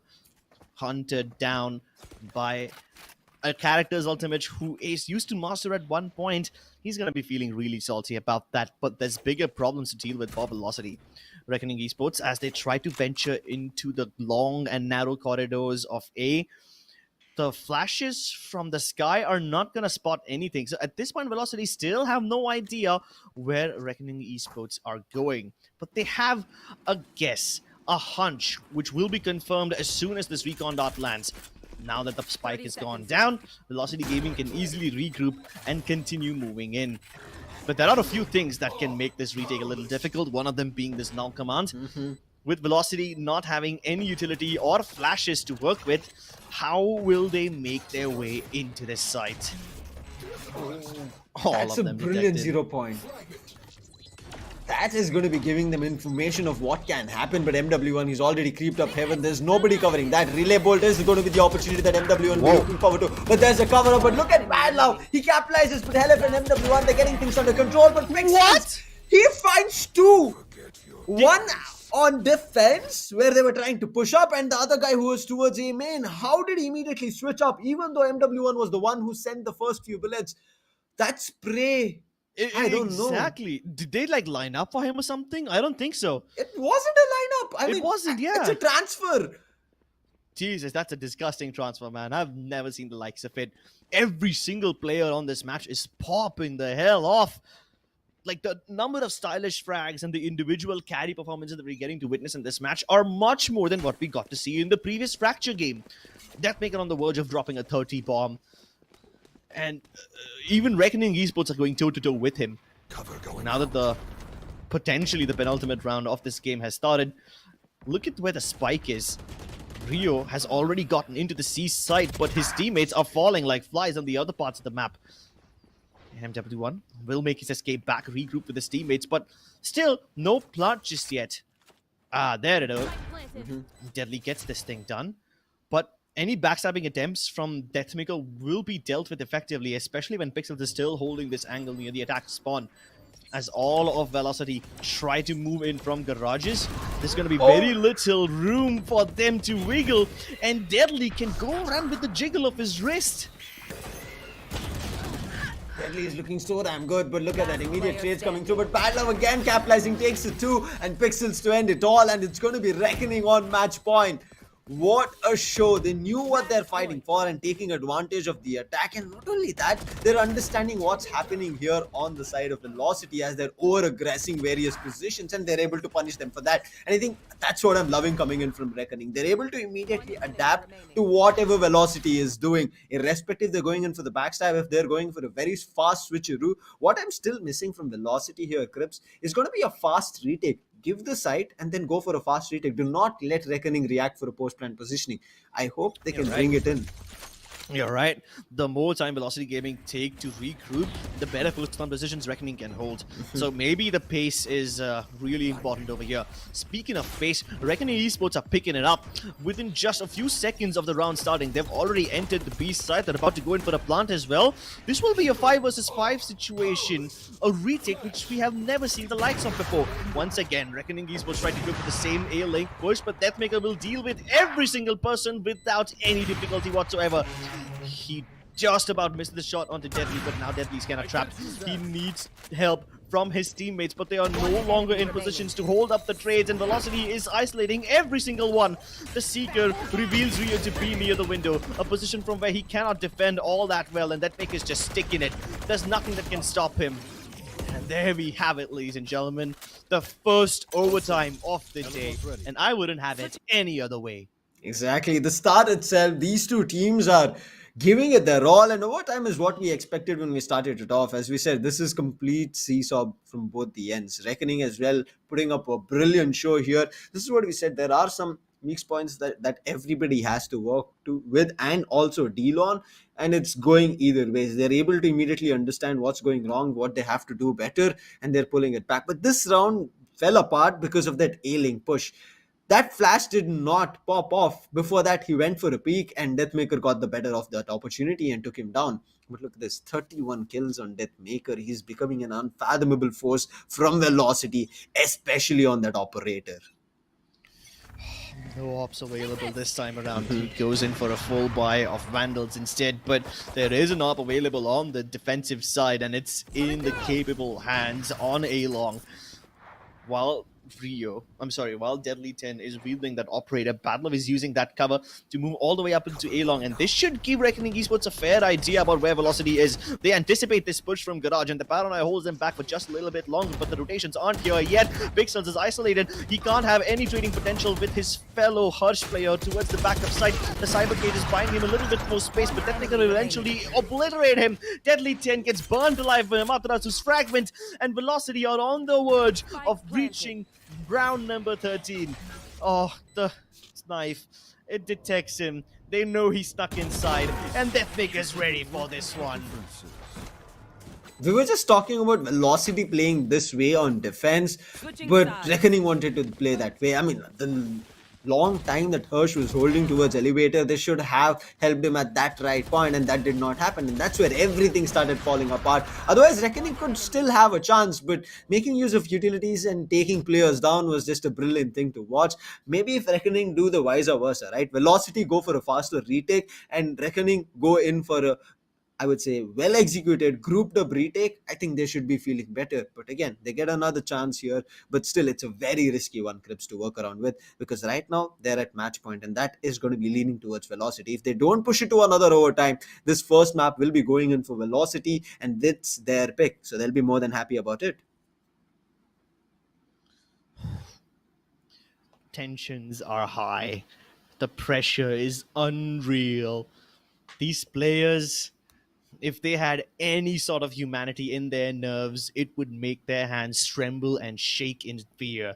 But every one of them is not a human. They are gods in their own right. Some of them may be even demons, summoned straight from hell itself to inflict pain and damage onto their opponents in the battlefield. And as we step into what could potentially be the last round of this game, Velocity Gaming are feeling themselves. Deathmaker back on the op. It's a glass cannon. Everyone else prepared to give it their all. Can Velocity end this game right here and now, or will we see yet another overtime? A full frontal assault from MW1. Doesn't really care about giving out the sound cues in between the covers of that cyber cage, because it right now doesn't matter. Reckoning Esports have already taken the site, but this time they have no intention of going towards either C-Link or A-Link. All of them are holding the standard positions at the bottom of mid. A much more normal situation that they have seen themselves in before. But Reckoning Esports, they have lost their players towards the back of site, and now only the mid players have to make a move. They try to push through the smokes, and Reckoning Esports are not able to win the duels. Amaterasu, the captain, stepping up in every possible way, has activated the null command, and now there's gonna be nothing that can stop him. They double peek him. This could be the opportunity. Rio finds him through the smoke, and we are going into yet another overtime. Reckoning Esports just do not bow down. They do not give up. That was just a brilliant round, and the way only 2 players were able to hold down site was just brilliant. They needed the first 2 early frags as Velocity were trying to go in for retake, and that gave space for Reckoning to buy themselves time. But Pixels, he had the opportunity, he was hiding, but Amadrathu, being that cautious player for his team, checks each and every nook and cranny, and he sees the Pixel and immediately eliminates Pixel himself. So they tried to play out better, but I really love the double P coming in from the window, because of which everything worked for Reckoning. Now Reckoning are going to be on defense again, looking like a little bit slow, and also a fast approach to also gain information and also kind of confuse Reckoning. Now it's going to be Pixels versus Right to Ace, who's going to be losing their composure. He's going to be the first one either dropping or giving away their kill. But look at that, MW1 right now giving and creating space for his teammate Amaterasu, and MW1 capitalized. The operator is on the hands of Deadly, but there's a smoke denying any kind of vision. MW playing inside it is smart, but Pixels on the other end, he finds one at Garage. He eliminates Right to Ace, so smoke no further. Right to Ace was trying to act as the lurk, and while he did give up his life, he kept the members of Reckoning Esports stationed towards Graph for a bit too long, and now the time has long passed. They have no way to clear these crossfires. The best that they can hope for is put down the dark cover to cover up short, but there's nothing to protect them from long. Oh wait, this is something even better. This smoke funnels them directly into the bottom of site, and instead they push through it. This wasn't a part of the plan. Reckoning Esports are going for something unorthodox, and it backfires heavily. The timing of the flash was just too damn weird, and they got completely annoyed with it. But I mean, Hirsch, he kind of got a chance of pushing into a smoke and trying to work around from there, but a player had already spotted him. But Deadly is doing justice. Look at this, that jumping Hirsch. I mean, if it was not LFF spotting him out, there could have been a situation that he could have survived and taken a player down, either Amaterasu or MW1. But again, Velocity is going to be here at match point. And CA, I think he's had enough, right? He's like banging his table. Get it done. Close this map. It's your choice. You have it under control. Discuss among yourself. It's all your round. Deathmaker is again going to be picking that operator. Finish it all. But Reckoning, they're not going to be giving it up easily, right? We have seen them. They love going in for a quick execute, get the spike down. And I would say more number of times their post plans have been good, Crips. You can feel the nervousness coming through from them by the way Godspeed's camera shakes. It's probably him shaking his leg. You know, that thing you do when you're nervous. You're right. Their post plans have been more or less stable in the recent past, but you still can't give up, right? You still can't be complacent. Velocity Gaming, in the last few rounds, they've just tried to keep things simple. They haven't gone for any elaborate split pushes. While they do leave a lurk here or there some of the other time, for the most part, it's a 4-1 split. They don't, go too far away from each other. They just make sure that the trades are there on point. And when the things get tough, you just need to go back to the basics. And the basics are sticking together. Look at what they're doing sticking together here. They've given up the C side. Reckoning Esports can most likely go for the plant pretty easily, but Velocity Gaming were going for a mid push, which will quickly be turned into a frontal garage assault. The Paranoia doesn't find anyone, but it at least denies the spike plant, and Deathmaker, he uses this opportunity to funnel himself inside. Velocity have now stopped this plant from even happening, and the spike is deep inside enemy territory. There's no way for Reckoning Esports to collect it back. It's a 4v3 situation. This round is gone for. I don't think so. And this is what we were talking about, right, Crips? That Velocity need to time it perfectly. They need to be quicker. They should not give any position for Reckoning to go for a post plant, and then And they did that. That round is now given them for granted, and they have time. They can make something work, and that's what they're quick on their heels, thinking about something new, trying to maybe push from defender spawn through Velocity's side, but it's too long of a journey here. Okay, Pixels, that's a smart move, gets his ultimate on, and now he has a chance to recover the spike, get to A and plant it, but he needs to be spot on to get that spike. If he makes something wrong, he's going to be losing it, and he gets it. This was a brilliant play, gets that spike again, and this is what I've been talking about, Crips. I don't know how, but every round Reckoning managed to get their spike down at least. Oh, this wouldn't have been possible if the shadow was shot down instantly. And look at Harsh still hanging around the B side, hoping to cut off the rotations before they can even arrive. And because he's going to be going down the bottom of it, he knows there's no backstabs available. Every single chromosome of Velocity Gaming is coming in from the front entrance, and Pixel, he's ready for this one. TPing back to safety. He's just about to manage to avoid his death, and Round Right to Ace has to find him through the smoke. He won't be able to do it. Omen versus Omen. Pixels comes out on top, and we are going to a third overtime, ladies and gentlemen. This match is not ending anytime soon. Let's keep going, Crips. I don't want this to stop at all, because I've missed Heaven as a map to have overtimes. I've seen many other maps getting overtime round and round, and they have been pushing it, but Heaven, it has seen some quite dull days in terms of one team completely capitalizing and dominating and running away with victory. So if this is happening, I'm really loving it. But Deadly, again, picking up the operator. He's not found a lot. You can see he's still stuck at 27 kills. Let's hope he finds something. This time he's going to be stationed with the operator at C, whereas the entirety of Velocity, they're spread around still at the attacker spawn. Slow and steady wins the race. Yeah, this race has turned more into a marathon of sorts of now. Yes. But look at the amount of people present on the A side from the side of Reckoning Esports. It's a 3-stack. Take flight. Then high. Will they spot Deathmaker? Yes, they will. But Deathmaker's not willing to fall back. He's still staying here, still making noise, hoping to sell this fake. And to some extent, he's successful, right? If 3 defenders are on the A side, then Velocity can continue going C. But given the utility dump that's just happened, I think Reckoning Esports might have figured out what's happening, what's cooking.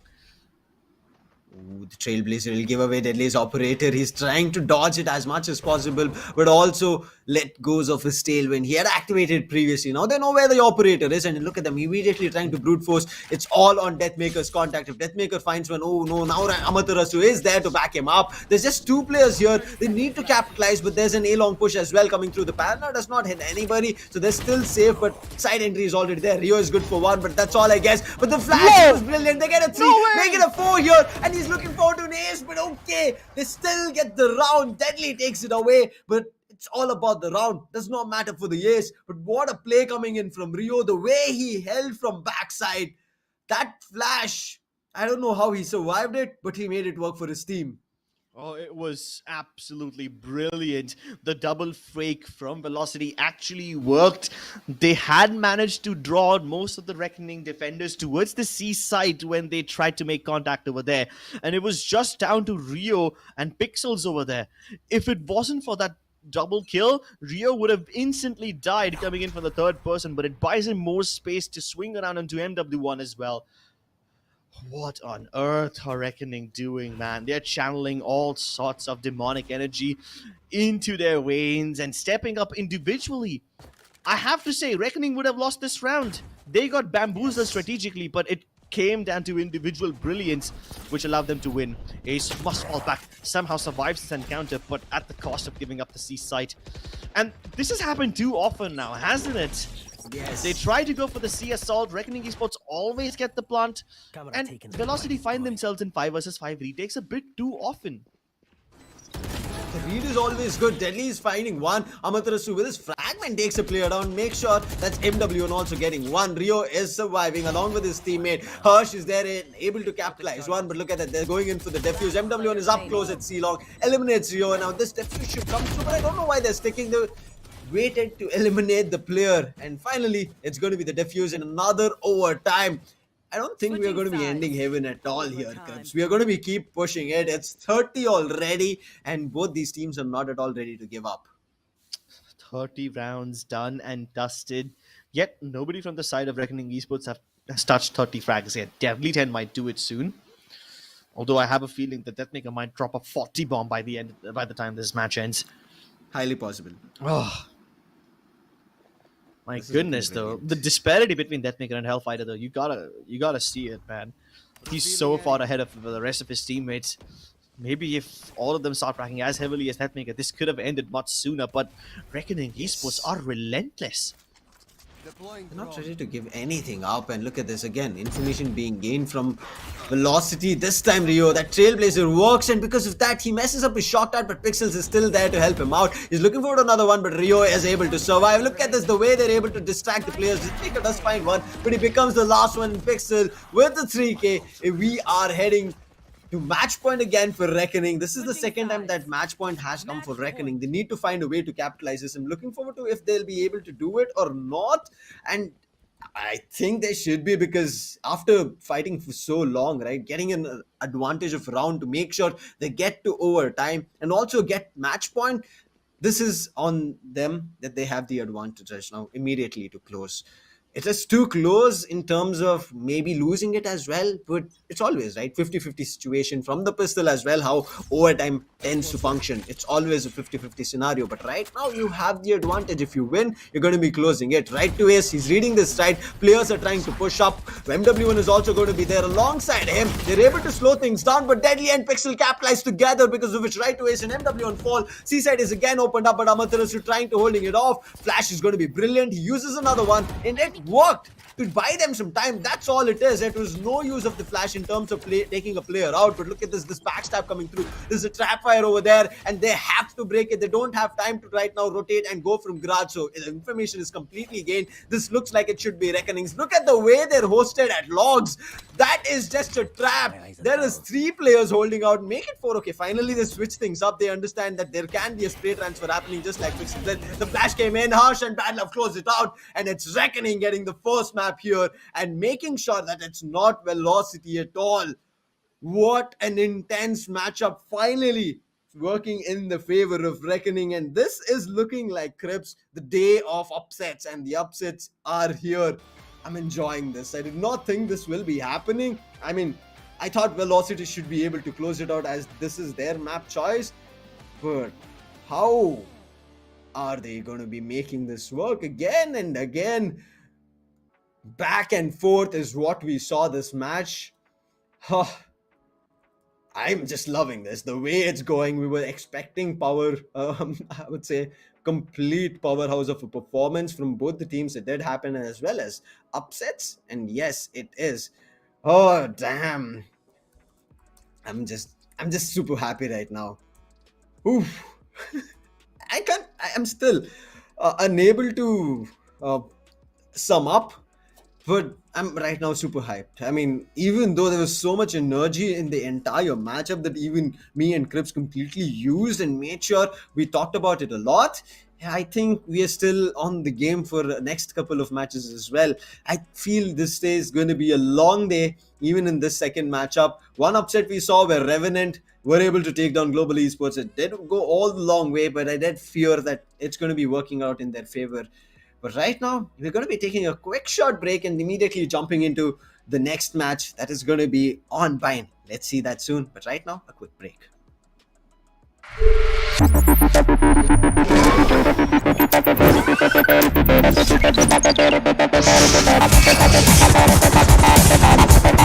Those who know performance know AMD Ryzen.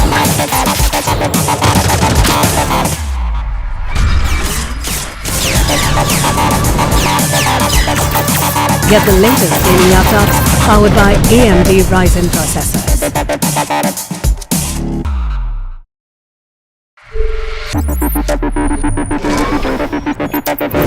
Those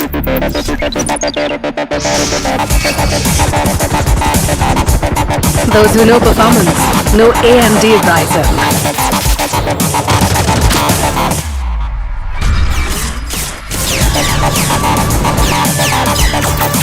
Get the latest gaming laptops powered by AMD Ryzen processors.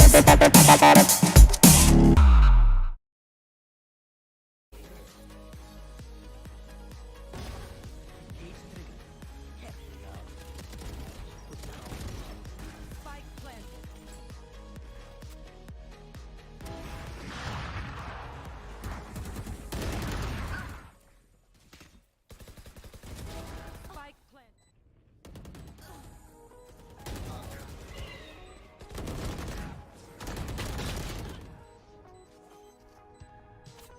Spike planted. One enemy.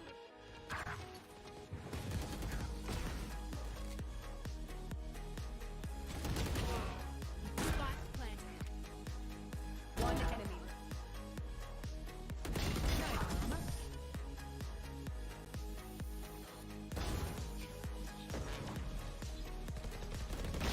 Hawk out.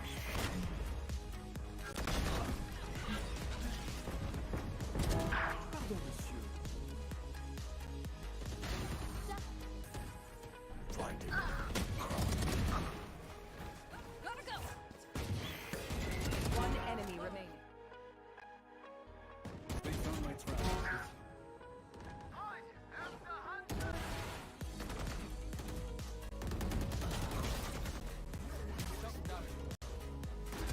planted. Spike down A.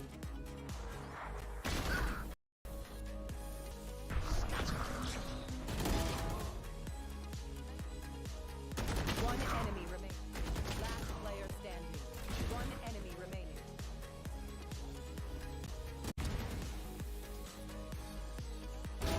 They're dead. Who?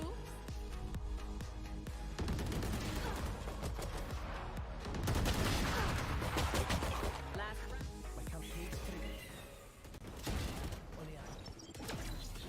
Spike down. C. One enemy remaining.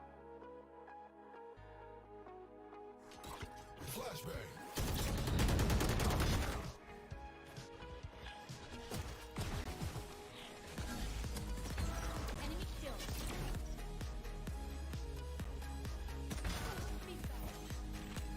Last player standing.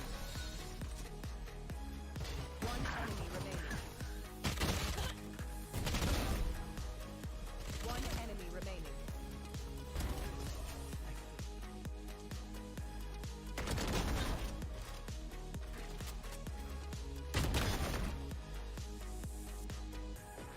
One enemy remaining.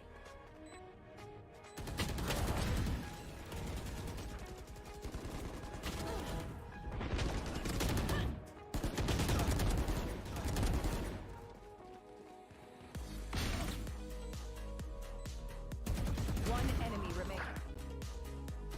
Last player standing.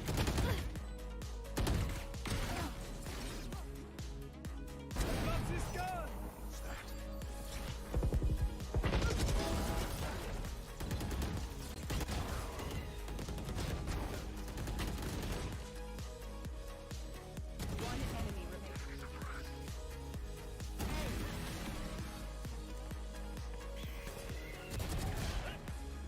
Hawk out. Blinded.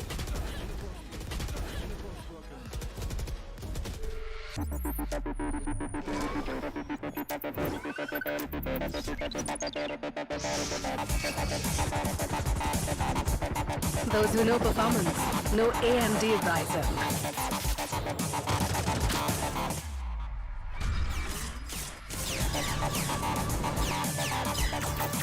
Get the latest gaming laptops powered by AMD Ryzen processors.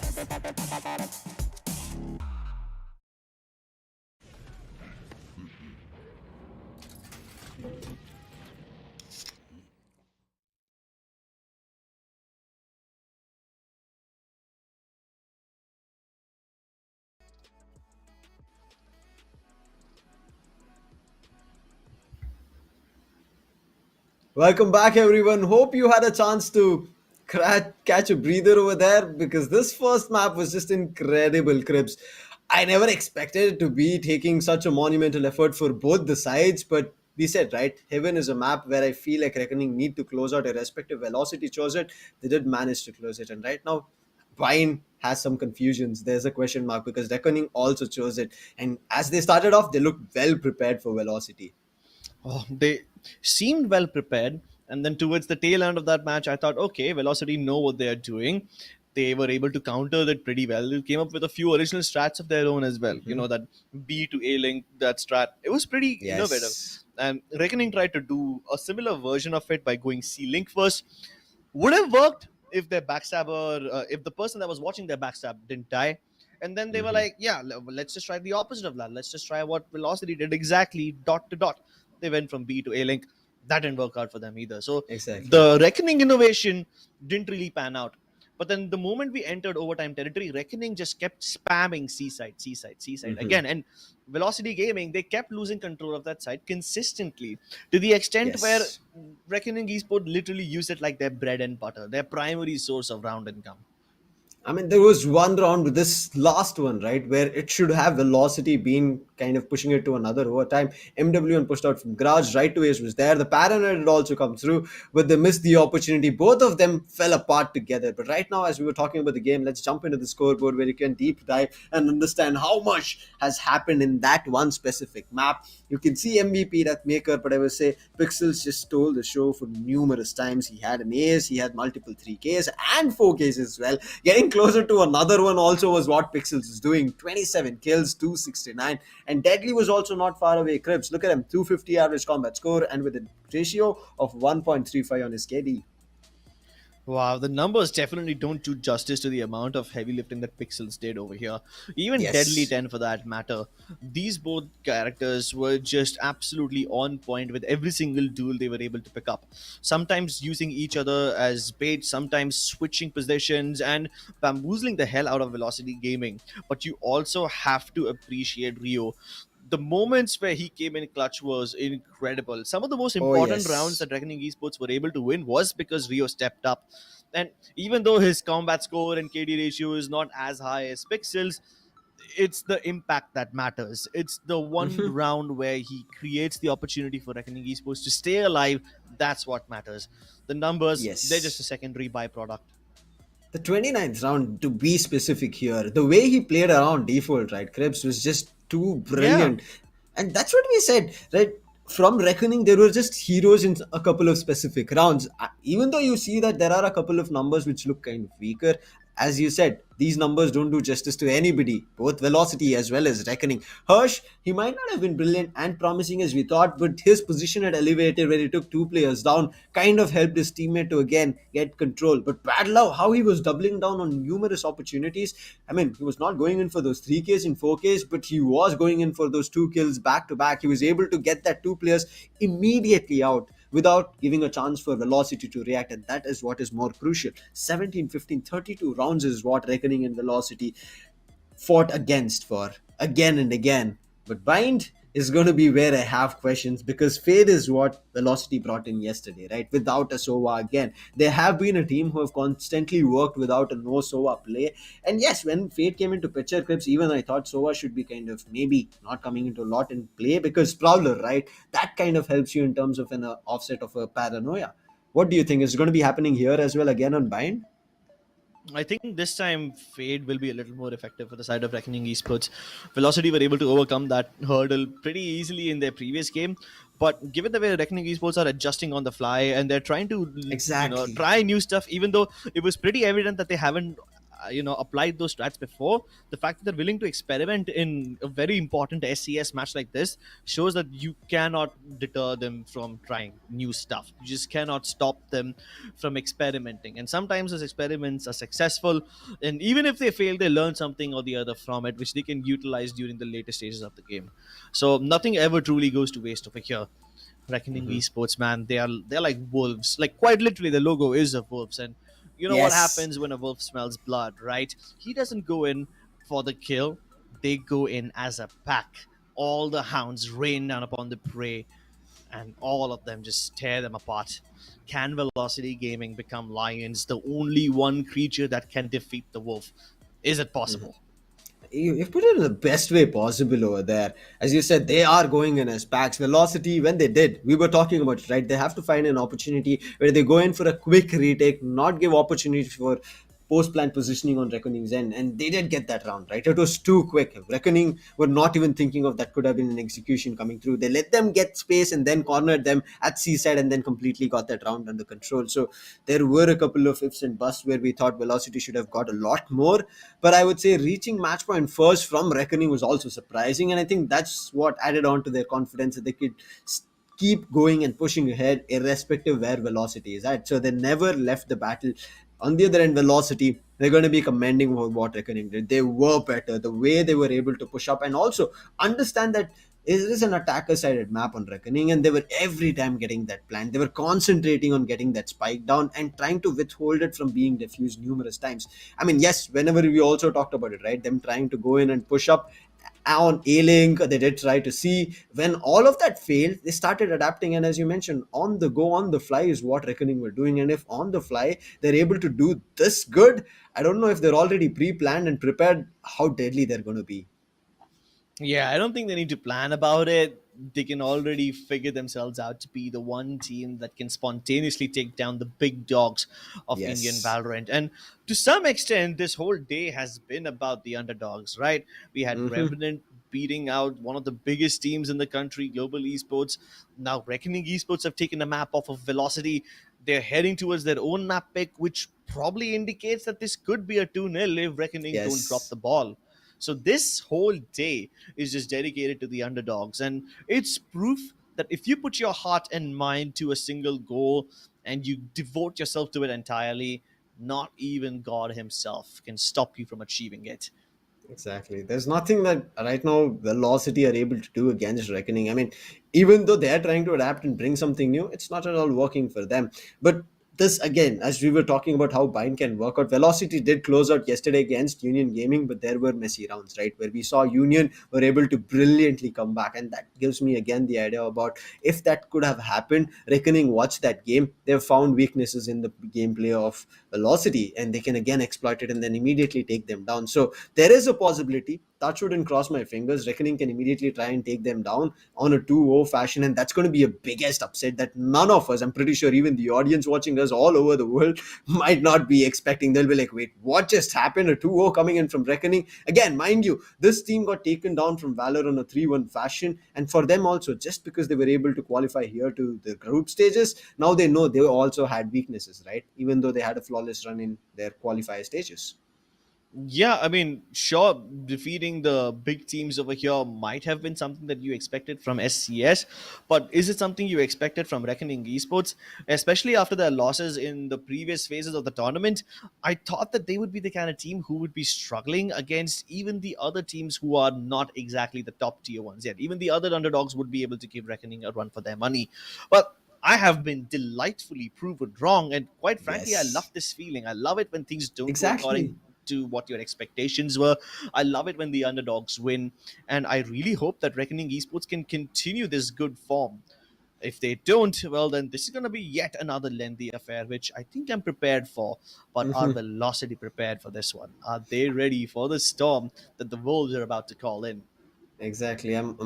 I hope they're ready because we just saw the switch up, right? I mean, Bad Love's initiator switch up was a huge surprise for us. He's a chamber, he plays a raise. Now, him coming here and bind, I feel like he should be playing raise. That's what he kind of flows with. So, we're talking about it. Let's jump into the agent selection itself. Let's see if that is happening, or again, they're going to be making something different happen here.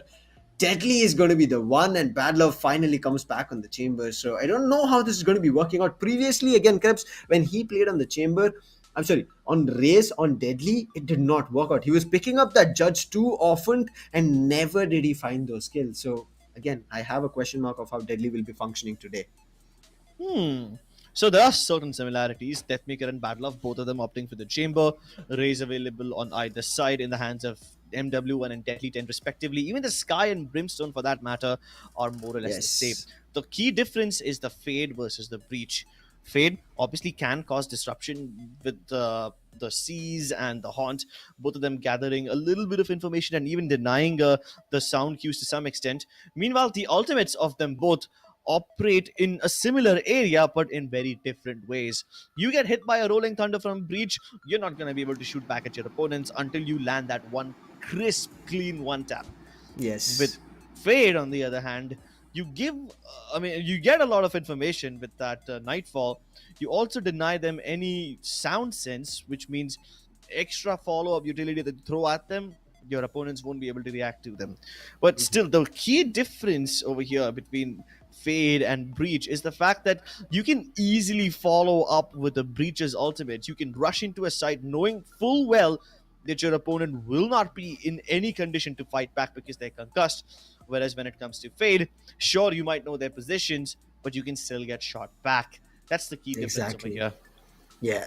Fade, you need to find a way to capitalize. Just as you said, right? Hersh's Rolling Thunder can give you an opportunity so that you can capitalize just because they'll be concussed and dazed. They don't know what to do. As you said, if it's a crisp connection, it's going to be good. But LFF on that Fade, if those prowlers are saved, they should be able to, as the opponent gets marked, throw those prowlers down and immediately that prowler goes for a hunt. Yeah. Yes, the prowlers can be, I would say, destroyed, but still the opportunity is there, right? As the prowlers are going up, you don't need to control it, and immediately somebody jumps, and that can be MW1 here. He can satchel immediately to where the player is as the prowler is falling and take him down. So opportunities are there, but it's going to be how wisely you use it, how wisely you make it work. And I think after all this discussion, it's time to jump into the game itself.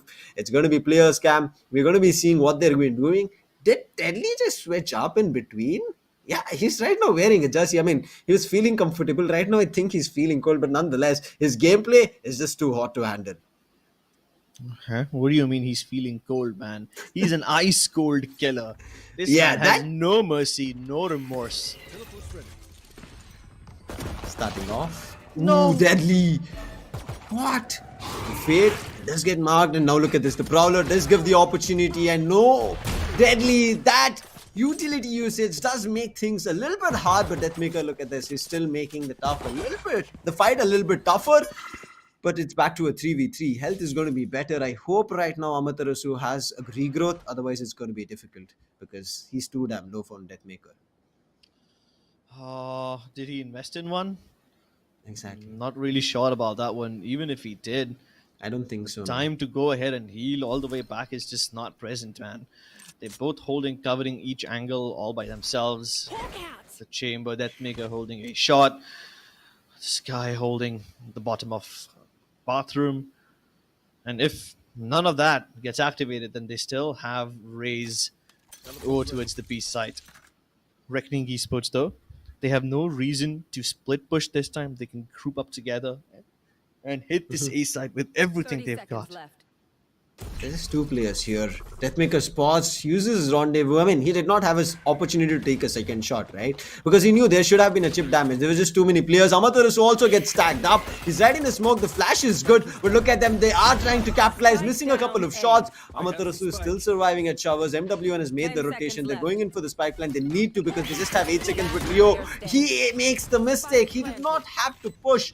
And look at the player. That's going to be bad love. He's super duper low right now.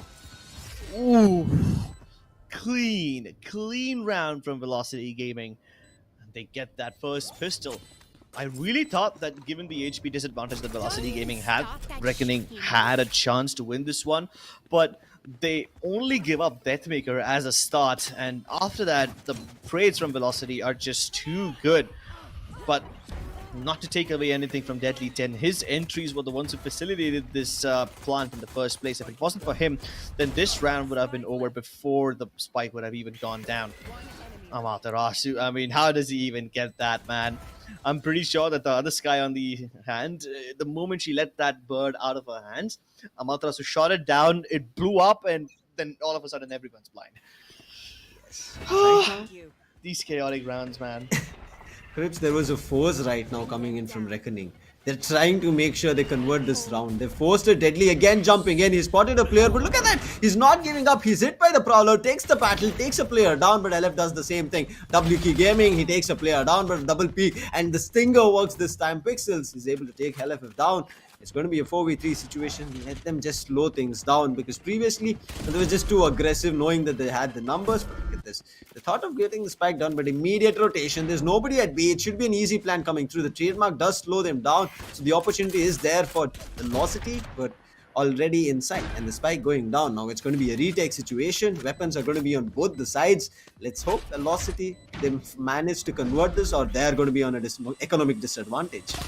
Oh no, poor MW1, he's all by himself over here. No trade potential, at least he's able to get one of them. Batlov takes him down in return. But Velocity, as they try to tap the spike, nobody from Reckoning Esports are showing themselves. They are hiding and biding their time. Pixels calls the bluff, knows that he's not going to stick it. Deathmaker now has to go ahead and swing, but Pixels has the angle. Can't go for a narrow peek like that against an agile and nimble player like Pixels. And that is it, ladies and gentlemen. All the advantage that Velocity Gaming had conjured in the first round is now nullified, neutralized, and brought down to level playing field.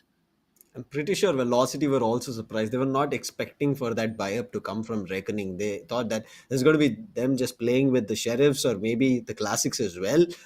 But that was a very good thought and strategized play coming from Reckoning, especially that push to U-Haul. It has worked out well for them. Deadly again propping up, being the first man to take up a blow, converting major number of times, and yes, he gets traded, but still, his job of getting that first frag and eliminating a player, he's doing that brilliantly. But look at Deathmaker's push. The timing was there, but he's still extending. Pixels needs to check, and he finally checks, eliminates Deathmaker. Amaterasu is super tagged up.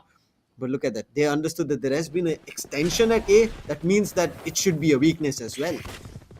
Oh yeah, the fact that they're able to get a pick so deep inside their own territory means that Velocity Gaming have probably pushed out of A already, and whatever resistance they find over here is all it. Reckoning Esports go for the plot without any problems whatsoever. They know for a fact that the backtrap also cannot be there because the chamber traps ensure that. All three of the Velocity members now going in from this side of truck. And Reckoning Esports just don't show themselves at all. No mistakes whatsoever. Rio uses his own teammate's sound cues as bait as he swings wide around the corner, spraying both Hellfighter and MW1 down. The math loss is not much longer for this world either. 2-1. Reckoning again doing justice to their start, and previously as well when we saw them on Haven, they did start off in a good fashion, but then the full buy started rolling in. It started swinging either way, but this was a good try. But that immediate switch up, making sure Pixels eliminates the Horn, was very crucial. So no information gain, and the attention also in a different position. So as you said, we saw how that round converted. Pixels right now having the advantage of going in for a buy-up, but they are playing on the bonus. Deathmaker picked up his operator. He's looking forward to holding A shot super strong, and nobody right now giving him any opportunity. The flash comes through from Showers, because of which they know there is a player who's holding the angle. Yeah, but what do they do with that information? It's not actionable enough. This was something that they would have figured out anyway. And both the teams just not budging at all. Reckoning Esports holding all the way back. The only little attempt that they've done at gathering information is just use that Trailblazer towards bathroom, which was shot down by MW1. Again, doesn't tell them anything new. Even Velocity, for that matter, are now taking every step with more caution. They're exercising caution at every single step. In fact, they're not even pushing out. You have the Sky who's just jumping around B-long and trying to spot somebody with the shoulder. Not going to see anyone anytime soon. Prowler from the Fade. Does it find anyone? Not really. Again, 40 seconds left on the clock, and Reckoning Esports have no map control to show for it. Can they go for this full blast approach towards the B side and overwhelm Velocity with the little time that they have left? Seekers invested. This should foil their plans. With all three of them going towards Hookah, Velocity Gaming are now aware about what Reckoning Esports want to do. And with 20 seconds left, Reckoning Esports don't really have any choice. They need to win now. That's what they do. Use the ultimate, and right now they've entered the side. Right is good for one, but the trades are coming through, working better. But Rio is able to take two players down. LF finds one. Pixels and Badlow making sure they punish the other players, and it's a 2v1 situation. The last player, Deathmaker, coming out with the headhunter, gets spotted from Badlow. What a round! 17 seconds on the clock, and then decide to execute. The orbital strike comes first, and then it's the entry coming in from Deadly. But they had the trade ready. Right but Amaterasu tried to hold like an anchor over there. Krebs, he did take 2 players down, but it was not enough. Nobody pushed from Octagon. Amaterasu, he had it on his hindsight that somebody is going to be coming in from B-Long. I'm pretty sure he was worried about that. And finally gets taken down, and Bad Love as well as Pixels, they double down. Oof. And you see the positioning of that orbital strike as well, right? It's a little towards the back. It kind of indicates that Reckoning Esports are also aware that Velocity must have started rotating, so they just put that orbital strike down so that they can kill anyone who's trying to go in for the rotate early. Deathmaker just about gets away with his life over there. Gets that ultimate orb, somehow survives, heals back up to 100 health, and with that, he's got the tour de force now. And Reckoning Esports realize that this has happened, right? They know that the danger man is present in the B-Long area, so they are simply not going to go there at all.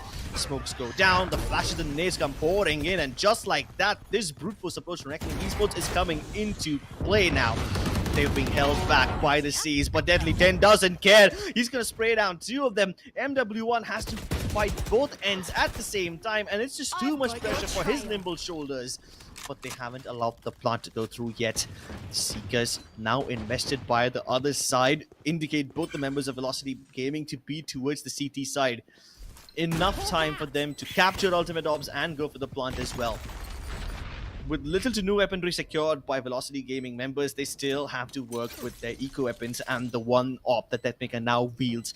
But does he have enough power in his arms to channel it all into the bodies of his enemies? Can he pump their guts full of lead? Can he even find them in the first place?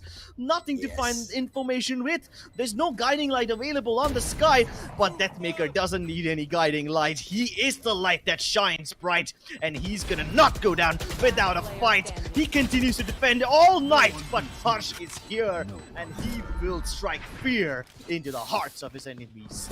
I really like the way they put down 2 smokes, one at truck, one at the triple, and then immediately made sure that they cleared showers first, not even worrying about who were on backside. I really love that play coming through. And they had other players looking towards the smoke if somebody else pushed. But this round, it came too close to clutch. But Hirsch, the way he played around, made sure the bullet was used, giving a couple of pixels, ruining the brains of Velocity to get that round. And look at them, they've created a 3-round difference on their attacking half, and Deadly is up with his ultimate, and right now that showstopper can come in any time. But I really like the setup. There was a paint shell and then a flash coming through, and that's when they immediately jumped into the site, and there was no time for reaction.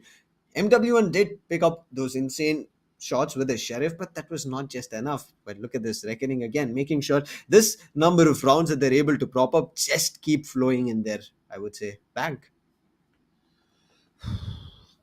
I can feel the sweat on Godspeed's forehead right now. No cap.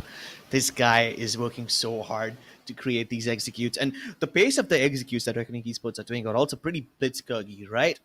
I mean, it's the best of both worlds. You see them hold out for quite a long time. Sometimes even entire minute goes by without them gathering any information. A very Navi-esque approach. But the moment they decide to go forth, they rain out all sorts of utilities at the same time.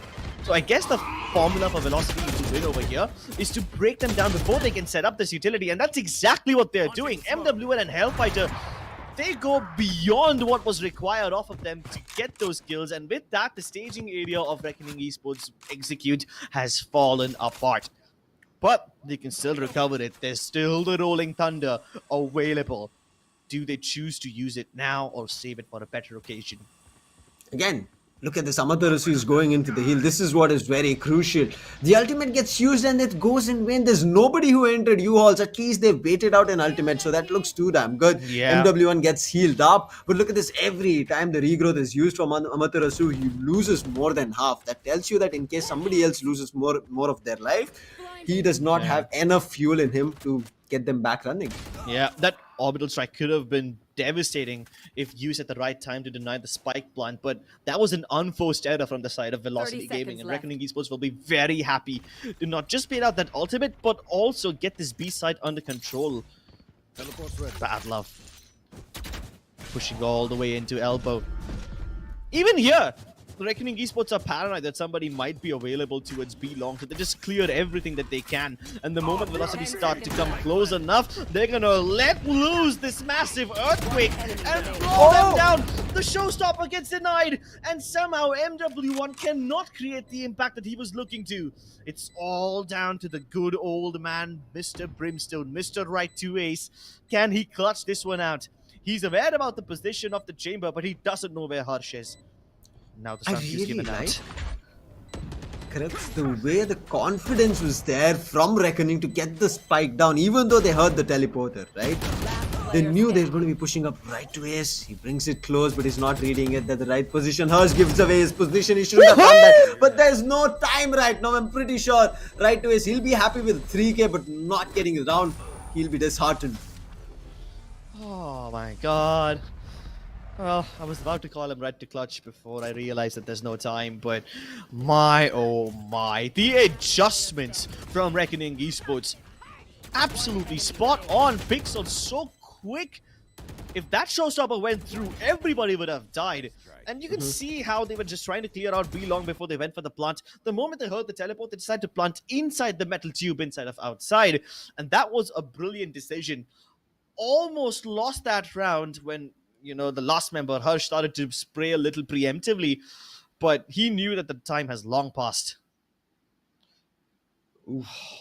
Crips, what?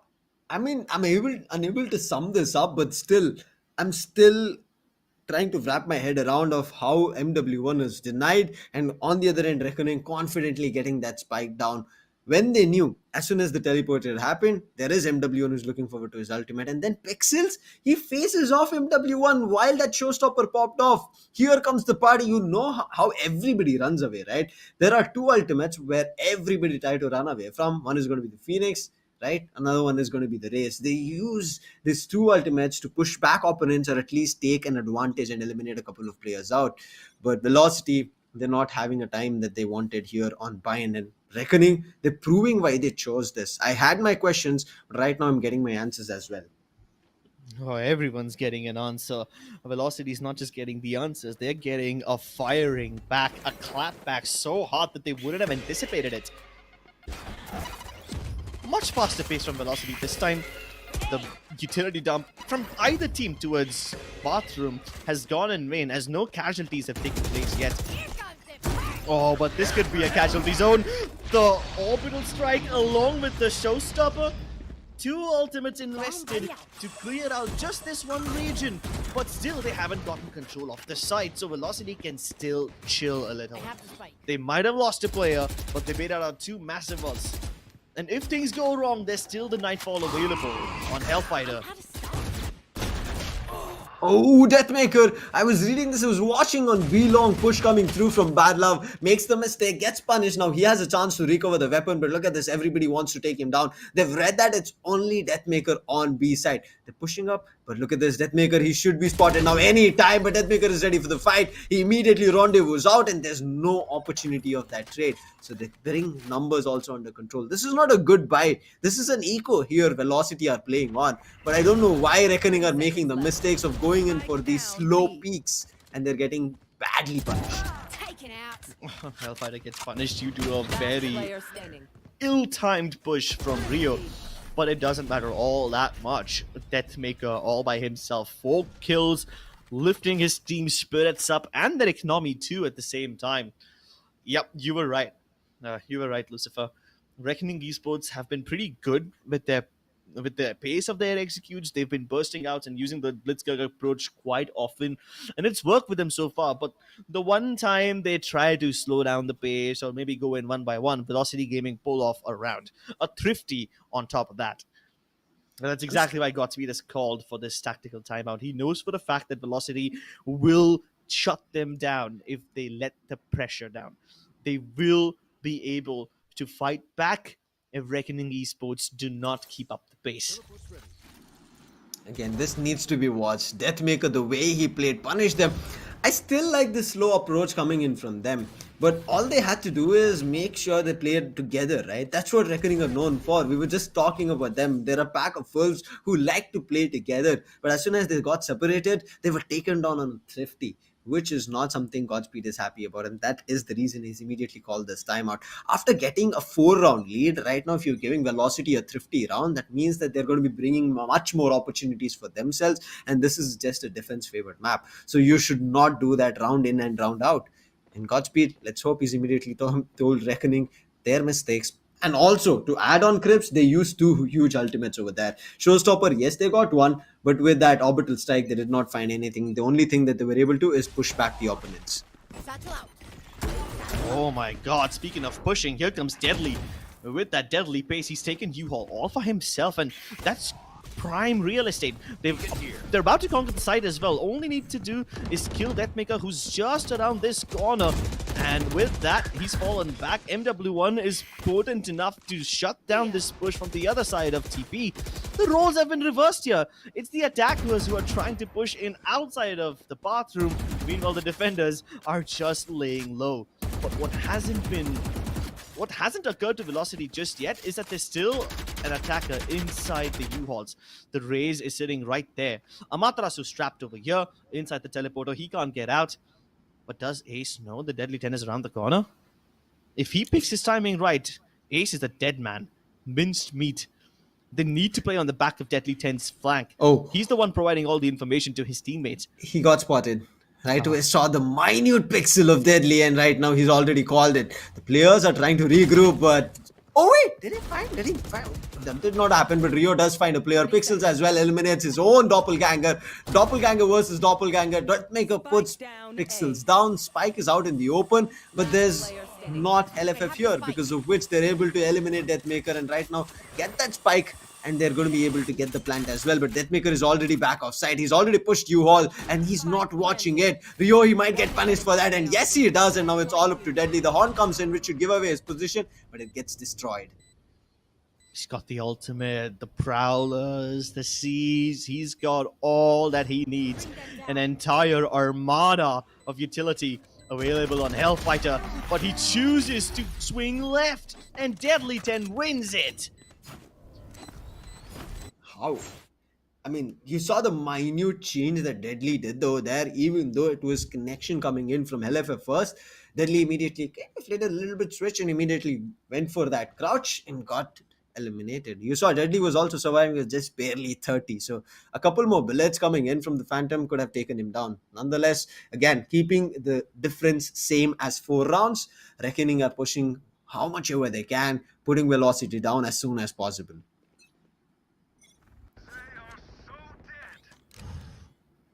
Well, here comes the tour de force. Hopefully Velocity can use it positively. And this is the best spot. Deathmaker didn't use his own bullet to destroy the Boombot. The Spectre was used. This might lull Deadly 10 into believing that there's only a Spectre available over here, and little does he know that Deathmaker is here with the big bad op. Yeah, the Trailblazer spotted him. And this should prompt Deadly 10 to fall the hell back from this position. They do not want to face this beast. He did it the previous time, right? But yeah, he did it the previous time as well. But what's better over here is that some of the members of Velocity Gaming have already snuck out of bathroom. If Reckoning Esports try to go in for an A push right now, this wraparound can help Velocity Gaming gather a little bit more man advantage. And that's exactly what they needed. They find Bad Love. At least now Reckoning Esports are aware that a backstab could be possible. So planting it just in the standard spot might not be the best course of action. Deadly 10 has to extend further into CT if he wants to buy some space for his teammates. But this ultimate is going to change everything. It reveals all the positions. They have no sight. But Rio, even with his eyes closed and nearsighted, he's able to get a couple of kills. MW1 brings it back to some extent, but he cannot lift all that much. Finally, Velocity Gaming are able to put up yet another round on the board. But Reckoning do not care. They've already got what they needed from this half. 6 rounds are more than enough. Of course, losing a Thrifty would hurt them quite a lot, but then Reckoning Esports have also managed to pull off something like that before, right? Out of the 3 rounds that Velocity have been able to win, 2 of them have been Thrifties. Yes. Make what you want of that, man. I still figuring out how Thrifties are being given up. Every time there's a Thrifty on Velocity's end, Reckoning become too damn cautious, and I think that's what is costing them a lot. I mean, anytime they go for a peak where they're reading it right, it's velocity just being prepared. I hope they don't make the mistake here. The operator is ready. Deathmaker misses the opportunity. He's not finding anything to capitalize on, and not even that, he connected a wall bang. I hope for that. Now the Trailblazer is going to be giving away Amaterasu's position. There's no control at Octagon except for the trademark. But look at them. They're not yet decided to just hit hookah.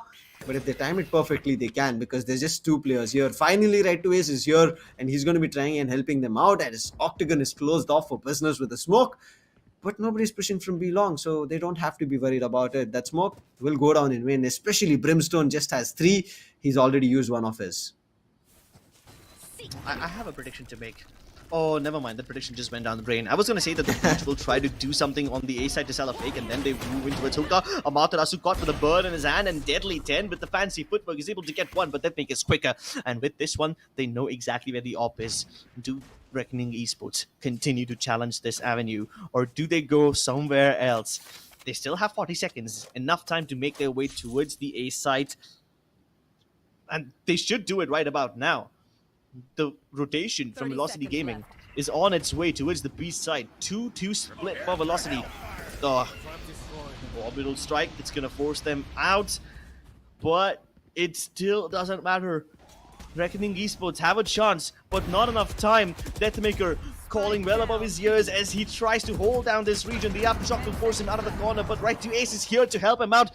Finally, Deathmaker goes down, but the Haunt reveals them, and Right to Ace can spray them both. The X-ray vision that those massive eyes in the sky provide.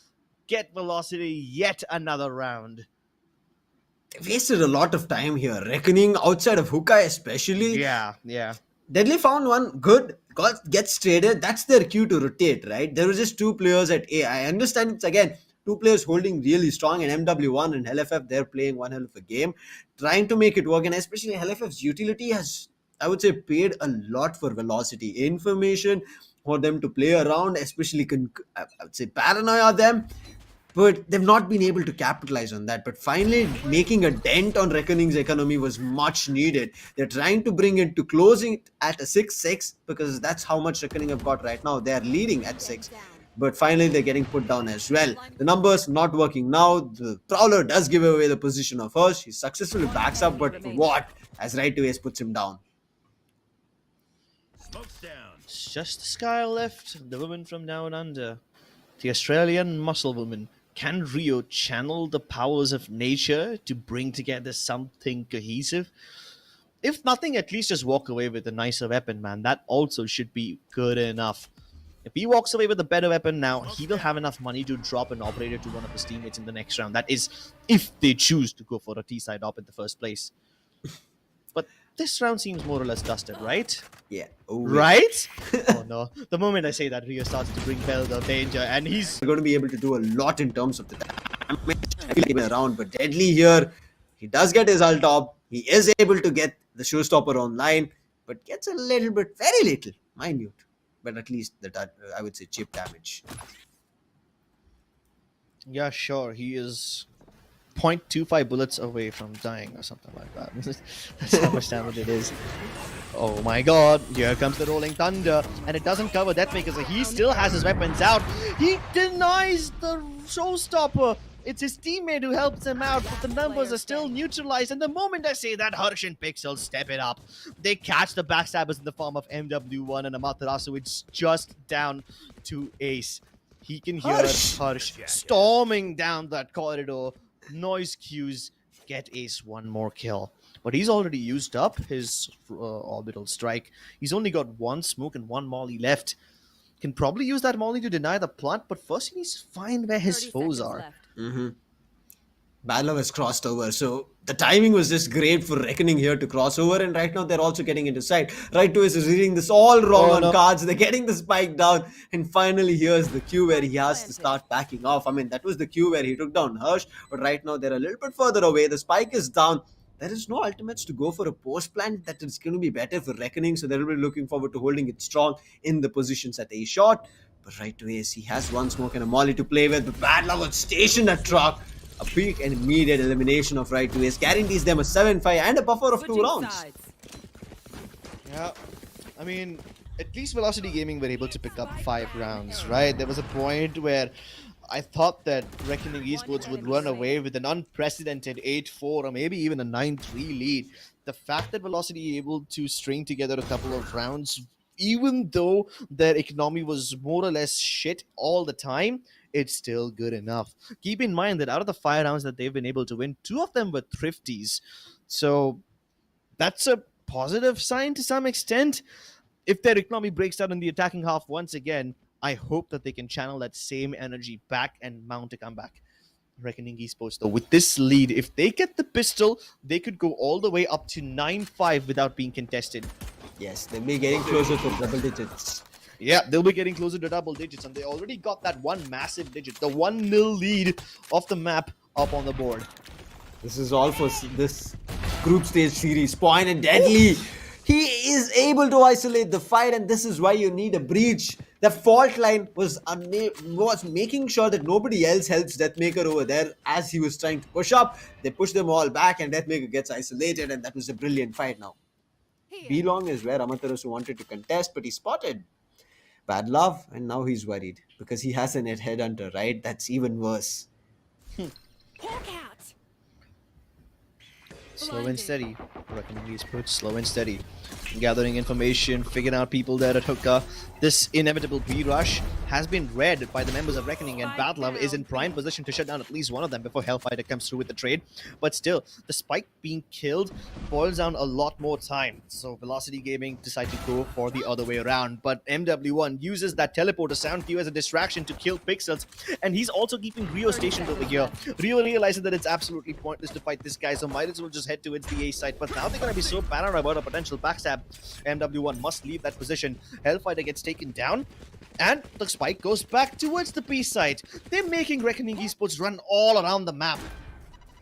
MW1, he's up close right now. Okay, damage should be there, and look at how low Amaterasu is going to be. So this is the opportunity for them. The flash is going to be good. Amaterasu is taken on. The last player is going to be MW1. They all peak together in a 4K for Deadly.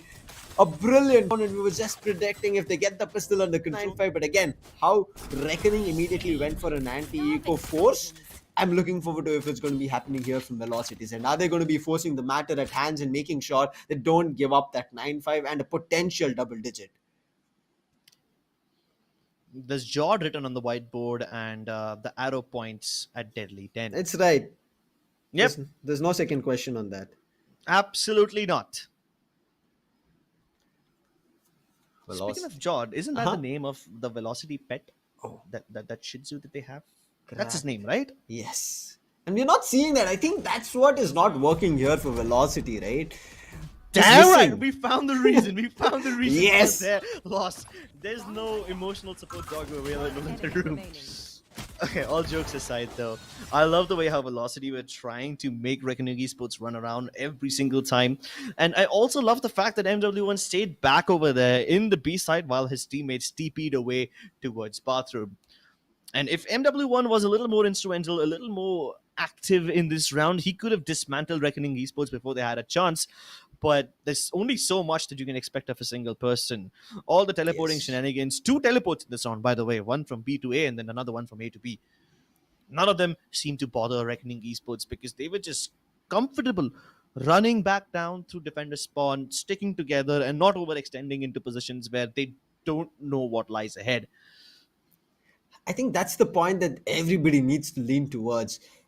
Reckoning are not doing something where they don't have information. They're just working on information, sound cues that, okay, there's somebody here. Let's try to fight that player out. If they don't have any idea, they're just not going in for the fight. They're just holding off. They're more than happy to give them the space and not going for a fight where they have too many confusions. But here is going to be, I would say, a little bit of a difficult scenario coming in. That's going to be her. She seems to be a little bit away from the game. They are going to be having a specific 5-minute timer here for Reckoning to make their comeback. If he doesn't, then it's going to be a tough and a tall ask to make sure that with a 4v5 situation for them to keep battling it out, because that's what they're allowed here. And if they don't, Krebs, it can be again a turntable of a situation. I hope he makes his comeback soon. But I'm really loving the way this map is going in Reckoning's favor. Even though I want to see Velocity trying to pushing this to the last one where we see the decider coming through Icebox. But after yesterday's performance, Reckoning, I think they've just jotted it down really well on what's going wrong on velocities and those weaknesses, minute ones. Mind you, it's not the big ones. Velocity have played very well, but those minute instances, right? That's what Reckoning is capitalizing on every round, Crips. Exactly. And those minute things that would make all the difference in the world. Back in Haven, Velocity had a similar approach to all their executes on the attacking side. The only thing that they were doing is change up the location of maybe one flash or change up the location of where the Molotov lands. These little things that they keep on alternating are what keep Reckoning Esports on their feet. And that's exactly why Haven even went all the way down to the triple, quadruple overtime. I lost count. Of how many overtimes were there. That's how deadly it was. And these Yes. little changes are what Velocity is famous for. That's why they are so good. But you also have to consider that every time you change a little element, the chance of miscommunication becomes higher and higher. And eventually it will reach the tipping point. I hope it does not right now. I mean, they find a way in back into the game. It's looking tough. I mean, we talked about it. This looks like a day of upsets, and it is happening. Everybody's going to be loving it. But again, towards Velocity's end, they're going to be looking forward to making sure they make a comeback because the start was good. I'm not saying it's great, as they showed up on their first match here in the phase 2 of the Skyesports Champions Series, and especially how they're playing with their new set of changes had worked out. I never thought Helef as a initiator would come into play. He was playing very well on the controller as well as the Sentinel, and then him going an initiator, giving right to Ace a little bit more in terms of ground to work around with to slow things down. It did work on the first day. But right now, that is what I feel like Reckoning are countering, right? They're making sure Right to Ace is not having opportunities to clutch. Helef is not having an opportunity to, I would say, completely control a side. And that's feeling good for Reckoning. Right now, we are waiting for Harsh to return to the server, having a little bit of a technical issue on his end, and that's why we are pausing the game, waiting for his return. And if you guys might have noticed that even Velocity players are using this as a little break to get off their chairs, maybe stretch their feet, do a little push up or two, get the blood pumping back in their arms, maybe even grab a drink to get back into the game while this thing is paused. Either way, pauses as long as these are definitely going to play tricks on your mind, right? Right? The momentum that Yes. Reckoning Esports had might just be coming to a halt after this one. The tactical timeout is only what, like a minute long, barely any time for you to discuss stuff. But technical timeouts, there's no upper limit. Can be as long as you need, as long as it takes for Harsh to get back in the server. And this is the time that Velocity need to think it out, to figure out what's going wrong. Yeah. I mean, the situation is still salvageable. They've only lost a pistol. They're not trying to force in the next round, but what they can do is, in an eco round like this, when they have nothing to lose, go in for one of those bum rushes, which is, intended to not win the round, but to gather information so that you can use that in another round where you have much better weapons, where the stakes are higher, and hopefully figure out something about the defensive setup of Reckoning Esports. I'm not sure if Velocity Gaming are aware about how well they were manipulating Reckoning movement in that pistol. If they were aware about it, they would probably start doing these TP shenanigans again.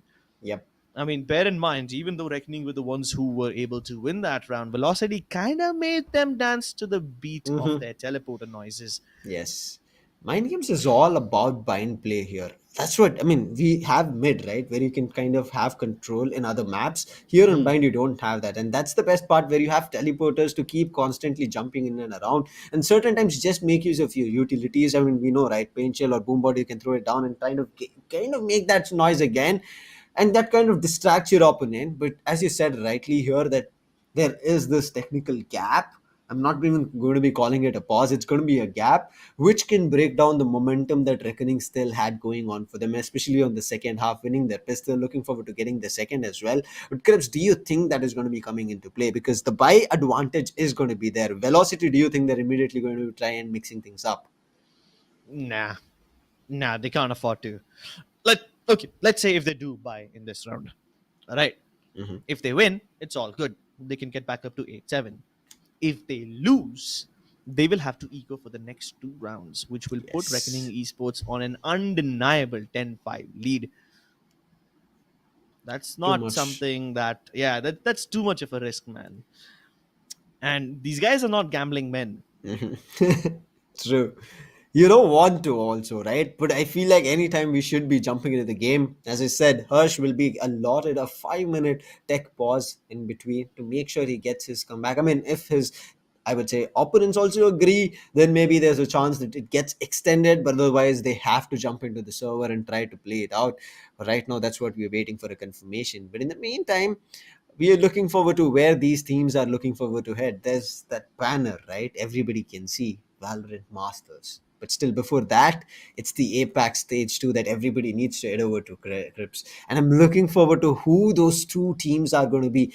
Day 2 has put me in confusion. First, we saw Yeah, Global. Now it's same. Velocity. I'm not too sure what's going to be happening. On the other hand, Orangutan started off really well.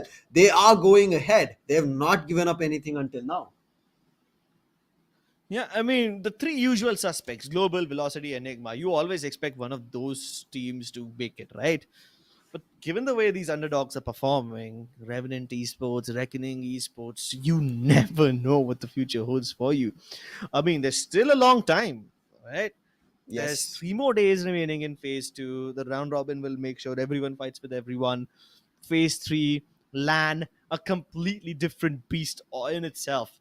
I mean, at least these three teams, Velocity, Global, Enigma, at least they've been on a LAN setting, right? Yes. These guys have experienced the Souvenir Championship, which was held like just a couple of weeks ago. Mhm.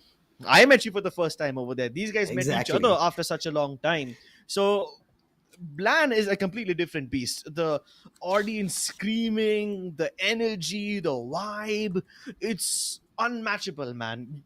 If if you guys are lucky enough to attend a LAN once in your lifetime, please do so. It is an experience that everyone should have at Yeah. least once. Once in their lifetime. Yeah, at least once in a lifetime. So on LAN, I mean, the jitters are there, right? Your fans Oh, are in the yes. audience. You might get nervous. Oh my God, shouting. so many people looking at me. of Exactly, the shouting and all the noise around you. It's a completely different aura. But some of these teams, like Revenant, Reckoning Esports, these guys have not been to LANs just yet. Surely these players have attended some or the other LAN in some or the other game way before the pandemic started. Yes. But the dynamic of the Indian Valorant ecosystem has changed so much that anything which occurred more than a couple of years ago has little to no relevance right now. I mean, we see, right, the generations, how it's switched up over the years. We kind of have a tendency that we don't even see our old TVs, those big CRTs. It does not even matter, right? It's like, wait, if somebody even, I mean, I'm pretty sure the newer generations who are coming right after us, if they see that, they're like, what is this box? What is it doing here? That is going to be the That's- question. I think we're getting a little too lost in history. Like the CRT monitors were like gone all the way Yeah. in 2005, 6 maybe. Yeah, but like even in 2018, 2019, when LANs were still happening, these players, everybody in Velocity, everybody in Global Esports, almost everyone in Enigma, they were actively participating in LANs. And all these three teams, even before they entered Souvenir Mumbai, they had some or the other LAN experience. I can't really say the same for all the other teams that are participating in this tournament. We were just talking about Enigma as well. They had a match today, and I'm pretty sure the viewers did not get a chance to see it, but it was against Valor. They did it win it 2-0. There are other 3 matches also simultaneously. Once the casting is going on, it's going on by alongside the same time, but it's being and having a POV stream, so they can check it out both on Router as well as Facebook. Today for the end, it's one last match that's happening. That is going to be Union Gaming versus Full Power, who are fighting, and Full Power have taken up the first map under control, and Union right now need to make a comeback. So this is getting interesting at that end as well. We did talk about it. Full Power, it was their first day, so they're also putting up one hell of a show, making sure if their first match did not work against Orangutan, they are still having points that they can work around with. Prime 5 on the other end did win 2 matches back to back, so it was a 2-0 against Kumbu. So Kumbu still haven't found the flow here. But I think anytime now, Krebs, we should be jumping back into the game. I think this is enough break given. to make sure that Hirsch is back online. But yes, he is very crucial, right? Because those flashes and fault lines, we've seen how they've been able to isolate players and I would say push back players from velocity. Yeah, the breach is absolutely essential when it comes to retaking sites, especially given that Velocity Gaming are playing a pretty fast pace now. Uh, there's gonna be several instances where Reckoning Esports have no choice but to give up the site and then fall back, regroup with the teammate, and play for the retake. In that situation, Harsh will be instrumental. Without him, there's just so many places which will go unchecked, so many angles which you will have to peek dry, so you can't afford to lose Harsh in a situation like that. And that too on the defensive side, man. I mean, Exactly. let's say it's a 5v4 and there's four people on the attacking side. There's still a chance for them to win the round, because if those four players clump up together, hit a site with brute force, they can still overcome the defenders. But with four people on the defensive side, that boils down to one player each holding down one avenue. One player on path, one on A main, one on B main, and one on B long. You can't spread yourself out like that. Well, luckily they won't need to, because Bad Love is getting the kill or the Deathmaker. He might be interested in going even further. Wide peak from MW1, and that is Bad Love put to his deathbed. Instantaneous. I mean, that was a brilliant play coming through. But yes, I'm still a little bit questionable over there. Why did Deathmaker try to fight out so much? I understand he had an headhunter to fight with, but Rio, he stacked up. He wanted to take up Octagon control. He wanted to deny the weaponry, but MW1 has taken that up, that done the damage. And now B-side, look at it. How much control Velocity has right now. But there's immediate rotation coming through. Deadly is able to take down Amaterasu. Very crucial for the fight. They've gotten the spike down, but look at how he's flying in. He's right now taken back control. Oh, I just spoke a little bit too soon. But okay, Pixels, he's at least bringing things back. And LFF's position, it's called out. 1v1. Pixels on top, not looking in the right direction, and he can go ahead for the defuse right now. Is that now? This is a round for Velocity. Unfortunate. Now you see how close we came to getting this round. Unfortunate for Hirsch still not making his comeback here. He's still going to be disconnected. So another round given up. Just one small, I would say. I'm not going to be saying even small, because Breach's utilities are just too much to handle. It's too annoying, and not having that player around, they caused a little bit of a chaos on Reckoning's mind, and you can see how it has affected them. And they're still unable to kind of bring through. And we just spoke about it. It should have been a 9-5, but made the mistake, and now they paid for it. I can't even blame Pro Reckoning Esports in a situation like this. One enemy It is very unfortunate that you have technical issues to an important match like these. I had a few technical issues just a couple of hours ago, and I feel like shit. I can't even imagine what Reckoning Esports might be going through right now. Again, I mean, I understand this is kind of a broken buy round coming through. They're trying to play around with the eco. But Badlove went and tried to be aggressive. Good call that he heard too many noises and started backing off. And now he gets close off at elbow. Where the other players from Reckoning, look at where they are. They're all on a backstep. They're just running around, running out of A and now pushing towards B long. And the read might be there as they're getting the spike down. They're making a lot of noise. And look at that. The smoke comes to kind of deny any kind of aggression and push up. MW1 with his grenade tries to deny a lot more. The flash comes through to check just the angle if somebody is pushed up or propped up. And I think this round is again gone in favor of Velocity. So they're getting and cutting close to the neutralizer. Rio primed with the guiding light in his hand, and with that, all of them are going to come pouring out of the smoke. Unfortunately, the weaponry is just simply not enough to overpower MW1 and Right to Ace. And there you have it. Velocity win the round once again. This is just taking a toll on Reckoning right now. I mean, they have to, but it is taking a toll. Let's hope Hirsch comes back. This happened, right, in the previous map as well, where there was a disconnection, I think yesterday, where we saw Shooter play. No, I'm sorry, today itself with Orangutan when they started off today on the first match. They did have that issue. But again, Orangutan were able to hold their horses on ascent and they did win it out as well. But right now it's affecting, because this is a close matchup. It was not as that much of a difference where Orangutan had. This is a very close matchup. And right now it's just one round away and we are still not seeing the light of day for Hirsch. I don't know if I should say that this is a good thing or a bad thing. None of the members of Velocity Gaming went ahead to murder Harsh while he was still there, AFK. Respect. Yeah, respect. Good sportsmanship spirit. But at the same time, because Harsh doesn't die, he's not gonna get any points for his ultimate whatsoever. If he died every round, he'll at least contribute towards his Rolling Thunder. Either way, forget about Rolling Thunder. The other big ultimate in this round is the Nightfall, and Reckoning Esports have been hit square in the face with it. Bad Love still giving out trails behind him as he goes, but luckily there's nobody to chase these trails just yet. They might as well just call for the save already. Yeah, I think they should just start trying to slow things down as much as possible. Velocity right now, on top of the confidence that they can push up, they're doing that each and every round.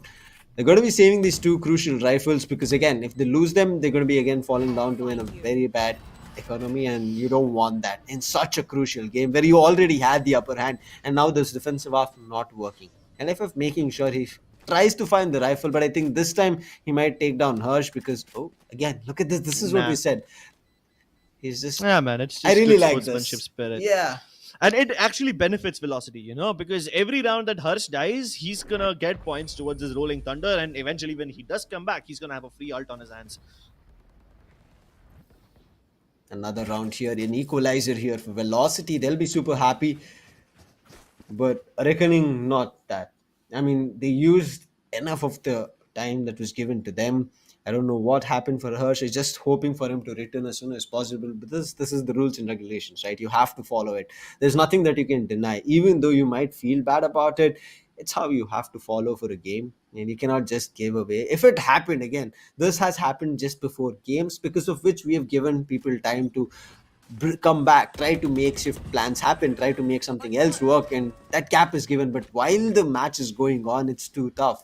Another round starting off, and we still don't see any movement from Harsh. Reckoning are going to be in a tough spot. They do have two weapons, but can they win? Can they capitalize on those two weapons?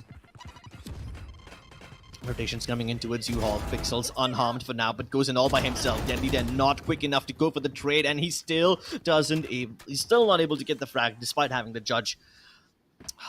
Things are falling apart for Reckoning Esports now, aren't they? Velocity Gaming have already gained on them, equalized the score lines, and it's a very high chance that they are gonna push this into 9-8. Well, once again, the save has been called for Reckoning Esports.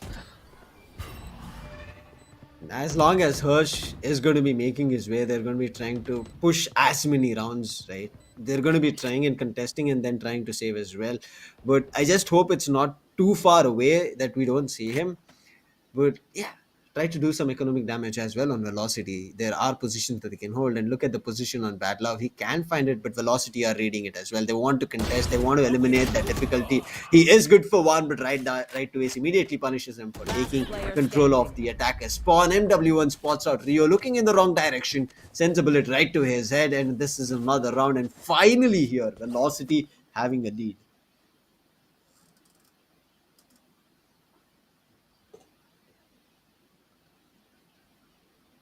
Four rounds in a row, Velocity Gaming.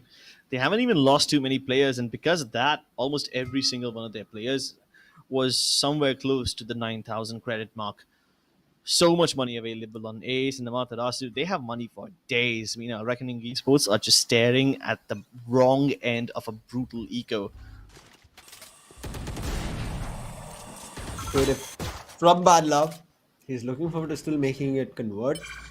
But there's nobody at B except for him. No. Excels makes that commitment of getting the ult off and gets punished for it. And look at this overextension. When you have less number of people, it's good to regroup, right? It's good to play together, but I don't know why Reckoning aren't doing that. Reckoning Esports, their hands are tied behind their back, but with limited maneuverability and options, they are trying to just cause economic damage to Velocity Gaming. If they can just deny a couple of guns, it will start to make their economy a little more humble, because right now Velocity have all the money in the world. They've got money for days, potentially even the rest of the entire half.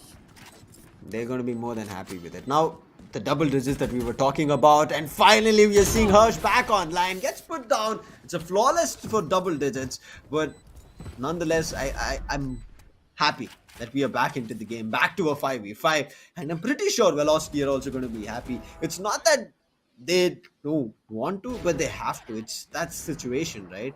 We had given, the time has was provided. But that's all you can do. But finally now Hirsch has come back, and especially at the right timing. They've not lost too much as well. Yes, 4 rounds is a lot. It's but still manageable. Okay. Yeah. Still manageable. Now, the only problem that Reckoning Esports are going to have is the lack of ultimate onto Badlove and Harsh, and at the same time, the lack of money as well. Meanwhile, Velocity Gaming, even if they lose like 2 or 3 rounds in a row, they should have absolutely no problems. Badlove caught trying to shoot the Boombot, can't prioritize the right target. Rio gets bit by the Prowler, but he falls back just in time to the safety of that elbow region. Smoke in the way. Deathmaker still gets him through the fray. And another one of those ultimates will be going into Wayne. The orbital strike holds Reckoning back just for now. And Velocity Gaming have planted their spike firmly into this site. They can maybe even plant their flag into this map and have it unfurl and fly as high as they can. No, it's unnecessary extension, but that's fine. I think Reckoning Esports have already called the save, and Velocity Gaming know they're going to win this round. Plus, it literally doesn't matter if Velocity Gaming go ahead and lose all their weapons because they have unlimited amounts of money, right? It's Reckoning Esports who don't have any cash, and every weapon that they take away from Reckoning right now will make things easier for them in the long run. Can they defend though? Can Reckoning Esports hold on to their weapons? Pixels can't. Deadly10 is also low. And he's at least able to take down Hellfighter before they bite the dust. Velocity Gaming just 1 point away from getting this map in their own bag. Reckoning Esports have no money left in the bank though. Just enough to get Battle of an Op. Half armor Vandal onto Rio. He goes for a full armor instead, and Bulldog. I respect the decision, man. I respect the decision. Rio's been hitting some nutty shots, and one burst with the Bulldog is just enough to take them down. But where they lack in money, they more than make up for it with the amount of ultimates. But oh my goodness, Badlove, this is a bit too aggressive. He gets bitten by the Trailblazer, luckily able to rendezvous back in time. Ooh, I was so nervous over there for a second. Ultimates are going to be there for Reckoning, so this should probably look favorable for Reckoning, but they should not give up anything else. I mean, you've seen them bringing back a lot more rounds, especially on Heaven, where they were able to get the match point first. Now Prowler hits Rio, but he's taking use of his own Trailblazer, trying to get somebody tagged up and push them back, and he has the information that nobody else, it was just a Prowler. They're all a little bit further away, close to the fountain, but look at Deathmaker reading this right. He is understanding that somebody should be up close who might look forward to an overextension. Deadly doing the same thing. Who's going to be the first point of contact? Pixels is making sound as he's running around trying to clear out showers, but Deadly, can he find the first one? Yes, he does, as Deathmaker falls, and now this is the opportunity for them. The showstopper still at hand. Can they be using it? There's going to be the opposite side that's coming out. Deadly is just running away, making sure he does not want to give away his life. He is too tagged up, and there's no chance of completely healing himself. Pixels, oh no, he had the orbital strike ready. He just had to use it. Rather, he just waits and stands in U-Haul and gets punished for it. And MW1 takes Deadly down, and now this round looks a little bit further away from being added on to their own scoreline. Well, it's about time Velocity Gaming closed this map down. Reckoning Esports still fighting tooth and nail, dumping all the utility that they can to clear out the common angles, but the U-Haul crossfire is just a bit too difficult to clear between Hellfighter and Amaterasu.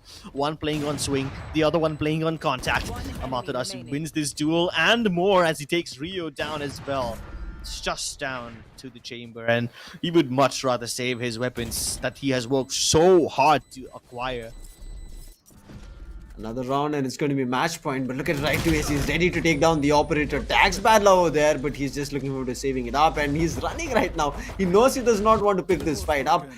There can be another chance that he loses the operator, making sure he saves this at match point. We were talking about the ultimate, nor the showstopper nor the orbital strike both does not come active. I'm a little bit sad for that, but I think unfortunate for Pixels over there. If he had the opportunity, if he used his orbital strike, he could have kind of slowed down the game at a shot, right?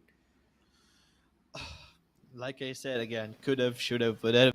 Even if he used that orbital strike, it's just gonna buy him a little more time, allowing his teammates to rotate in. And this time, this is something you can't buy.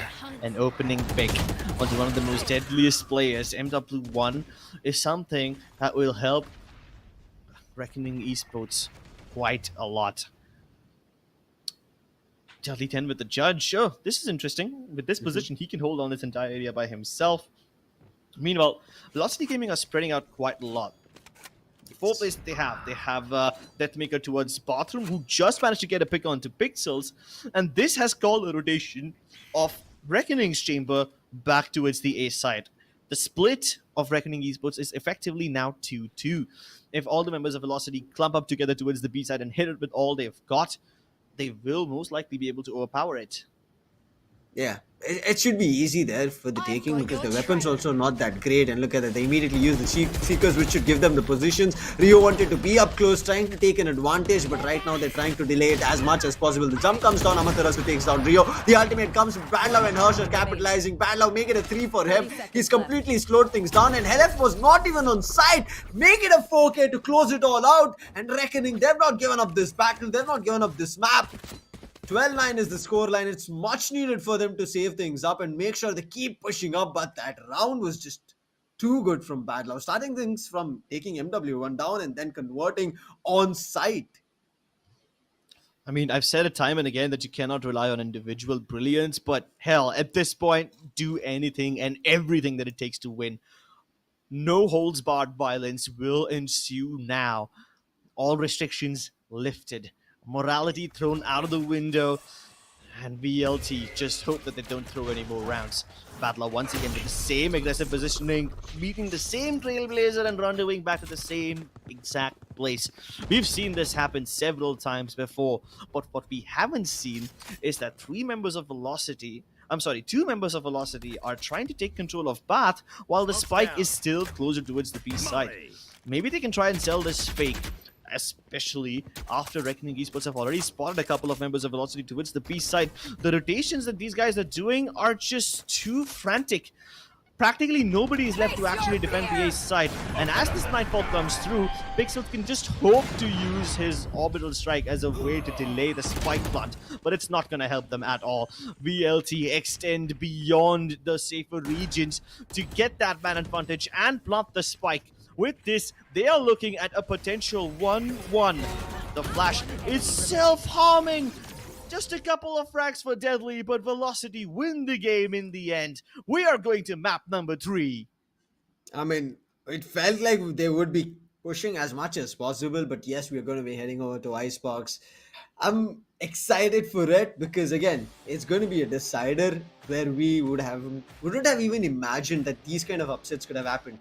If that slight issue wouldn't have happened, maybe it would have been a Reckoning's chance. But again, Crips, we all have had our days where we've studied and written exams, right? You get your paper snatched if you don't finish it on time. So you can't help it. Okay, I wasn't expecting like an education-related joke. I graduated years ago, man. My days of studying are over. But Velocity Gaming need to study the previous matches that they have had in the upcoming map. I mean, I'm going to be honest, it's not really a strong map for either of these teams. So I would say that this is neutral ground. And the only way to break that neutrality is homework and preparation, which I'm sure that Godspeed and CA have done plenty of. I agree with you. I'm looking forward to how they're going to be functioning here on Icebox, even though you're going to be seeing them for the first time for both the teams, but it feels like they're going to be bringing something brilliant. I mean, Reckoning have played, but as you said, they're not that good. So I don't have an idea about what they'll be doing, but I feel like there's again another fade coming through from Velocity. But do you think Reckoning will be having that? Another fade from Velocity? Not from Velocity, from Reckoning. From Reckoning? Again, I don't know. This fade that Reckoning's thought would be not so detrimental to them actually turned out to be quite a big nuisance for them. But I still think that going into the next map, fade may or may not come through from Reckoning. Velocity might continue using it.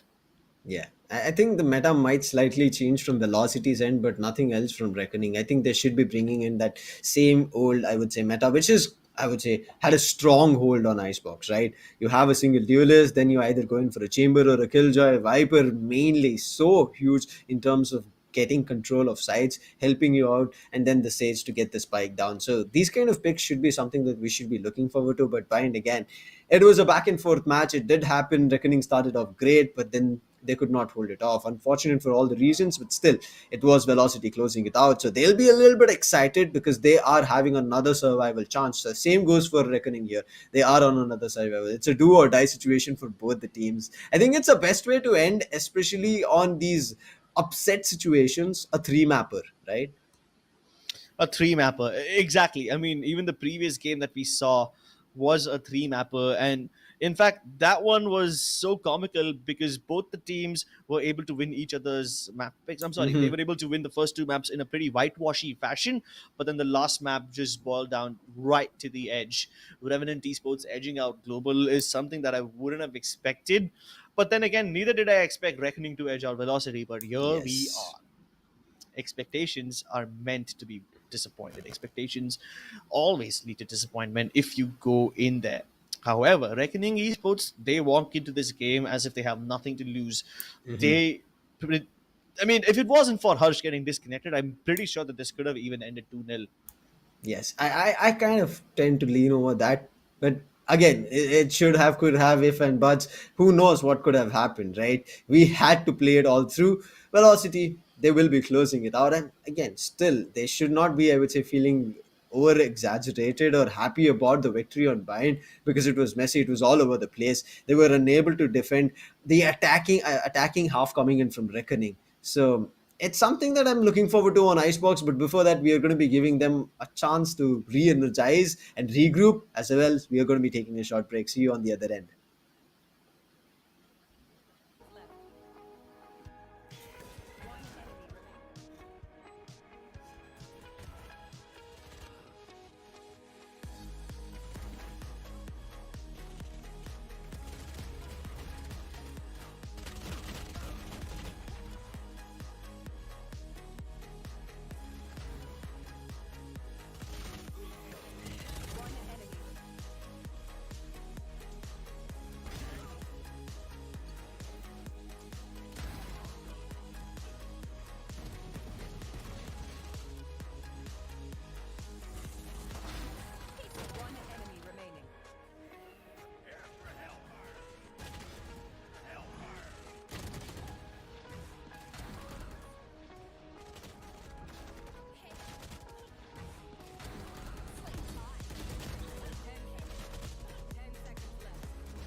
Those who know performance know AMD Ryzen.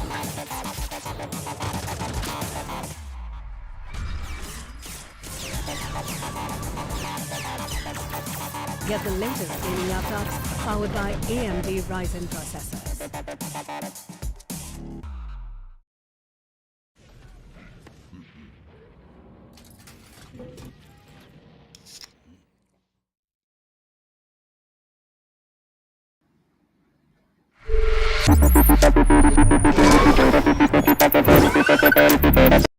Those who know performance know AMD Ryzen.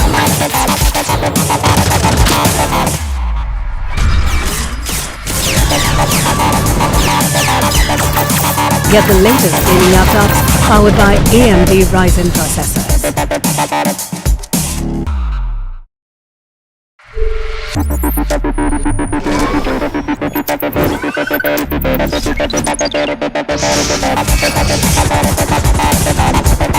Those who know performance know AMD Ryzen.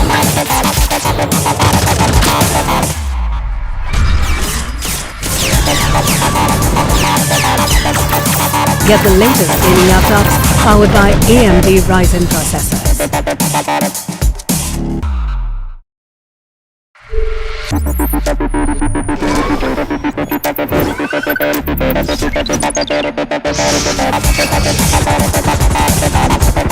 Those who know performance know AMD Ryzen.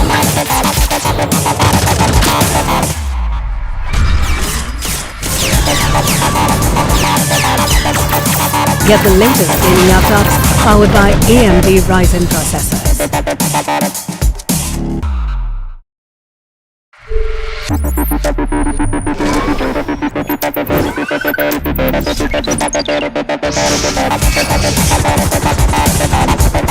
Those who know performance know AMD Ryzen.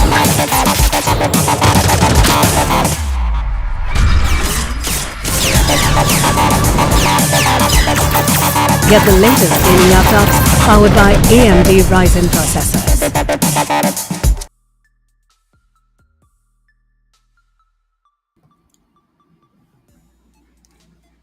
Welcome back, ladies and gentlemen, to the Skyesports Champions Series presented by AMD, powered by Router. We saw the first two interesting matches from both Reckoning as well as Velocity.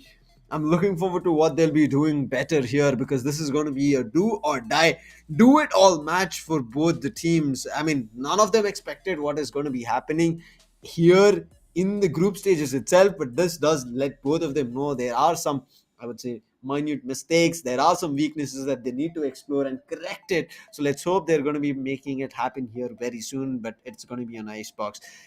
I'm not going to be inclining for both the teams here. It is going to be kind of fairly even grounds, as Cripps said when we started it off. So we'll be looking forward to how it's going to be working out on Icebox. The agent selection is going to be crucial for both the teams. Fade has been consistently working for Velocity. They've been bringing it in every map. They've left out Sova, and it feels like I'm somewhere missing right to ace on that. So I'm pretty sure our viewers are going to be agreeing it, right?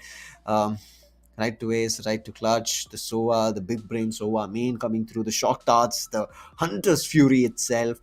Let's hope it happens here. But again, I've seen right to ace, even though if he does not play a Sova, bring in a Sky here. But LFF anchoring and holding down that Sky in his favor, and he's been functioning brilliant, but that has changed the entire Velocity's play itself. So I'm not going to be surprised if they're going to be bringing in the same agents what they were playing in their agent metas.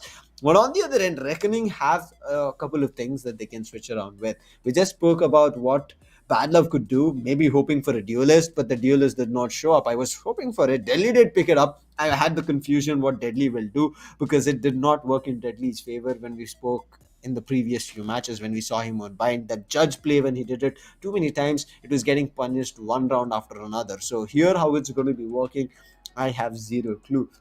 And as I was talking, as I said, there are other group matches also going on. If you do want to check it out, you can head over to Router. That is going to be the POV streams that is happening, and especially for the last match of the day, which is going for Union Gaming as well as Full Power. They're going to be having a tough battle against each other, pushing through in the next matchup. But the other matches, I did talk about it. Tomorrow, again, it's going to be the same thing, that you're going to be seeing 3 matches here on live stream where we are going to be casting it. But on the other end, you'll be seeing the 3 matches happening off offline. So I'll be looking forward to how it's going to be working. In terms of offline, it's not that you don't have, I would say, the idea about what is going to be happening or how things are going to be working, Krebs, but you can still see, right, how teams are functioning, what better they will be doing on those matches, and what maps they play around with. So you can get that gist and the idea about what they'll be doing, but what is going to be Velocity and Reckoning doing here? We have seen their agents, how they play, and what metas they like, and what agents they favor. Are they going to be bringing in the same things here on Icebox?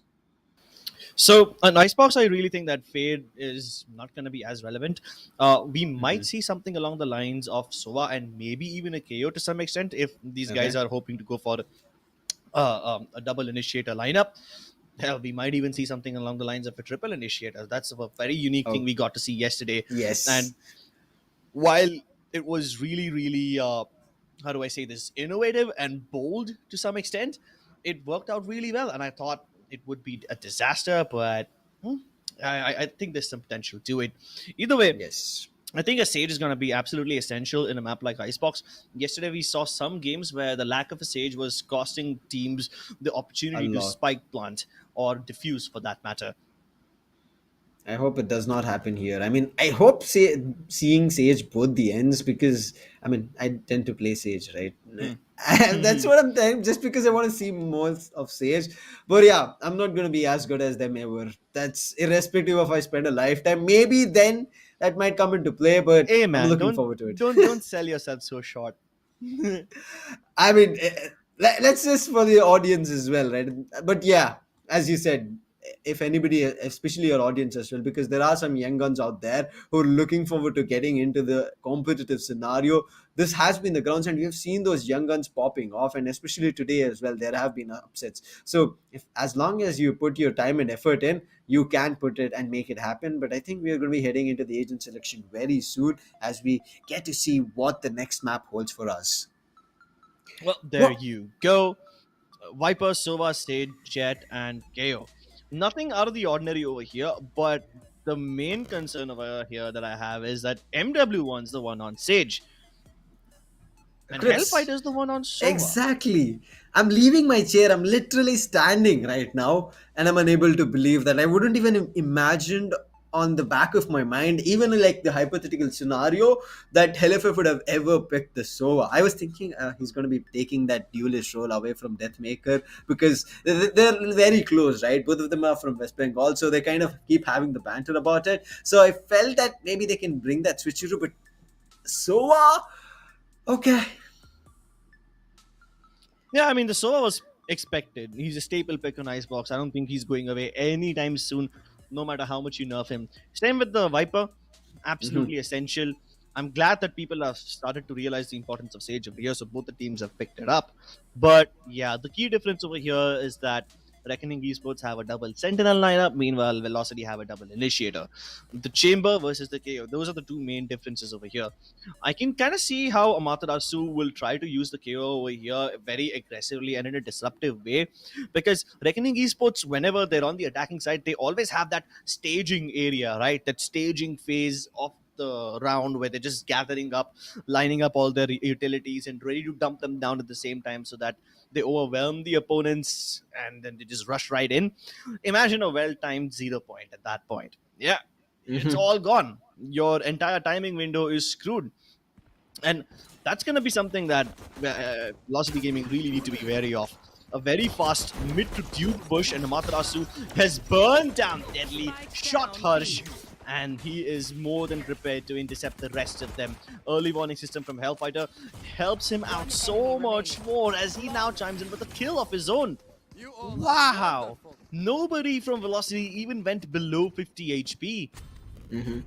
And nobody even had to kind of overextend. They were just like on the defender side itself. The position was just brilliant, and it's all, I would say, anchoring down from Amaterasu on the tube. There was no kind of strategy after that. One fragment coming through, they all fell apart. That fragment did the damage, Amaterasu's ghost did the damage, and then everybody started stepping up. He did get a 3k as well.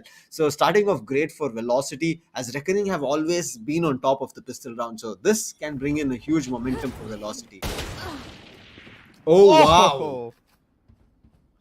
Oh, I really thought that he would be able to land the shot, but Deathmaker with the body shot on Marshall, followed by the remaining bullets with the Spectre, are enough to confirm that kill. This is what we were missing from Velocity. That they never play a tag game. They were just trying to isolate a couple of fights, and they were leading one as a solo player, being confident. Right? Then they did get punished. But here, they're looking well versed, well rehearsed, I would say, and they're taking players down one after another. And still now, they've not lost anybody. That's what happened in the previous pistol round as well.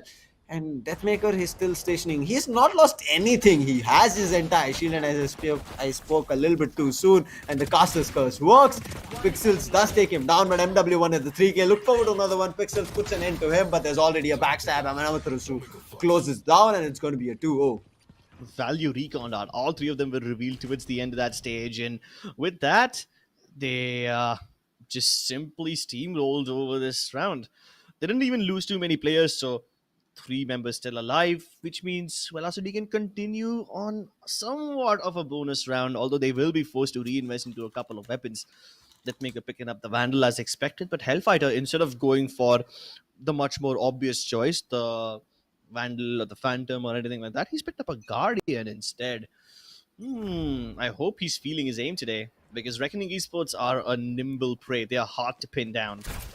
He's going to be very precise, but look at this. Deathmaker and MW1, they've been ever so confident on A side. Yes, I understand it's just the pistol round, but Bad Love reached it. He's looking forward to backing up, and he does rendezvous out immediately. That was a brilliant call. I mean, he could have contested MW1, but why the risk? Yeah, risk is something that Velocity Gaming are well versed with. Another risk right here is them giving up this B-side, playing from oranges and letting Reckoning Esports try to go for the blunt.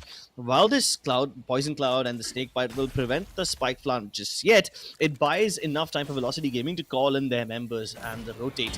2 of them are already moving in towards the back lines, where their first point of contact is going to be that chamber. If he can hold them down, then the backstab will be prevented. Velocity Gaming can not inflict too much damage on the Reckoning. And let's be honest, Velocity aren't looking to win this round in the first place, aren't they? They just want to inflict some economic damage. They know for a fact that Reckoning are the ones on full buy, and this is just a bonus. Oh, he tries to move out of the Toxin Scream, leading to his own death. Ace doesn't catch the timing window. He was hoping that the flash from Amaterasu would have helped him set up, but it just wasn't the case. They've not found any players, so they're going to be happy. Reckoning. They're getting the plan down, but Deadly, he's covering up. Amaterasu finally finds Pixel, but they've got him the spike down. Look at the health on Deadly. He's just surviving too, but does not matter, because the last 2 players, they go down in a jiffy. That's going to be Amaterasu as well as LFF. But still, it's just their, I would say, bonus that they were playing around with. So now they're going to be having a chance. Wait, did they buy up? It does look like it. They forced it, and now I did see a couple of players with 1,500 and another one with 2,000 credits, and yes, they've bought up. I don't know why they did that, and now they're not going to be having a great buy. I mean, we saw some weapons from Velocity, right? Yeah. They lost 2 of their members in the previous round, so one of them went for a Vandal, one of them went for a Guardian. It's still not all that bad. They have some weapons to work with. Even a Marshall is there in the fray, so if they can connect some shots with it, Deathmaker would be getting an easy frag. They're getting all the information, though, revealed towards the bottom of A. Nobody else making contact towards B except for Deadly 10, and oh my lord, see, that's the stuff that I was worried about. A jump shot. I mean, he did not jump and shoot. It was Deathmaker spotting him almost it's mid-air itself, chat. Ouch, that's got to hurt. That's going to be paining. That's going to be, I would say, kind of the echoes, right? That feel it's going to be stinging you on every round. This was very crucial. That shot was just too good to kind of keep talking about, and that's the reason we're just still on that. Finally, we're seeing them trying to enter, and they take down MW1, and they've got an A-side control that is on because of the Viper's Pit. But Amaterasu is reading the side. He can spot out there's going to be a lot of noise being made, and LFF is able to eliminate the Viper and also the Danger. Yeah, danger still lurks around the corner in the form of Amaterasu. Ace tries to help him from the higher ground, but both of them will be meeting their fate. Hellfighter is now the only man who can stop this one. Harsh has made the cross successfully. He knows where Hellfighter is. He can go ahead for the ball, but he cannot go for the plunge just yet for the fear of getting flanked from the right-hand side. And his first fear has come true. He needs to isolate them somehow, but he just cannot. Both of them swing them at the same time. 3k, and it's going to be the third for Velocity. They have the upper hand right now when they most of the times never had, especially on both the map 7 as well as Bind. When we saw it started off better for Reckoning, but right now Reckoning are not the ones who've started off good. Their weapons, it's going to be, again, the economy is just going back and forth, but you can see because they're also losing economy, you can see one on a half shield from Velocity right away is just playing with the Spectre. There's going to be 2 players here from Reckoning who's going to be playing on half shield. So they are right now, I would say, scraping around to make every round work, but I hope the Studio Force is going to be taking players down. Oh no, the flash! Amaterasu, what a brilliant time it was, and MW1 has a chance to capitalize. Exactly, and with that, one of the most important ultimates is out of the picture. Even Deathmaker looks to capitalize on this timing window. Spots one, and he's like, nah, I did not need to hang around here any longer. He spots so many members of Reckoning Esports at the T base. He realizes that they have no game plan just yet. No point trying to commit when they themselves don't have any intention to. And as Deathly walks out of that toxin screen, he's gonna walk back down into a shallow grave. This is again falling apart, and I think after this it's going to be them going on a very bad buy and around. And Deathmaker, the angle was just brilliant. He peaks at the right time, but look at this, a swing comes through. Pixels is able to take Deathmaker down. LF good with the shock darts, but you know the damage is just not enough, and he survives. Rio takes him down. They're trying to get the numbers under control. They still need to find one before they get the spike down, and they don't have a Sage, so they don't still can be confirming them the spike. They are going to be wasting a lot of time, but they don't have it. They just have 30. Pixels finds it. Now they have defender spawn control, but they have to get the spike down because the time is not enough to go for a rotate from the defender's side. Time is of the essence over here as Reckoning Esports find a little gap to plant in. But look at where this plant has gone down. Closer towards Snowman rather than Yellow. They know for a fact that Velocity Gaming are coming in from the other side, so the roles have kind of been reversed. Not the best post-plant positions available for them, but because there's so much space, Velocity can easily go for the revive without any repercussions whatsoever. Snake Bites might just try to deny the defuse for just that little bit, but again, they're gonna have to swing way too wide in order to stop this, and there's just too many obstacles in the way. I mean, there was a rotation coming in from Rio in terms of him heading back to kitchen and trying to holding it out. He did have a recon as well to try and annoy them, but it does not matter. MW1 read it. He knew they're going to be playing some cheeky positions as well as trying to use around the utilities, but this flash was just too damn good. I mean, if he did not get flashed over there, Padlov is going to be the one. I mean, hands down, he would have been the one. You saw it. MW1 was not ready for the fight. He was just trying to go down and trying to get mid control.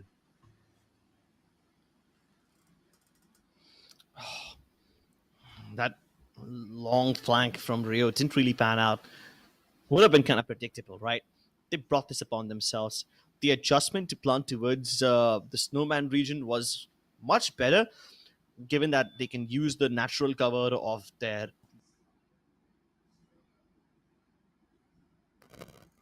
Oh, I think there's some issue. We are also having some technical glitches on Crips. But let's hope the issues, especially from Reckoning, are covered up because they don't want to lose a lot more rounds. Even though they're able to get the spike here and there down, it's not enough. You can see the serious faces on both the sides. CA knows, as his entire team as well, that they're not almost there close winning this. They might have a lead over here, but they can just not be, I would say, relying on that lead. They have to win a lot more. But the ultimates and the timing is just better on Velocity. You saw the revive also coming through, because of which it did give them the upper hand to play around with the numbers. They tried to get the numbers under control, but you need to also take a look at the opposite side agent setups that is going to be there and try to eliminate them one after another and deny those possibilities of, again, them regaining control of the round. Now, Reckoning, it does not look like they have any control over here. Right to Ace. As soon as the all-round comes, he's still ready for a battle and takes down Padlov. That is going to be huge, but look at this. MW1, he's up close right now after putting up and propping up his wall. Still ready, but it does not look in the right direction. The spike is dropped, but still Deadly is looking forward to the plant. The Snakebite is eating up a lot and trying to waste time, and right to Ace with 3k. LF finds one, and now it's the last player surviving, who's right adjacent to the wall. Pixels, can he try to do something? Can he find at least one? LFF is reading this right, and he's going to be trying to eliminate. Pixels does find one. The Sheriff is good for one, but his health is not as hell. Deathmaker put him down, and it's going to be a 5-1. Velocity, they're right now becoming a steam engine. They're running away. I hope they also find a way to become a bullet train. If they don't, it's going to be Reckoning finding an opportunity. But unfortunate, the way the utilities are being used, Reckoning are unable to do anything. The aim duel is still good on their end, but it's all the better weaponry and also the utilities, as we spoke about, that's working good. But Bad Love, okay, we were talking about this from a long time on both Haven as well as Bind. It did not ever happen on the attacking half from Velocity as well as Reckoning, but Bad Love, he's bringing in the operator. I mean, 2-day force is still understandable. It's an ultimate. But bringing in of an investment, that is huge. Right to Ace gets tagged up. He's backing off. They want to make sure that at least kind of connect something on him. Deadly wanted to chase, but Deadly could not do that, and he's out. They lose this control, and again, this full buy is not working in their favor. They try to contest, I don't even know why, and Deathmaker is just slicing and dicing. He gets put down, and LFF is still looking strong. They're not looking forward to give up, and now they've crossed over MW1 randomly. He found that, and he's going to be eliminating his doppelganger, and Hirsch is out of the game, and it's going to be a 6-1 score line right as of now, and Velocity are running away. Not sure for how long, but they are going to be making sure that all these rounds keep toppling up one on top of another. More number of rounds as Reckoning are pushed away from this victory. And you know how crucial these victories are going to be, and I think Velocity, this is going to be some amount of confidence being gained back after they lost Haven. But again, it was not a bad loss. They did push it to overtime twice, after which Reckoning did push it to thrice, and then it finally closed off. Right now, it's going to be another round where they're going to be trying it. The blades from now activated on the other side. That's going to be on Deadly's end. And let's see if he's going to be finding any kind of value. But LFF looking forward to tagging a couple of players. He sees the 3 forces coming from Reckoning. Can they do something? There's a shorty propped up. And because of the ultimate being used from Amaterasu, they are not going to be able to do anything. Those blades gone down in vain, and LF, if he picks up a battle right now, Nice. he's going to be taking. But look at this Amaterasu from, I would say, Orange. He's able to spot 2 players, takes them down. Right to Ace, finds 1. Pixel is still running around kitchen. Nobody. Player standing. Deathmaker takes down Rio. Now it's all up to Pixels. It's all up to Pixels. His little shoulders, having the weight of the world thrust upon him, might just crumble under the pressure, especially when his team is trailing 6-1. Or maybe I just spoke a bit too soon. He's more than capable of getting at least these 2 kills, but time is of the essence over here. Deathmaker's waiting right around the corner with the operator. And with this Viper's Pit, he can cover the entirety of the top side. He can plant anywhere with this one, but Deathmaker's right there. He's moving ever so closely, and Deathmaker spotted the gun battle. Pixels walks right out on the water, getting an ace, and he's taking it! No, sir, you are not a villain. You are a goddamn war hero. How would you sum that up? You can see Deadly. Even he's he can't unable to believe believe it. I'm having the same reaction. I'm literally having the same reaction as Deadly. Even though LFF had given the information there are 3 people, they knew Pixels was still at kitchen, but the way he was able to hold on, even though he was getting tagged up, getting his ultimate, and you saw, right, he was thinking of the plan, but on the backside, on his hindsight, on his mind, it was running, there are people getting closer to me, and he gets that ace. Deathmaker right now, look at the positioning. He was just slowly hovering, trying to get upper tube control, and as soon as he sees a player, quickly scopes in and eliminates him. Wow. And he's furious, man. It's one thing to lose a round which Velocity Gaming have in the bag, and a completely different thing to lose it in a 1v4 fashion.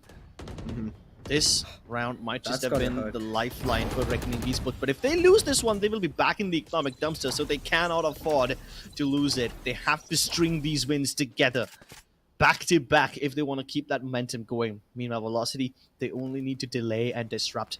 They've already got the opening pick. The right idea is there in their heads. They know for a fact that this resurrection coming through means that they will never hit the A site, and they're hightailing it towards B. The deployment of the toxin screen confirms their beliefs, but there is only one person who can stop them over here, and that is right to Ace. Him alone, covered by the toxin screen, he won't be able to do much except for maybe delay them with the snake bite, buying time for his teammates to come through from oranges. And if they want to delay even more, the Hunter's Fury will come through. Harsh plants the spike, but at the cost of his own life. I mean, that's a huge risk that they've given up, because of which now they don't have the number advantage. But look at the aggressive position for Pixel. He gets it under control, brings it to a 3v3 situation. Amaterasu is able to trade things out, but is that enough? There is still the stock card, and the knock coming in from Bangalore. Takes 2 players down simultaneously. Now it's all up to right to it. It's still stuck towards the defender, and finally he's pushing up, but Bad Love, he is rendezvoused out from mid and back with his teammate. The edge was not red. Bad Love looking in the wrong direction. Right to his gets the opportunity to punish him, but now Dimer is taking, and Rio is going to be able to capitalize. And again, Right to his coming in the same situation as previously. He does get the kill, but not the round at all, and he's going to be going down to the spike. Another written here for Reckoning. It's all on top of that. Is the confidence is back, it looks like. Oh, the confidence has to be back for Pixels. The fact that he stayed in this position without any of his teammates being able to back him up. This was a one and done position. The fact that he's able to get to itself is brilliant. Of course, there was a little slip up with Ace being able to get that freebie frag. He wasn't looking in the right direction. But then again, they get the round, so it's all good in the hood. Reckoning Esports are slowly and steadily mounting a comeback, and they've averted the crisis. The biggest problem for Reckoning would have been if they lost this round, their economy would be back in the dumpster. But now they've turned the tide around, and it's Velocity who are reeling from the losses and experiencing poverty for the first time in this map. You see, right, how much one round is enough for a team.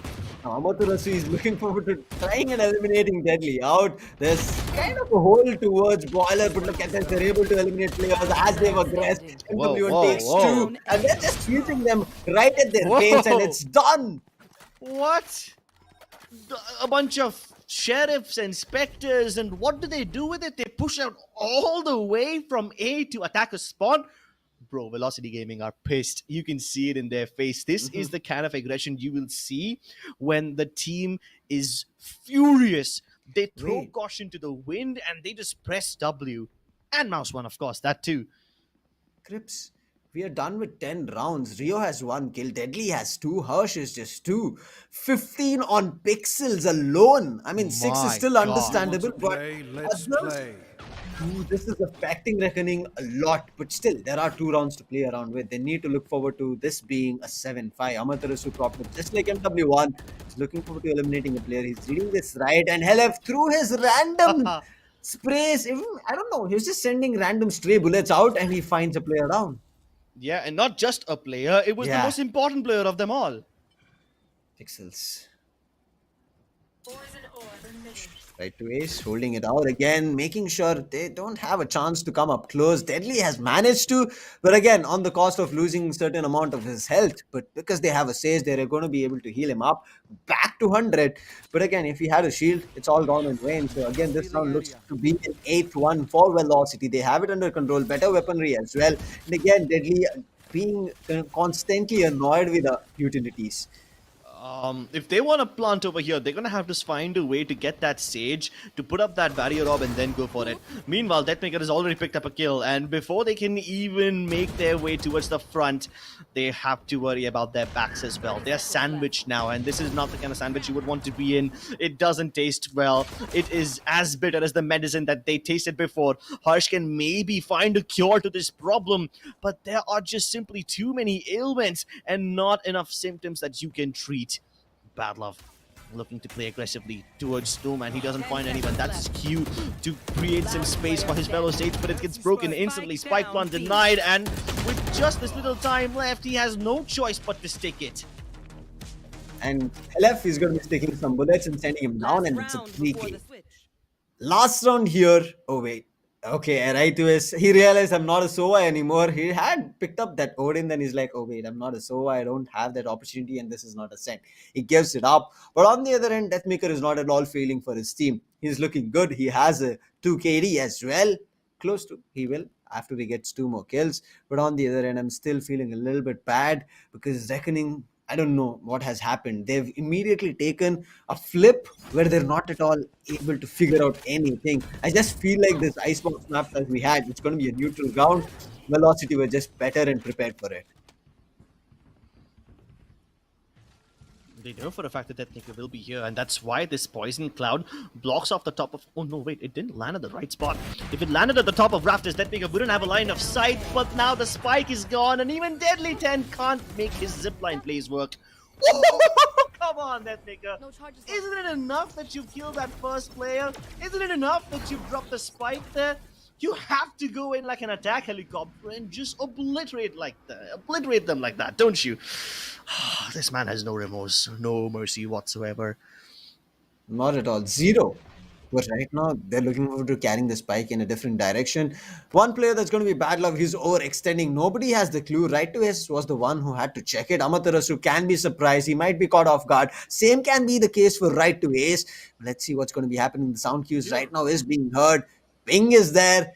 Bad Love has given an idea for Rio that what he needs to be worried about. He knows that he cannot have a 30 chance to seconds get left. right down, but it's just 30 seconds right now. Bad Love, he's timing it perfectly. He spotted a player out. It's all about trigger decision. He's looking for another one, but Amaterasu was quick on that reaction. He's going to be able to put him down. Now Rio is going in for that stick with his bottom place. Can he hold it off? He just needs one kill and he will have the Hunter's Fury. But he needs to be a little bit further away. Krebs. Oh no, this shouldn't have happened. The resurrection comes through, and now this battle is lost. And guess who was revived? The guy who could put up the Viper's Spit and completely deny any line of sight for Rio. He's gonna get pummeled like this. Yeah, and even if he somehow got that one kill, he wouldn't have been able to use the Hunter's Fury, right? I mean, the moment he pulls out that bow and arrow, everyone's gonna push him. Switching sides. So yeah, the fact that he's able to get a spike plant itself is a big deal. But hey, if you believe in superstition, maybe 9-3 is the score you would want to see. Exactly. That's what I was coming into. Reckoning, I hope they do believe in it for the betterment of winning a couple more rounds. But it's going to be too tough of an ask, right? Because the first round itself on velocity and if they get the pistol under control, they're going to be having the double digits.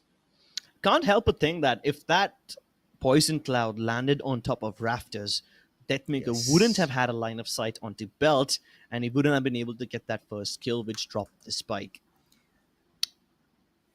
Just tiny little errors, like you said, Lucifer. Tiny things that make the world of difference.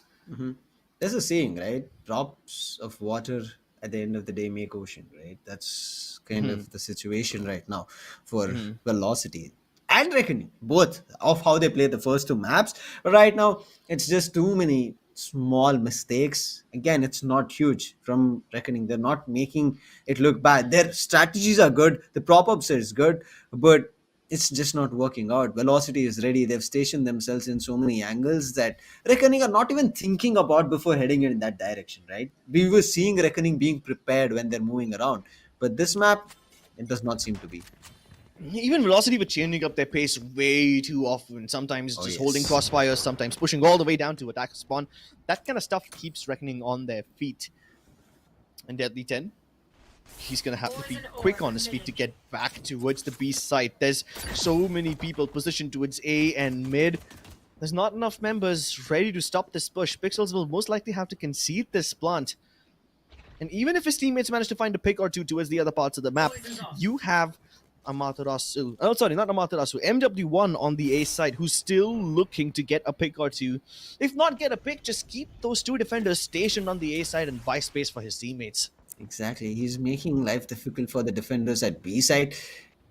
Look at this, as they're buying time, there are people rotating as well. They just dropped 2 players here. Yes, the healing was there. Bad luck. He needed that to try and eliminate the possibility of things not going their way. Is 0 point? Spike planted. Yeah, I mean, he probably threw it before he died. Yeah. I was like, wait, where is that life? Is there an after ghost of Amaterasu? But right now, which was a 5v4, it tends to become a 4v4 because of the overextension of Badler. Wanted to pick up another 5, Deathmaker wanted 1. Does get, but gets punished instantly. Now the wall is still not broken, but they're getting hit from the shots from Reckoning. They're trying to capitalize. LFF did 1, but Deadly, he takes a player down. They're still pushing through the snake fight. Right click not working. No! Rio fails to deliver. But it's a 1v1 situation, and look at where right away he's finally buying time for his team, and this time he's the one who's going to be clutching it out, and double digits rolling in for Velocity. Yeah, this round was undeniably Velocity's to win. The positioning that they had before the spike even went down tells you volumes about what they had in mind. You have Ace still lurking around towards the mid-region, coming in from under tube, and then Oranges to make sure that Reckoning Esports have no idea where the last player is. In fact, Reckoning was so sure that Oranges and Kitchen region is clear, that's why they was focusing everything on yellow. And then comes Ace, from the one place where Reckoning Esports will least expect it. But also those classic shots missed from Oh yeah, Hero. of course. If he would have gotten that, there would have been a situation, a 2v1. But now, let's head over because it's already double digits. LF, we were asking about the Guardian. It shows up again this time and he's crispy. He takes down a player. Bad Love needs to be crispy as well. If he can kill right to Ace here and now, he will open up an avenue for his team to go in for the backstab before the plant even occurs. In fact, the B side is completely open now. This wall that's been put up by MW1, he can play on the back of it, creating more crossfires than ever imaginable. But that's not what they're worried about now, are they? But also, the Gaming just need to keep as many members alive as possible so they can make these guns sing in the next round too. Economy damage is what they should be looking for to Reckoning, but it's not the case. It should look like a flawless that's coming in play. They are able to isolate players and take those fights off right to his patch. Picked up one, he's looking for another one, he spotted, and yes, he's done, and now it's all up to Bad Love. He did want to pick up a fight when he pushed up from mid. Now can he do it? And yes, he's done. He takes down Amaterasu. There is a weapon being dropped, but that's all as right to his picks a 3k, and we are getting closer one after another. Just 2 more rounds for Velocity to close the map. Yeah, can Reckoning Esports find their success in this round? This is the only chance they have. If they lose this one, Velocity are at map match series point. And Reckoning Esports have weapons. The only time where they will have superior weapons than Velocity Gaming, and they are going to be fighting for their life in this series. Can they make it count? Reckoning Esports must play aggressively. No more holding back. No more letting Velocity dictate the pace of the round. They have to take the initiative themselves. The barrier up from MW1 might just get him killed. Oh, what? No! Not like this. He can not only heal himself, but also get a free upgrade. Oh, finally, Deadly 10 dealt with him. But look at the position of Deadly 10. He had to go all the way towards the A side in order to stop that. Pixels is able to kill Hellfighter through the Toxin screen, and Amaterasu goes all the way around the other side. Both of them have now upgraded weapons, and they can easily go for the plant, unless Harsh has something to say about it. Spike can be recovered by Deathmaker, but he needs to find a lot of players. He knows where Harsh is, but he has no idea about the other two. One on the backstab, and Harsh immediately puts him down. This is what we're seeing. Again, a little bit late into the match itself here coming in from Harsh, but you see what he has, right, in terms of potential, how much he can do. But this is what we are seeing. If it comes later down the lane, when you're about to close up the map, it's just not enough. I mean, we might commend you, we do give credit where it's due, right, Crips? But you will not, at the end of the day, win the map. But still, match point is not on cards for Velocity, so that's something for Reckoning to keep fighting about. Yeah, Reckoning need to keep fighting and just continuing to trudge and throw through this treacherous battlefield. Velocity, on the other hand, they're pretty comfortable, pretty chill. All the weapons in the world available. Map control, not needed just yet, because even Reckoning Esports aren't pushing up all that much. The most aggressive player in Reckoning has to be Deadly 10 at this moment. He's the one who's close to pipes, and while he might be thinking that A is clear, MW1 is still lying on top of Belt, a position which he can use to backstab if necessary, or maybe even sell the fake. Maybe even a double fake if Velocity Gaming decide to give up on the spike and come hurtling back towards this A corridor. And that looks like it might be the case. They picked up the spike. Can they transition back from mid without getting spotted? Yes, they can. The Poison Cloud should help them do though. Deadly 10 once again. He's not found any information. So at this point, Reckoning don't really know what's going on. They're still holding their defaults. And if Velocity Gaming hit one of these sites with all they've got, it would be worse. What could be worse is that Deathmaker sells the fake successfully towards B and draws out the rotation. Exactly. Now Spike is heading over there, and it's only Pixels trying to hold it off. Nobody else. Then look at the way right now Velocity is just randomly shooting out bullets, trying to make this work and Oh, trying what? to sell it out. Deathmaker, a little bit of a free movement. He'll not be happy about it, but Bad Love is there. He immediately comes back. If that kill wouldn't have fallen, maybe the control would have been there. If Bad Love now takes down the player, the planter, he could have had a chance all the time for his teammate. But the Viper's Pit gets activated from right to ace, making sure he delays it further long. But as soon as right to ace was about to enter and try to push up, Deadly takes him down. But LF doubles down, takes down two players. Deadly and Rio are out of the game. It's going to be a 2v2 situation. The Hunter's Fury on LF's hand, and if he hears it, the Hunter's Fury might come through. But reading it, it needs to be a fail. And finally, the Hunter's Fury comes and does confirm, as Amaterasu is the one who's confirming with 2 match point. Serious point for Velocity Gaming right here. Reckoning Esports. For a moment, I really thought they can do this. They can win this round the moment they kill right to ace and denied that Viper's Pit. But then I realized it was just an insurance policy. Velocity had several other options available for them in case ace died. And if everything goes south, the Hunter's Fury is still there. Amaterasu providing bodyguard services to Hellfighter as he activates that laser beam, and eventually the bodyguard chooses violence. He's like, "No, I am not the guard. I am the one who knocks on your door, breaks it down." But again, I don't know why players at Snowman lined up, behind Zoxic's screen. If that wouldn't have happened, they had a big chance to get it to a 12-5. They wouldn't have lost it. I'm sorry, they would have gotten to 11-5, not let Velocity get to match point. Unfortunate. This is what, right? These minute mistakes, they would have thought nobody is going to be seeing us behind this toxic screen. They could have changed things up, tried to tag with each other, play as a duo, made the mistake, and that's where everything kind of rolled down. Down the drain? Yes. They're not going to be happy about it, Crips, at all. They wouldn't have even expected to lose 2 players. Velocity right now, just 1 round away to close this map and also get 1 point in their card and get closer to the land stage of the phase 3. Resurrection available on the other end, 2 depots as well as Brainstorm. Both of them quickly get activated as soon as the barrier drops. Healer Oh! What? Deadly? Whew. Calm down, son. He's furious right now. You can see that every single member of Reckoning Esports, they are going above and beyond of what their safe territory is. Yes. They're pushed out all the way from A, have control of mid. Velocity Gaming have no chance of falling back, so they must commit to the B site. And guess what? Reckoning Esports are more than prepared for this one. And the worst part is Velocity Gaming don't have MW1. The barrier op is just simply not present, so planting this fight is going to be that much difficult. But they have the mouse command. But look at this. The recon was brilliant. Deadly trying to capitalize, but LF spamming the hell out with his Guardian. Finds one. Adab is still able to convert. Hirsch also taking one. And now look at this. The fight against the Jet does not work for Deadly, but immediately gets stated out from Hirsch. It's going to be a 3v1 situation. Amaterasu's position is revealed and immediately taken down. A 3k coming in from Hirsch. They are still surviving, still pushing through. 12-5. Brilliant use of both the ultimates, I would say, to take down MW1 and also Bad Luck to take down a player.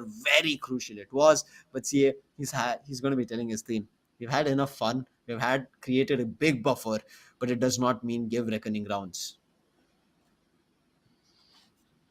I mean, at this point, there's not much that Reckoning Esports can do. The only option they have is to just play aggressively and try to deny Velocity any sort of map control. The reason that Reckoning Esports were able to even get to the B side in time in this round was because they already had control towards the bottom of A. They knew for the fact that Velocity have no choice but to commit towards the B side. So these guys can start positioning themselves accordingly.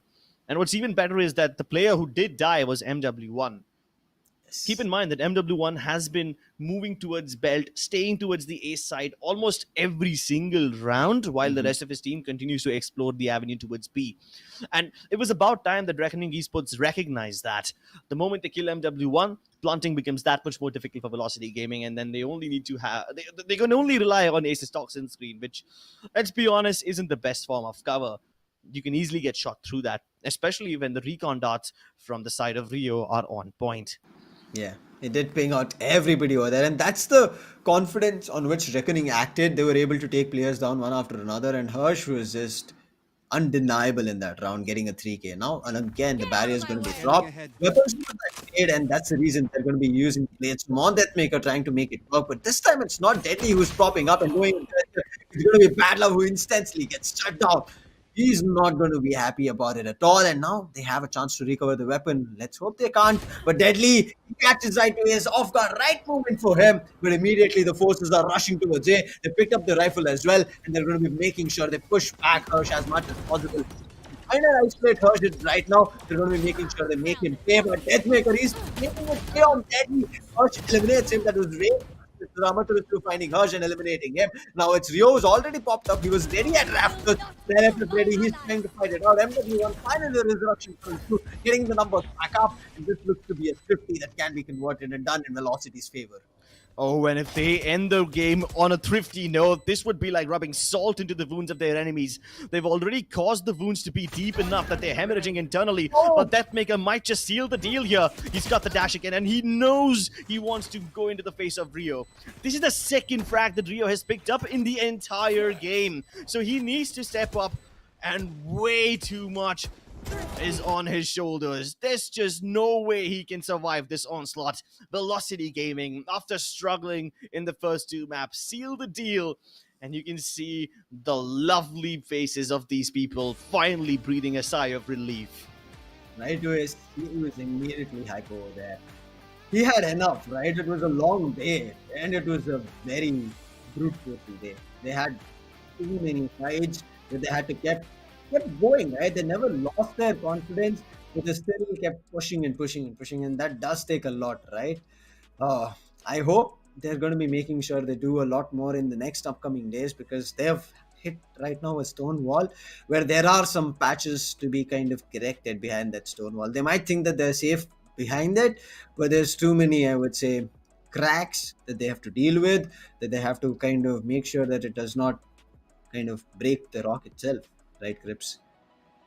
Oof.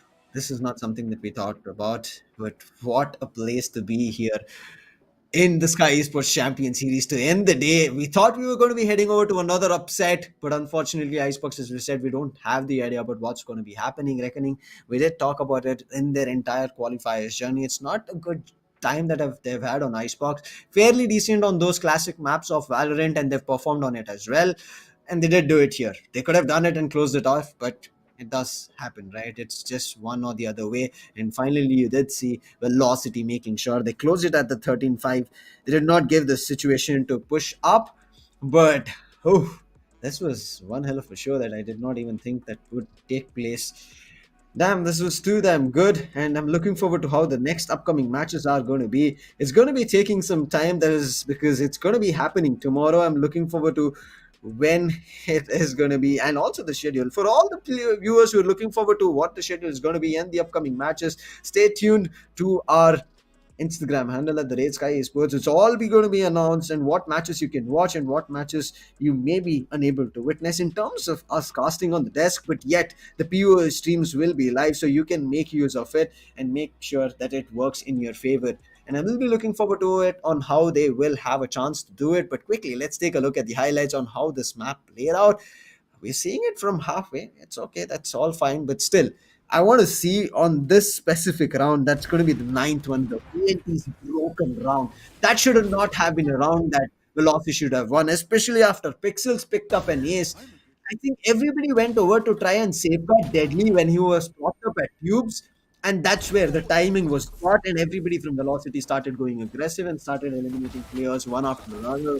And that's where the entire momentum, which was just brought back to the second on the round, was destroyed. And this opportunity as well, Rio shouldn't have missed that opportunity. If he would have taken that, there would have been a 2v1 situation, would have been created out, and right to would have gone down. And you saw Deadly, he was right all of a sudden broken. He was confused. He was chaotic over there. He was unable to figure out what could have been done better. And then Velocity kept running away one after another. 2 more rounds were propped up, but it was not enough. The pistol round was very much necessary. We talked, and the pistol round did not at all work. Again, Bad Law missing the opportunity. So there were many situations where we saw the teams were unable to do a good thing. You saw Amaterasu, he was running around on site, immediately covering up, but Hirsch was there alongside Deadly. They did get that round under control, making sure they did not push it to match point. But yes, after match point as well, it still managed to get one more round under control. This round where LFF got 2 players was just nasty, and should not have been allowed. It was just them lining up and giving them the 3-1. But this pick coming in from Deadly, what was that shot?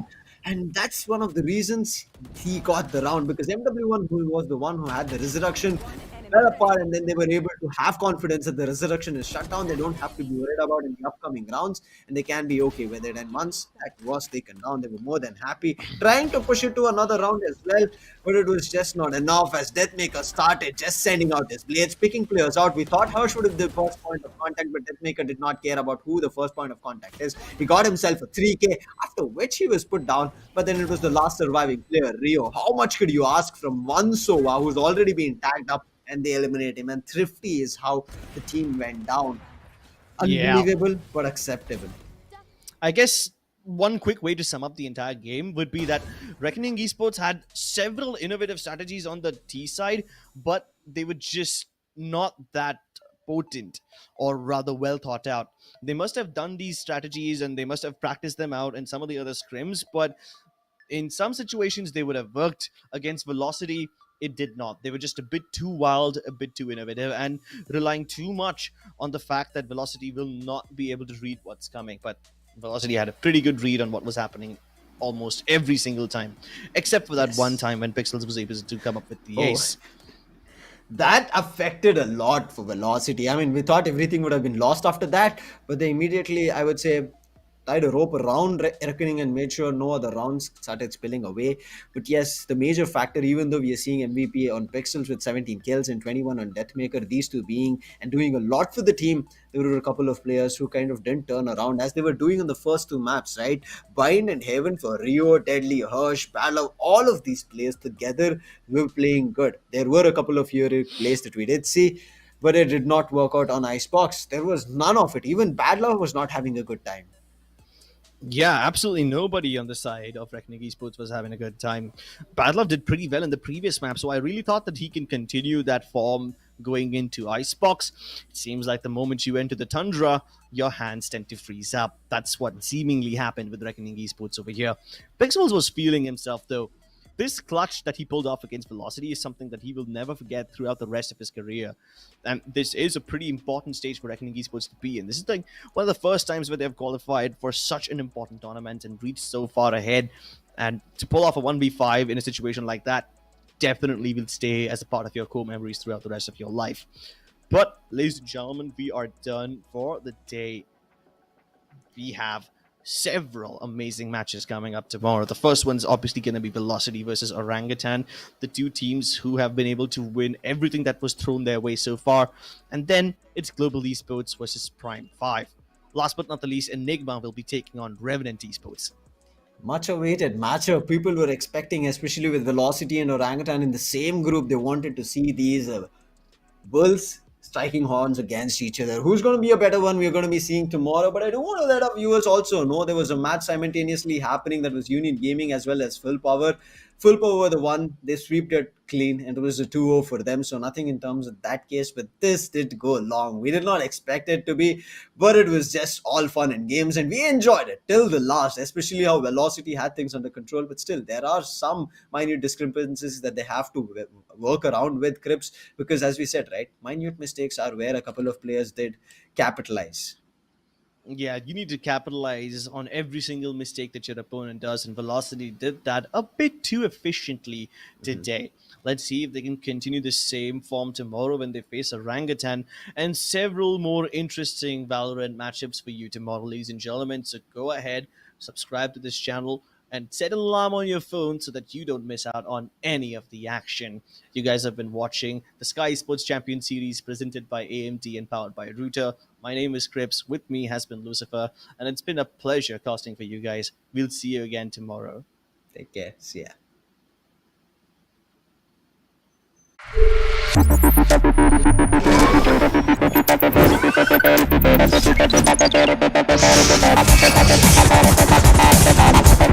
Those who know performance know AMD Ryzen.